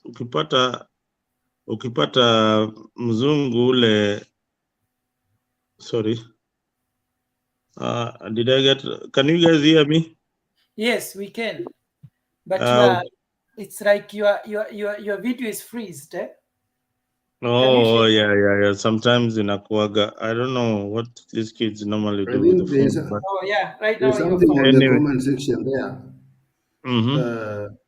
that I do not want some of you to leave before we discuss on that. We have, when have you seen Wazungu going to Saudi Arabia to preach Ushoga rights? They can't. It can be a good thing to discuss. In Saudi Arabia. Our chairs. Why are they not going there? In Muslim countries, in Muslim countries, it is already there. Why should they be going there? You cannot even go there to preach Christianity. You can't go there to preach Christianity, but Ushoga in the Arab world, you don't even have to go to Saudi Arabia. Enda Mombasa tu hapa karibu ndio ujue. And go preach that. Yeah, enda tu Mombasa, it is already there. And people are practicing Ushoga. Somebody in the comment section was writing that it is a way of controlling population. I don't think just as Ashley was saying, Christianity is a free religion where you choose what you want to do. If you want to be a Christian, it's okay. If you feel you don't want, you are still okay. God will judge each one of us. No, I said America. No, I didn't say Christianity. Now, being a Christian, adding that because in the Bible, people are not forced to join Christianity. Yeah, being in America, you are free to do as you know, like not really, because you can't marry more than one person. You can marry one and have a lot of girlfriends, but you can't marry two people at the same time legally. People are worse than Africa.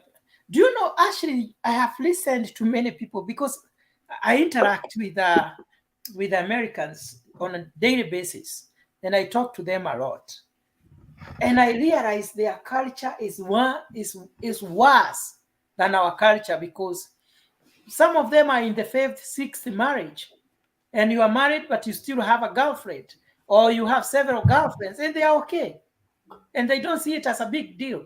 Muzarendo, you can have a dispute with your wife in the same house, you still stay in your house, and your wife will bring a boyfriend in your house, and you bring a girlfriend in your house, in the same house. The only thing you are not doing is sharing the beds.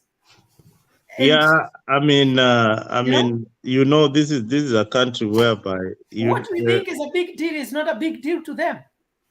You know, it is a culture. This is how these people have grown up. Even if you are leaving your husband, or you're divorcing your wife, and then you get a new husband. You know what the kids say?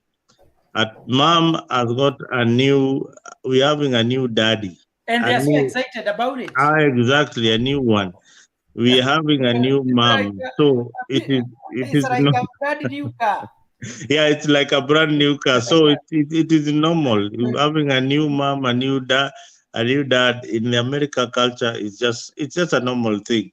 That's the same way you are saying divorce. Somebody has gone like when about 2 days ago, I was in the line in a supermarket, and this guy was talking about the marriage. They are talking to the friend, to his friend, that hey, my kids nowadays, I've got 4 grandchildren, and they're doing great, and let me tell you, my first marriage, it couldn't work out, but this one I've been with, this is the 3rd one. I've been with her for 17 years, and it's working so wonderful. I mean, we love each other, we enjoy, the last one, I threw it out like a balloon. I had to let it go. This one we have done so much. So that is how they look at life. It is that and unaona kama Kenya, talking to your ex, it would be a taboo. Yani, I know. a taboo. Up America, they invite each other for dinner. Imagine. Your former wife anakuja na the new husband, mnakaa my dinner. ex is coming today. Yes, we are coming, we are having dinner na yeye na bwana yake in the same house, na mnakula dinner na story inaendelea tu. So ukikuja hapa unapata the culture is so different. Wewe na hiyo Kenya yako unaanza kushindwa. Okay, kushindwa hapa, hata unasikia kama unaweza huyo mtu. So there's so our culture is not their culture, and nobody should force their culture to us, especially in Africa. Yeah, so Jeff, ndio nakwambia, these guys, I mean, these are stories that sometimes when you tell people out there, they should know what America is, or what really happens. Unapata like the lady we work with, sometimes ananipigia story, ananiambia, hey, my dad is moving. The guy is too old. He's in his about 100 years, and he can die anytime. So he tells me that he's coming with a wife. The wife who is not, who is the stepmom, to come and live in a house. And this house, they live with the real mom, who was the former wife to the dad, but they're now coming to live in the house. So I'm asking, your mom, your real mom, is coming to live with a stepmom in the same house? Yes. And who is going to take care of your dad now? Because your dad is coming with the other wife. Then he says, me, I'll take care of my dad. My mom cannot take care of the ex-husband, so definitely I'll take care of my father. But it is normal for them. It is normal for them. And the beauty about America is that the children, they really take care of their parents, unlike in Africa. So here in the US, you'll find the children, when you grow older, they will really want to know where you are living, what you are eating, where you are going to stay. They want you to, die a comfortable life. Kushinda huko nyumbani vile watu wanakaa. So it is a completely different. Lakini mimi naona kama ni tofauti mzalendo. Mimi naona hawa watu wakizeeka hawananga shughuli sana. Watoto hawananga shughuli sana na wazazi wao. Na mzungu mmoja hapa alizeeka. Shughuli wanawatunzi. What he means is like they make sure they go to the hospital, they go to assisted living. In Kenya, yeah, don't exactly. They can leave the parent. The parent has no income. They don't take the parent to hospital. Akipelekwa anapelekwa utu to clinics. And you find that most old people do not die from old age. They die because of unattended medical health issues. Yeah, naelewa mzalendo, lakini kukuja ni ile hali ya care ya mtu, personal care. Shida yetu Afrika ni kwamba hatuna pesa, na wale wana pesa. So unakuta hawa wako na mipangilio mizuri. Huyo mzee kabla zeke ako na social security funds zinamlipia the nursing home, so diposa unaona kama wanawasaidia sana. Lakini ile hali ya kutembelea mtu akiwa mzee, nimeshughulika sana na wazungu, na kama kuna mmoja alikuwa rafiki yangu sana, na hao watu walizeeka na wakafa, na nilikuwa natembea kwao kama sijawahi ona watoto wao. Nilijua watoto wao wakati wa mazishi. I could not believe it. Ni venye sige wauliza, yani nyinyi wazazi wenu wanazeeka hivi, wanakuwa wagonjwa, hata kuja kukua mnawaangalia oftenly, hawana shughuli. You'll be surprised. They talk on the phone. But unapata mtu unadhani ni kama kuishi buruburu na umoja ama nini. Jamaa watoto wake anaishi Texas na wewe unaishi huku Washington. Mwingine sijui anaishi wapi. Anaishi ngambo ile ingine. But the only time utawapata wamekutana ni Thanksgiving. Wamekuja pamoja on Thanksgiving. There are some very important holidays that hao wazungu lazima waonane kama Thanksgiving. But I know I would take some of their policies. Watu wawekea link pale kwa FB. I wish to take some of their good practices kama hii ya kuchunga wazee, where we can ask our government, you know, this NHIF, I don't know that there is one for old people where they don't even have to pay, they don't have to have the 60-day period, because kama sasa mtu ni mzee akipewa hii pesa ya wazee automatically signed up for healthcare, because unapata hata watu wao even signing up, mtu anaweza kuwa yuko nayo na haja sign mzee, their parent who is elderly. So instead of leaving it in the hands of the relatives, some who don't care also, I wish the government would take it up upon themselves to take care of the old people.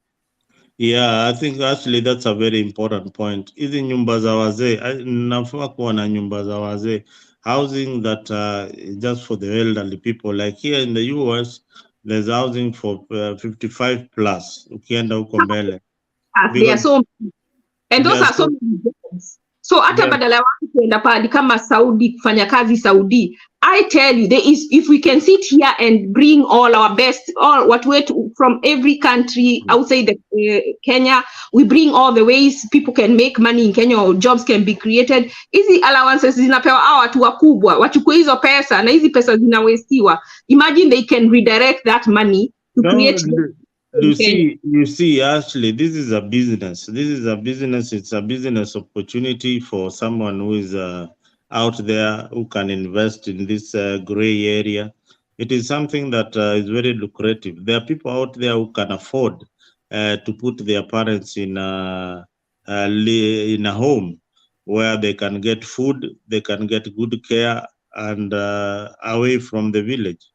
Probably there is nobody to take care of them properly. Here, if you start a home where they'll get their medicine, kama ako diabetic atapata dawa, kama ni mahali ataenda apelekwe dialysis, you'll find that the cost ile wanakuitisha each and every time ukiwa pale hapa America ama wherever you are, it's just the same. You put them in a home somewhere where they can live comfortably and they die comfortably at one point. This is something that can create employment to nurses, to domestic workers, wale wanataka kufanya kazi kwa hizo manyumba, cleaning and just taking good care of these people. To serve the vulnerable, I'm talking about serving the people who have no income, no means. A government, you see, like the way they have district hospitals, they can also create those homes in each district or in each place where they can even hire people for 15,000. Wouldn't you think that someone would rather go be employed for 15,000 than going to Saudi for 20? Yeah, somebody will, because you'll be working in your home district and pengine unatoka to your village to work in that particular place. I mean, these are opportunities that are there. It's only that the governments that we have, they don't think on those lines. Those are areas that can really open up the country. Here, and take those proposals and put them in the right hands. Because that is one thing I have thought that we can do. The government can put money and build these homes and actually create jobs for cooks, for people to take care of them.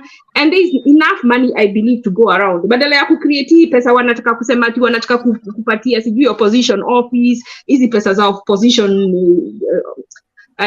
parties, all that waste money, tuziweke to actually serve the people. Yeah. Allow me, if you can allow me. Am I audible? Yeah, you are audible, but the only thing that you are black on a black screen, so I'm black. There. No, say niko mahali sensitive ndo maana. That's why earlier you could see me, but now mahali niko itakuwa siki kidogo. But then I'm asking, if you're talking about nyumba za wazee na tayari ile pesa ambayo serikali inapeana kwa wazee, it is given in assumption that that's the money that the family uses to take care of them. Most families actually don't use that money. They just take, they misuse. Na hizi pesa upeano once in a blue moon. Sasa surely wana complain now wakulipwa last month. Hizi za wazee zinakujanga 3 to 4 months. Imagine na si pesa nyingi. Sasa unashindwa in between that time when you're not giving them money, how are you expecting them to live? Wanapewa pesa ngapi? Hata sijui. Ilikuwa in some years back, it was about 2,000. About that 5-6 years. Imagine 2,000 giving you money, and maybe you are on diapers. Now you see, it also goes down to, sisi na wazungu, they don't have much attachment na wazee wao kama vile sisi tuko nao. Sijui kama umerealize hivyo.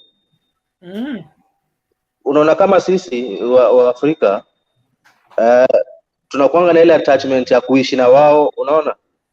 Pengine ushago. I don't know if you get that. Watu wengine it's different. They don't have that attachment na watu wao. They prefer to dispose them. Wanaona ni kama ni mzigo.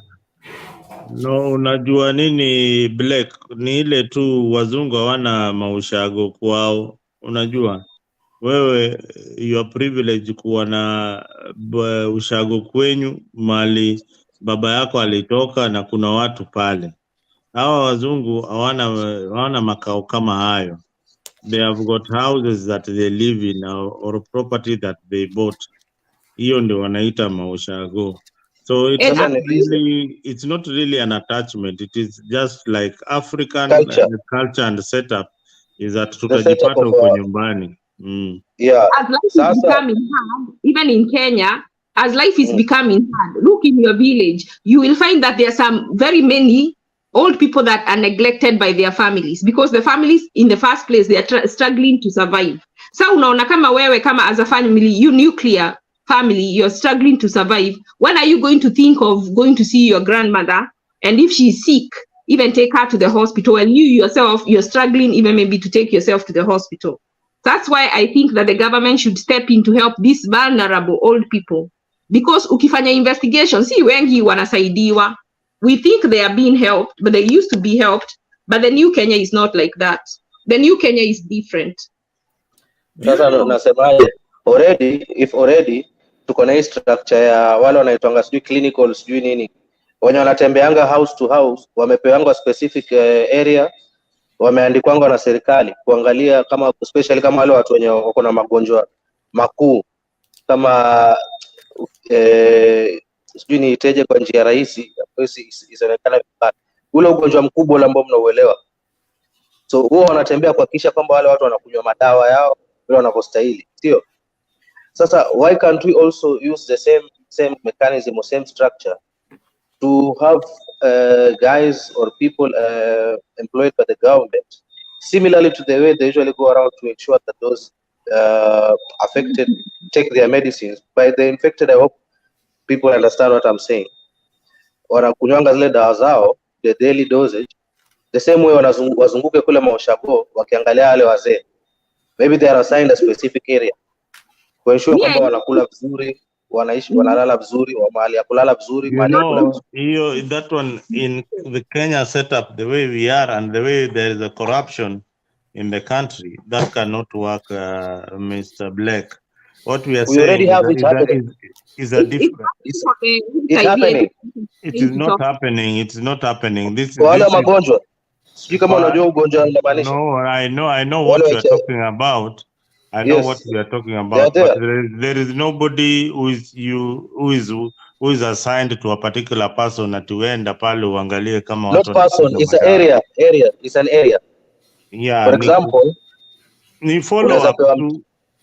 Follow up tunasema. Yeah. Wewe unafanya follow up katika hiyo mtaa kwa mfano.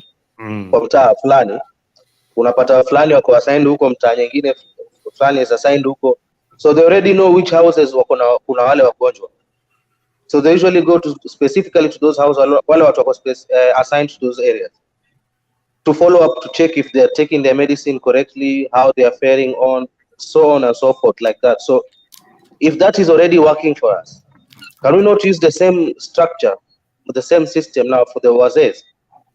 No, for the wazee, there's a lot of, some of them lack housing. Mahali ya kuishi kwanza ndio shida. I can tell you so many times I've been called upon kusaidia kujenga nyumba kwa mtu ule ana nyumba na ni mzee, ama ni mama a widow na ni mzee.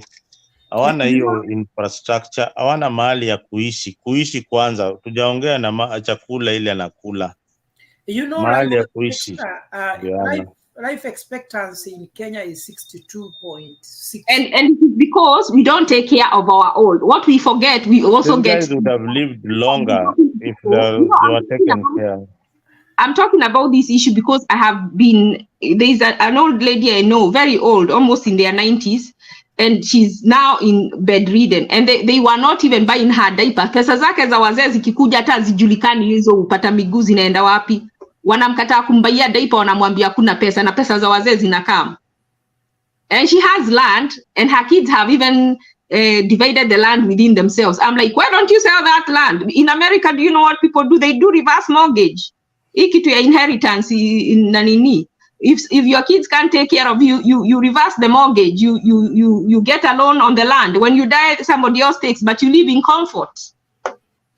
You know, Ashley, I can tell you are wrong.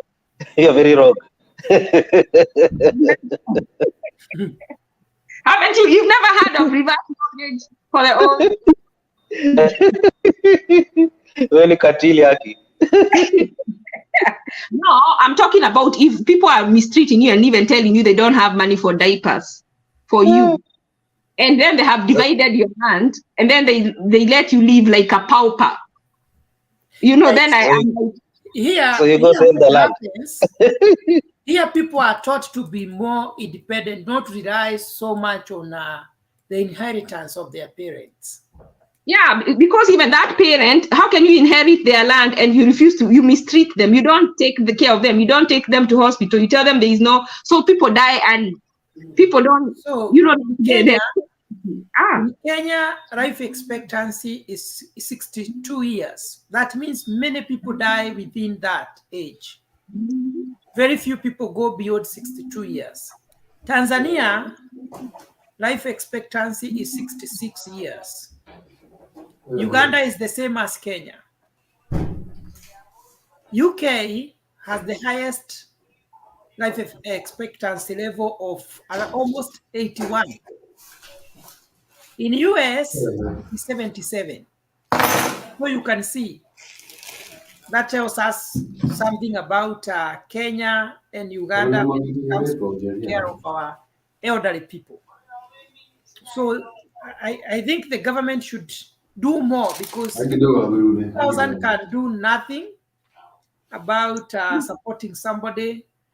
What the government can do is to ensure we get housing for those who cannot have houses, and medical care. I wish that, and that is true, Mburu, if this 2,000 was put in a home, and that home is, that 2,000 go toward paying that housing, at least you are sure that money is being well utilized. Yes. When money is being given to a person who is supposed to give this old person or woman or man, and this man cannot even count, alafu hata anaambiwa zimeisha juu zimeishaje. I have a case of this lady. She's old, she's bedridden. Wanamfunga vitambara mpaka anapata wounds on the butt. They tell her there is no money to buy diapers. Even when you hear of things that are extreme, you know. So you are like, this person is not poor. She has land, a big portion of land, but these kids wamejidivaidia. They don't care about her. They don't come to visit her. They've neglected her, and she's not the only one. If you visit maybe if you go and do an investigation, you'll find out that more than half of them percent are done the same. That's why they die quick. There are very few people who live to their 70s and 80s unless they have money to go to hospital. Yes. And that's why, as we are discussing this, it should always ring in our mind that tomorrow will be the elders. Will be the old people that we are talking about here. And so we should think, how shall we live when we are at that age of 70s and above, 80s and 90s? How are people going to take care of us? How, we need to plan earlier so that we are not caught in that type of a situation. Not only us, even the viewers, think about tomorrow. Save something for tomorrow, because all of us, we are candidates of old age, and we must get old whether we like it or not. None of us will escape that. Mzalendo. Yeah, it is true, and that is the reason why we are talking about age and the elderly. These people are neglected. Even in campaigns, you don't hear politicians talking about these old people. These people are so neglected. They are suffering from a lot of medical conditions that sometimes some of them are not treatable. You'd find when I look at somebody like Raila Odinga, is 70 something, almost 78. Look at the poor people of the same age. That is why I'm telling you, money is good. Raila is still very strong. Raila goes to the gym. He eats well. Look at the people of his age in the village, my friend. But don't you think we should have something like reverse mortgage, where it is not a right for the kids to inherit immediately from the parent if they are not taking care of the parent? The parent can dispose the land and use it to take care of their old age, because that is their land. It is whose land? If that's the only asset they have, if that's the only asset. You see what happens when you age. Sometimes you are not even able to make those decisions. Sometimes you are not even able to think right. So there are so many things that happens when you are old. So it's a matter of people trying to at least squeeze the government to do more, especially for those families that are not well off, because we are having many of our old people dying at a very, not even old people. You see, the research shows that Kenyans are dying at the age of 62. That's a very young age. Those are very young people. Actually, even in the deaths that the deaths that have happened very recently in Kenya of prominent people, have you ever heard of a situation where the parents are involved in the will? It is only that they put their children, but their parents are never there in the will of most families. I have never had any prominent person who dies, then unapata ati in the will aliandika wazazi wake kwa will yake, who are probably still alive. Mostly it is the wife and the children. So it is our culture that most families, they actually ignore the parents. especially the children. When they grow up, it's no longer their business. So government should step up and see how they can help these old people. Because Uhuru, we are heading there.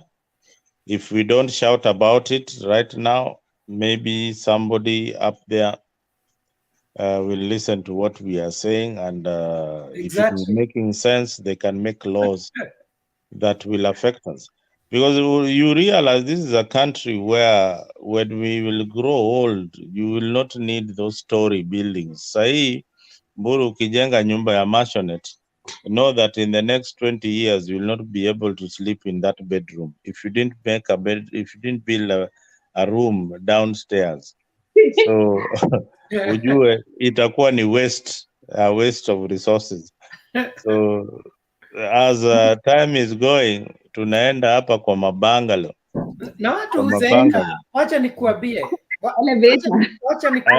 And you might even need a ramp because you'll probably be using a wheelchair kusukumwa.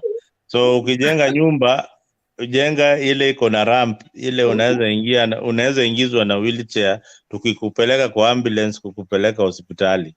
Unajua mzalendo, kitu moja huwa sifanyi, mimi huwa sidharau mtu ambaye ni mzee. Kwa sababu mimi nimeona watu wakizeeka nikiwaona hivi. Nimechaja. Na wanazeeka kwa hivyo uzee inakuja bio haraka sana.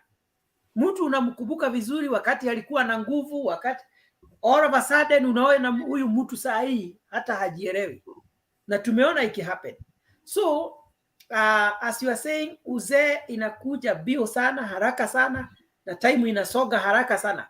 But you know, in Kenya is a very rich country. Na ndivyo unaona zile buildings tuko nazo Kenya, zingine hata America huwezi ziona. In fact, wazungu huwa wanaonyesha our capital city, wanasema wow, I didn't think Africa can be like this. Lakini ni kina nani wenye hii utajiri yote? Na hapo ndipo research inaonyesha na ya kwamba Kenya is a rich country, but only 20% of the population own the wealth of the nation. Na ndipo hapa tukaona that 20% of the people own 65% of the most productive land in Kenya. So utajiri hiko, lakini matajiri ni wachache, maskini ndio wengi. Na ndipo ubaya hawa tajiri wanaenda kuweka pesa za offshore account badala wazirudishe and inject it into the economy to create employment for the middle class. Sasa kama sasa hii let's talk like someone like Uhuru akachukua hizo pesa zake ziko hizo 30 trillion ziko nje, azilete aseme ata create nini, medical welfare kama hii iko Medicare for the old, and in each of the different district hospitals create an assisted living facility, improve life, create job, na yeye mwenyewe amejicreatea income. Mimi Ashri nasema hivi, solution kwa sababu sio kazi wamefanya kwa bidii kutuliko. Sio ati ya kwamba ni akili wako nayo kutuliko, ni kuibia hawa watu, wameibia Kenya, wameibia wananchi. The solution that we have is to repossess all these. Where is that? The only person who can repossess is Miguna, and I think they did something to his head. Now he only thinks of Raila, that's all he thinks. Unfortunately, I don't see anybody else with the balls and the wheel. Is Miguna singing Raila Odinga? I don't think so. Just go to his not singing in a good way, negatively. He's always following what he's criticizing and criticizing. Follow him on Twitter. You will see him calling Raila whatever, things that are not constructive. Otherwise, in these leaders we have akinata Didinyoro, akina nani wale wana mentioniwa who will take over, akina Babu Owino. I just feel bad. At one point I asked myself, is this the place where kama vile Mungu alisema Jesus went to some places and he said, just dust your feet and get done with them. They are not ready, or they don't want, they just want to live in their depressive state. Mimi kama mgomo inaitishwa ya kusema watu warudishe chochote wameibia nchi, nitakuwa hiyo mnasemanga ati Uhuru alihetiwa because of associating with Raila. Personally, that is my graduate team. hizo pesa, all that land, and if he could only have done and given back half, I think I would have been okay with it. Or if he could even have done and taken just a small, you know what Trump used to do? Hata tukiambiwa tribalism, he would take, when they were fighting with the trade war with China knew they would hit him, yani wakam hit where he has most support, which was in the rural farmers who are mostly white. Do you know what Trump did to protect them? Do you know what he did, Mburu? No. He went and gave them is it not subsidies? Stimulus. Akawapatia pesa mingi wajaipatiwa. So even they started having more money to do their farming. And it's still going on up to now.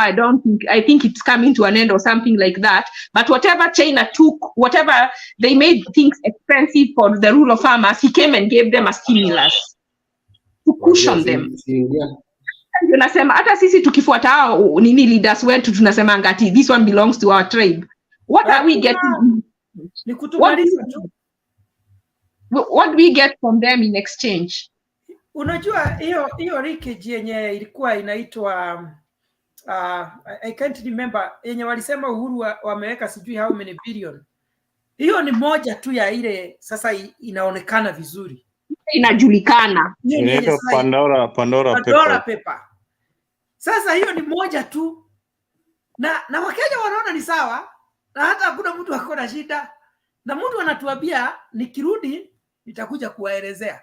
And then he doesn't. Ananyamaza. And that is where I had a problem with Raila for entertaining him. Sasa unaona tasa huyu Pastor Ezekiel ajui serikali inamfuatia nini, ameshaanza kumprotect na hajui what the guy may have done. Sasa that is what happens with the investigation. Lakini Mburu, let me ask you, hata umekuja mahali mzuri. Kuna hii story hii ya Hustler Fund. Unachukua 500 unapewa 495 lakini unalipa 500 and something juu. Mbona ninapewa less lakini nalipa mingi? Hiyo ingine zinaenda wapi? Government inatugandamiza, so it is like loan shark. That's a loan to be balance the issues. Hiyo swali uliza mzalendo. Uko kwa serikali wewe uko kwa serikali sana. Lakini mimi niko neutral, siko serikali, siko opposition, niko tu hivi. Hapana, mimi huwa unajua kitu moja mjaijua. Mimi huongea only what I know. Mambo yenye sijui siongei. Kama mambo ya Hustler Funds siongei, na sijui, sijajua inapeanwa ngapi, sijui watu wanalipa ngapi, sijui yenye inasema wanawekewa, sijui wanawekewa ngapi. Chenye ninajua ni kwamba si mara ya kwanza serikali kuwa kuna pesa inakata kwa watu wanawekewa, na hiyo pesa itawarudia kwa wakati fulani. I am yet to follow what is going on with the Hustler Funds and how it is going on. So if I comment, I'll be lying to the people. Na mimi I don't comment on that because you don't know anything. You know nothing. I don't know. If Basili is aware about that, can tell us. No, I don't know. Even mimi naona wanasema 500 ni nini sasa? Hiyo ni ya watoto ama na family. Kwa nini hawa no problem with 500. 15,000 per session, na hiyo unalipa mtu analipwa mshahara. You give them 15,000 for sitting allowance. Yes, you give hustlers 500. Unaona zile, hiyo ni mzaha. Sasa nasema wajua the backdrop of which they were saying they were giving that hustler fund was, who is that? Kulikuwa na hizi mobile lending apps. Sijui kama unazikumbuka hizi kinatali, sijui nini hizo. Tokea kidogo tukuone. Ziko ni black. Tokea kidogo tukuone.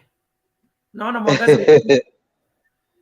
Ukikelea vile mnasema mnaona giza. Nikiwekea mwangaza ndio tunataka sasa kuona umetuwekea wall. Naona mtu hapa anasema anataka kukuona. Ataniona tu. Ni venye sasa niko small sensitive. Nasema ile it was more to curb the menace in the mobile lending apps.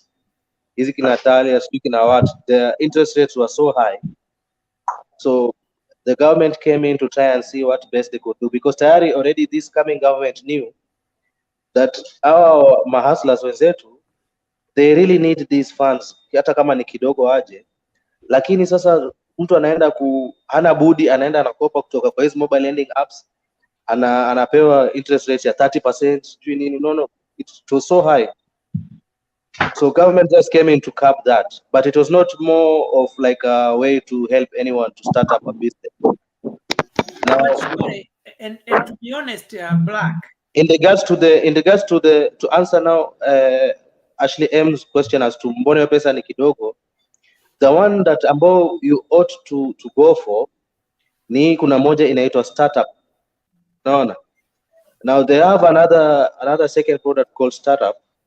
Now that one inaanza kuanzia 20k kuendelea huko juu onwards. Now that's the one that if anyone wishes to get money from the government to do business with at low interest rates, ni hiyo sasa. So what is the qualification requirement? Sorry? What are you supposed to have for you to acquire to get the startup loan or whatever? Is it a loan or is it a grant or what is that? It's a loan, but at low interest rates. Now the next question the next question people will ask before is, you go to the next one, because our viewers want to know, because many of them actually have heard about startup here with you. Do you have more information about that? What do I require to have? What is the requirement? What am I supposed to do to get the startup loan? What I believe is, with startup, there are some lending institutions like SACCOs, banks, that when you wamechukua hii pesa ya serikali, now since they already have the mechanism on which they usually lend their people, through them you can go get now this fund. Corporate loans. Cooperatives, such thing. They have gotten some of this money from the government just for this purpose. Kuna wale ambao wanakuja just your product, your startup from the government. So you go to maybe a cooperative somewhere, you say, I want this startup from the government. Now this money is not from that bank. Now the banks already, they have their own formalities on how they give there. Yes, and we'd like to hear more comments from the viewers, especially those who are borrowing the Hasura funds and the startup. Can you tell us if the money that the government is giving, is it helping you, or what do you think about it? Let us hear more comments about that. Yeah, because to be honest with you, if I can be an honest critic, I've already gotten to see and read a lot about the criticism about the Hustler Fund. The 500 was little, blah, blah, blah, and all that, just like Ashley has said, which I agree. I'm yet to hear a complaint about this startup, because ever since it was launched, supposed to be launched, it's February, I've not yet had any complaints so far. But you so I've been on the lookout. I've been on the lookout to try and see. Because this is from complaints that you get to understand some things, by the way. So probably it hadn't been dispersed. It's been dispersed. It's been dispersed. So I'm yet to see. Yeah, that is new information, and it is good that you have given us that information, and our viewers are listening. If you see places like Shakahola and people who are going, our country has a lot of people that are bleeding, that are hurting, that are vulnerable because of poverty. Hata watu wanaendaga kwa streets on demonstrations, it's because they have nothing to do. We need to create employment. And there's so many opportunities for employment, but the government has to stop creating these many big positions and taking all the money in there and actually making the government lean so that we can have money to create employment, to have a middle class, a middle lower class and a middle upper class. Because there are so many, you see, like the way children are mostly abducted when they are going to school. What about if each district or each county had school buses? so that it's not bus per school. It is the county that has school buses that are disbursed to different homes to pick kids and drop them to school. So there is safety. One, we have created safety. We have created employment. And we have also, stuff like there's also many opportunities to create employment. We can make sure, because there's so much poverty, we make sure our children eat food at school. So even some parents will be encouraged to send their kids to school so they can eat. They can eat breakfast and eat lunch. So you see, I think Kiambu government, county government has started that program. But instead of specific different counties doing, why can't it become a national program? Like the way milk Nyayo was, where people are giving milk to you. These are things that can happen, but we have to. Ukiona mzalendo amenyoka hivi mashavu, hii ni kazi ya Moi. Maziwa. So we can eti mandazi ya Moi ama maziwa ya Moi? Maziwa ya Moi, maziwa ya Nyayo. Maziwa ya Moi imekuja wapi hapa? Maziwa ya Nyayo. Wewe ulikunywa maziwa ya Nyayo, the ones which were was it brown Tetra Now, by Pak? the way, if Moi could afford to supply milk to all schools, and we used to get it, I think on Wednesday and Thursday, wakati mwingine packet bilibili. Wow. Na walimu pia walikuwa naiba hiyo maziwa. Are possible if we have a president who is willing, because if we leave it upon our governments, our county governments, some are greedy. Like we see how Kisii, the money was stolen. I haven't heard the president talk about it. This is an issue that should have been followed so that all that money can be returned. Wewe Ashri unaenda bio sana. Ukisema Kisii unaelezea pesa ilibiwa watu. Sio watu wote wanajua unaongea kuhusu pesa gani. Kwa nani alikuwa anafanya Simbarati. Yeah, that money. What I'm just trying to say, there is money. We need to use it right, and we need a leader who hold the leaders. Yani mtu hajali kama atachaguliwa next time, kama atauliwa, kama just someone who wants to do the right thing now when they have that position. Simunichague na nitawasaidia.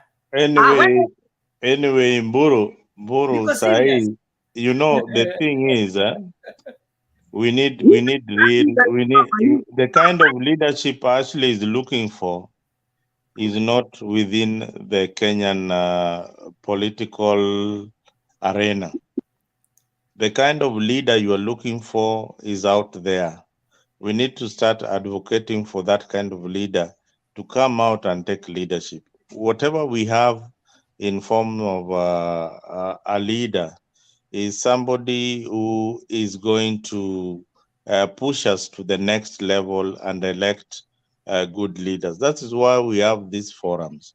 Unaona mumeongea haya maneno mpaka Kipu amejishika shavu akashindwa sasa. That is the reason why we have these forums. Ruto is just a blessing because he broke up the issue of dynasty. He broke it up in a way that he came in and which people assume it's a good thing. Then now we'll have somebody out from the political class. Somebody, yeah, we can come up with something. Yeah, we need to now. You need to get out of your tribal. What we can do, lazima utoke kwa lazima mtoke kwa hizo cult za ukabila. Hiyo ndo number one. Toka kwa hizo cult za ukabila kama Makenya. Watu wala wawezi toka are very tribalistic. Even I don't know what in your state. Even where I live, there is Kenyans and then there is Kalenjin. They have their own group apart from Kenyans. Can you imagine? Yeah, that is even where where you live. Hata wewe actually hata hiyo actually ukienda hata hapa kabila mingi hapa. Imagine, the sad part about it, Ukienda Europe, we kuja hapa Amerika, utapata Wakikuyu wako na chama yao ya Wakikuyu. Wewe mzalendo hujui Ukienda mahali utapata wako na kanisa yao wanaenda kama Wakikuyu. Ukienda sijui unajua hii ni kitu inafanyika. But wacha nikwambie kwa nini hatuwezi endelea kama Waafrika. And this and Mburu, this is very, very serious. And I always advocate this wherever I meet a Kenyan out there. You know, the Mexican, the Hispanic community, when they land here, when they land in any state, pale utapata Mexican ametoka huko Mexico, hata kama alivuka boda kwa njia ya mkato. Kuna ule mtu wanamuita chairman. Huyo ndio you are answerable. Akifika tu hivi is initiated in the group. Anaulizwa unatoka wapi? Where you are from Mexico. Anatoka Mexico, angalii yeye ni kabila ya wapi. Unaona? Anatoka Mexico, yeye ni Mexican, Hispanic, shule hapa ndio utapeleka watoto. Gari utatafuta hapa. Insurance utatafutwa na Mexican hapa. Now,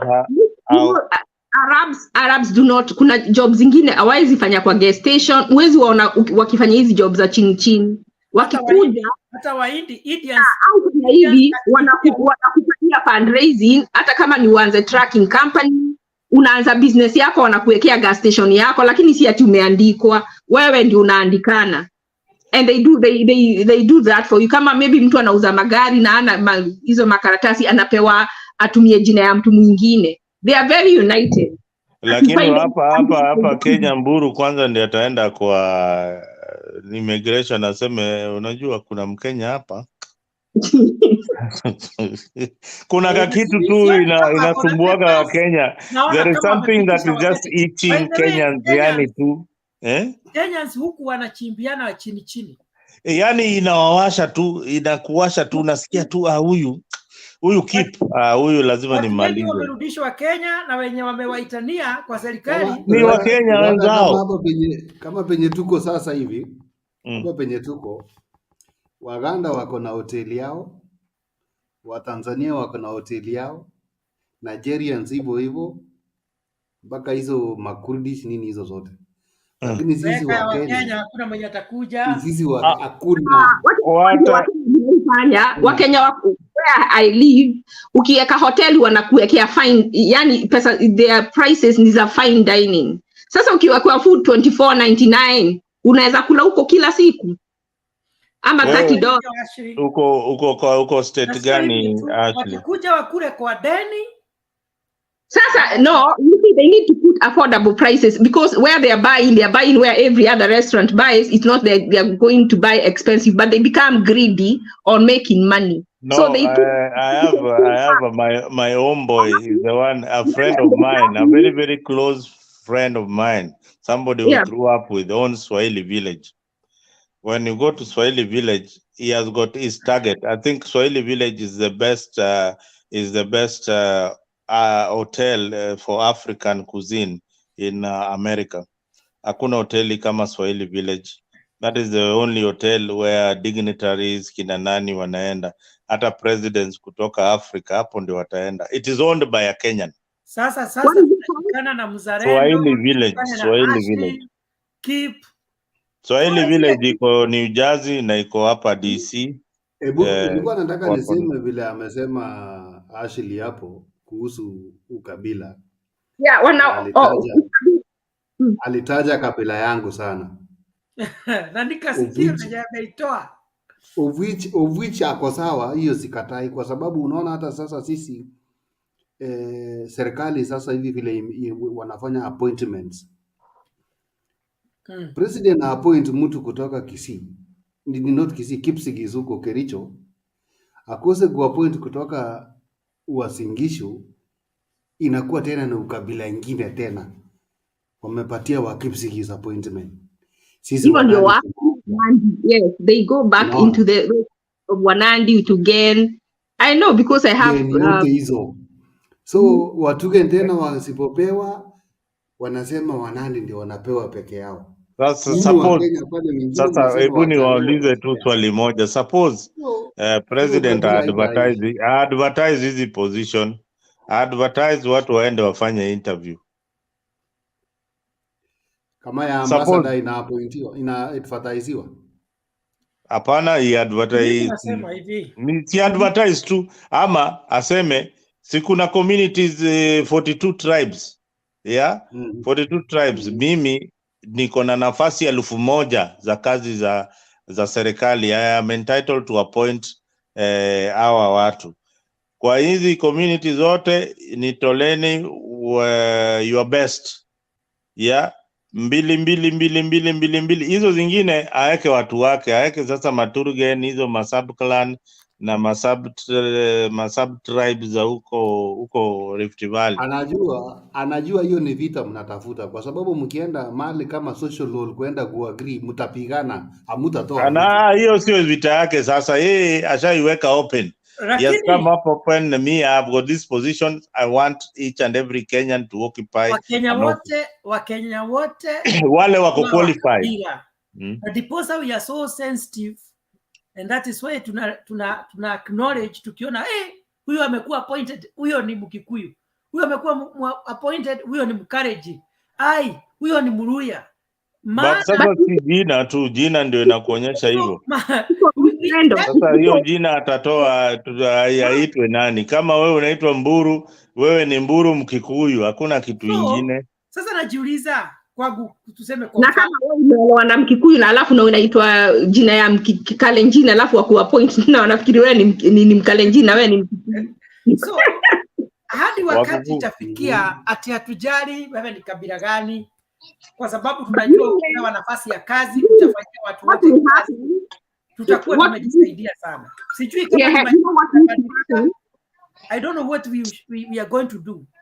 Let me tell you what we are going to do. What we are going to do, we need more jobs. Because the problem is the scarcity of employment. If you look in America, you decide if you want to work for the federal government or not. So when you decide there, most people go there because of benefits, but they have other options. You see, in Kenya, there is scarcity of work. We need to create employment, like the way in America. Even to get some jobs, they beg you to get the job. They give you a bonus if you stay 90 days because they are desperate. When are we going to get there as Kenyans, where there are so many jobs? It is your option. Do I want to work in the government, or do I want to work in the private sector or in the public sector? That is what we don't have, those choices. That is why it's like everybody working for the government is like a big thing. And it's not in America. Kwa hivyo shida yetu sio ukabila, shida yetu ni umaskini. Yes. Lakini pia umaskini sijui inakujia wapi. Nilikauliza hapa. Wewe sasa kama bado mnaangalia industry kama Nzoia Sugar, Mumia Sugar, sijui kina Rivertex, ati bado mna revive mavitu kama hizo. Na watu wana move towards the technological world. Watu wako digital, yani people are thinking of the next digital world.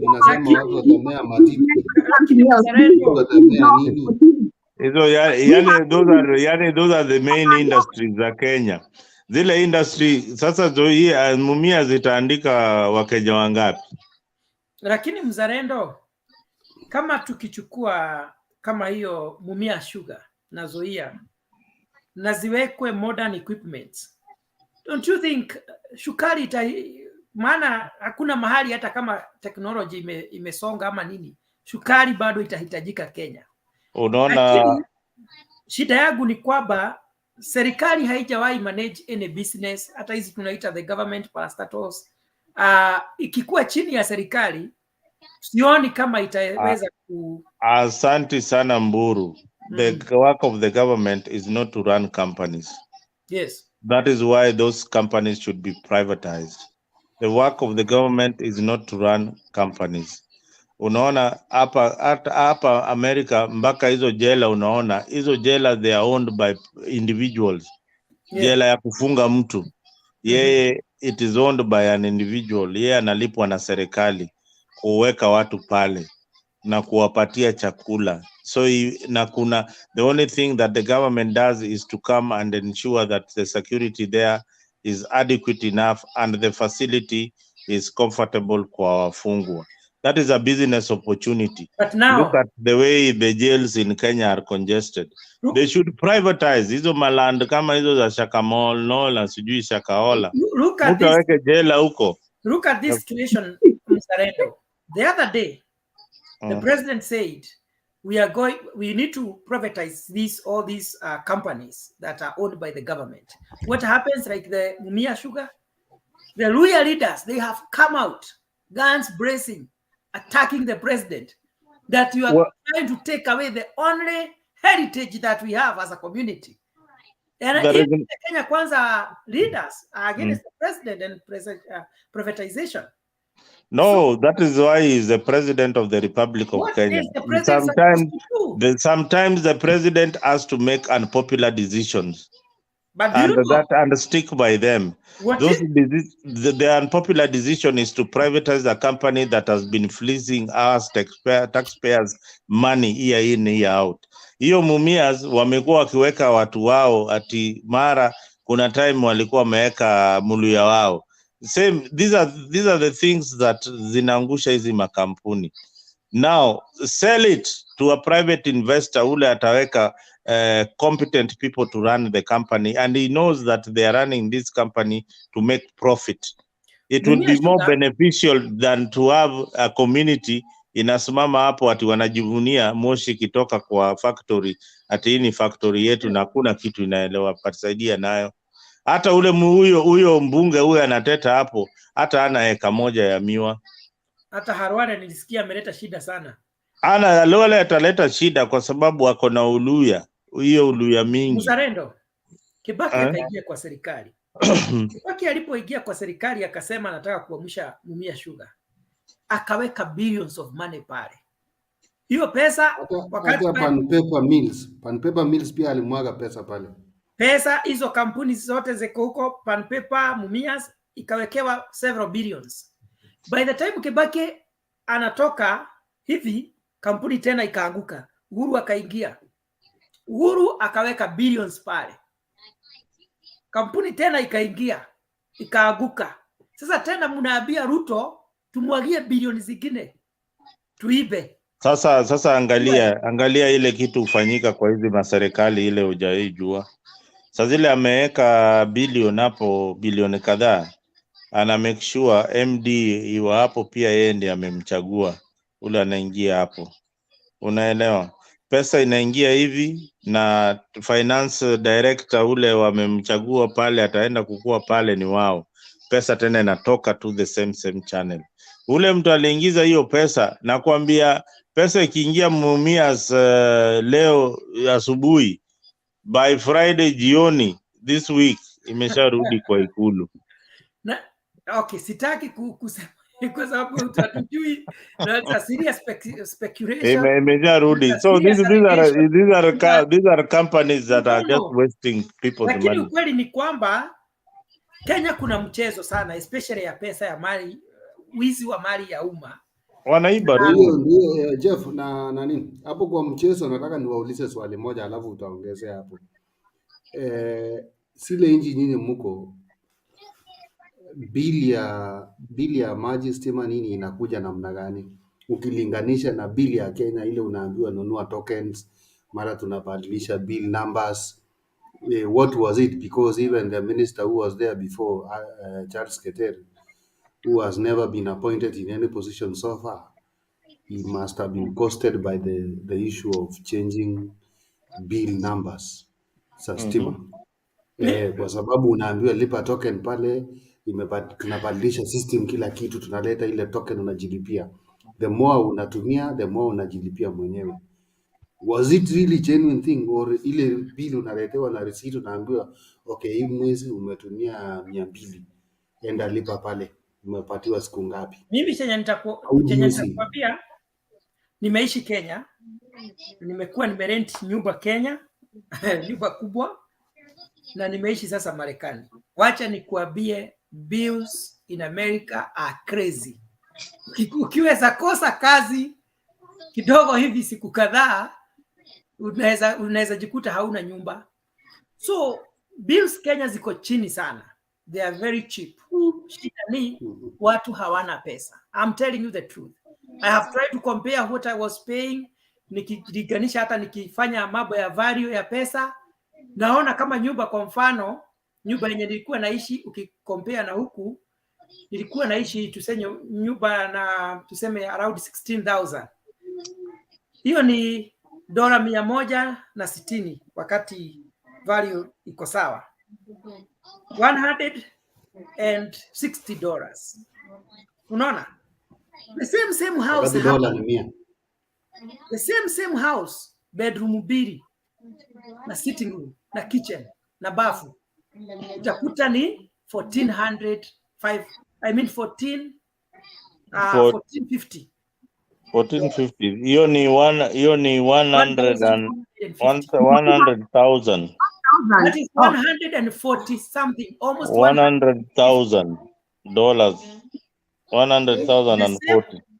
Sasa nikiangalia nasema shida ni Kenya hakuna kazi. Chenye kinafanya hapa tuweze kulipa ni kwa sababu unafanya kazi kila siku. Kenya unafanya kazi mara umefutwa. Unafanya kazi sijui nini imehappen. Stima zimepotea. You know, those inconveniences zinafanya watu hawana ile continuity of earning. So bills America ziko crazy. Na ndivyo unaona watu wengi America, kitu ikiharibika kidogo hivi ama imefutwa kazi, unakuta tuko na watu tunaitanga homeless people. Sio ya kwamba they are not hard working. You make a slight mistake, you become a homeless person.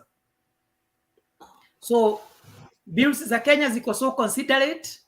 The only thing we are supposed to do ni kuensure kama mambo kama ya electricity ikuwe consistent, ya kwamba wewe ukiwa na kazi yako na kampuni yako, kama ni kazi ya welding, stima hazikai zikipotea. Kama ni watu wameweka makampuni pale, stima sijui zinapotea, watu wanaambiwa msikuje kazi. I mean such kind of things. Otherwise Africa is the best place unaweza ishi. Maana kama ni hiyo gari yako hausubuliwi sijui mapesa nyingi, huku huwa tunalipia property tax, sijui unalipa nini. I mean ndio hizo property tax ndio zinapatia pesa za kufanya huduma. So I wish in Kenya they would start charging property tax, but ubaya wao hata wakicharge zinaenda into people's pockets. It won't be taken to do what it needs to do. So America has so many taxes. Huku unalipaga mabills, unasikia kama kichwa itaharibika. Okay, so now a job and a second one if you want to have a certain lifestyle. The problem with Kenya, even that first job is hard to get. So you see, actually wanasema high cost of living. It is not that there is high cost of living, it is lack of jobs. Because if you have money, like someone like Raila, it's not he can buy. So the problem is not that the prices of food is high. The problem is that people have no jobs, they don't have an income, so then they don't have money to buy food. So even if it was put at $100 shillings, there are people who would still not afford to buy because they don't have a job. So what we need I think I will come there where people, they don't have jobs, because it is taking me back again to this thing, electricity again. The companies, most of the companies in Kenya are collapsing, or they have collapsed before because of production, the high cost of production, especially when it comes to electricity. Mzalenda has said that we are talking of Rivertex, we are talking of like Ikomi, which was like almost like Rivertex in Eldoret. Companies like Breweries Limited, Pyretram companies Aziko, cotton companies Aziko. Most of the companies zilikuwa kitambo Aziko. They were considered that electricity is one of the things that made these companies to collapse. The cost of production was very high. In that, it led to so many people becoming jobless. That's why our youth now are jobless. So what if now the government can come in to subsidize the electricity and open these companies newly and put laws to employ our people, especially youth, and open all the companies everywhere, like kama uniform ya shule, hakuna mahali pengine watakuwa nauza uniform ya shule, ni kampuni za nguo peke yake. Siwezi enda kwa tailor pale nishone nguo, naenda kampuni ya nguo inashonwa. Kama ni shule, workers wote nanunua nguo kwa kampuni. We recycle everything in such a way that tunasungusha kila kitu, kila mtu anapata kitu kidogo as a time whereby we are trying to create employment. How is that? Because electricity I see inafanya watu wetu wakuwe jobless sana. Na maji. Yes, as much as I agree with you about electricity, the problem is that most of the companies in Kenya, they target the local market. But if they target the international market, they will be competitive. So what is supposed to happen, they need to produce quality products. Kama ni hizo kampuni za nguo, zile nguo, they emphasize more on quality.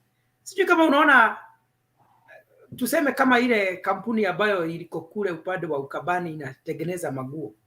Ukiangalia zile nguo za wakimbiaji wetu ndio zinatengenezwa locally, you compare na zenye walikuwa wanavalia hapo mbele wakienda michezo, unaona mambo ya quality kuna tashwishi, kuna shida kidogo, because we don't emphasize so much on perfecting what we are doing. So hizo products mkitengeneza hivyo, they will not see the international markets. Tuseme mtu ametengeneza products Kenya kwenye the value of money iko chini, lakini hiyo product ukitengeneza inaenda kununuliwa Amerika kwenye dola as compared to home, inakuwa iko juu, iko na strength, you make more money. So hata uta notice shida ya nini? Electricity. Shida ni kwamba unataka kutushonea nguo na hizo nguo zote unataka zinunuliwe na WaKenya. Hadi tunafika mahali tunasema hatutaki nguo sasa stoke nje. What they should do is to think of competitiveness, quality products, then they look for international markets. Wakati tutaanza kufanya kazi, products zetu zitaanza kuenda nchi zingine kuliko venye sisi tunaleta vitu kutoka nchi zingine, ndivyo utaona hata economy inafanya nini? Itabadilika. But most of the time we import more but we export less. That is why we feel that pain of electricity and all that, because we are not competitive enough. We don't even produce quality things. Hata sisi wenyewe huwa hatujiamini. Unakuta hata kama hawa viongozi wetu wakati wanataka kufanya nyumba zao, wanataka kuweka vitu furnitures, what do? Wanaenda UK, wanaenda US, import from Turkey. Kwa sababu gani? Kwa sababu hatuja perfect kazi yetu, na sio ati ya kwamba hatuwezi, tunapenda shortcuts. Utanunua kitu ukidhani ni kitu mzuri, lakini huko ndani kwenye hujaona, kwenye huoni, baada imewekwa hii kitabaa, zile takataka ziko huko ndani, ni ajabu. So lazima tukue na ile culture ya honesty, decency, competence, tuanze kufanya mambo, tunasema mambo mazima. Lazima tukomae katika utendaji kazi wetu. Huku Amerika huwezi pelekea mtu gari aanze kukuchomelea tumachuma huko, sijui. Kenya inachomelewa, karibu ichomelewe mpaka the limb. Vitu zinaweza hata zikakuua. Lakini kwa sababu gani? Kwa sababu economy yetu iko hivyo. Huku ukipeleka gari, hawatawahi kuwekea chuma mzee. Wanaendanga wanatoa hiyo, wanatupa, tunawekea chuma mpya. Na sio lazima ukue hapo. Nikipeleka gari yangu, I don't have to supervise these people to see what they are doing to my car. They will do a perfect job. Peleka gari yako kwa mechanic Kenya. Usipokaa hapo uangalie venye kunaendelea, badala ikuwe mzuri, watatoa mpaka chuma zingine zilikuwa mzuri, wanakuwekea zingine mzee. No, ni ile Mburu, unajua hapa Amerika kuna shortcut. Kenya kuna shortcut. Ukiambiwa gearbox, wanaita transmission. Kenya pale mechanic atakwambia hii gearbox tunaweza ifanyia ukarabati. Hapa Amerika unatoa hiyo gearbox yote, unaweka ingine mpya. and that is how it works. So that is how they build their economy, because hiyo gearbox kuna mtu hautaipata hapo kwa hiyo factory, hiyo garage. Kuna workshop, kuna store ile inaweka hiyo gearbox. Pengine utaambiwa it will be delivered in 2 days. 2 days ule jamaa wa transport pia amepata kitu, ule ataleta hiyo gearbox. Ile place, ile mahali ya spare pia wamepata kitu. So that is how they manage to build their economy. And mambo ya energy, I really like your emphasis on energy and electricity. Energy, we should now move away from generating hydroelectrical energy. We need to start going nuclear. Nuclear hapa energy, the majority iko nuclear generated. Mambo ya mwangaza ni mambo na nuclear. Then we go solar. Those are renewable energies that we need to now start emphasizing and seeing that with the population growing and the companies are willing to invest, we need to now expand the market away from KPLC and introduce other companies that can provide energy to the country. Then with that kind of competition, the prices of energy will go down at some point.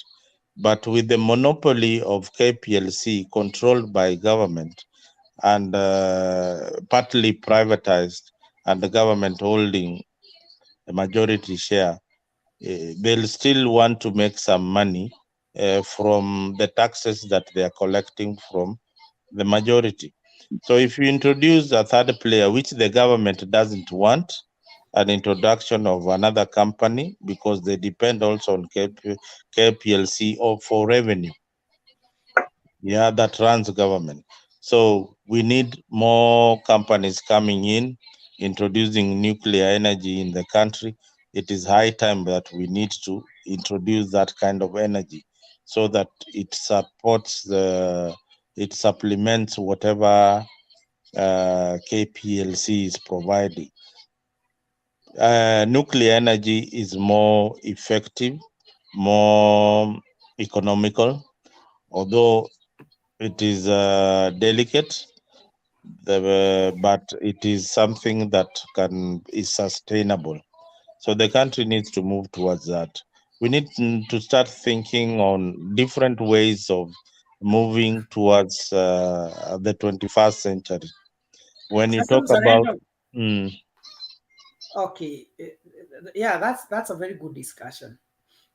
If we have a nuclear plant in Kenya, with this kind of maandamano and putting on fire and all those things, what kind of disaster do you think would occur if people, out of ignorance, decide to set such a plant on fire? First of all, when you set such a plant on fire, one, there will be no employment, because this is a plant that will be employing more than 4,000 people throughout the country. So many people will be jobless. And the nuclear facilities are protected. See at Mali utai walk into.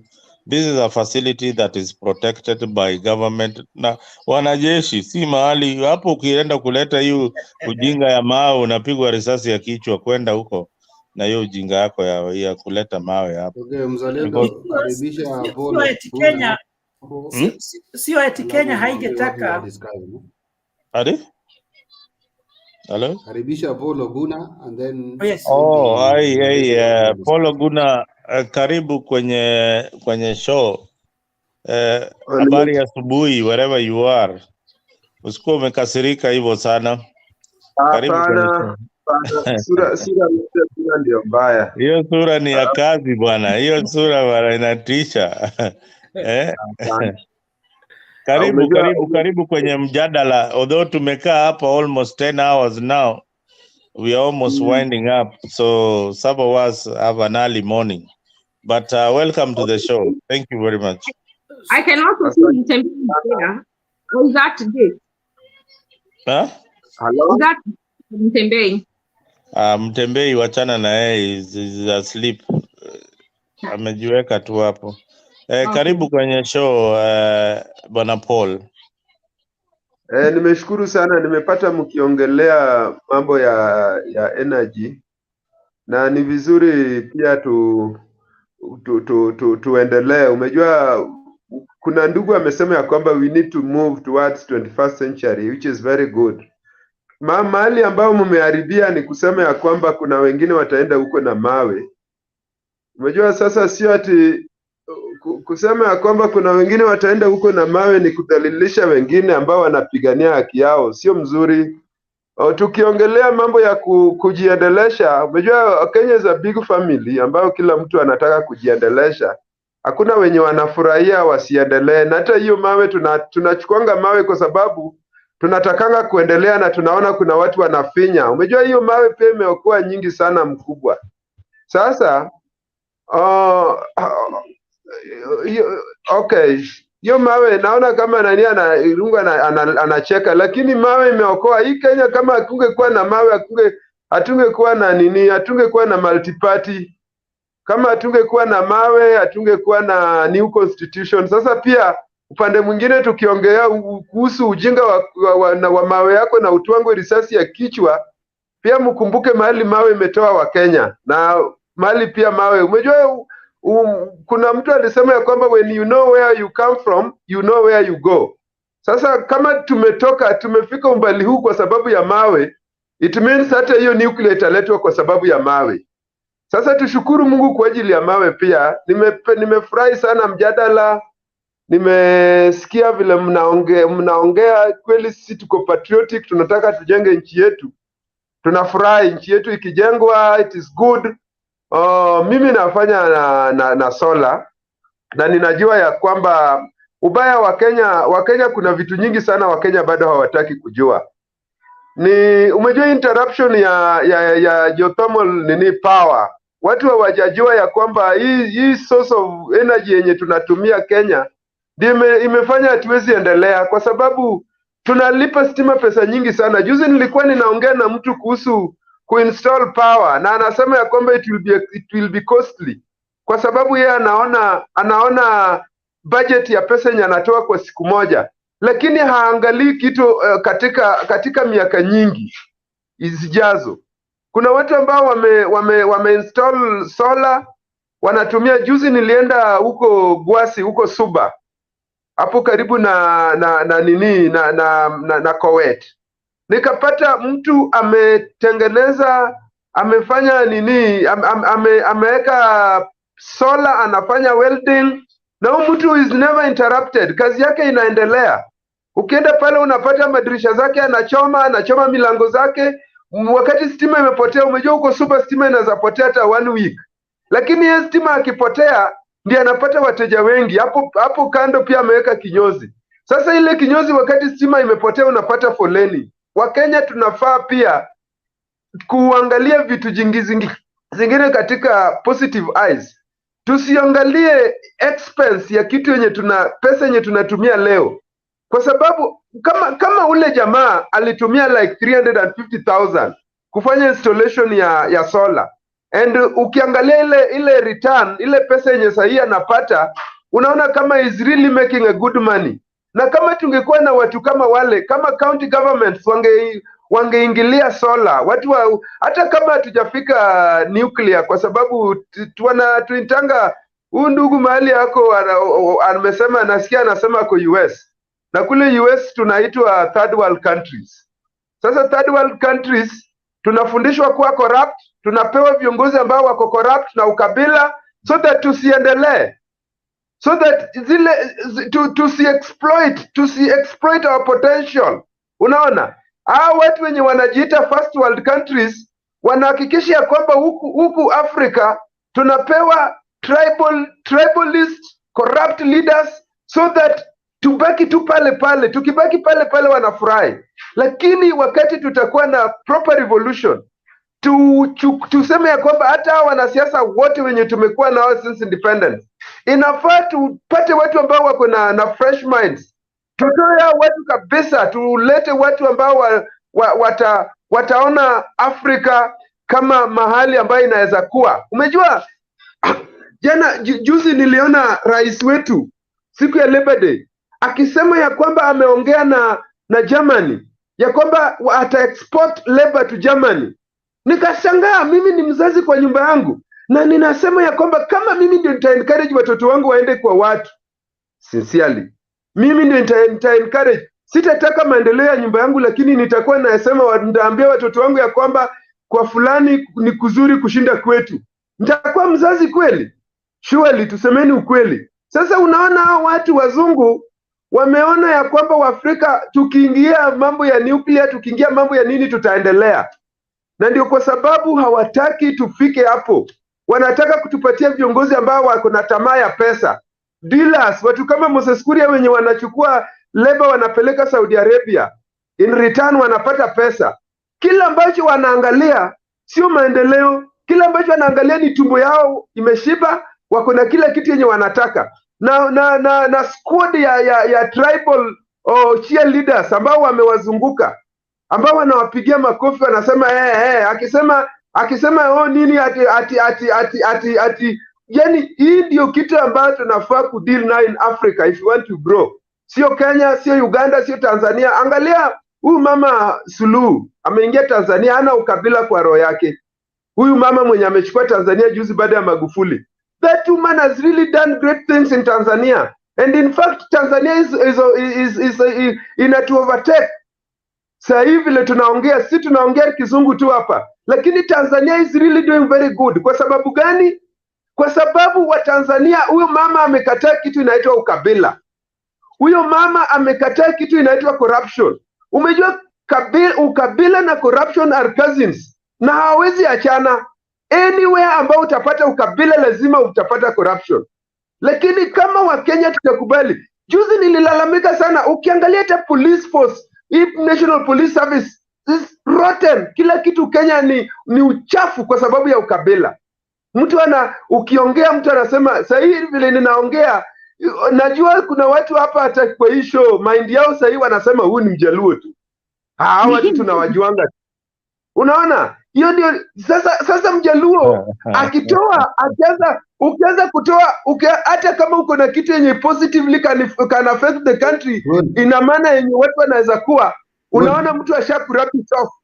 Huyu vile anaongea Kiswahili yake huyu Mjaluo. Hakuna maneno wewe, hakuna mtu atakusimamisha wewe, ongea tu relax, ongea pole pole, hakuna mtu atakusimamisha. Siongee sana kama radio. It's your time, take your time. Hakuna mtu ako na haraka hapa. Asante Mr. Kiptu. Sasa mimi ninasema ya kwamba kama tunataka kuendelea, lazima kwanza tukubali ya kwamba sisi wote tuna makosa.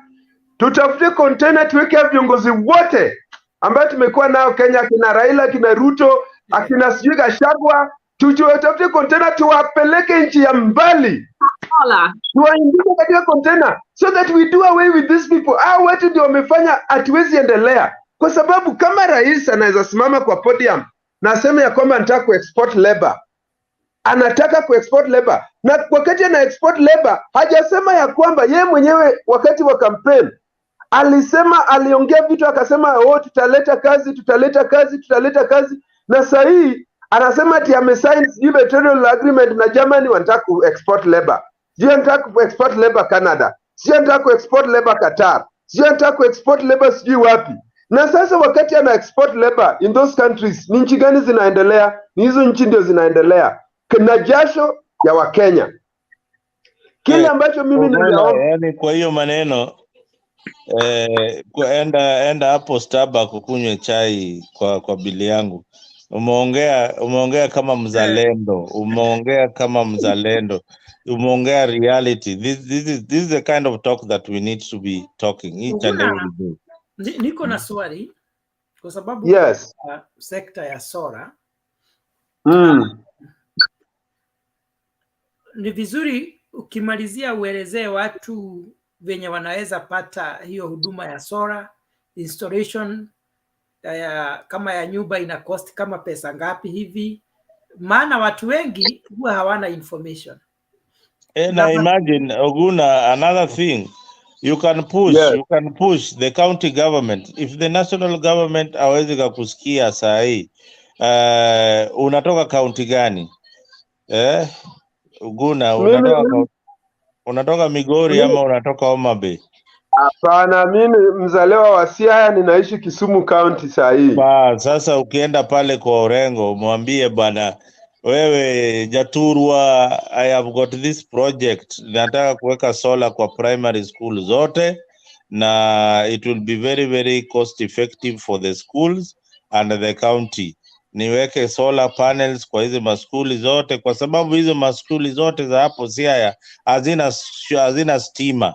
The primary schools hazina stima, so wewe nataka kuweka masola kwa mashule, and that is a project that the county government can embrace without interference of the national government.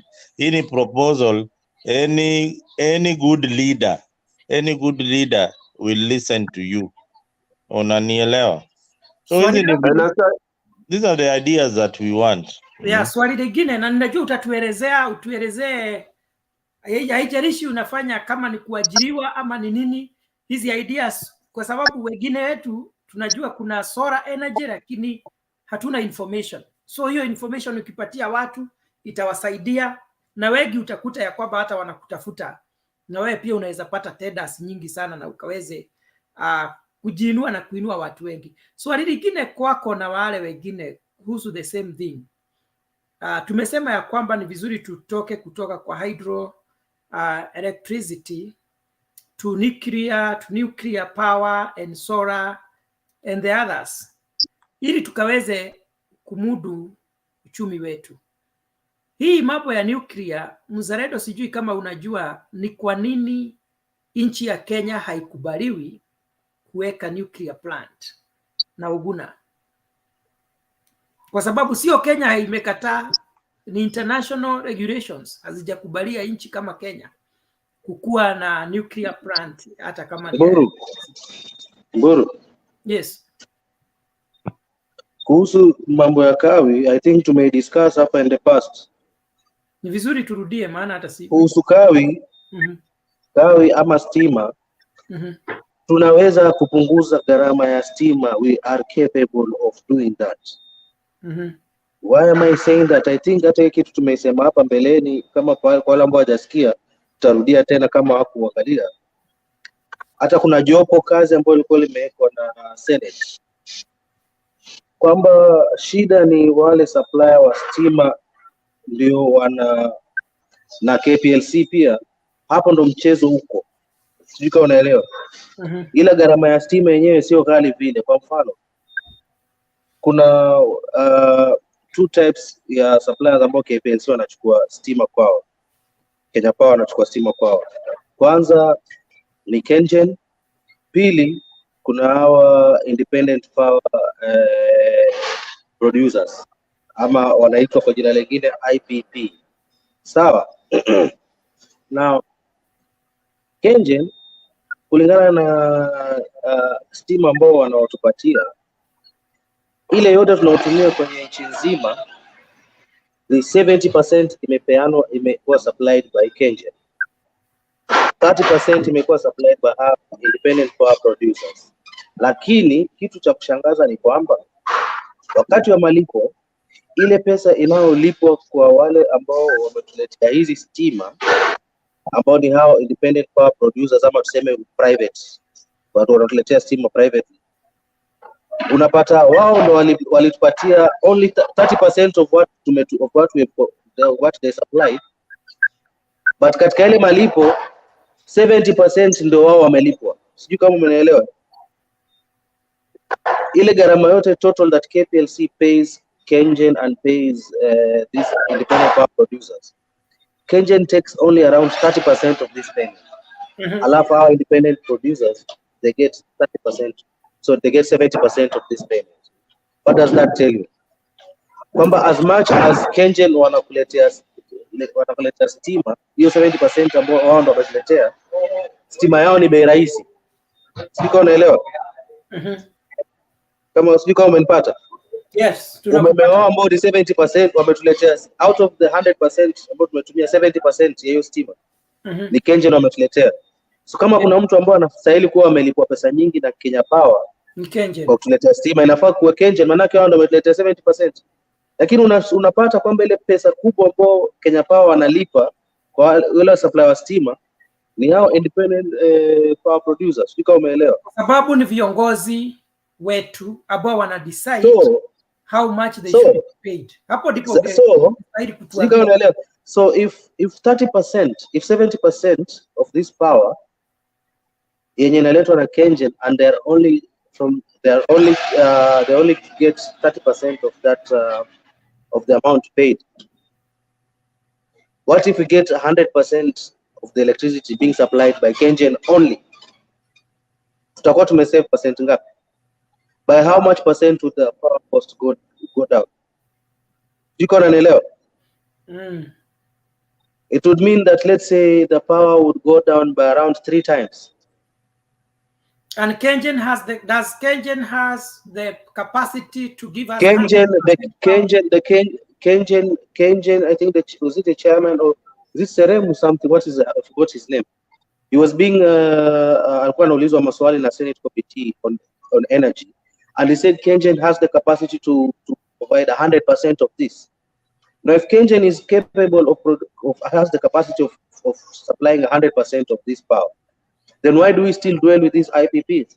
Let's do away with the IPPs, our independent power producers, our private.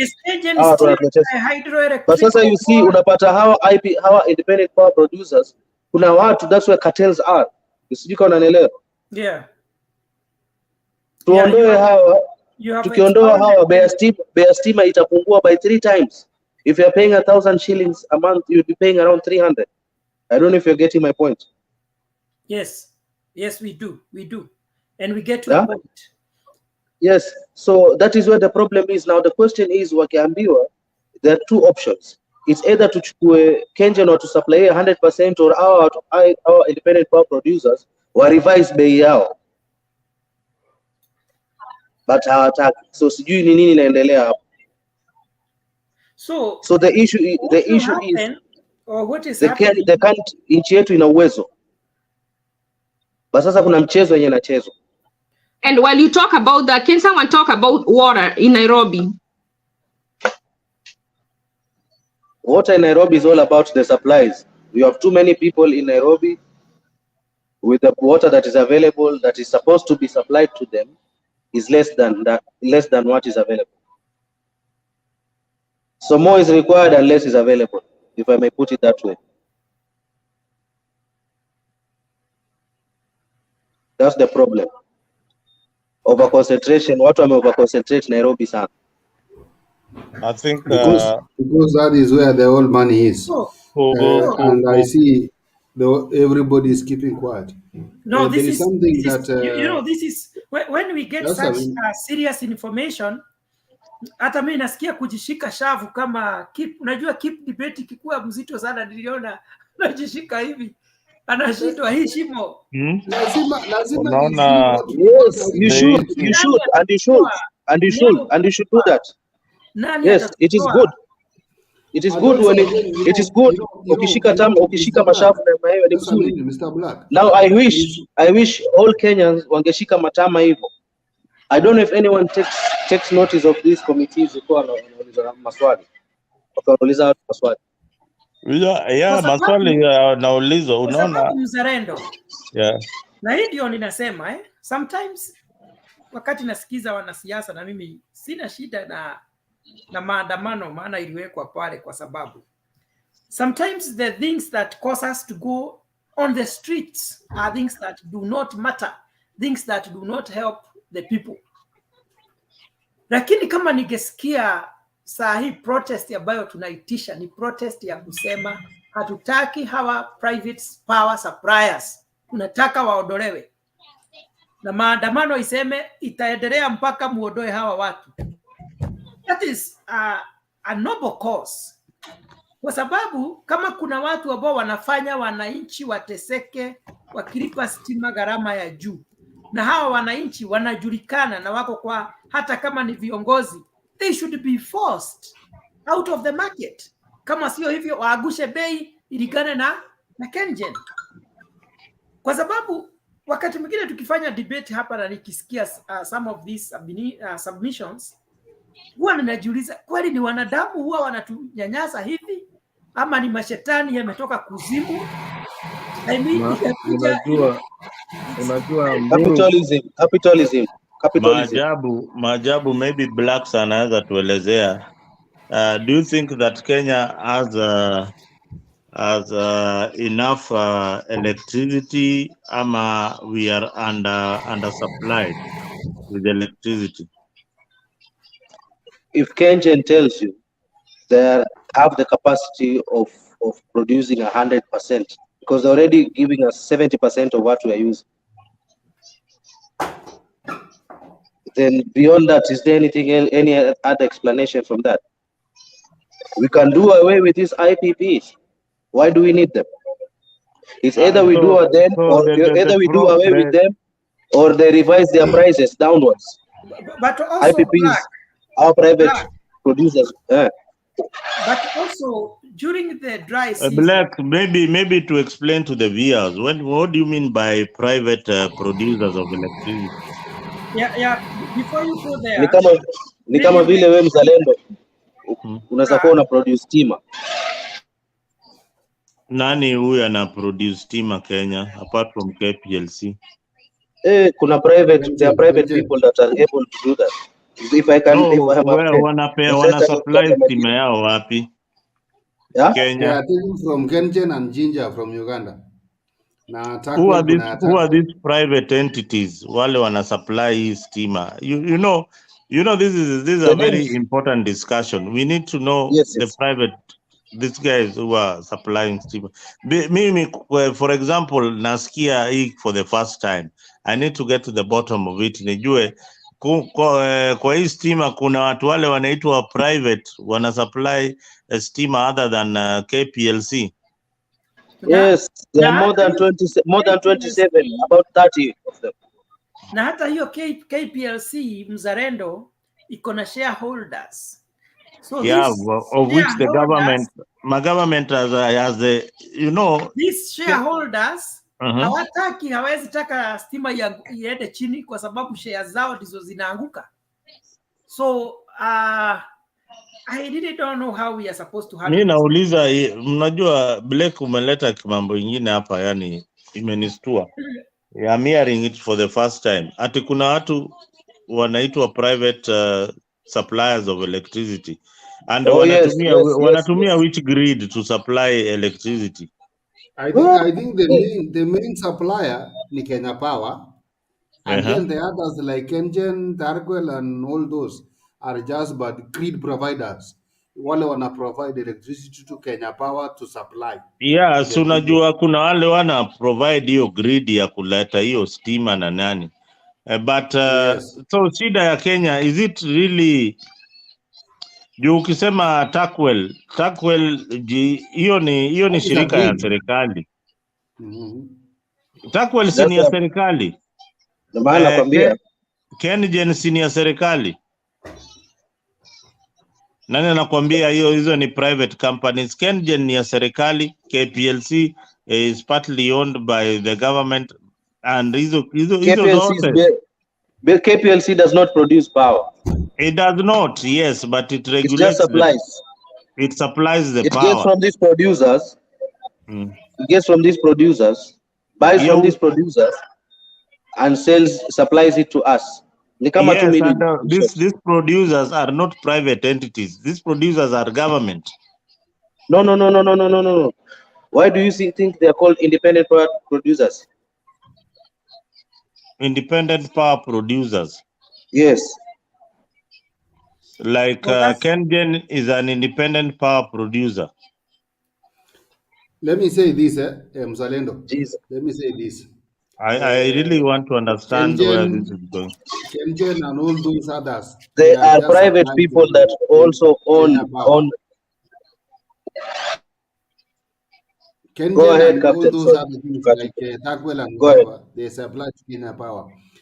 My question is this: why don't we have Kengen to supply directly to the people, Takwel to supply directly to the people, the way we did to Telecom Kenya?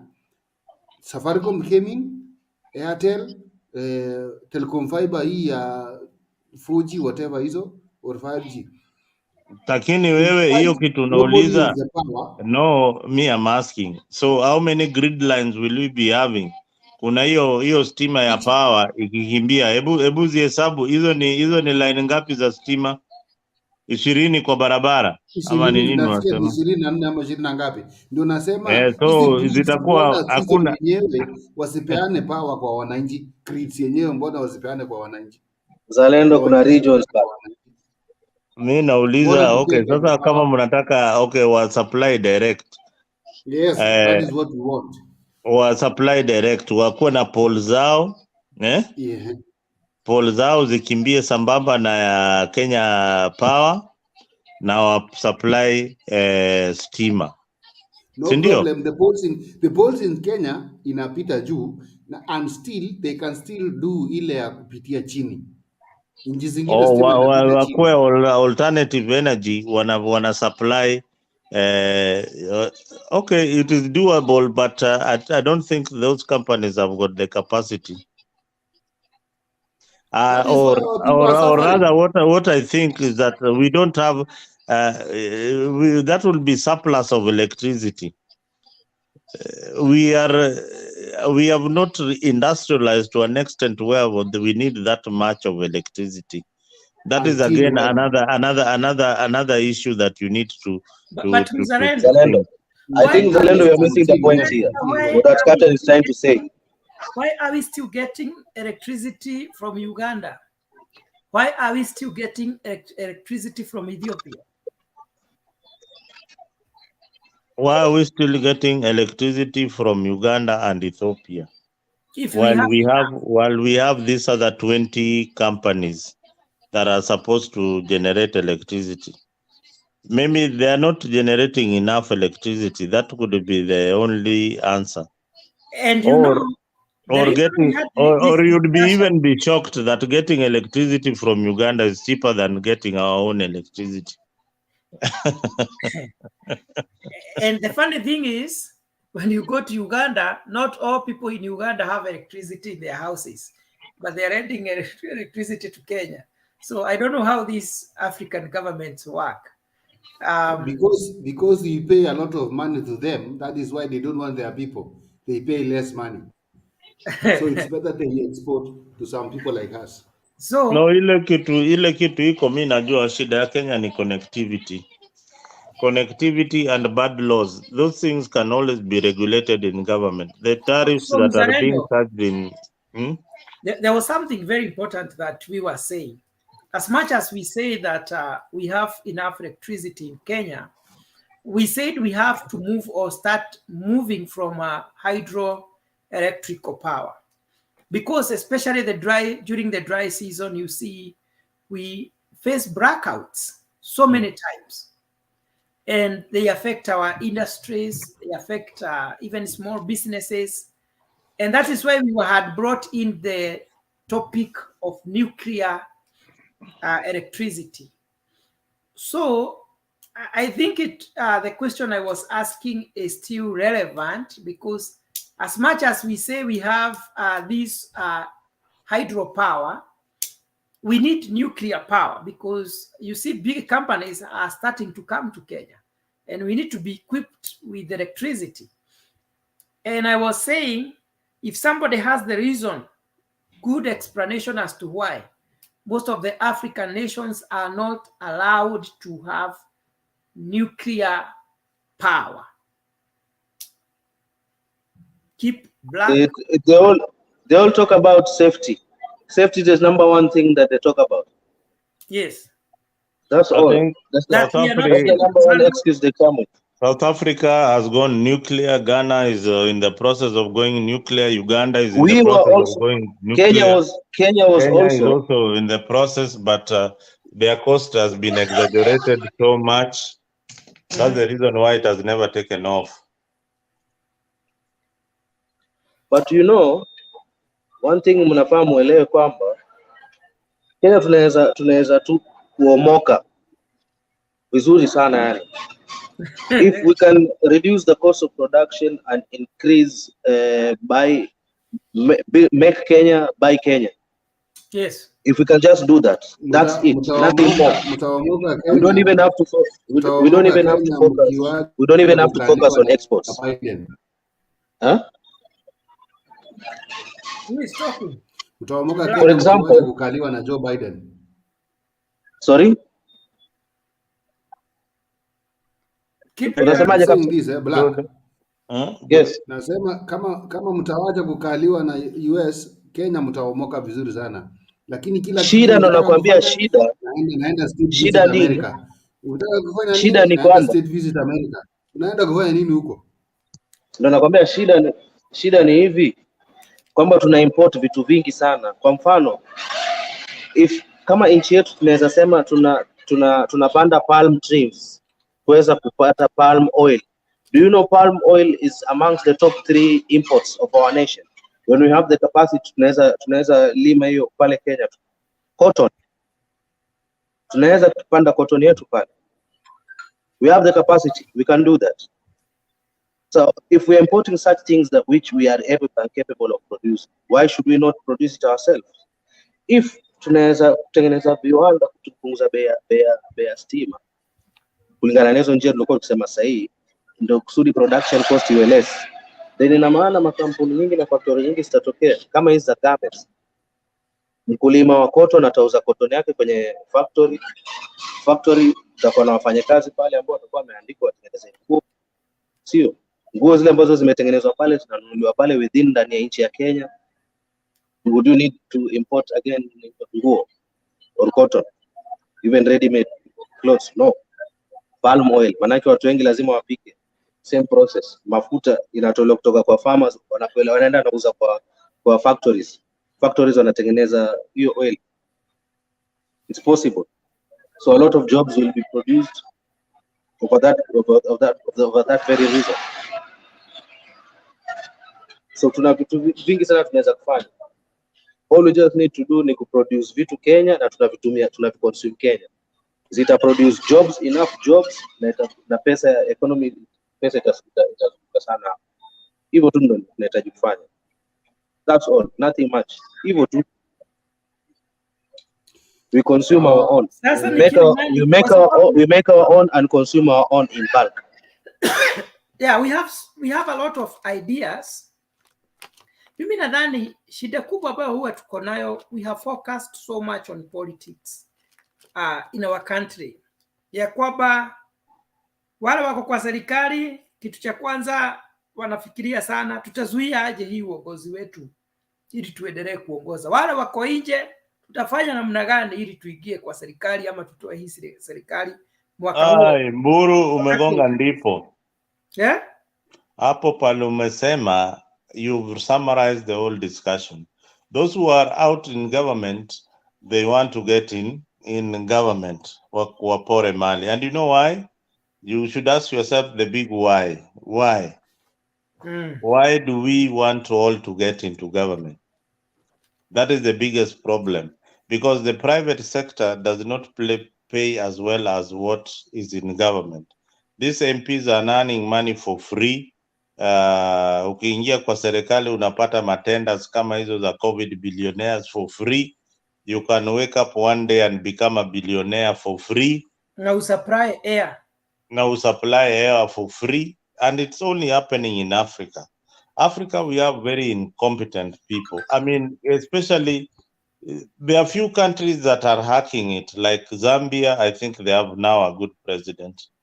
President was Zambia Sai. That's a good leader that will move them forward.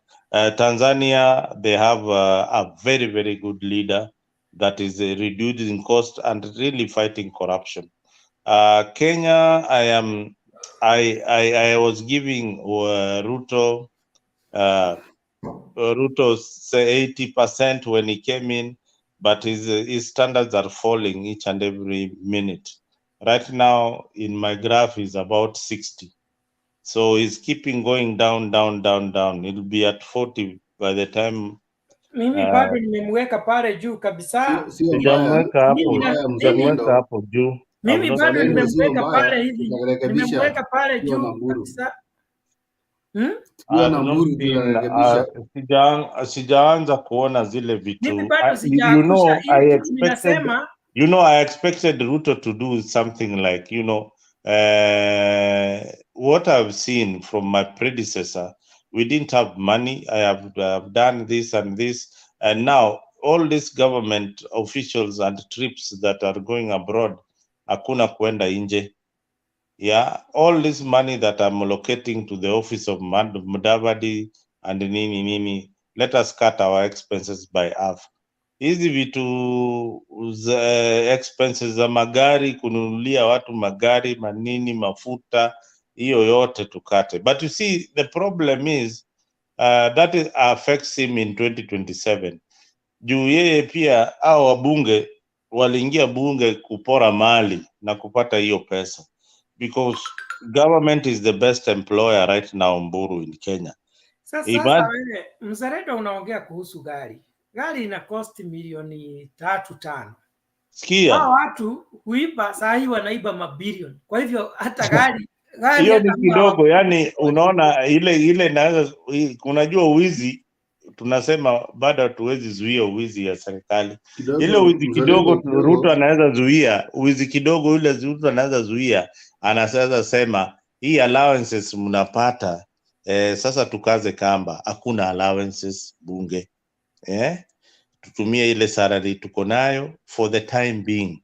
Nyinyi watu tumeingia hapa tufanyie wa Kenya kazi. Hakuna haja mimi nikulipe ukuje kazini. Hakuna haja nikupatie. Wewe mzalendo, tuseme kama wewe ndiye rais leo, ungeenda kuondoa allowances kwa watu ambao wamezoea. Nakwambia that would be the first, nakwambia that would earn, wacha nikwambie, that would earn Ruto a third term. The day he can just wake up and say, you know what, you guys, we have been earning too much. This is just too much. That salary should come down. Hizi allowances mnakula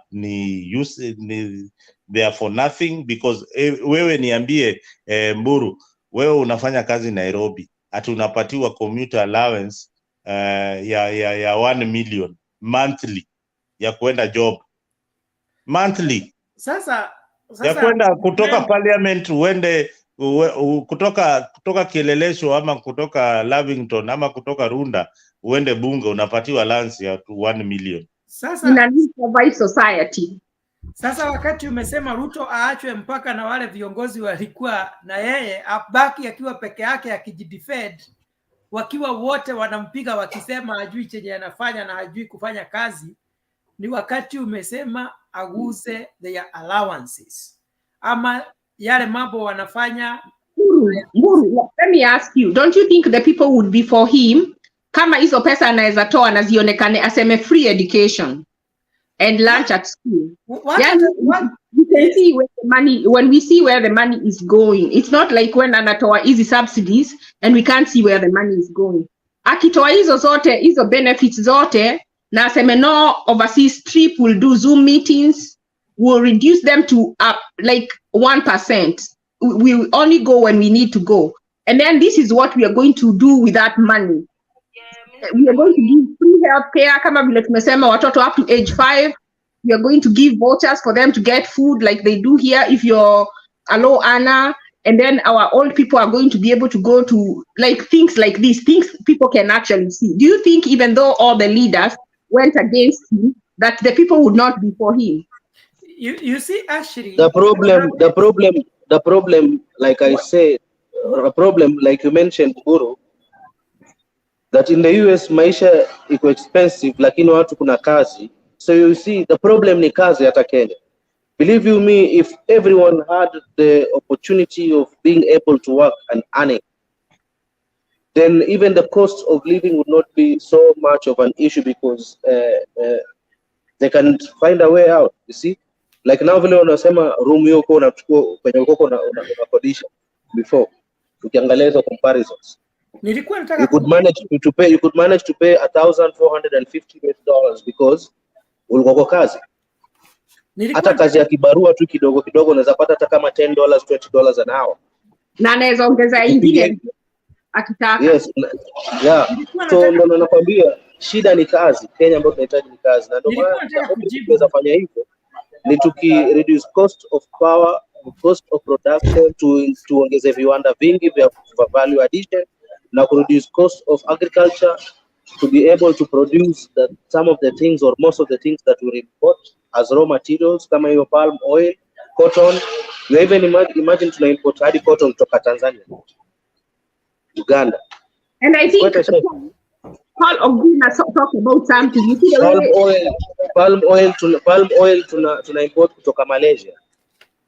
Over $80 million tuna spend on cotton, on palm oil.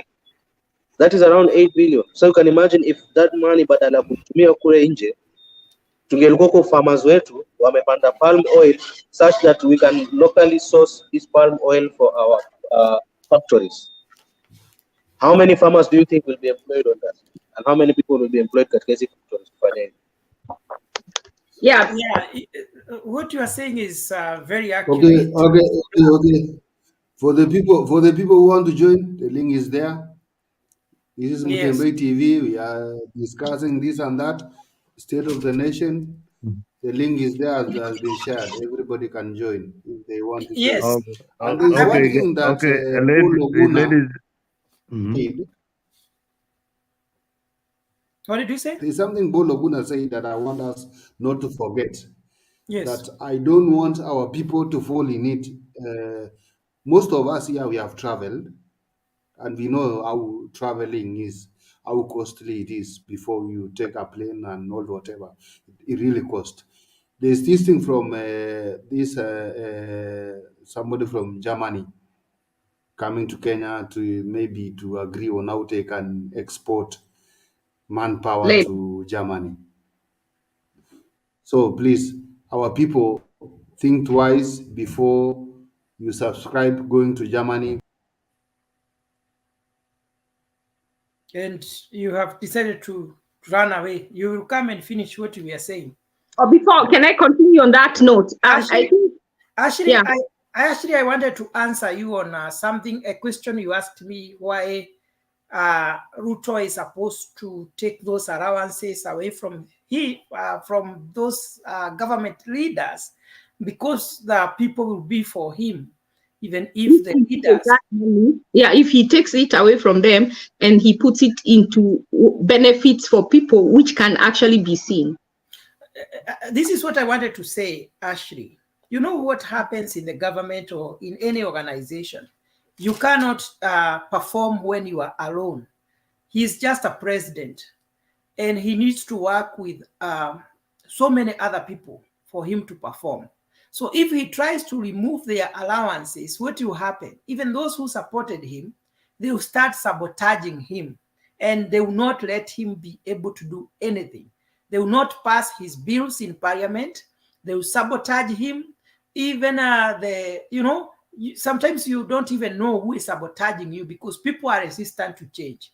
So you be very careful to do that, because they won't let him do anything. So he must be very careful on that. I know they're supposed to sit down and agree on how they can handle such things. But actually, for me, I think the problem is not even the allowances they get, because across the world, leaders get those allowances. What I think the problem is, we have so many big offices in Kenya. We have so many jobs. These leaders, we have so many positions in Kenya that are not supposed to be there. And the same position are for the same reason you said, because he has to also cater for his people, the people who chose him. So at a point, he has to talk to the people who chose him and tell us, let us work for the people this term, and maybe next time we can do something for ourselves. So just like the way he's asking people to give him, to be patient, why can't he turn to the leaders and tell them to be patient, to have enough with their salary, because they are being paid well? This is a third world country. For a person to be paid 15,000, which is somebody's salary per sitting, so that if you go for 4 sittings per week, you are going home with so much money that even those are 3 people who you'd have employed with that money. So why can't he talk to his people, those leaders that support him, and tell him, let us work together to help people? Ashley, SRC tried to do that, and do you know what happened? These MPs ganged up together. The salaries and remuneration. Salaries and remuneration. Unless I speak slowly, we pronounce this. The salaries and remuneration. Bado SRC. Hebu sema promulgation. Unanipoteza kabisa. Yes, SRC. Salary They had removed. Yes, they had removed that sitting allowance. But wakapigwa vita. Kubwa sana. Parliamentarians wakashikana wakasema hata wataitoa hiyo SRC yenyewe to stop existing. And they have the ability to do that. And they have the ability to do that. So you can imagine, it's not something that has not been spoken about, Ashley. It's been spoken about, and just as recent as this year, January, hiyo ndo story ilikuwa inafanyika. Uliona wote members of opposition and government walishikana. Yeah. Wakanga page SRC. Ikabidi wa revise. Na unajua wanaweza shikana watoage president, vita ingine haijaionekana. So you see, wewe unaona mambo ya CDF ilikuwa outlawed. Our people so that when they wakishikana nao si to recall. Wewe sikia, CDF ilikuwa outlawed. Hao parliamentarian hata sijui saizi walipata hiyo CDF aje tena. They put it into law. That's it. They're capable of doing that. No, Hamasi, it was outlawed by the courts. It was an illegal. So they manipulate them and they put it now, it's part of law. So it cannot be outlawed. Oh, they put it very recently. Yes. So Kenya, we have a big problem, and our big problem, our enemies, our own leaders that we pay with our own money. And that we choose them. And that's the problem. We need to know who to choose next time, and it shouldn't be them. Actually, Ashley, I don't even think it's about who we choose. The problem is that we have many of them in those positions. We have so many elective or appointive positions. We also have so many constitutional positions. Sometimes it becomes easier when you are managing a few people than when you are managing a crowd of high-profile people. Yani ni wezi. Okay. Tuko na wezi na tuko na wezi wengi sana Kenya. How about we reduce them and then we increase the police force so that the police presence is felt on the ground?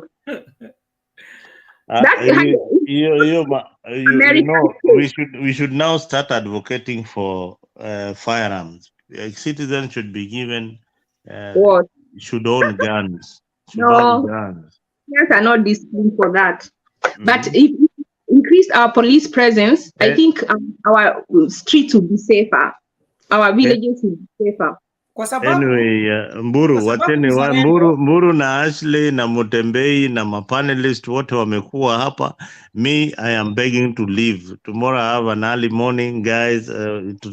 Mburu, endelea na show na Ashley, mko gangari. Wacha watu, Mtembei pia anaweza ingiza watu hapo. Kuna watu wanataka kuingia kwa show. Anybody who wants to join us can join us, but we should be planning to wide up. Mburu, asante sana. Na wale wote walijumuika kwa topic ya leo. We have discussed so many issues affecting our country. I hope we will be together again this evening to see of any development. Otherwise, thank you very, very much. You are in good hands of a beautiful lady who we never see her face, called Ashley. And, actually, it's late. It's almost. And Mburu, asante sana bwana. Yeah, we should be planning to wide up unless there are some people who want to join and maybe continue. But as we were talking, Keep, welcome. I strongly feel that we need somebody who help us to come up with a proposal to reduce these members of parliament. There are so many. Reduce the senators, reduce the women representatives, reduce the governors, reduce the MCAs. And remove the seat of the deputy governor. We need to remove it like yesterday. And also reorganize the former provincial administration. Still, it is still there, intact, and people are still getting salaries. We also have so many appointive positions. Remember, you don't need nominated senators. What are they for? I mean, like they are of no use.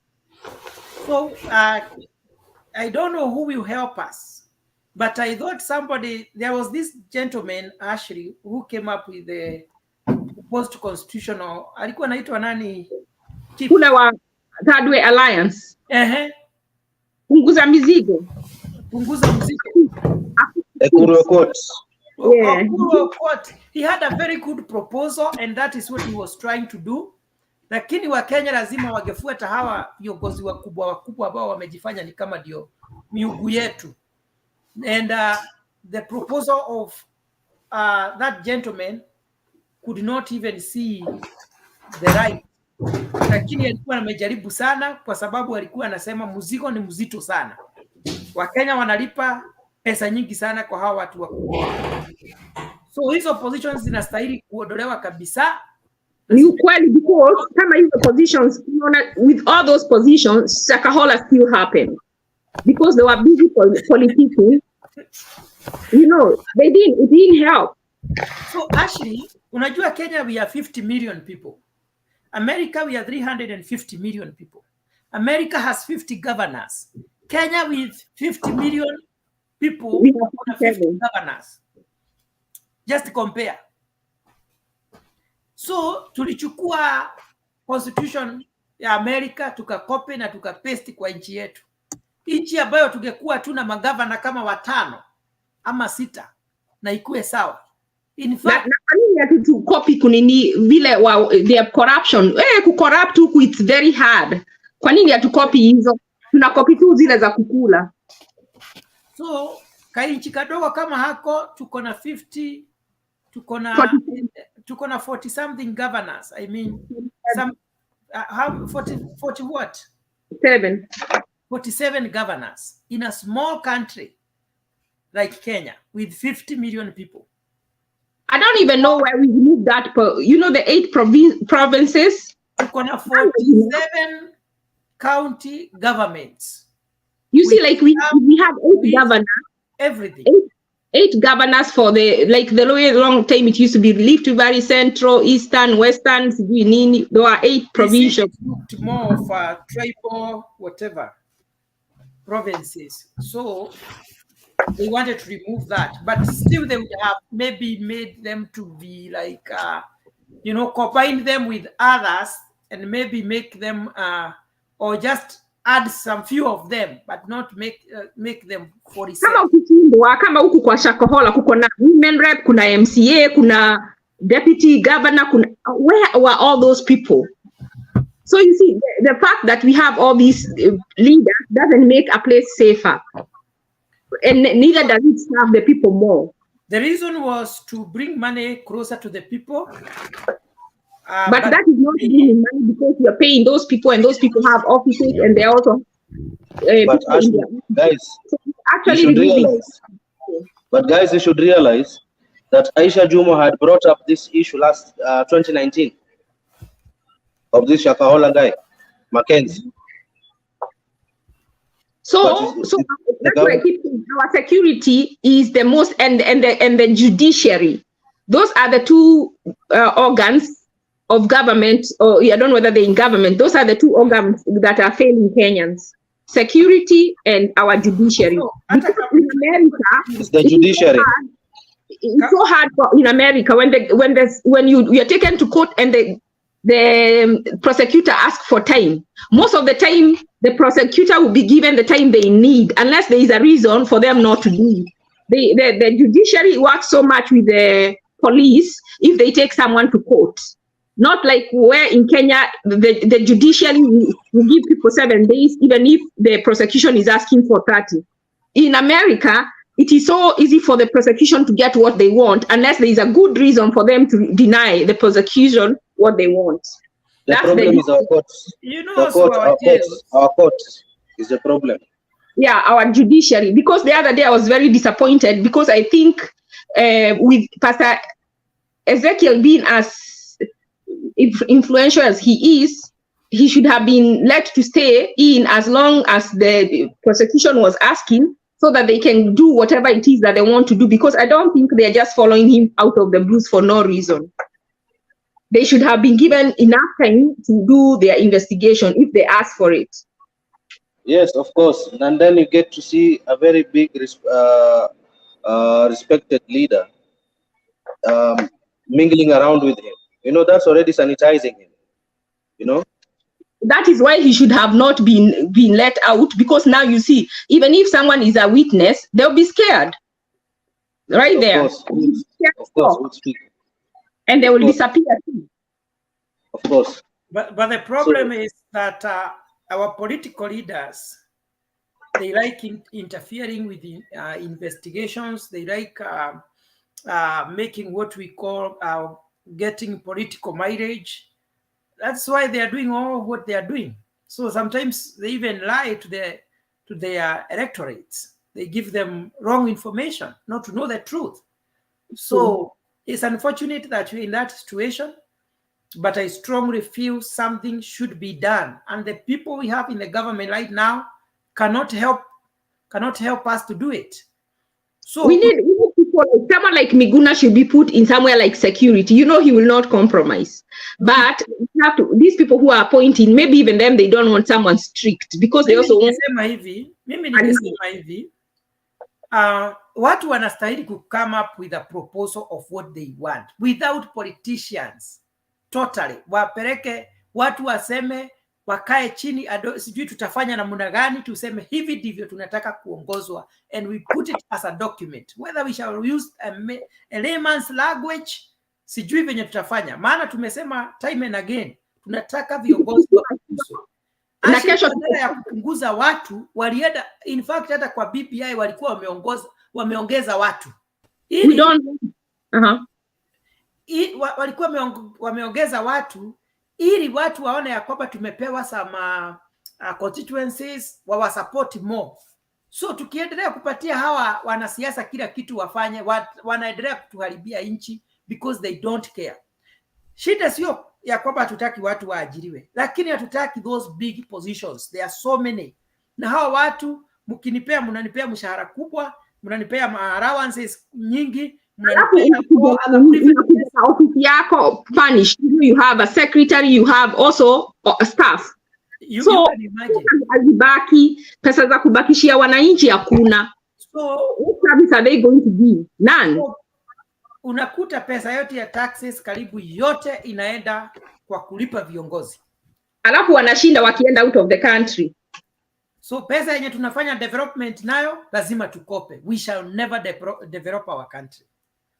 Na hatutawahi weza. Yes, what was I saying? Not jokes. Mburu. Yes. Nilipotea, sijui network kama nani alinitoa. Sasa tunakusikia vizuri sana. Ni wewe ulipotea, hata ulikuwa unaongea nikadhani umeona topic yako ni mzito ukatoroka. Hapana, nafikiri ni nini? Nafikiri ni network kama nini, hata sielewi. Unaona hata hapa nimenipoteza mara mbili. Nilikuwa nasema hii mambo ya chancellor wa Germany vile amevisit nchi kwa sababu ile desperation ya watu wetu hawana kazi, they end up falling in that trap whereby they want to go to Germany. Watu waende. Wacha mambo ya kwenda haina shida. Watu watafall in the trap, wanalipa pesa, hakuna visa. Nafasi ikipatikana nani? Hao watu milioni sijui ngapi? Ni sawa. Watu milioni 3 wameenda job bwana. Ni sawa, sikataa hiyo, nasema kuna trap itaangukia wale watu ambapo haitakuwa genuine trap. Wataangukia mahali babaya na pesa zitakuwa zimeenda. Unaona? Alafu something else. So they should be I was careful. thinking, Watu wenye wametravel kama nyinyi na labda mimi ama nani, we know how to go. We know how to go about these things. So our people, unajua mtu ametoka ushago pale haelewi what is happening, how is this done, sijui uende uchukue passport, uende embassy, uende ufanye nini, unaelewa? Yeah, I think what our leaders fail to do when they get such opportunities, and that's why they should talk to people who have traveled out of the country. Like now, I wish Ruto would have tried to ask him to bring, because they manufacture cars, to bring their plant to Kenya, where the plant can employ people in Kenya, so that people are not leaving their families and going out of the country. Yani, some people want to go, but just some people go just because they have to feed their families. But okay, they can offer that issue of people going, but they should also try and talk to them to bring their plants, because Germany brings plants to the US, so they can also try to talk to them to bring a plant in Kenya, where they manufacture parts for cars. So what happens unless those private companies in Germany decides to do so? No, you have to solicit, just like they were soliciting. The environment is very good, but in the short run, if there is that opening to go to Germany, Germany is a very strong economy. So yeah, at least for me, I'm telling people, kwa sababu nimekaa Kenya na nimekaa nje ya Kenya. Maisha ya Kenya mimi najua ni ngumu kabisa. So ukipata nafasi kama hiyo, ichukue. Today the world has become one. Sasa ile kitu watu wanastahili kujua ni hizo kampuni za huko Germany wanataka watu wako qualified kiasi gani. Ni kampuni zenye ziko huko ni za kazi gani haswa, waanze kuacquire skills. Ili hiyo opening ikipatikana, mtu aende afanye kazi, because still the qualifications. But Muru, that's what Ruto is doing now. I think the trip when he went to Korea, he had the same agreement with the Korean government in matters to do with marine jobs.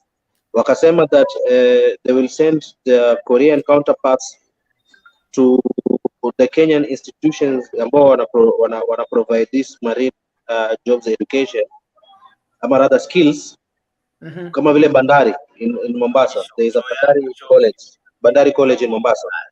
Yes. Sasa hii bandari college in Mombasa,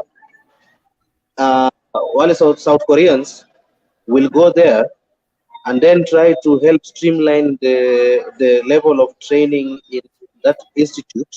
Yes. So that by the time wale watu wana graduate kutoka bandari college, they have exactly what is required by the job market in Korea in matters to do with marine jobs.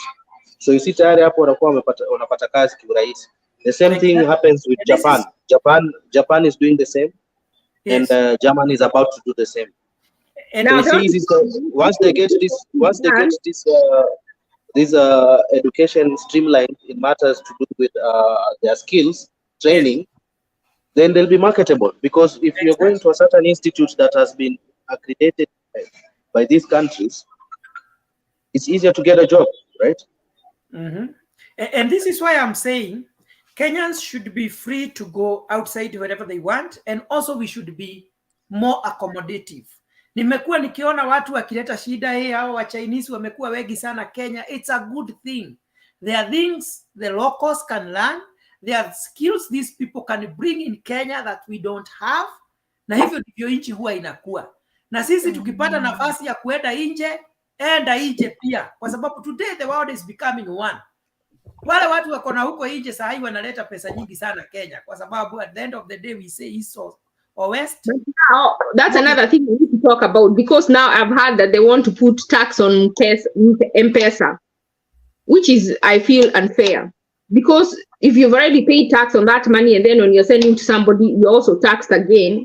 I don't think that's where they should be looking for money. They should look elsewhere. Yeah. Or you don't mind paying? No, we don't allow that. We cannot allow that, because any government, when they come in with their own issues. If you see even the athletes, when they go, they run marathon somewhere. before entering Kenya, they have been taxed already. Yeah. It started just slowly like that. If this tax was going to be used for good reason, we can say, but if they are stealing the money, just the other day, Bandy of Park already said someone built a road for 1 kilometer with, was it 65 million? So you see, they are taking this money and then they are stealing it. Yes. Even Muturi of the Attorney General, they were given donations of 45 million. It's disappeared, or it's unaccounted for, or it's being mismanaged. Those are only two, and the government is not even 1 year old. And we are talking of millions. You see now. Who did you say about Muturi? Who is Muturi? Is it the speaker? The one, Justin Muturi. Yes. Oh, the Attorney General. They were given 45 million. It was for legal implementation and service delivery programs. 45 million, and he can't explain it where it's gone to. And then there's this other guy in Bomet University. He said there was a construction of a 1 kilometer road. Do you know how much he said he used? 64 million. The money has already been dispersed to the person, the contractor. When they went to look, nothing has been done. There is no road. And it's 1 kilometer, 64 million. Yeah, so, Kenya is a country of thieves. So these are the people who want to take your money because they want to generate income. So you're like, even if they are taking our money, they're not taking it to use for good use. They are taking it to steal it.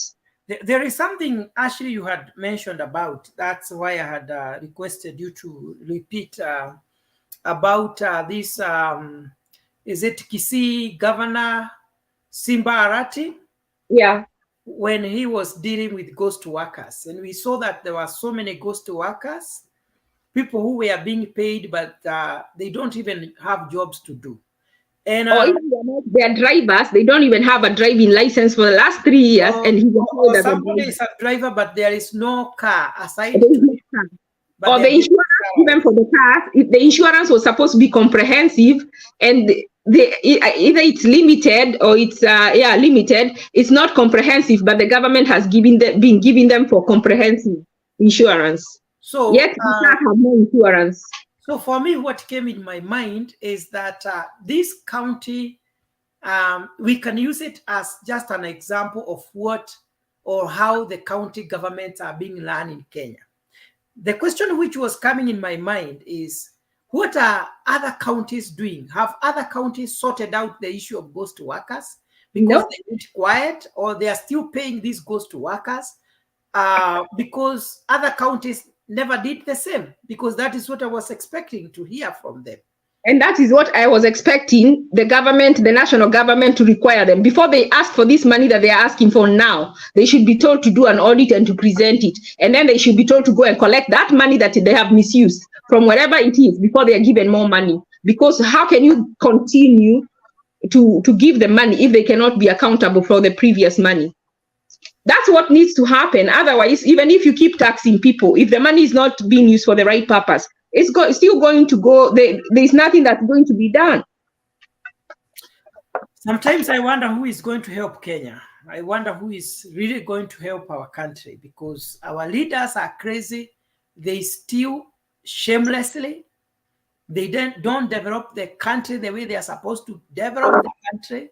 And they are so confident to come and say, face the people, asking them to vote for them again. And sometimes these people, they enter into politics with nothing. But after 5 years, they are billionaires. They have houses all over. They have land all over. They have, the best life you can ever got of.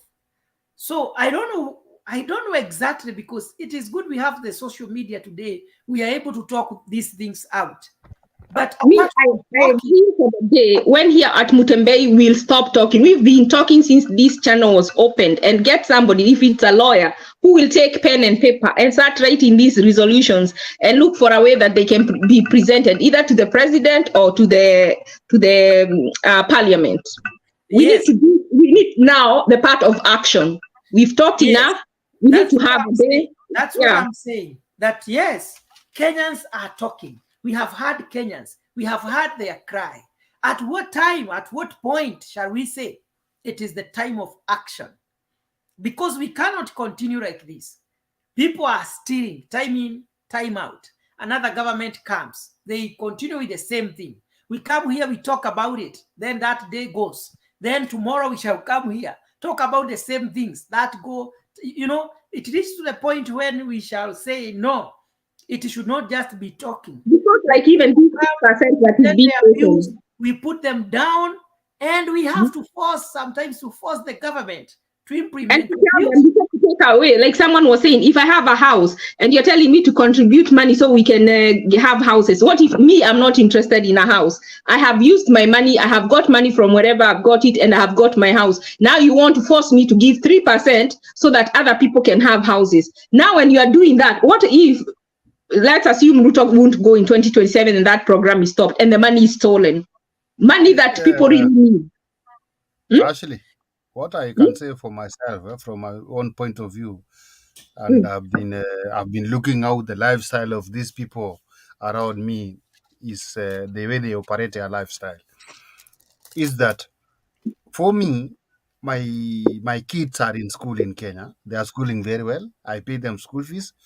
I make sure they study very well. They go to Form 4. They get some small college. I make sure they get some small certificate or college to go to another place in outside the Kenya, which is very much okay. For me, I can stay where I am, or I can go to another country. My kids, when they go outside the country, don't think they will think of going back to Kenya.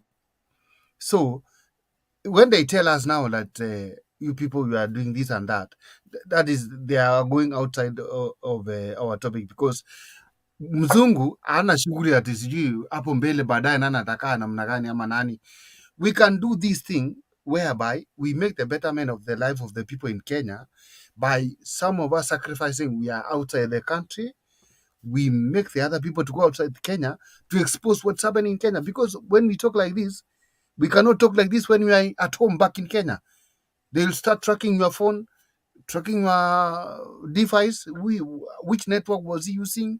Where is this person? Can we arrest him? Can we do this and that? We can think outside the box like that. Yes, we need to come up with something. And we also get people on the ground. We are people who can fund for a common cause, for a noble cause. If for really we were supporting somebody like Uhuru or Court, somebody we can think of working with. This guy had really tried to capture what is needed for Kenya to be a better place. But these heavyweights could not allow his bill to see the light, could not allow that proposal to go through. Why? Because they only want to put in things that favor them. Actually, Ruto, what's his name? Raila called it upuzi. Yake ya BBI ndio ati alifikiri ni mzuri. Look at BBI and look at punguza mzigo. Which one was really for the people? You see? So wanasema hii ya huyu mtu kwa sababu yeye hana nguvu na hana influence kubwa, tumweke kando. Ndivyo nasema hivi, sisi watu wenye wako diaspora tuko na uwezo hata wa kufund, hata wa kufanya hata whatever is needed. If we can mobilize na tuseme ya kwamba kuna mtu hapa na alikuwa na plani mzuri sana. Shida ni kwamba hakuwa na uwezo mzuri wa kuelezea watu what is in this bill. He can even bring that bill again. We revisit, we let people go through it. We put our ideas there that we believe can help our country to be better. Kutoka hapo tuseme this is the bill of Wajiko. And this bill mwenye ataipinga tunampinga. It is possible. It is doable. Kama unajua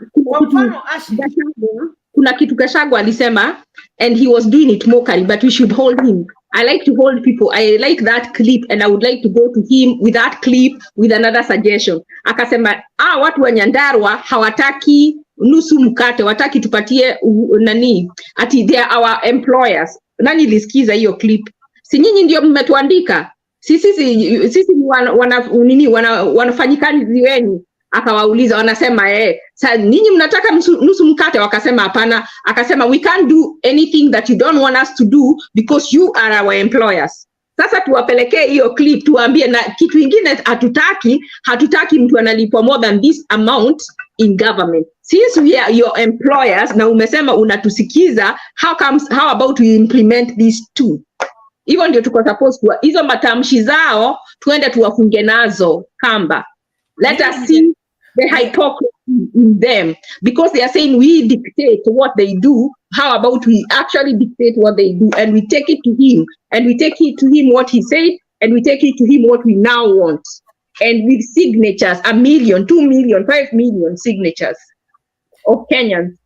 We should now start thinking on serious action, because when we say there is a big problem in the structure of our leadership, big problem also in this constitution that we gave ourselves, because to a larger extent we allowed the politicians to determine what we need, but it's not what we need, it's what they need themselves, so that we may continue being their subject. And in my mind, I was thinking that actually we already have somebody who had tried. It's only that he was not having enough strength. Before we go there, that's really big, because it failed in the MCA walilipwa.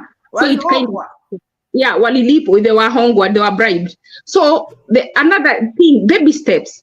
Okay, baby steps would be if we would just start with making sure this person who dictates whether to give MPs allowances or not, if we could remove them from being able to remove him, like they become independent, maybe hired by who can hire, not that, like Parliament can actually remove him from or her from her position. And that is why I heard that she agreed, because she had refused completely to put the allowances, but they started threatening her to remove her. So we need to have a position that they cannot remove. Yes. So that not threatened. I don't know how that can work, because she also needs to be checked. But she can be checked, but they can't remove her unless she has done, like she can't be removed just for, they threatened to remove her because she was refusing to return the allowances. You see? Yeah. So how can she be checked how can that office be independent without threat? Because these leaders, they get crazy money. They get the deals, they get the tenders. I mean, they get everything. So that when you see, kuna mtu alikuwa ananiambia in Kenya right now, the only people who are bringing up buildings, shooting up buildings, is the politicians. That's why everybody wants to go to politics. Na sasa wale ambao wako nje, wenye wako huko kwa cold, kwa opposition, mnadhani watakubali kukaa huko? Watawasubua mpaka muwaambie sasa kujeni. Wanataka kuingizwa wakule. Guys, there's one thing that we don't know, or you don't know, is that in Kenya, if I came into politics, or I came into parliament with your party as Mburu, there is some amount I'm supposed to be giving you in every month on my salary, or from my CDF, or whatever. That is the problem where it is coming from. That is why whenever like somebody like Jalango joins the government or goes to State House, Raila thinks that he has been told not to pay Raila this amount and that amount. That is why he's demanding for Jalango and other people who are not loyal to the party to be removed, and they elect another people, whereby they'll be giving money to the leader of the party. I don't know if that is, if you know side things. Yes, I understand.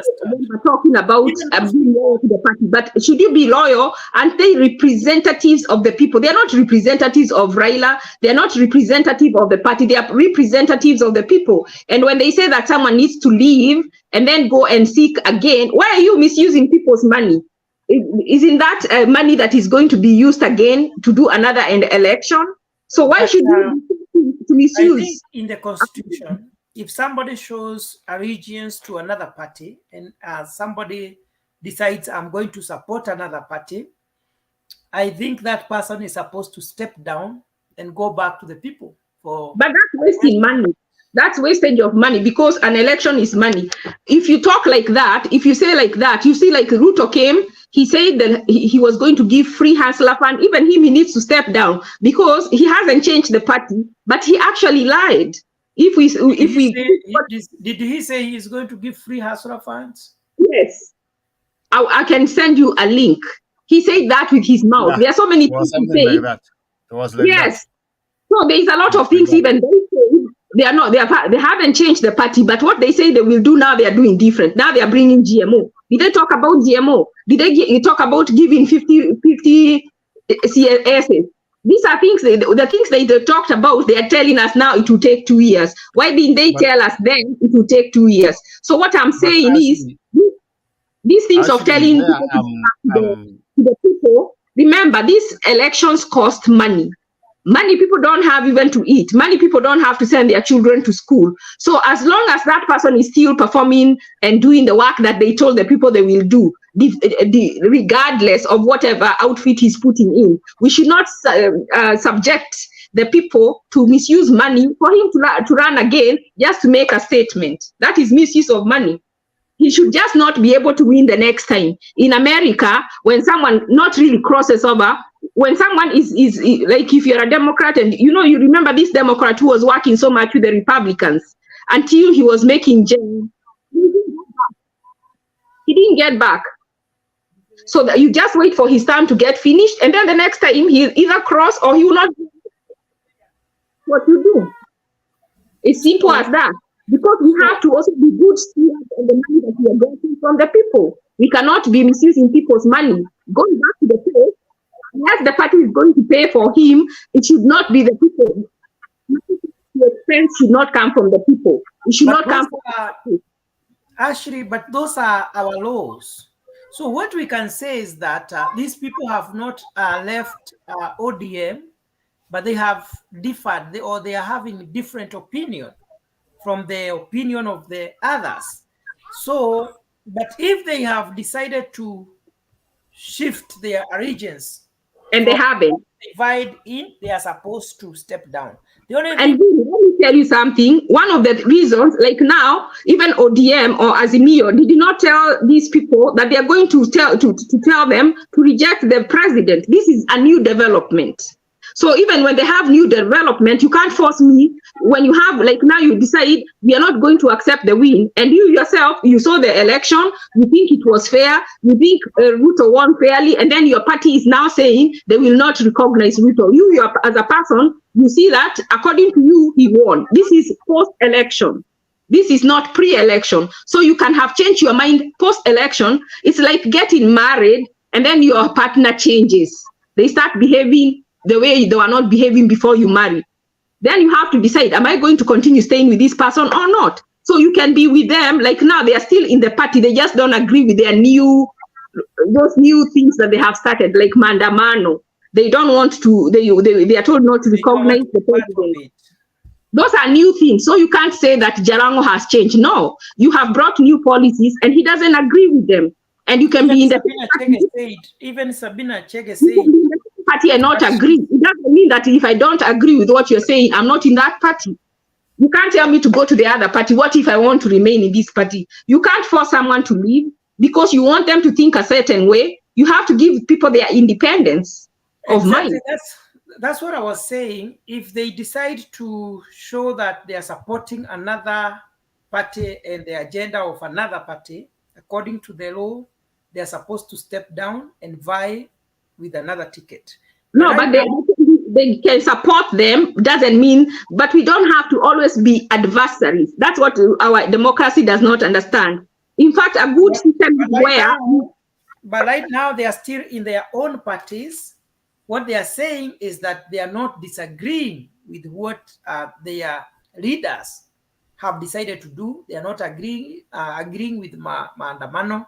They are also not agreeing with the decision of not recognizing the government. And I think... But issues, what from their Azimio, on the other issues about the Azimio, they are agreeing with them. So what is bad with saying I'm going to work with the president? It helps as Kenyans to form a united, like if the president brings a proposal that is good, why would you refuse it? until destabilizing your own country. It doesn't make sense to me to say that I'm going to work against the government. Who are you punishing if not your people, the people you represent? So do you think Jarango will ever be voted again in Lang'ata? We don't know. It depends. If the people are smart enough, they look at what he has done and then they will decide from there. But if people are foolish and they go with the leader, maybe not, because if it's still going to be an Azimio stronghold, he won't.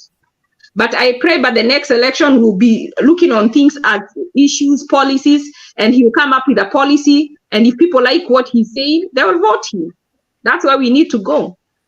Yeah, and we need leaders like those. I listened to his explanation to the people, and he was telling people, you voted for me to bring development.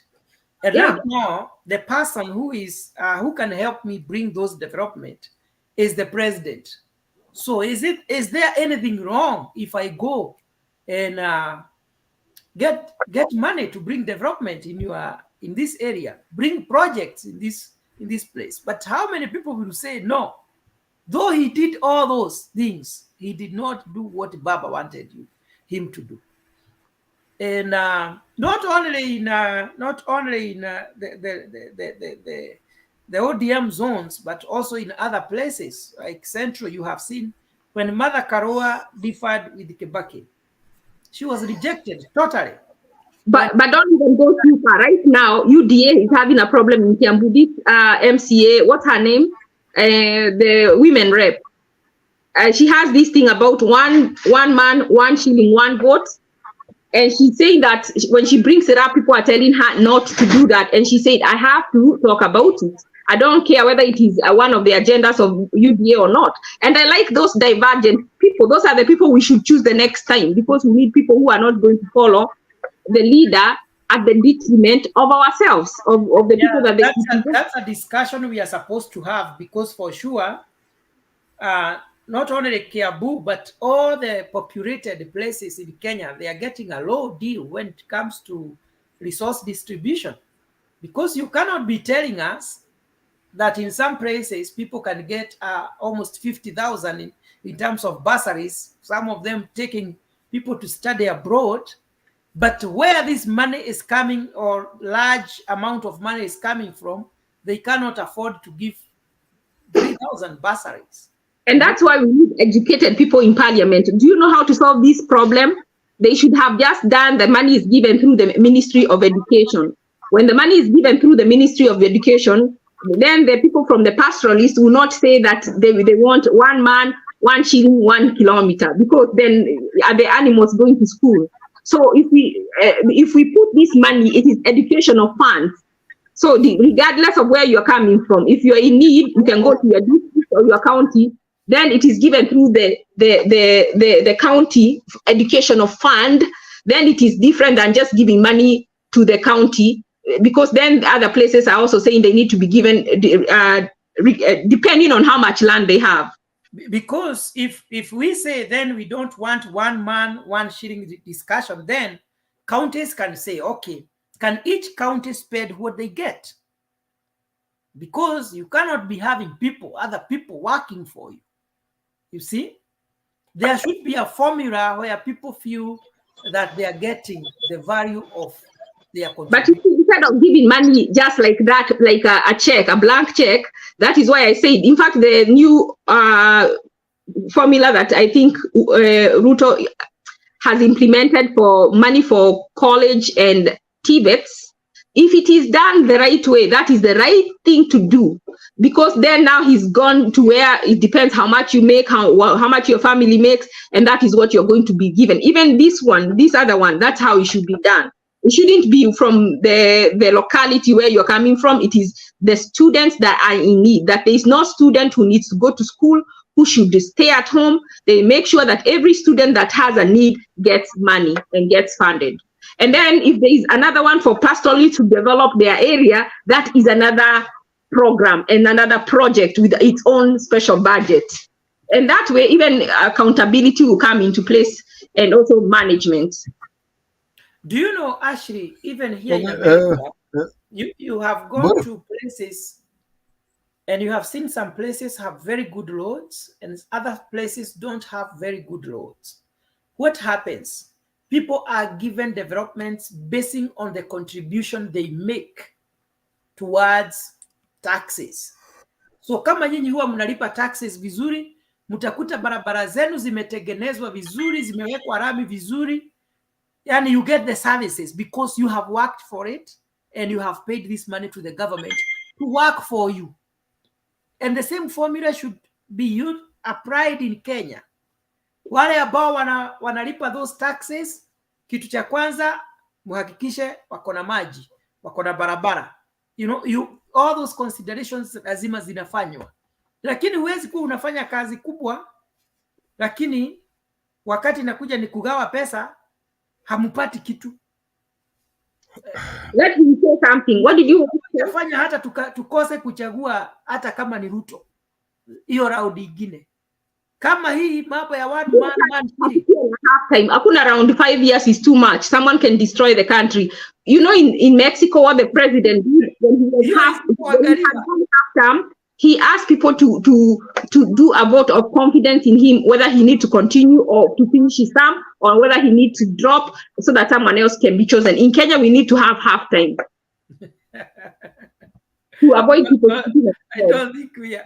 Okay, it's a good suggestion, but I don't think we are right. Mburu. Yes. Are you getting me?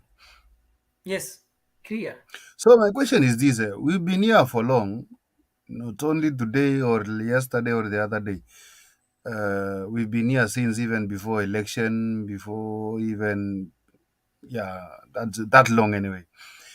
The informations we are talking here, is these politicians we are talking about, are they getting what we are talking about? Sometimes they are getting what they are talking about, what we are talking about. What are the actions? Because sometimes maybe we see the actions, maybe we don't see the actions. How in another way can we deliver this information to them? Good question. I don't think we should have a passive approach. Organize ourselves. We are going to organize ourselves. Yeah, good. We organize ourselves instead of having a passive a structured leadership, whereby we correct all the views that we hear here from the comments, from the panel, the panel of people here. We put them down, we scrutinize them, we see the one that can help, and we put them in a form of proposals. We can give the proposal to the government, which I believe it can help, but also it will reach a point whereby maybe we look for other avenues if the government does not act on those things. But still, the purpose of coming in the media is to inform the people. There are people down there who get what we are saying, and maybe they are in a position to do something. For instance, the reason why largely we voted this government, especially people from central Kenya, is because they said they are going to implement the agenda of or the issue of one man, one vote, one shilling. That is to say that the resource distribution will be done according to the population, not the kilometers of land and all that. So you give people money basing on how many they are.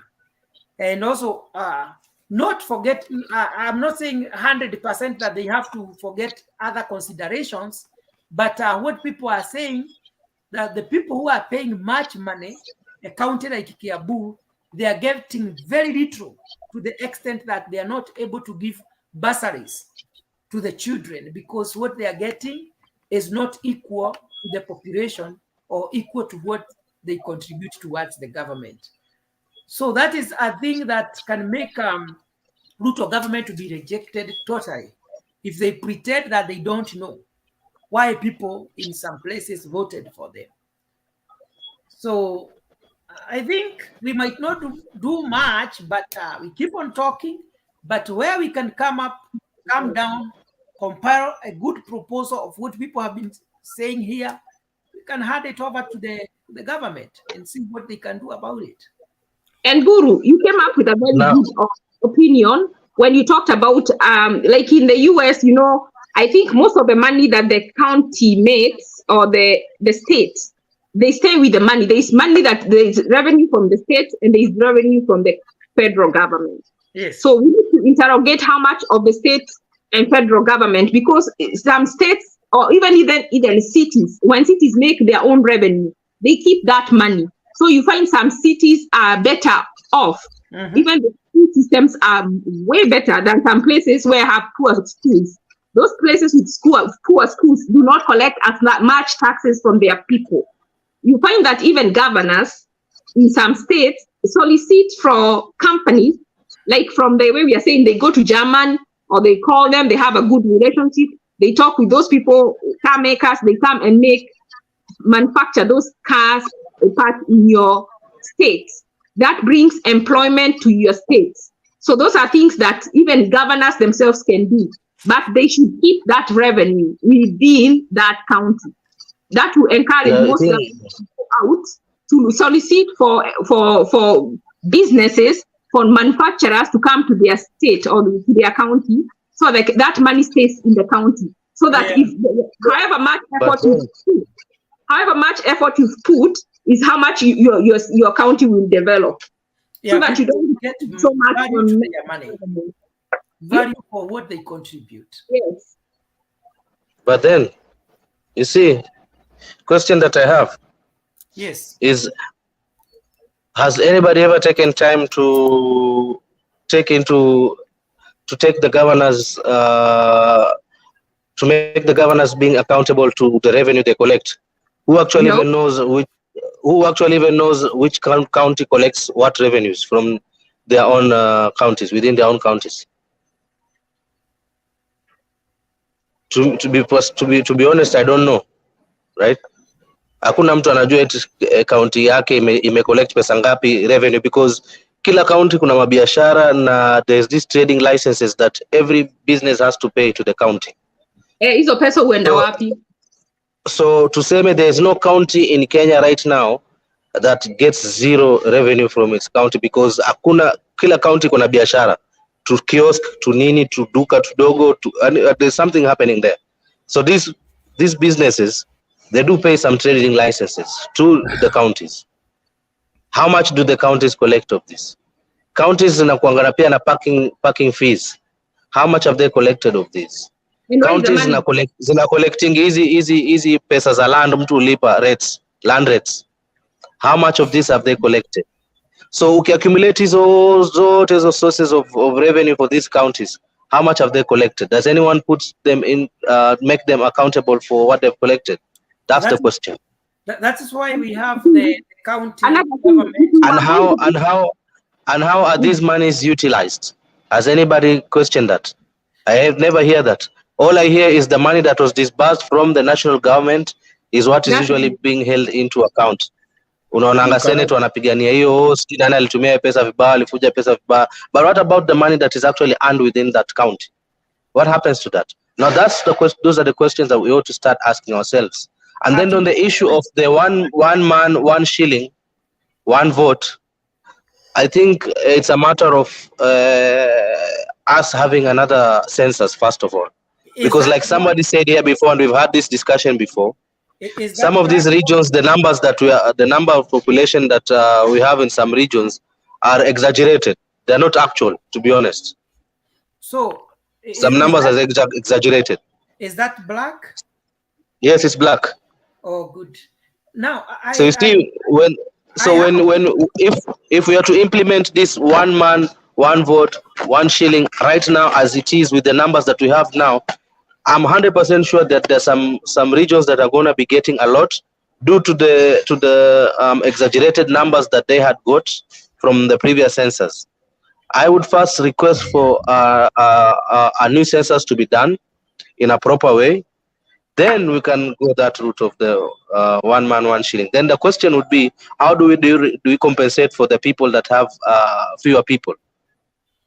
The regions that have fewer people. That's another question. Yeah. What do you mean? If they have fewer people, they have people. That's it. What did you say, Ashley? We are talking about the number, population. How do you account for them? Because what will happen? What will happen here is this. Sorry. What are you saying, Ashley? Tunakusikia. Black, we can hear you. Ndo nasema. Yes. So what happens to these regions with few people? What happens? They say that they're going to be giving out an equalization fund. Yeah, that equalization But I mean, that calculation was so skewed, and that's the reason ambayo ilileta shida hata wale wakati wa Maraya ndo wakakuwa kidnapped. Wewe tunasikianga tu politicians kusema one man one shilling one vote. Hizo pesa ni za nini, by the way? It means the allocation, the budget, the county allocation, the money would be increased kulingana na population of that county or constituency. Ile CDF pia, vitu kama CDF pia, ni pesa za kufanya CDF and the county. They say that they would have to do more projects. This is the government. Kama CDF vile kwa mfano na mabasari, they're saying that they're getting equal money as the rest. When they're, for example, a person in Kiambu would get, let's say, maybe 5,000. I'm just giving a number, 5,000. But a person in Wajir would be getting the same bursary, would get around 20,000 because there are few people. I think we should down. I think umeelewa chenye unaambiwa kweli? No, but I think we should break that money down to projects. Like we say, this is for education. Because ukiweka hivyo in such a blank check, it can be misused. And then you say, well, these people have fewer people, these people have a lot of people. Why don't we say educational fund? But that's how they want to put. That's how they want to put it. The county allocation. That's how they want to put it. On a county allocation, they want, when the money is being allocated to counties, that the population should be put into account. What I'm saying is, no, what I'm saying is, instead of it being given into a blank with a lot of things like one man, one shilling, one vote, it should be given to how many students are needing assistance from the government, depending, regardless of where they come from. Then it should be in the educational sector, in the Department of Education should handle that. If it is about developing areas that are less developed, that have more animals than people, that should also be a different fund on its own. That's the only way we will not argue or quarrel about this money. You see, Ashley, the government is not supposed to micromanage the county governments, because these are two governments. So that's why the county governments have their own assemblies. That's why we have for instance, let me just use Kiabu. That's why we have the county assembly of Kiabu to discuss their priorities, basing on, whatever they think is their priority. So I don't think the constitution would like the national government to micromanage the county governments. So county governments are supposed to make their own free decisions basing on their analysis on what is needed by their people. So I don't think the national government is supposed to do that or to decide for them. So the question I have for you, Black, I was having for you, because you might be more informed than me, is that what determines how much money comes from the county to the national government? Then at what point does that money go back, and how much go back to the county government? There was a formula, I can't recall, that Sakaja came up with it. Mm-hmm. I would have to dig in to give you the exact formula, because Sakaja ndo alikuja na hiyo formula. Sakaja is a very smart man. Just by the way. You didn't finish. Yeah. I'll get that formula and then I'll bring it here. That's a promise. No, that's a very smart fellow. As to whether the degrees are real or not, I don't know, because I was not in school with him. What do you know? But judging by his what do you call this? His contribution in Parliament, because he has been in both houses. Yes. In both the Yeah, we can't hear you now. You are totally. We have lost you totally. We can't hear what you're saying right now. So please get for us that formula, because we'd like our viewers to know how money is shared between the national government, how the money the county government correct goes to the national government, and at what point it goes back to the counties. It is still unambiguous or confusing. Get that formula. I don't know if you can hear. I don't. Yeah, we can hear you. Then you get lost. Sometimes we hear you. Sometimes we are not. I'll get that formula. Sijui kama unaweza kunisikia. Sasa tunaweza. I'll get that formula, then I'll come back on that. And then there's a question. Yes. Or rather, an issue that I was talking about earlier on that power, and I mean the IPPs. Now I'll give you a scenario so that it can be easier for the viewers and you, my fellow panelists. I'll give you an example. Gulf Power something company, that's an independent power producer. It sold around 18 million watts of 18 million units to KPLC at a cost of 121 shilling per unit. Okay, whereas Kengen sells their units at 5 shillings 40 cents. You see the difference, the disparity. Per unit. An IPP sells you power. An IPP sells you power at 121 shillings and 50 cents per unit, and Kengen sells you power at 5 shillings and 40 cents per unit. If Kengen was to supply power to Kenya, seriously, how cheap would the electricity be? Government even accept to buy in the first place? That's a good question. That's a very good question that we ought to ask ourselves. I'm So that's why I say, Kenya, we are able and capable of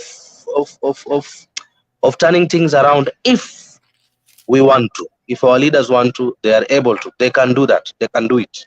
Because if you can just tackle that cost of electricity, badala tuuziwe na mtu 121 shillings per unit na tuchukue 100% kutoka Kengen wenye anatuzia only 5 shillings and 40 cents per unit. So, can you imagine how great that would do for the economy? Yeah, I would like you, in order to inform Kenyans more or to help the nation more, if you can do research for us concerning, or we will do research concerning who are the owners of IPP. Because I believe that is where the big problem is.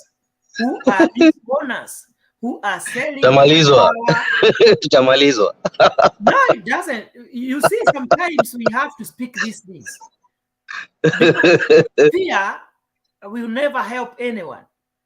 We need to come here and say, these are the people who are the reason as to why the power in Kenya is this costly.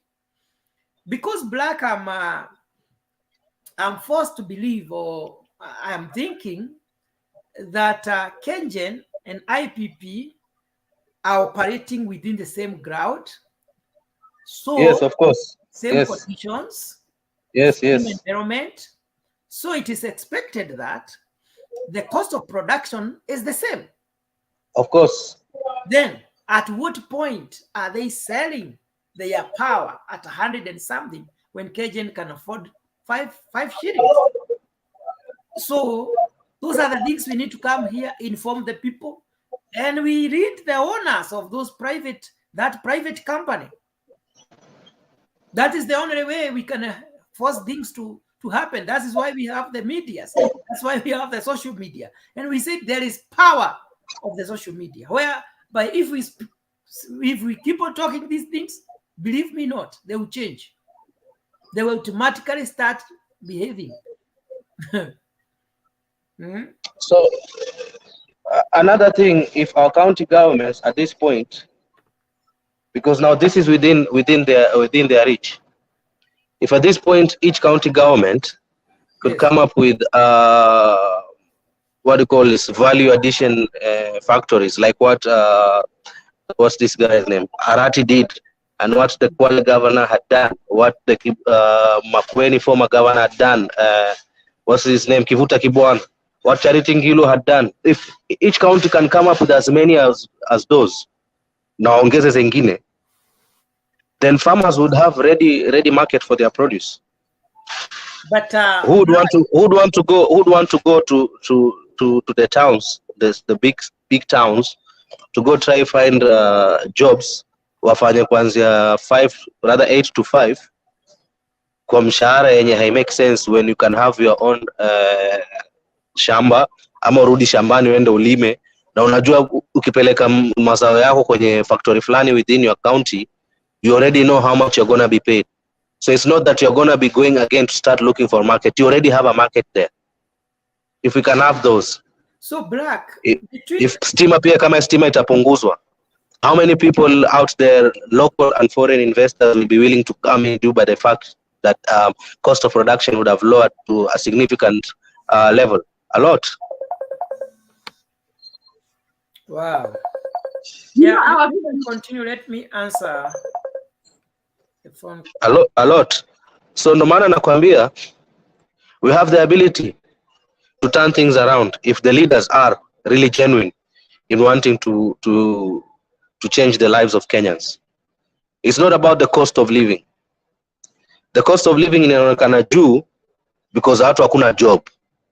Believe you me, if we can all find a form of earning income through the means which we said, production iongezeke, both from the factory and agricultural, alafu we buy our own products, tutakuwa mbele sana, tena sana. Hello. Does my phone hang or what? Hello, I can hear you.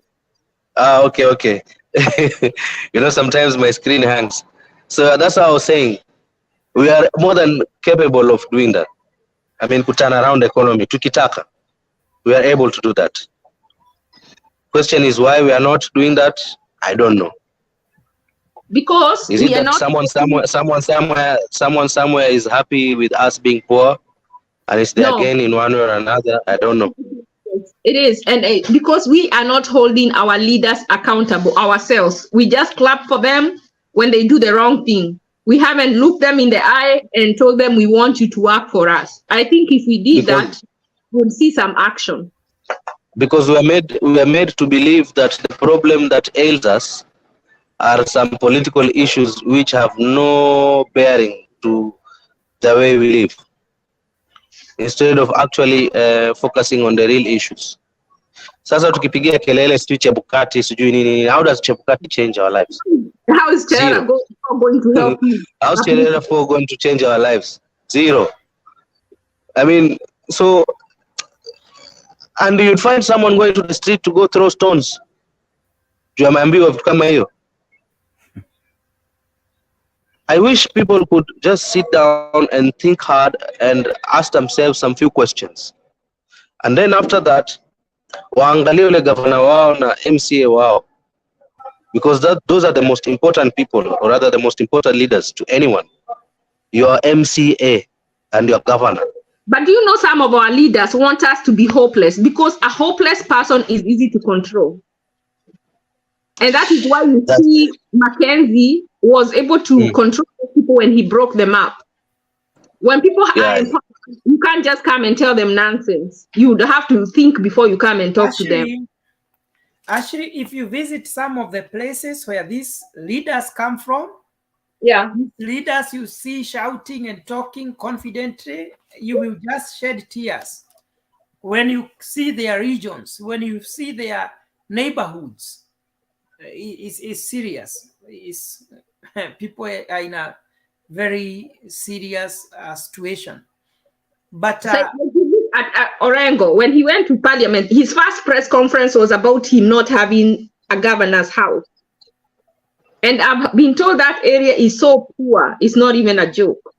But to him, the emergency was that he did not have a house, that they need to construct a house for the governor so that they don't waste money on rent. That was what to him was the most important thing. And that was his first press conference. Siaya hata sokoni yao ni iko open air. At least Kakamega has done great. But the Siaya County government offices are far much better and exquisite in comparison to Kakamega's county government. See, Oparanya's priorities when it came to spending on Kakamega County was far much efficient as opposed to Siaya, if I may just use those two examples. If the viewers and fellow panelists themselves can take time to get into YouTube and try to check what Siaya County government had done in the previous administration and what Kakamega, because they are not far from each other, and what Kakamega County had achieved in the previous administration under Oparanya, you see a very great difference. And then you get to look at the county assembly of Siaya, how it's built, just the structure. And then you look at the county assembly of Kakamega, how it's built, just the structure. The spending on the structure of the county assembly of Siaya is state of the art. When you look at the one in Kakamega, it's just a simple ninio. So hiyo ni homework napatia watazamaji na fellow panelists. Just try and check on that. You'll be surprised. And then when you think about this opposition leader, whose work now is always planning what they're going to do for Maandamano, you wonder what time do they have to think of what they'll do for development? It's because they've been convinced otherwise. So in their areas, they are not developing because they are picketing. It's for the cleanup. Yes, correct, you're right. And their people don't expect any better. And then they keep talking about high cost of living, yet they are not developing their areas. You know, someone said something very important here. He said, Raila has so many connections. Why can't he use those connections to convince them to come and bring development projects to his areas that he controls? Like there now, he was talking Malindi is his area. Why can't he bring projects to Malindi, to Mombasa? That when you actually look at the places where there is a concentration of his supporters, you say this is people who can actually lead by the kind of work they are doing in their small counties. They are doing a good job. How about you give them the government to run? A simple question is, if each and every person here could just try and go back to the counties which they come from and try to find out what's the most important long-lasting project that has been done by their county governors, the previous county governors.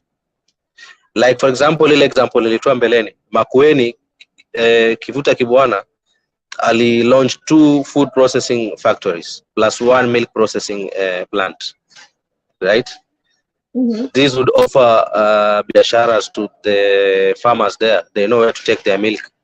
They know where to take their tomatoes. Gilu did the same with mangoes, right? Now, question is, when you look at the other counties, what have they done? At least Arati now has an avocado processing value addition plant, which they'll be pressing some avocados to produce oil. So that's something that is visible and long lasting, that people can say, yes, in Kisii County, kuna e plant in crush avocados into oil. Now, if each and every one of us can try and do the same and waende kwa zile county zao wajiulize ni nini gavana yenye alipita ama alimaliza ama mwenye yuko yenye ametufanyia yenye long lasting yenye itatusaidia for long. The one for Muranga, I don't remember what is the governor for Muranga? What's his name?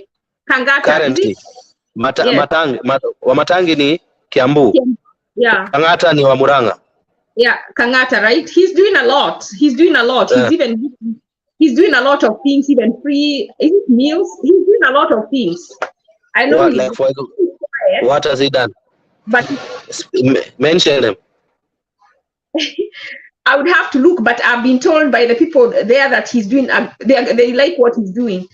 I think he gave free medical cards to old people.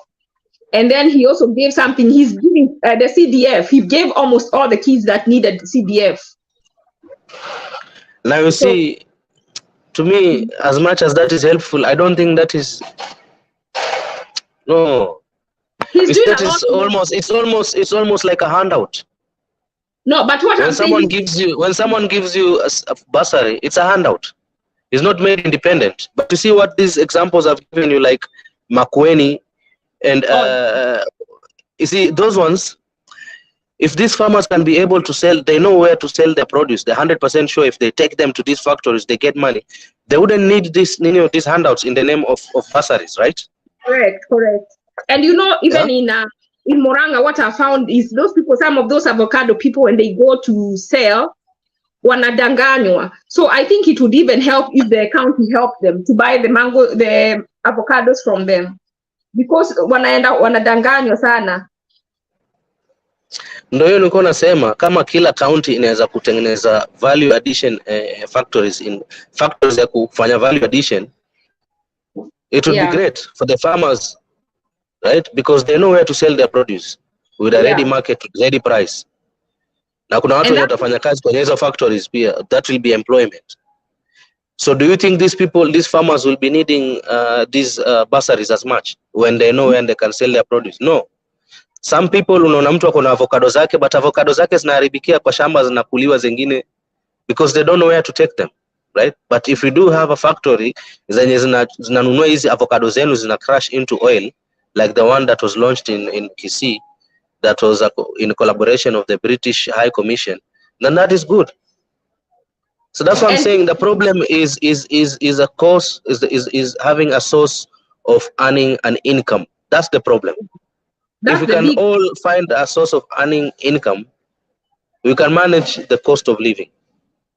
But if you don't have a source of income, everything will always be expensive. Hata ikirudiziwa vipi na huna source of income, it's still expensive because you don't have money.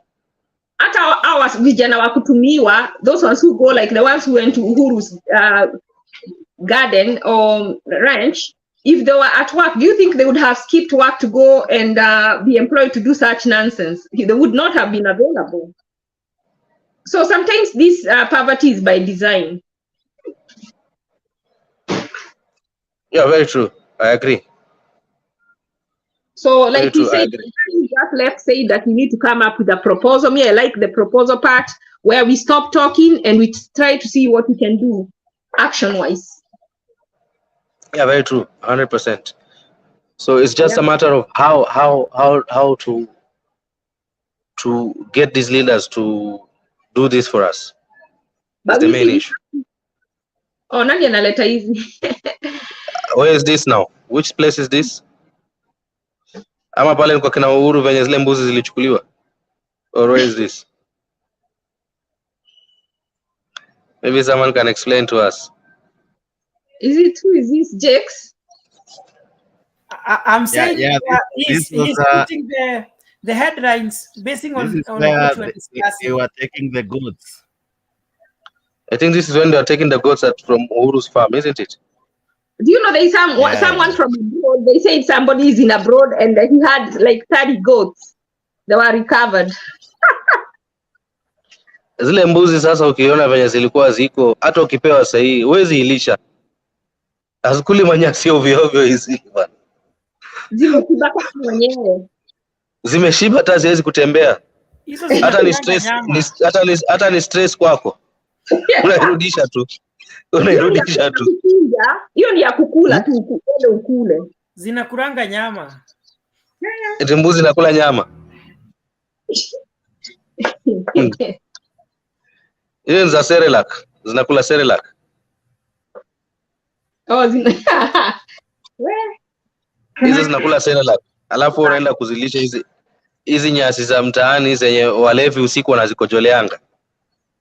Mbuzi itakuwa mgonjwa. Yes.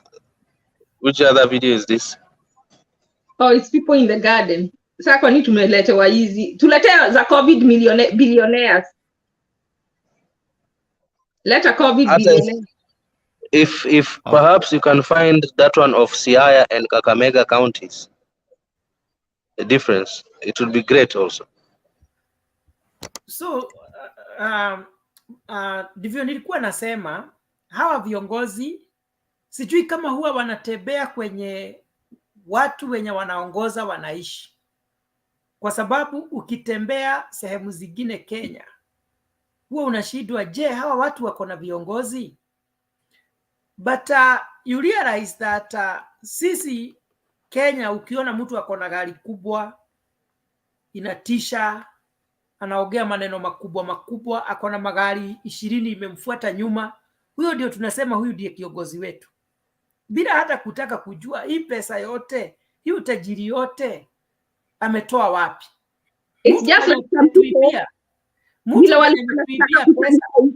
wanataka kusanitize huyu Pastor Ezekiel of the things he has done, but we don't know whether he's one of them who was having people saying over their property and killing them. So we should first investigate where is this money coming from, even though he's done all these good things, before you start praising him.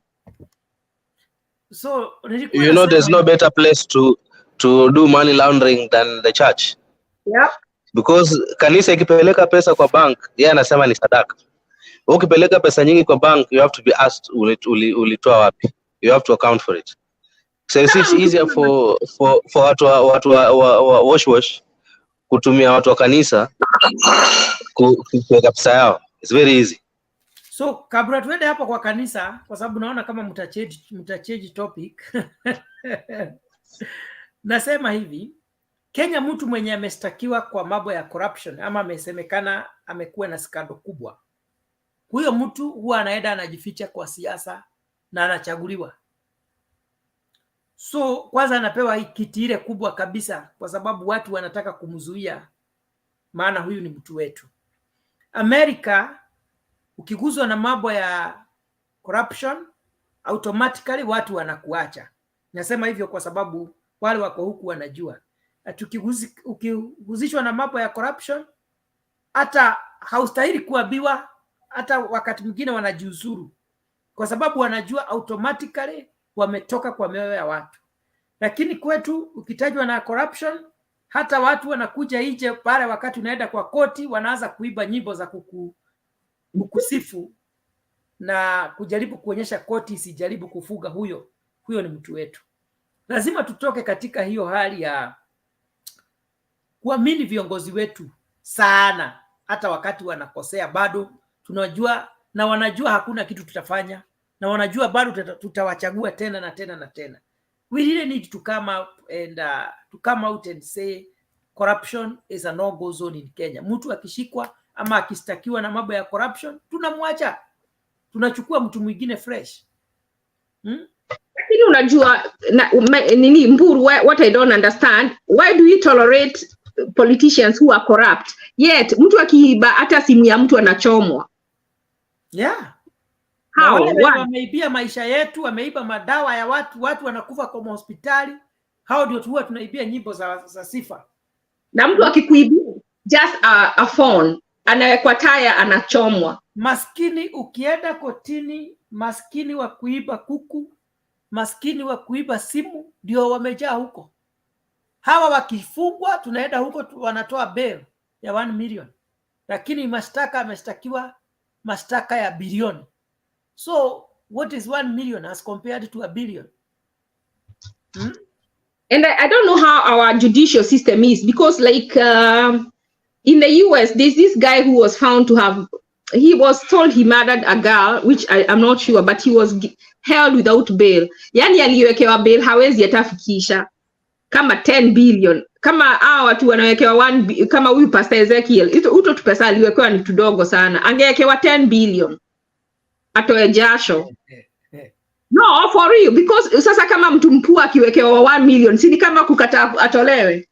And there are some crimes kama huyu Mackenzie, he should be unbailable. He should stay there until the case is over. some cases they should be no bail. Hata wanastahili kurudisha mambo ya watu kunyongwa. Huyo anastahili kunyongwa, aondokee wananchi.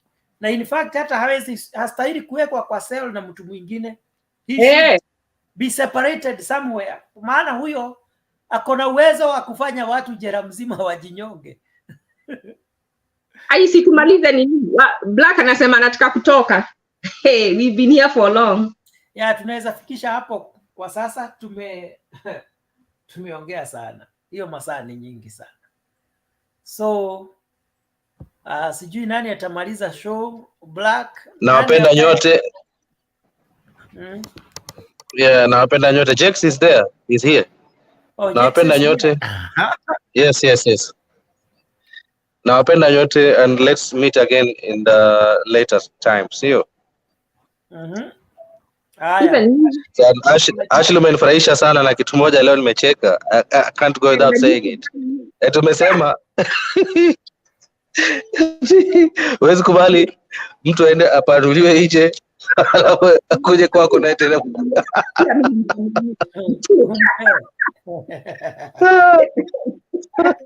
I never thought you could say such.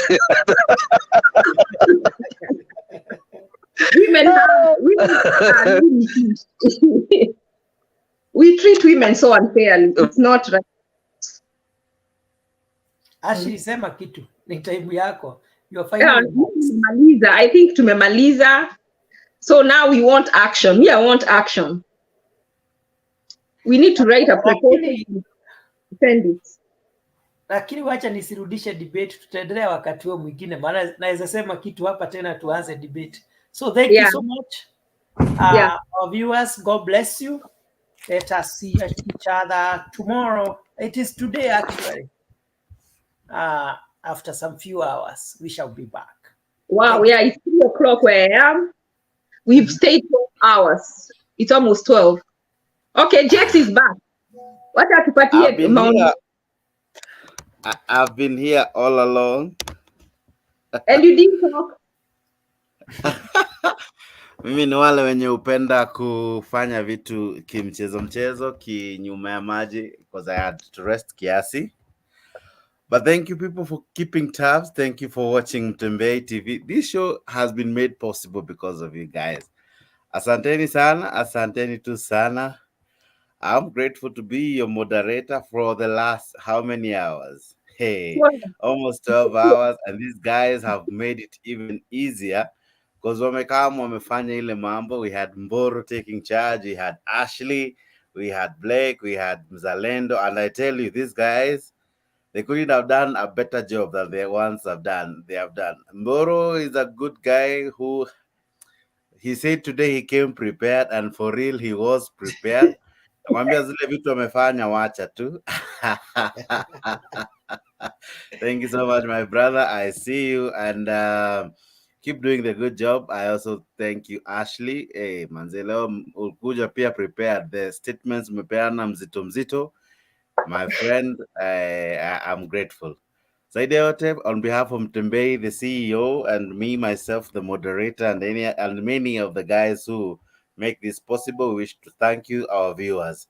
Thank you, our panelists. Let me now end let me end the show this way.